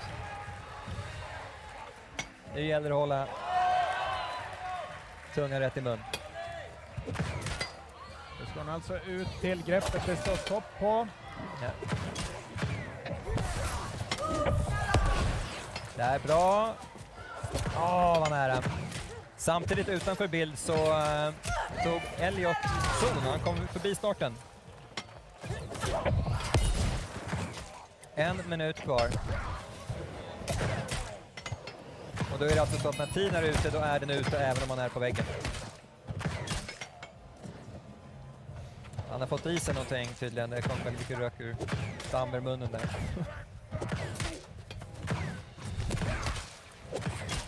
Ja. De har väl tid för ett försök till skulle jag säga. Ja, det gäller verkligen att vara lite taktisk i hur man disponerar sina försök. Elliot är cool. Han dricker lite vatten med 33 sekunder kvar. Iskalla tävlingsnerver. Verkligen. Sen Cordelia gör ett lika bra försök den här gången.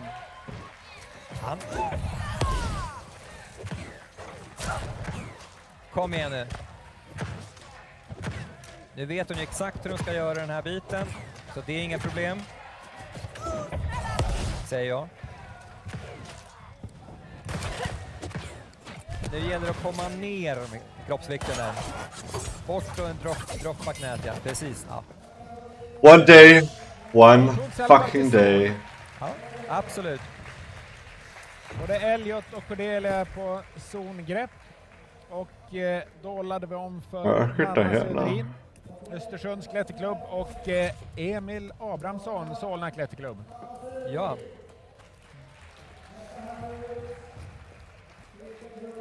Ja. Nanna har ju varit med länge och tillhör ju den här legendariska Söderin-klanen från Östersund och Frösön tror jag att det är. Nanna Söderin har byggt upp i klättertävlingar i Sverige under bra många år. Ja, ja. Och inte bara tävlingar. Får vi se. Emil kanske ni känner igen från sociala medier och YouTube. Och idag ska han inte bara jaga likes utan även jaga ett riktigt bra resultat i den här tävlingen. Exakt så. Ja. Han behöver inte alls hooka med någonting. Det var bara snack från Jackys sida där. Ja. Då ska vi se. hon har inte långbrallor. Det där är inte så skönt. Ja, hon hittar också knälåset. Yes. Vi ser om hon tar sig till zongreppet. Gick även väldigt bra i lead igår för Nanna, så att hon har ju uthålligheten. Ja, hon såg riktigt stabil ut på lead. Oh. Hittar hon en vila. Ja, hon klättrar ju som en riktig ledklättrare, så hon har en liten vila där. Yes. Ska vi se om hon löser de här sista sekvenserna fram till topp. Jag kan inte se en skid igen, och du droppar inte något! Där ja, precis. Nu gäller det att komma ner. Djupt. Kom igen. Ja, så nära. Ja, det är ett bra försök. Vi ser vad... Ja, Emil håller på att städa lite. Han borstar bort överflödig krita från greppen så att det blir bättre friktion, helt enkelt. Det såg bra ut. Det Jackie sa var att just på den här matchen på zongreppet så där gäller det att få upp foten helst på det här svarta greppet på den lilla... På den blåa pyramiden. Precis. Om man är längre, precis. Om man är längre så går det också att använda det blå greppet till vänster. Det är svårare. We will ride Snygg skjorta the förresten. night.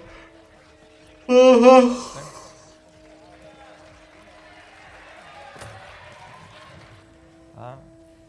Det verkar som man behöver komma upp med fötterna. Behöver man matcha zongreppet eller räcker det med att man tar ett... Det räcker att ta det och använda det så att säga. Det behöver inte matcha. Då får vi se. Hon har ju... Legendary! No!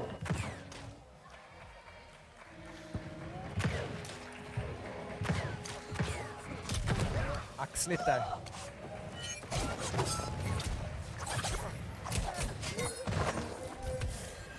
Hon har ingen kritpåse med sig dock. Det hade kanske varit bra. Hon torkar av lite av handsvetten på byxorna, men hade nog önskat att hon hade haft med sig lite krita inför de här riktigt små greppen. Ja, det är inte stort där på slutet. Och det gäller att komma ner med vikten här så att hon kan... Nej, inte riktigt. Hur går det för Emil då? Då har han har uppe foten högre. Zongreppet. Nej. Zonen får han, men mer är det inte. Får man extra poäng för att man matchar sin Hawaii-skjorta med färgen på problemet? Man borde få. Jag tycker också det. Ska han byta skjorta till nästa då? Ta ett snack med domarna sen. Japp. Ska vi tro att det är sista försöket för Nanna här.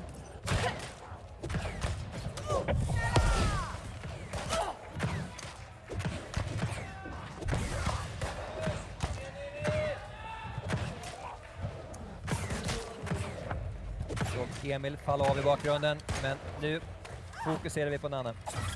Kom igen nu. Ja, hon är på, men det räcker inte. Båda gör riktigt bra försök. Ja. Så hittills har alla klättrare tagit zon. Alltid skönt att få med sig någonting. Då har vi nästa tävlande. Det är Jeanne Godechaud som tävlar utanför tävlan, säger man väl då i SM. Ja, precis. Hon kan ju vinna tävlingen. Hon kan vinna tävlingen, men inte SM. Nej. Och Malachi O'Connor från Solna klätterklubb. Yes. Och Jeanne är alltså här. Hon har flyttat till Göteborg faktiskt för att plugga. Och hon kommer från Frankrike. Ja. 19 år. Malachi är något liknande fast lite yngre, tror jag. Tonåringar. Då får vi se.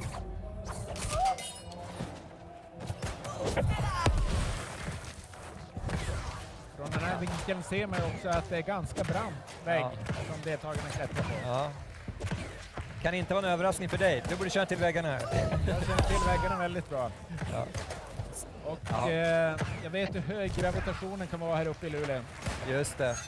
Närmare polcirkeln eller polen. Ja, så Sean har inte heller några problem att komma dit upp. Men kan hon lösa det här sista? Ja, okej. Ja, det där löste hon riktigt smidigt. Verkligen. Positionera sig riktigt bra. Har vi en flash här? Och hon Det flashar har vi. första problemet. Ja. Ja, ni hör ju publikens jubel. Riktigt fint klättrat. Och Chuck är väldigt nöjd här. Han är väldigt nöjd. Han står precis bredvid. Vi har två av ledbyggarna här uppe på mediehyllan där vi sitter som ser riktigt nöjda ut med att Jean lyckades stoppa ur problemet. Ja. Det var väl ett franskt problem då, eller något. Malakai såg väldigt stark ut. Han gjorde väl en all points off. Du nog höll så när på att hålla kvar ändå. Starka fingrar. Får vi koncentrera oss helt på honom.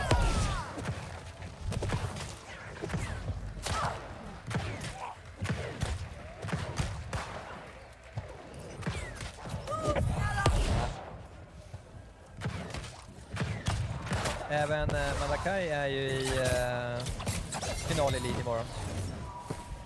Om jag minns rätt. Ett riktigt bra lead-kval. Ja. Såg stabil ut. Har inte så mycket hud kvar på fingrarna tyvärr. Ja, de har klättrat på bra deltagarna under gårdagen och dagen. Det här ser hårt ut. Ja. Frågan är om man gör för många försök. Kanske borde vila lite mer. Det borde ju ta det där. Precis, det gäller att hushålla med resurserna. Det kan ju se lätt ut för er hemma på tv, men de här killarna och tjejerna kan ibland få ta i max för enstaka flytt. Och då orkar man inte så många gånger på 5 minuter. Precis. Och de har ju 4 problem de ska hinna med. Ja, så det blir spännande att se i slutet av tävlingen hur mycket de här försöken har tagit av krafterna då. Ja, Fabian som klättrar härnäst nu, han sa faktiskt innan att nej, men min taktik är att hushålla lite grann och så tar jag dem på slutet. Klassisk löpartaktik. Precis. Ja. Tar dem på sista varvet. Det här blir nog... Det är 30 sekunder kvar för Malakai.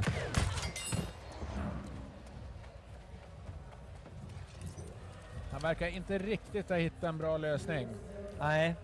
Han har hittat en lösning och håller kvar vid den för det var så nära. Liksom. Det är lätt hänt att om man nästan klarar det, att man fortsätter vid det även om det är fel. Men nu får vi alltså se Fabian bland annat. Då. Fabian kommer in och Sara Engqvist som gjorde ett de gjorde bra kval båda två såklart. Det får se hur mycket Fabian hushåller.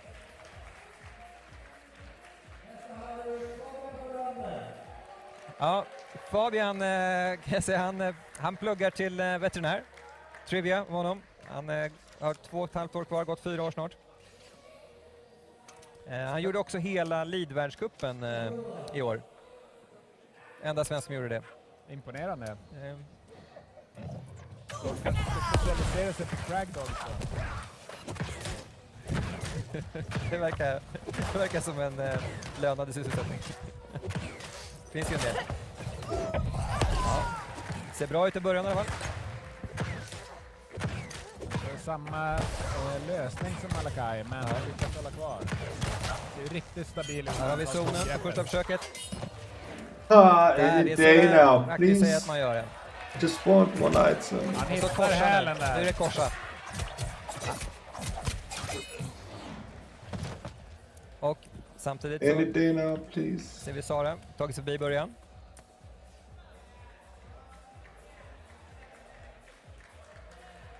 No, what? What did you do that?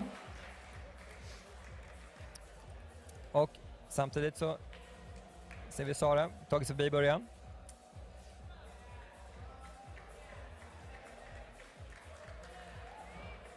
Fick zon första. Jag tror det var första försöket, va? Borde ha varit. Ja, det var första Det har trots försöket. allt bara gått 1 minut. Så att... Men det Fabian försökte göra, han försökte ta den här större boxen med nej just det, nej, det är helt rätt förresten, fel av mig. Man ska ta en sån med kanske en match. Glöm att jag sa och jag påstår motsatsen. Att matcha, för er som inte är insatta i den här grenen av klättring, eller klättring överhuvudtaget, är att vara med båda händerna på samma grepp. Just det. Vad så? No. Återigen då.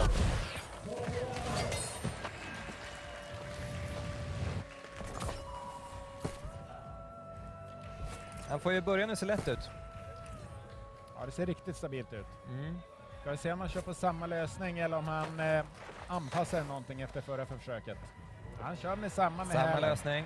Det är ju trångt när man är... Fabian är lite längre. Ja, då blir det där väldigt trångt. Det kanske att han... Ja, man kan gå upp på 2, men det blir kanske ännu trängre. Det är med framförallt att man får en mycket bättre position.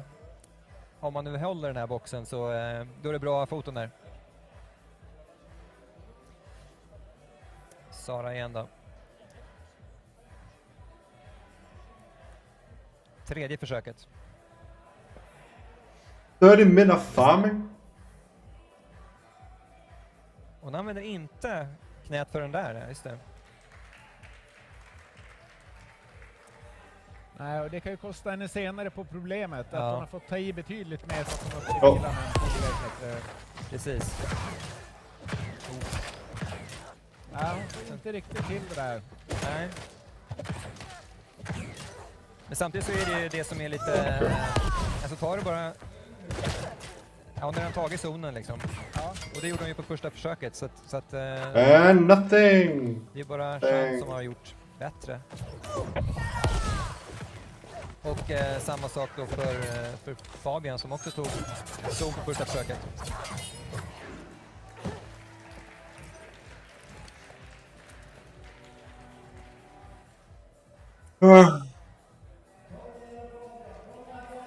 Lugnt och stabilt där. Ska han prova något annat nu då?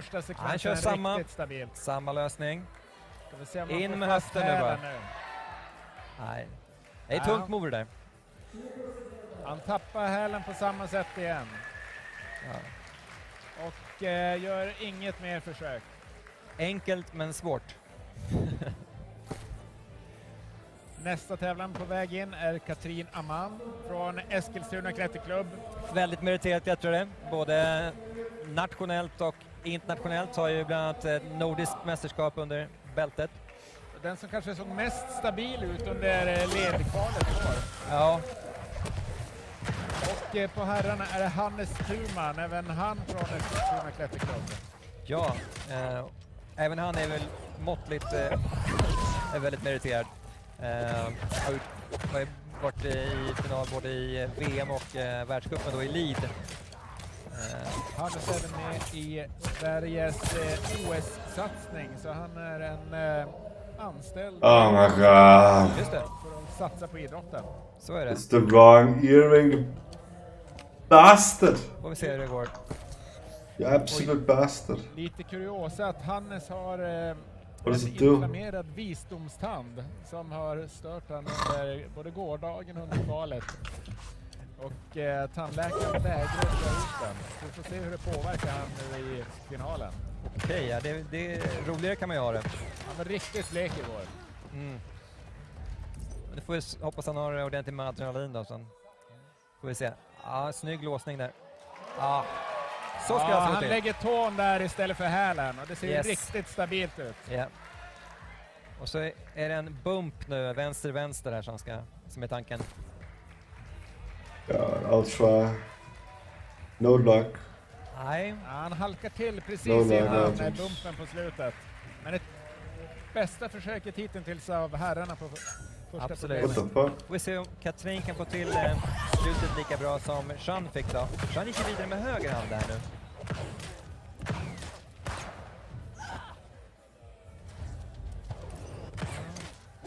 Behöver nog komma ner mer. Det där är hårt. Starkt. Starkt.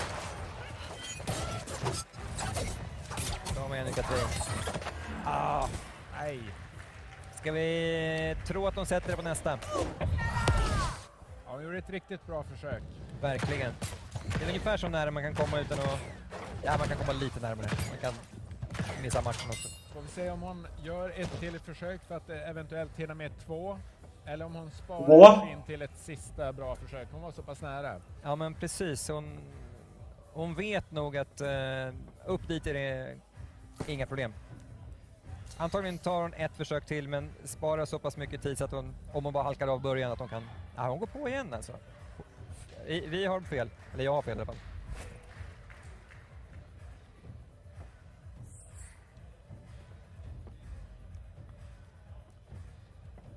Får vi se, som sagt, starten, inga problem alls.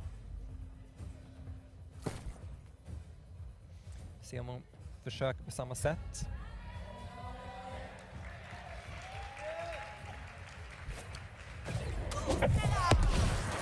Okej.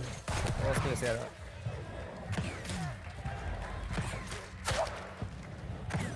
Nu så. Nu ser det bra ut. Vi ser om man hittar positionen här för sista flytten. Ja. Ja, okej. Nu var hon ännu närmare. Ännu närmare, men frågan om hon inte ska hitta en annan fotbeta. Hannes var ju återigen nära, kan vi säga, utanför... Ja, det syntes ju faktiskt i bild också. Han var väldigt nära igen. Men det verkar väldigt svårt i sista bumpen upp till slutgreppet, som också är lite blockat. Det är inte så... Det är inte så stort som det ser ut. Det är ganska, Nej. Det är ganska grunt i och med att det sitter ett grepp i greppet. Då är det dryga 30 sekunder kvar. Och sista försöket alltså. Så länge de är på väggen så fortsätter försöket. Eller det tar slut. Det tar slut. Tiden tar slut. Fram till för några år sedan var det så, men det är...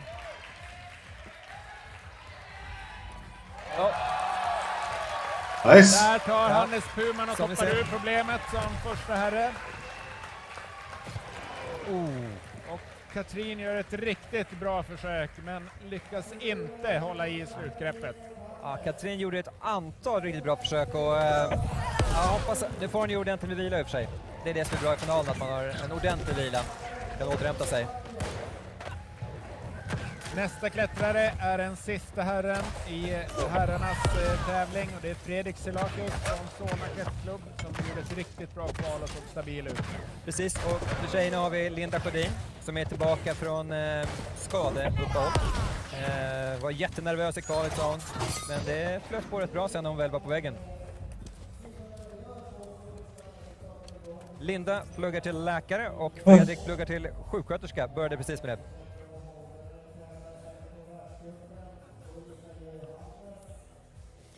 Fredrik Selakius har ju även han internationell tävlingserfarenhet. Ja, verkligen. Framförallt på bouldersidan då. Har varit hyfsat nära semi några gånger, men inte riktigt nått dit. Han har nivån tycker jag, men det måste få ihop det också. Där är de lite nervösa? Det kan vara så. Det är ändå guldmedaljer som står på spel. Precis. Linda Sjödin gjorde en del väsen av sig här i klättervärlden. Hon som en av extremt få kvinnliga bouldrare 8B. 8B plus, ja, new baseline i Magic. Nu ska vi se vad Fredrik kan göra. Här är alltså hans tredje försök. Och så vidare. Han går direkt. Oj, okej. Han har ju power. Du får se på... Han gick direkt på slutet. Det såg ut som att han blev övermodig där. Nu är Linda på gång på riktigt då. Vi ser.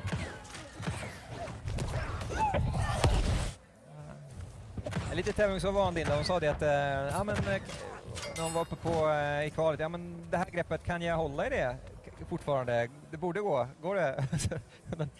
Hon har också tränat bara någon gång i veckan nu senaste åren. Fredrik borde nog vila lite nu och sen så satsa allt på ett sista press. Ja, det gäller ju verkligen att hushålla med försöken nu när han hade toppkänning på förra försöket. Ja. Det där kan vara utslagsgivande över hela tävlingen. Verkligen. I och med att Hannes gjorde sitt på, jag tror, 3:e försöket. Ja, 3 eller 4 var det väl, tror jag, men något sånt där. Men ja.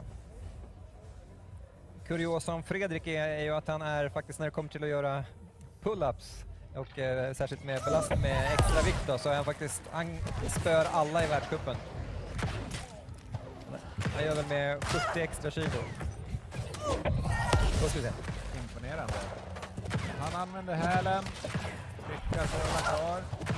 Ska han göra likadant eller kommer han att bumpa? Han går hela vägen. Oj, oj, oj. Han faller på exakt samma ställe. Ja, Jackie gillar det, säger han. You like it? Yes.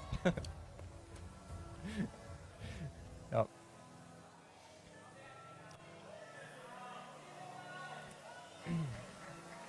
Ja, nu ser det ju lätt ut för Linda. Ja, Ska vi verkligen. se om Hon hon hittar hittar en bra beta här på krimporna innan slutgreppet. Det gäller att bara hitta positionen här. Ja, nej. Det var nog... Ja, hon har tid med ett försök till. Hon skyndar sig. Kan Fredrik knyta ihop där? Nej, det där var inte bra. Ja, nu är det verkligen bråttom om man ska hinna med ett försök till. Nu är goda råd dyra.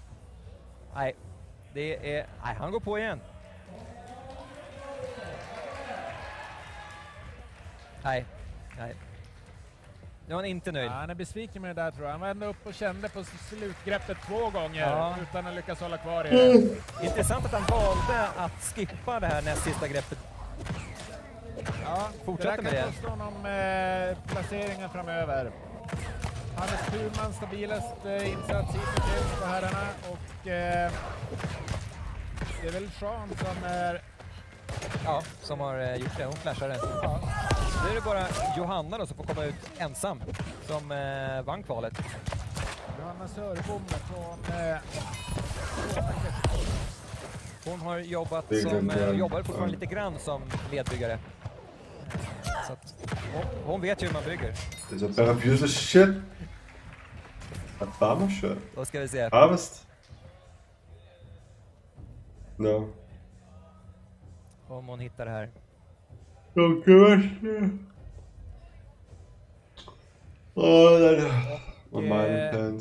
Den med ett tränat öga ser att hon tar med sig krita upp. Yes. Kan ju komma till nytta. Ja, det är många som har sett ut att sakna krita när de har stått vid zongreppet och torkat av händerna på byxorna och så vidare. Så att, ja, det kanske är helt rätt drag. Men då ska man ta sig dit också. Precis, precis. Leave me here.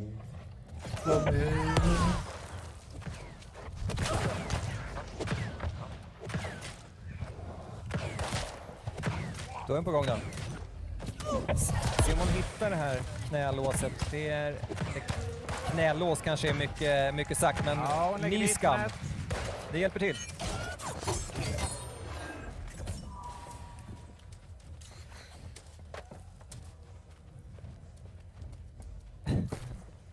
Här har vi ställningen då. Som vi sa med Sean som den enda som toppade bland tjejerna under första försöket. Och bland killarna är det då Hannes som toppade på sitt 4:e försök. Och sen har alla då utom Malakai zon, men på lite olika antal försök då.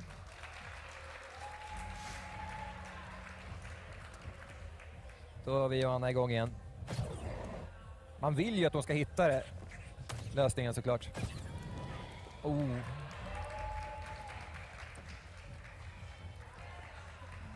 Det går att göra sådär, men det är mycket hårdare tydligen. Kom igen nu. Ja, det kommer inte pass.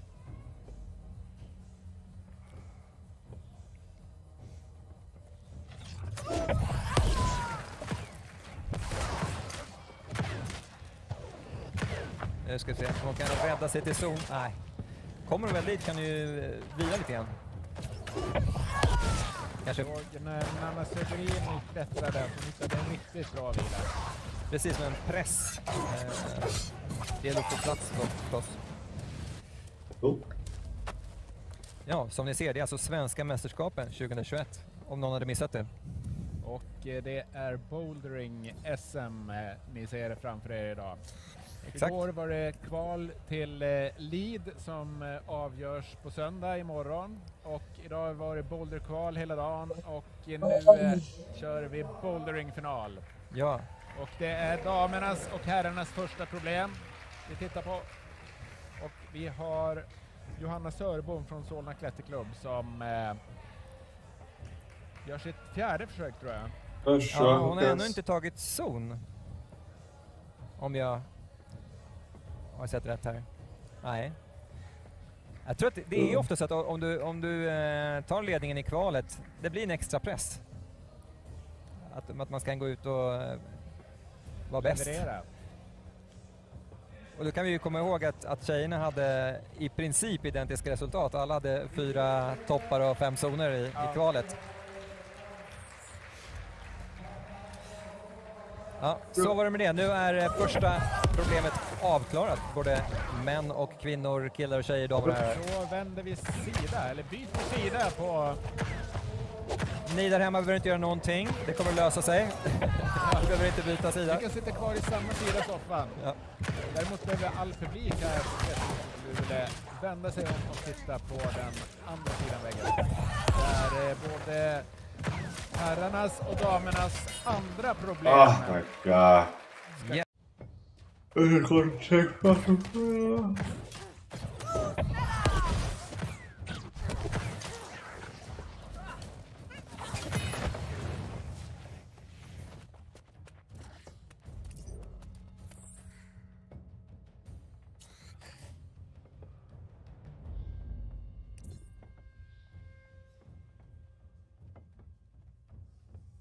Leave me.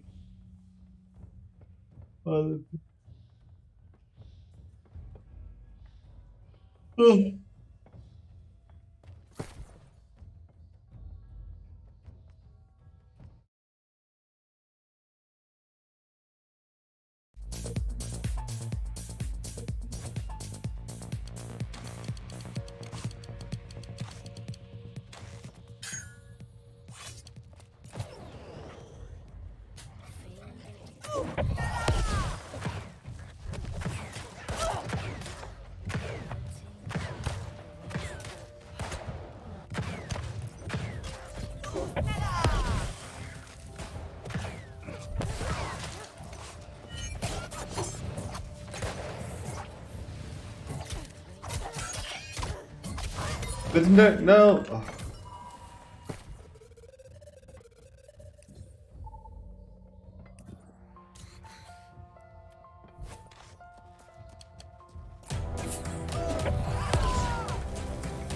I'll never get this done, shit.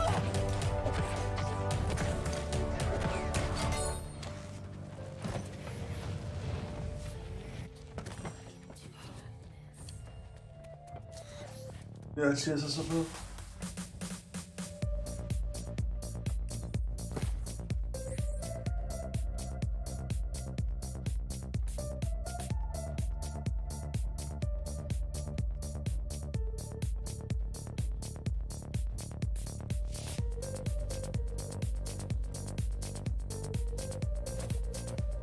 Oh, thank you, it's daytime. But what? What the fuck?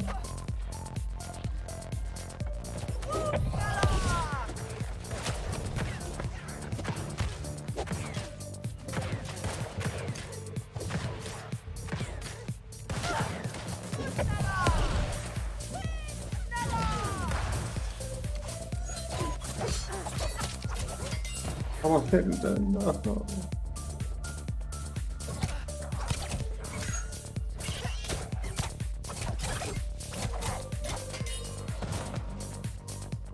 How the fuck did people get this in 30 minutes? Been here for 2 hours?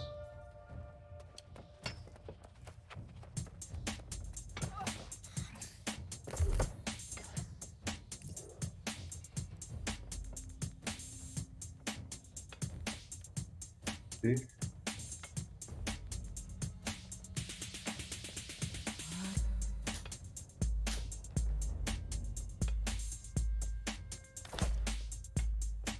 Wait, what?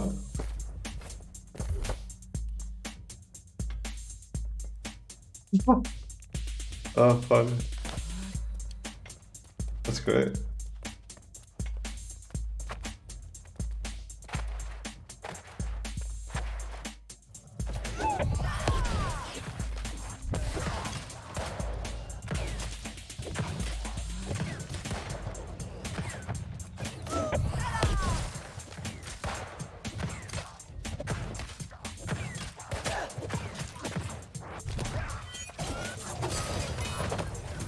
One fucking day, I'll get something.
Hey, if only was it.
What did I do? Did they fix this or something? What the fuck?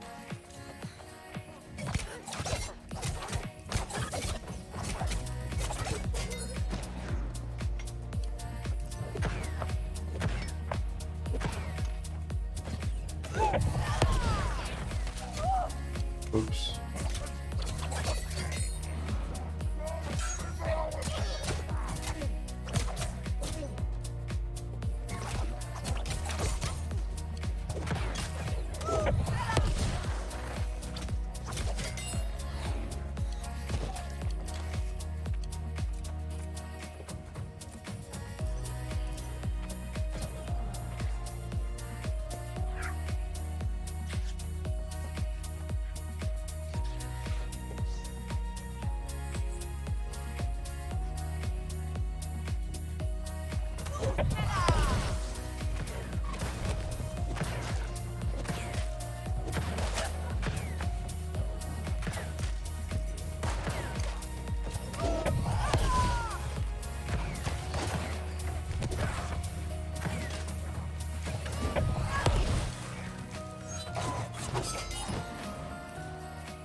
Hey.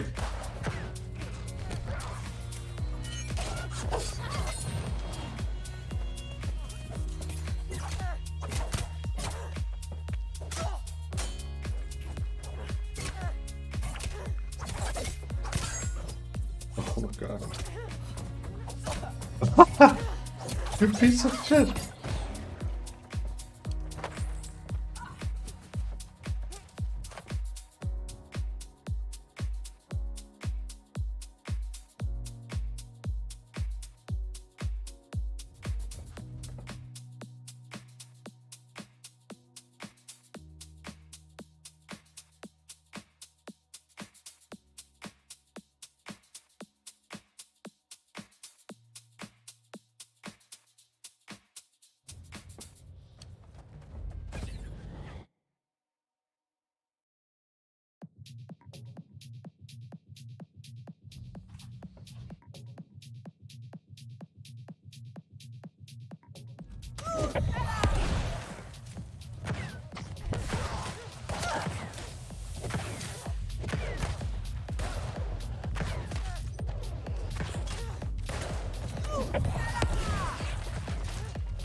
Holy shit.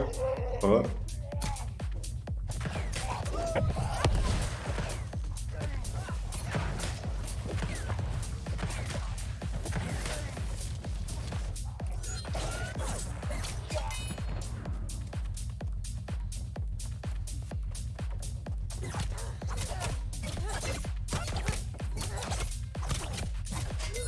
And the better weapons soon.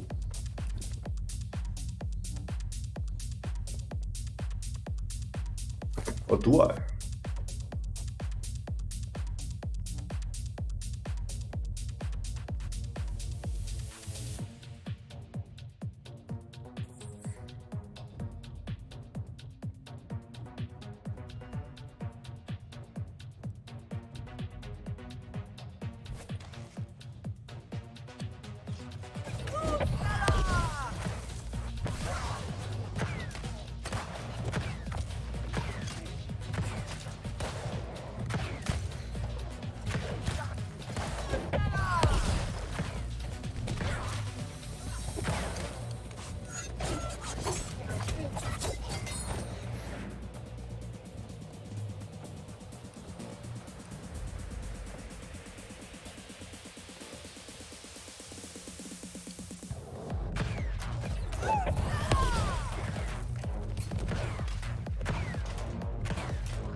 Oh.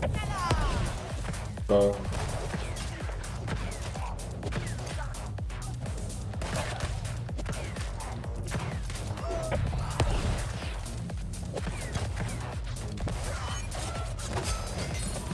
Oh, I thought I had it. I thought I had it. Instead I got something else. Harold, that is not what I wanted. Piece of shit. But is it good? Is it at least good? Alright, that's pretty pug. I suppose that's pretty good. Let's Oh.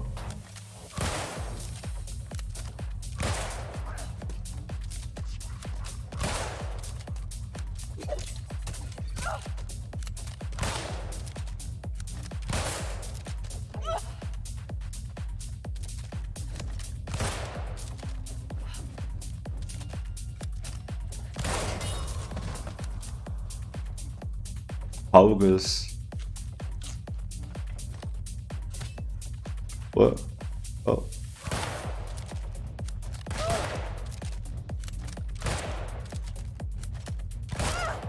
Oh, that's gonna take forever. Let's not do that.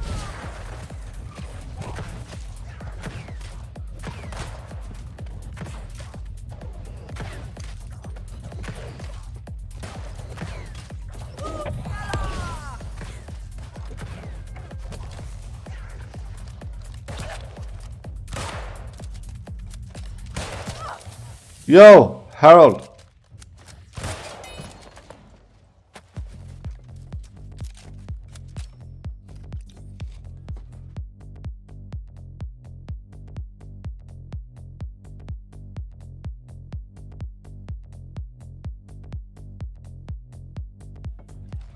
Okay, this weapon is absolutely a waste of time. Holy shit. A bit packed though.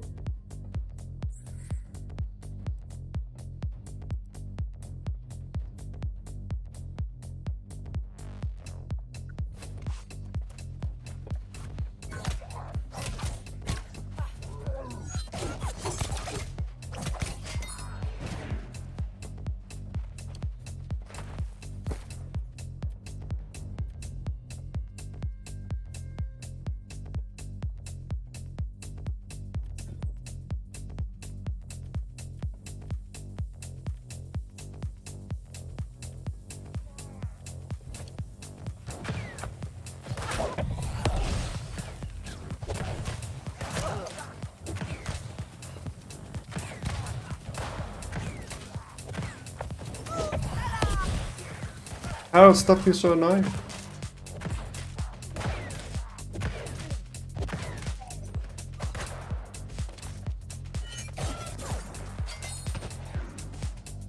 Oh, Harold.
% less thrust damage, that's pretty nice actually.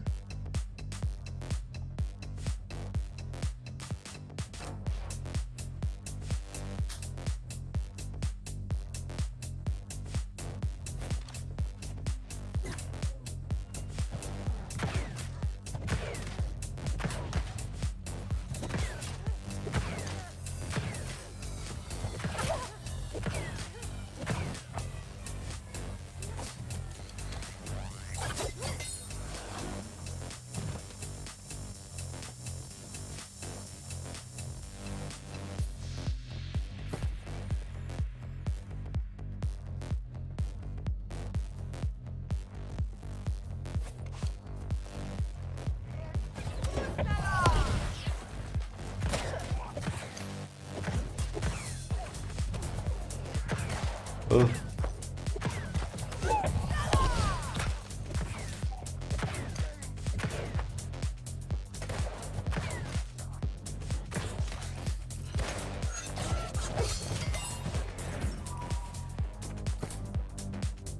Ah.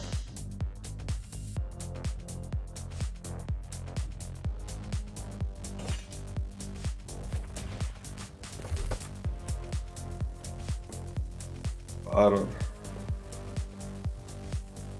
Yeah, that sounds pretty nice. Mal. But it's almost nothing though.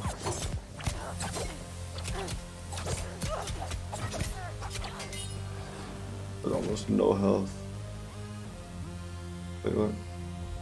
Super Capitano Basic.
Oh!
Be pissed.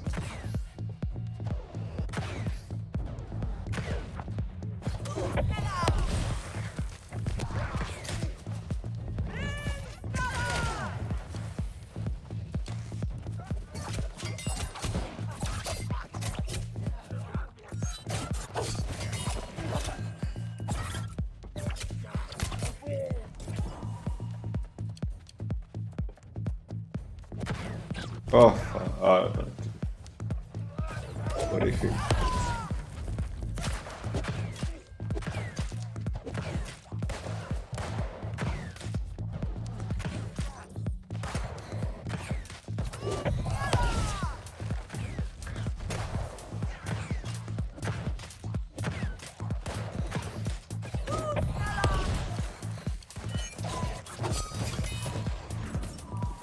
Nope.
Oh, ja, ich bin mit.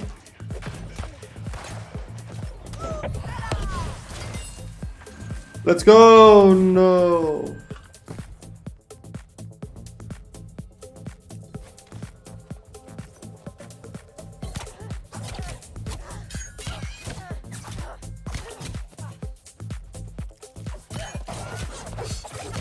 Oh! Motherfucker.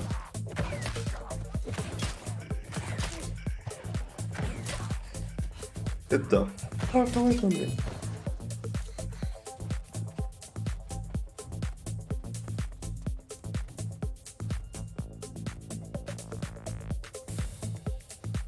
Oh my god.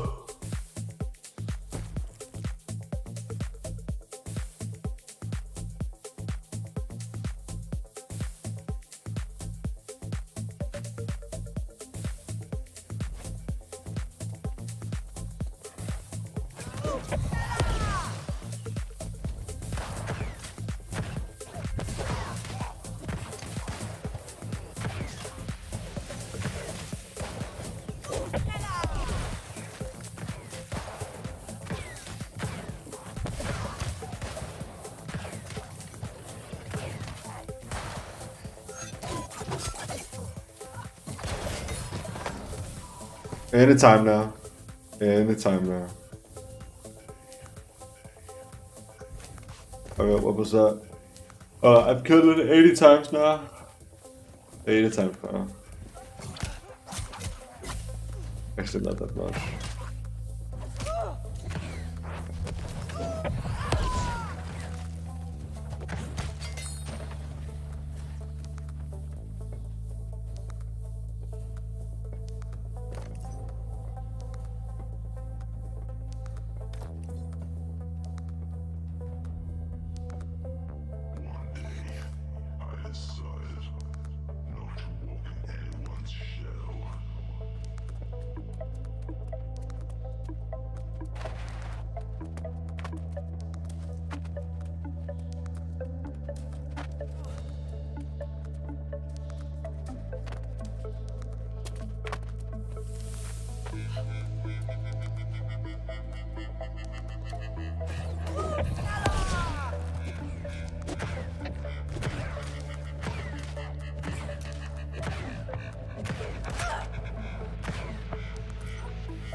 I've got nothing. My God.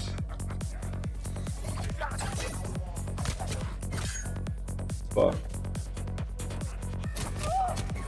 Okay.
Okay, jeg misset.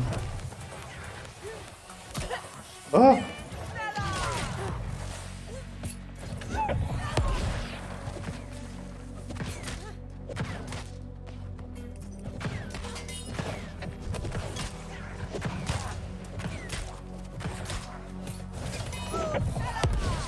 Missed igen.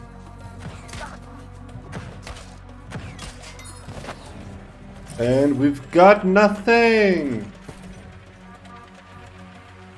How cool. Oh my god!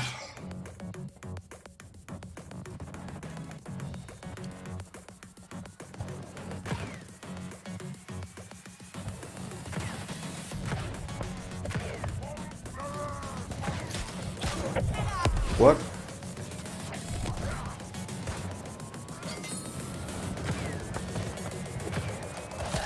Oh.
Any hit.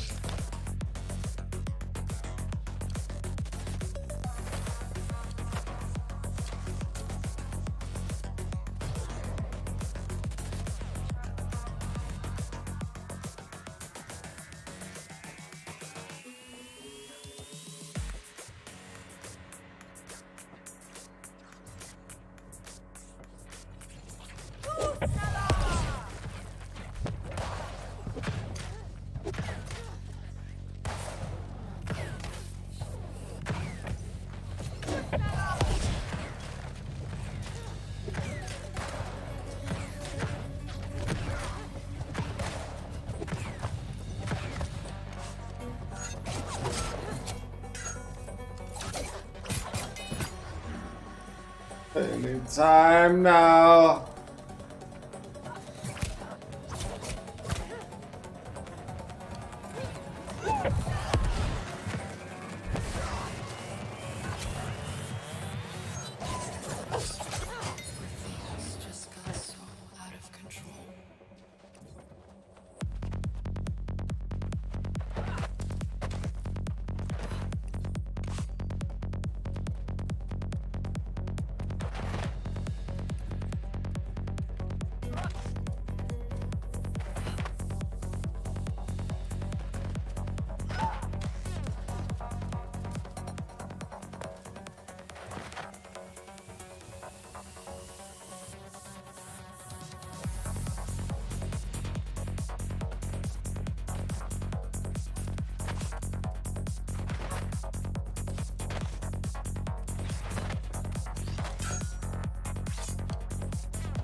What the fuck is this? Isn't working.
Oh, Brazilian, that's pretty good.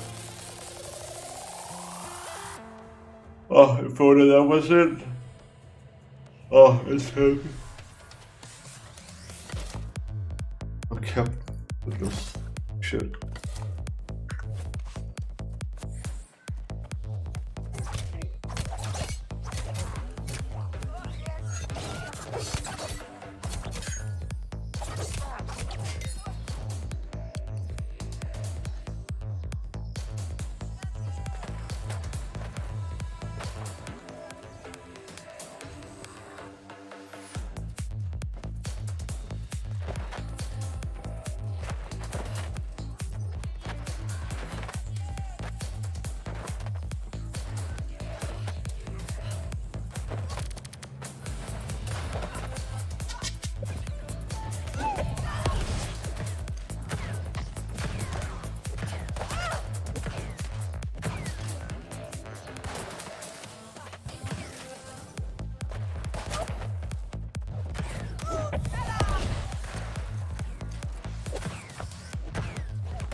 Oh.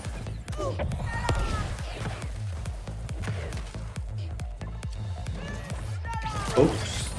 Mistakes were made. I'm sorry. I'm sorry.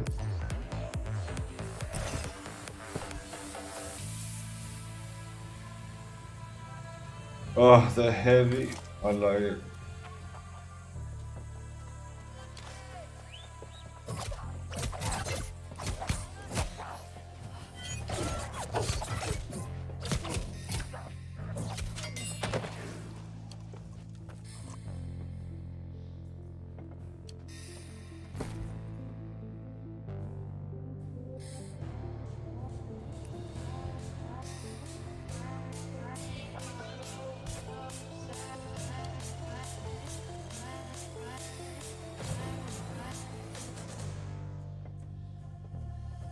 It's like the words fell out from inside my mouth. It's like we're crumbling down.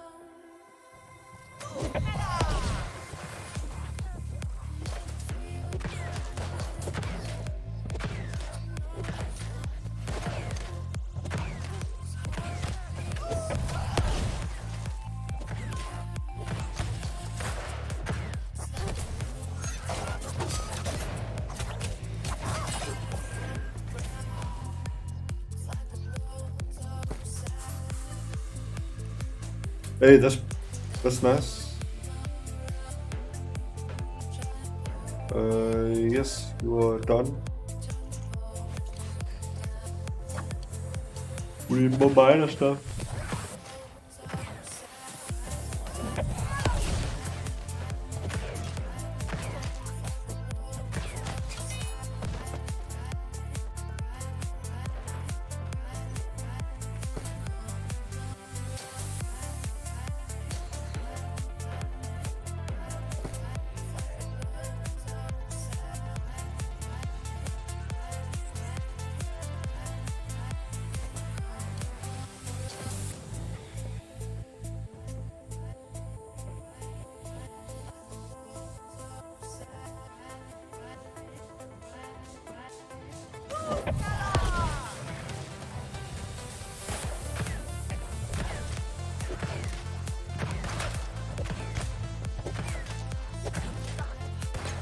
Oh shit. I got him. Got it.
So fucking useless compared to this. Holy shit. Oh my god.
Two more.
Problems in love. My heart's stupid as fuck. Do whatever it wants. Like to do no more. When I wake up. Problems in love. My heart's stupid as fuck. Do whatever it wants. And say take two in the morning. I know when I wake up. Last one.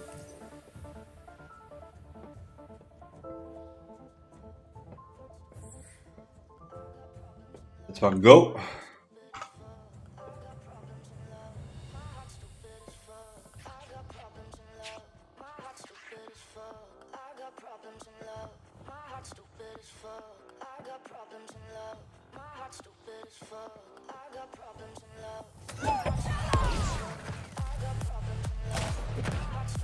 How the fuck?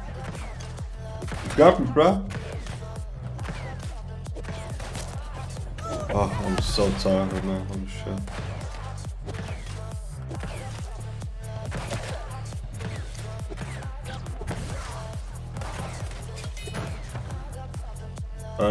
Nothing.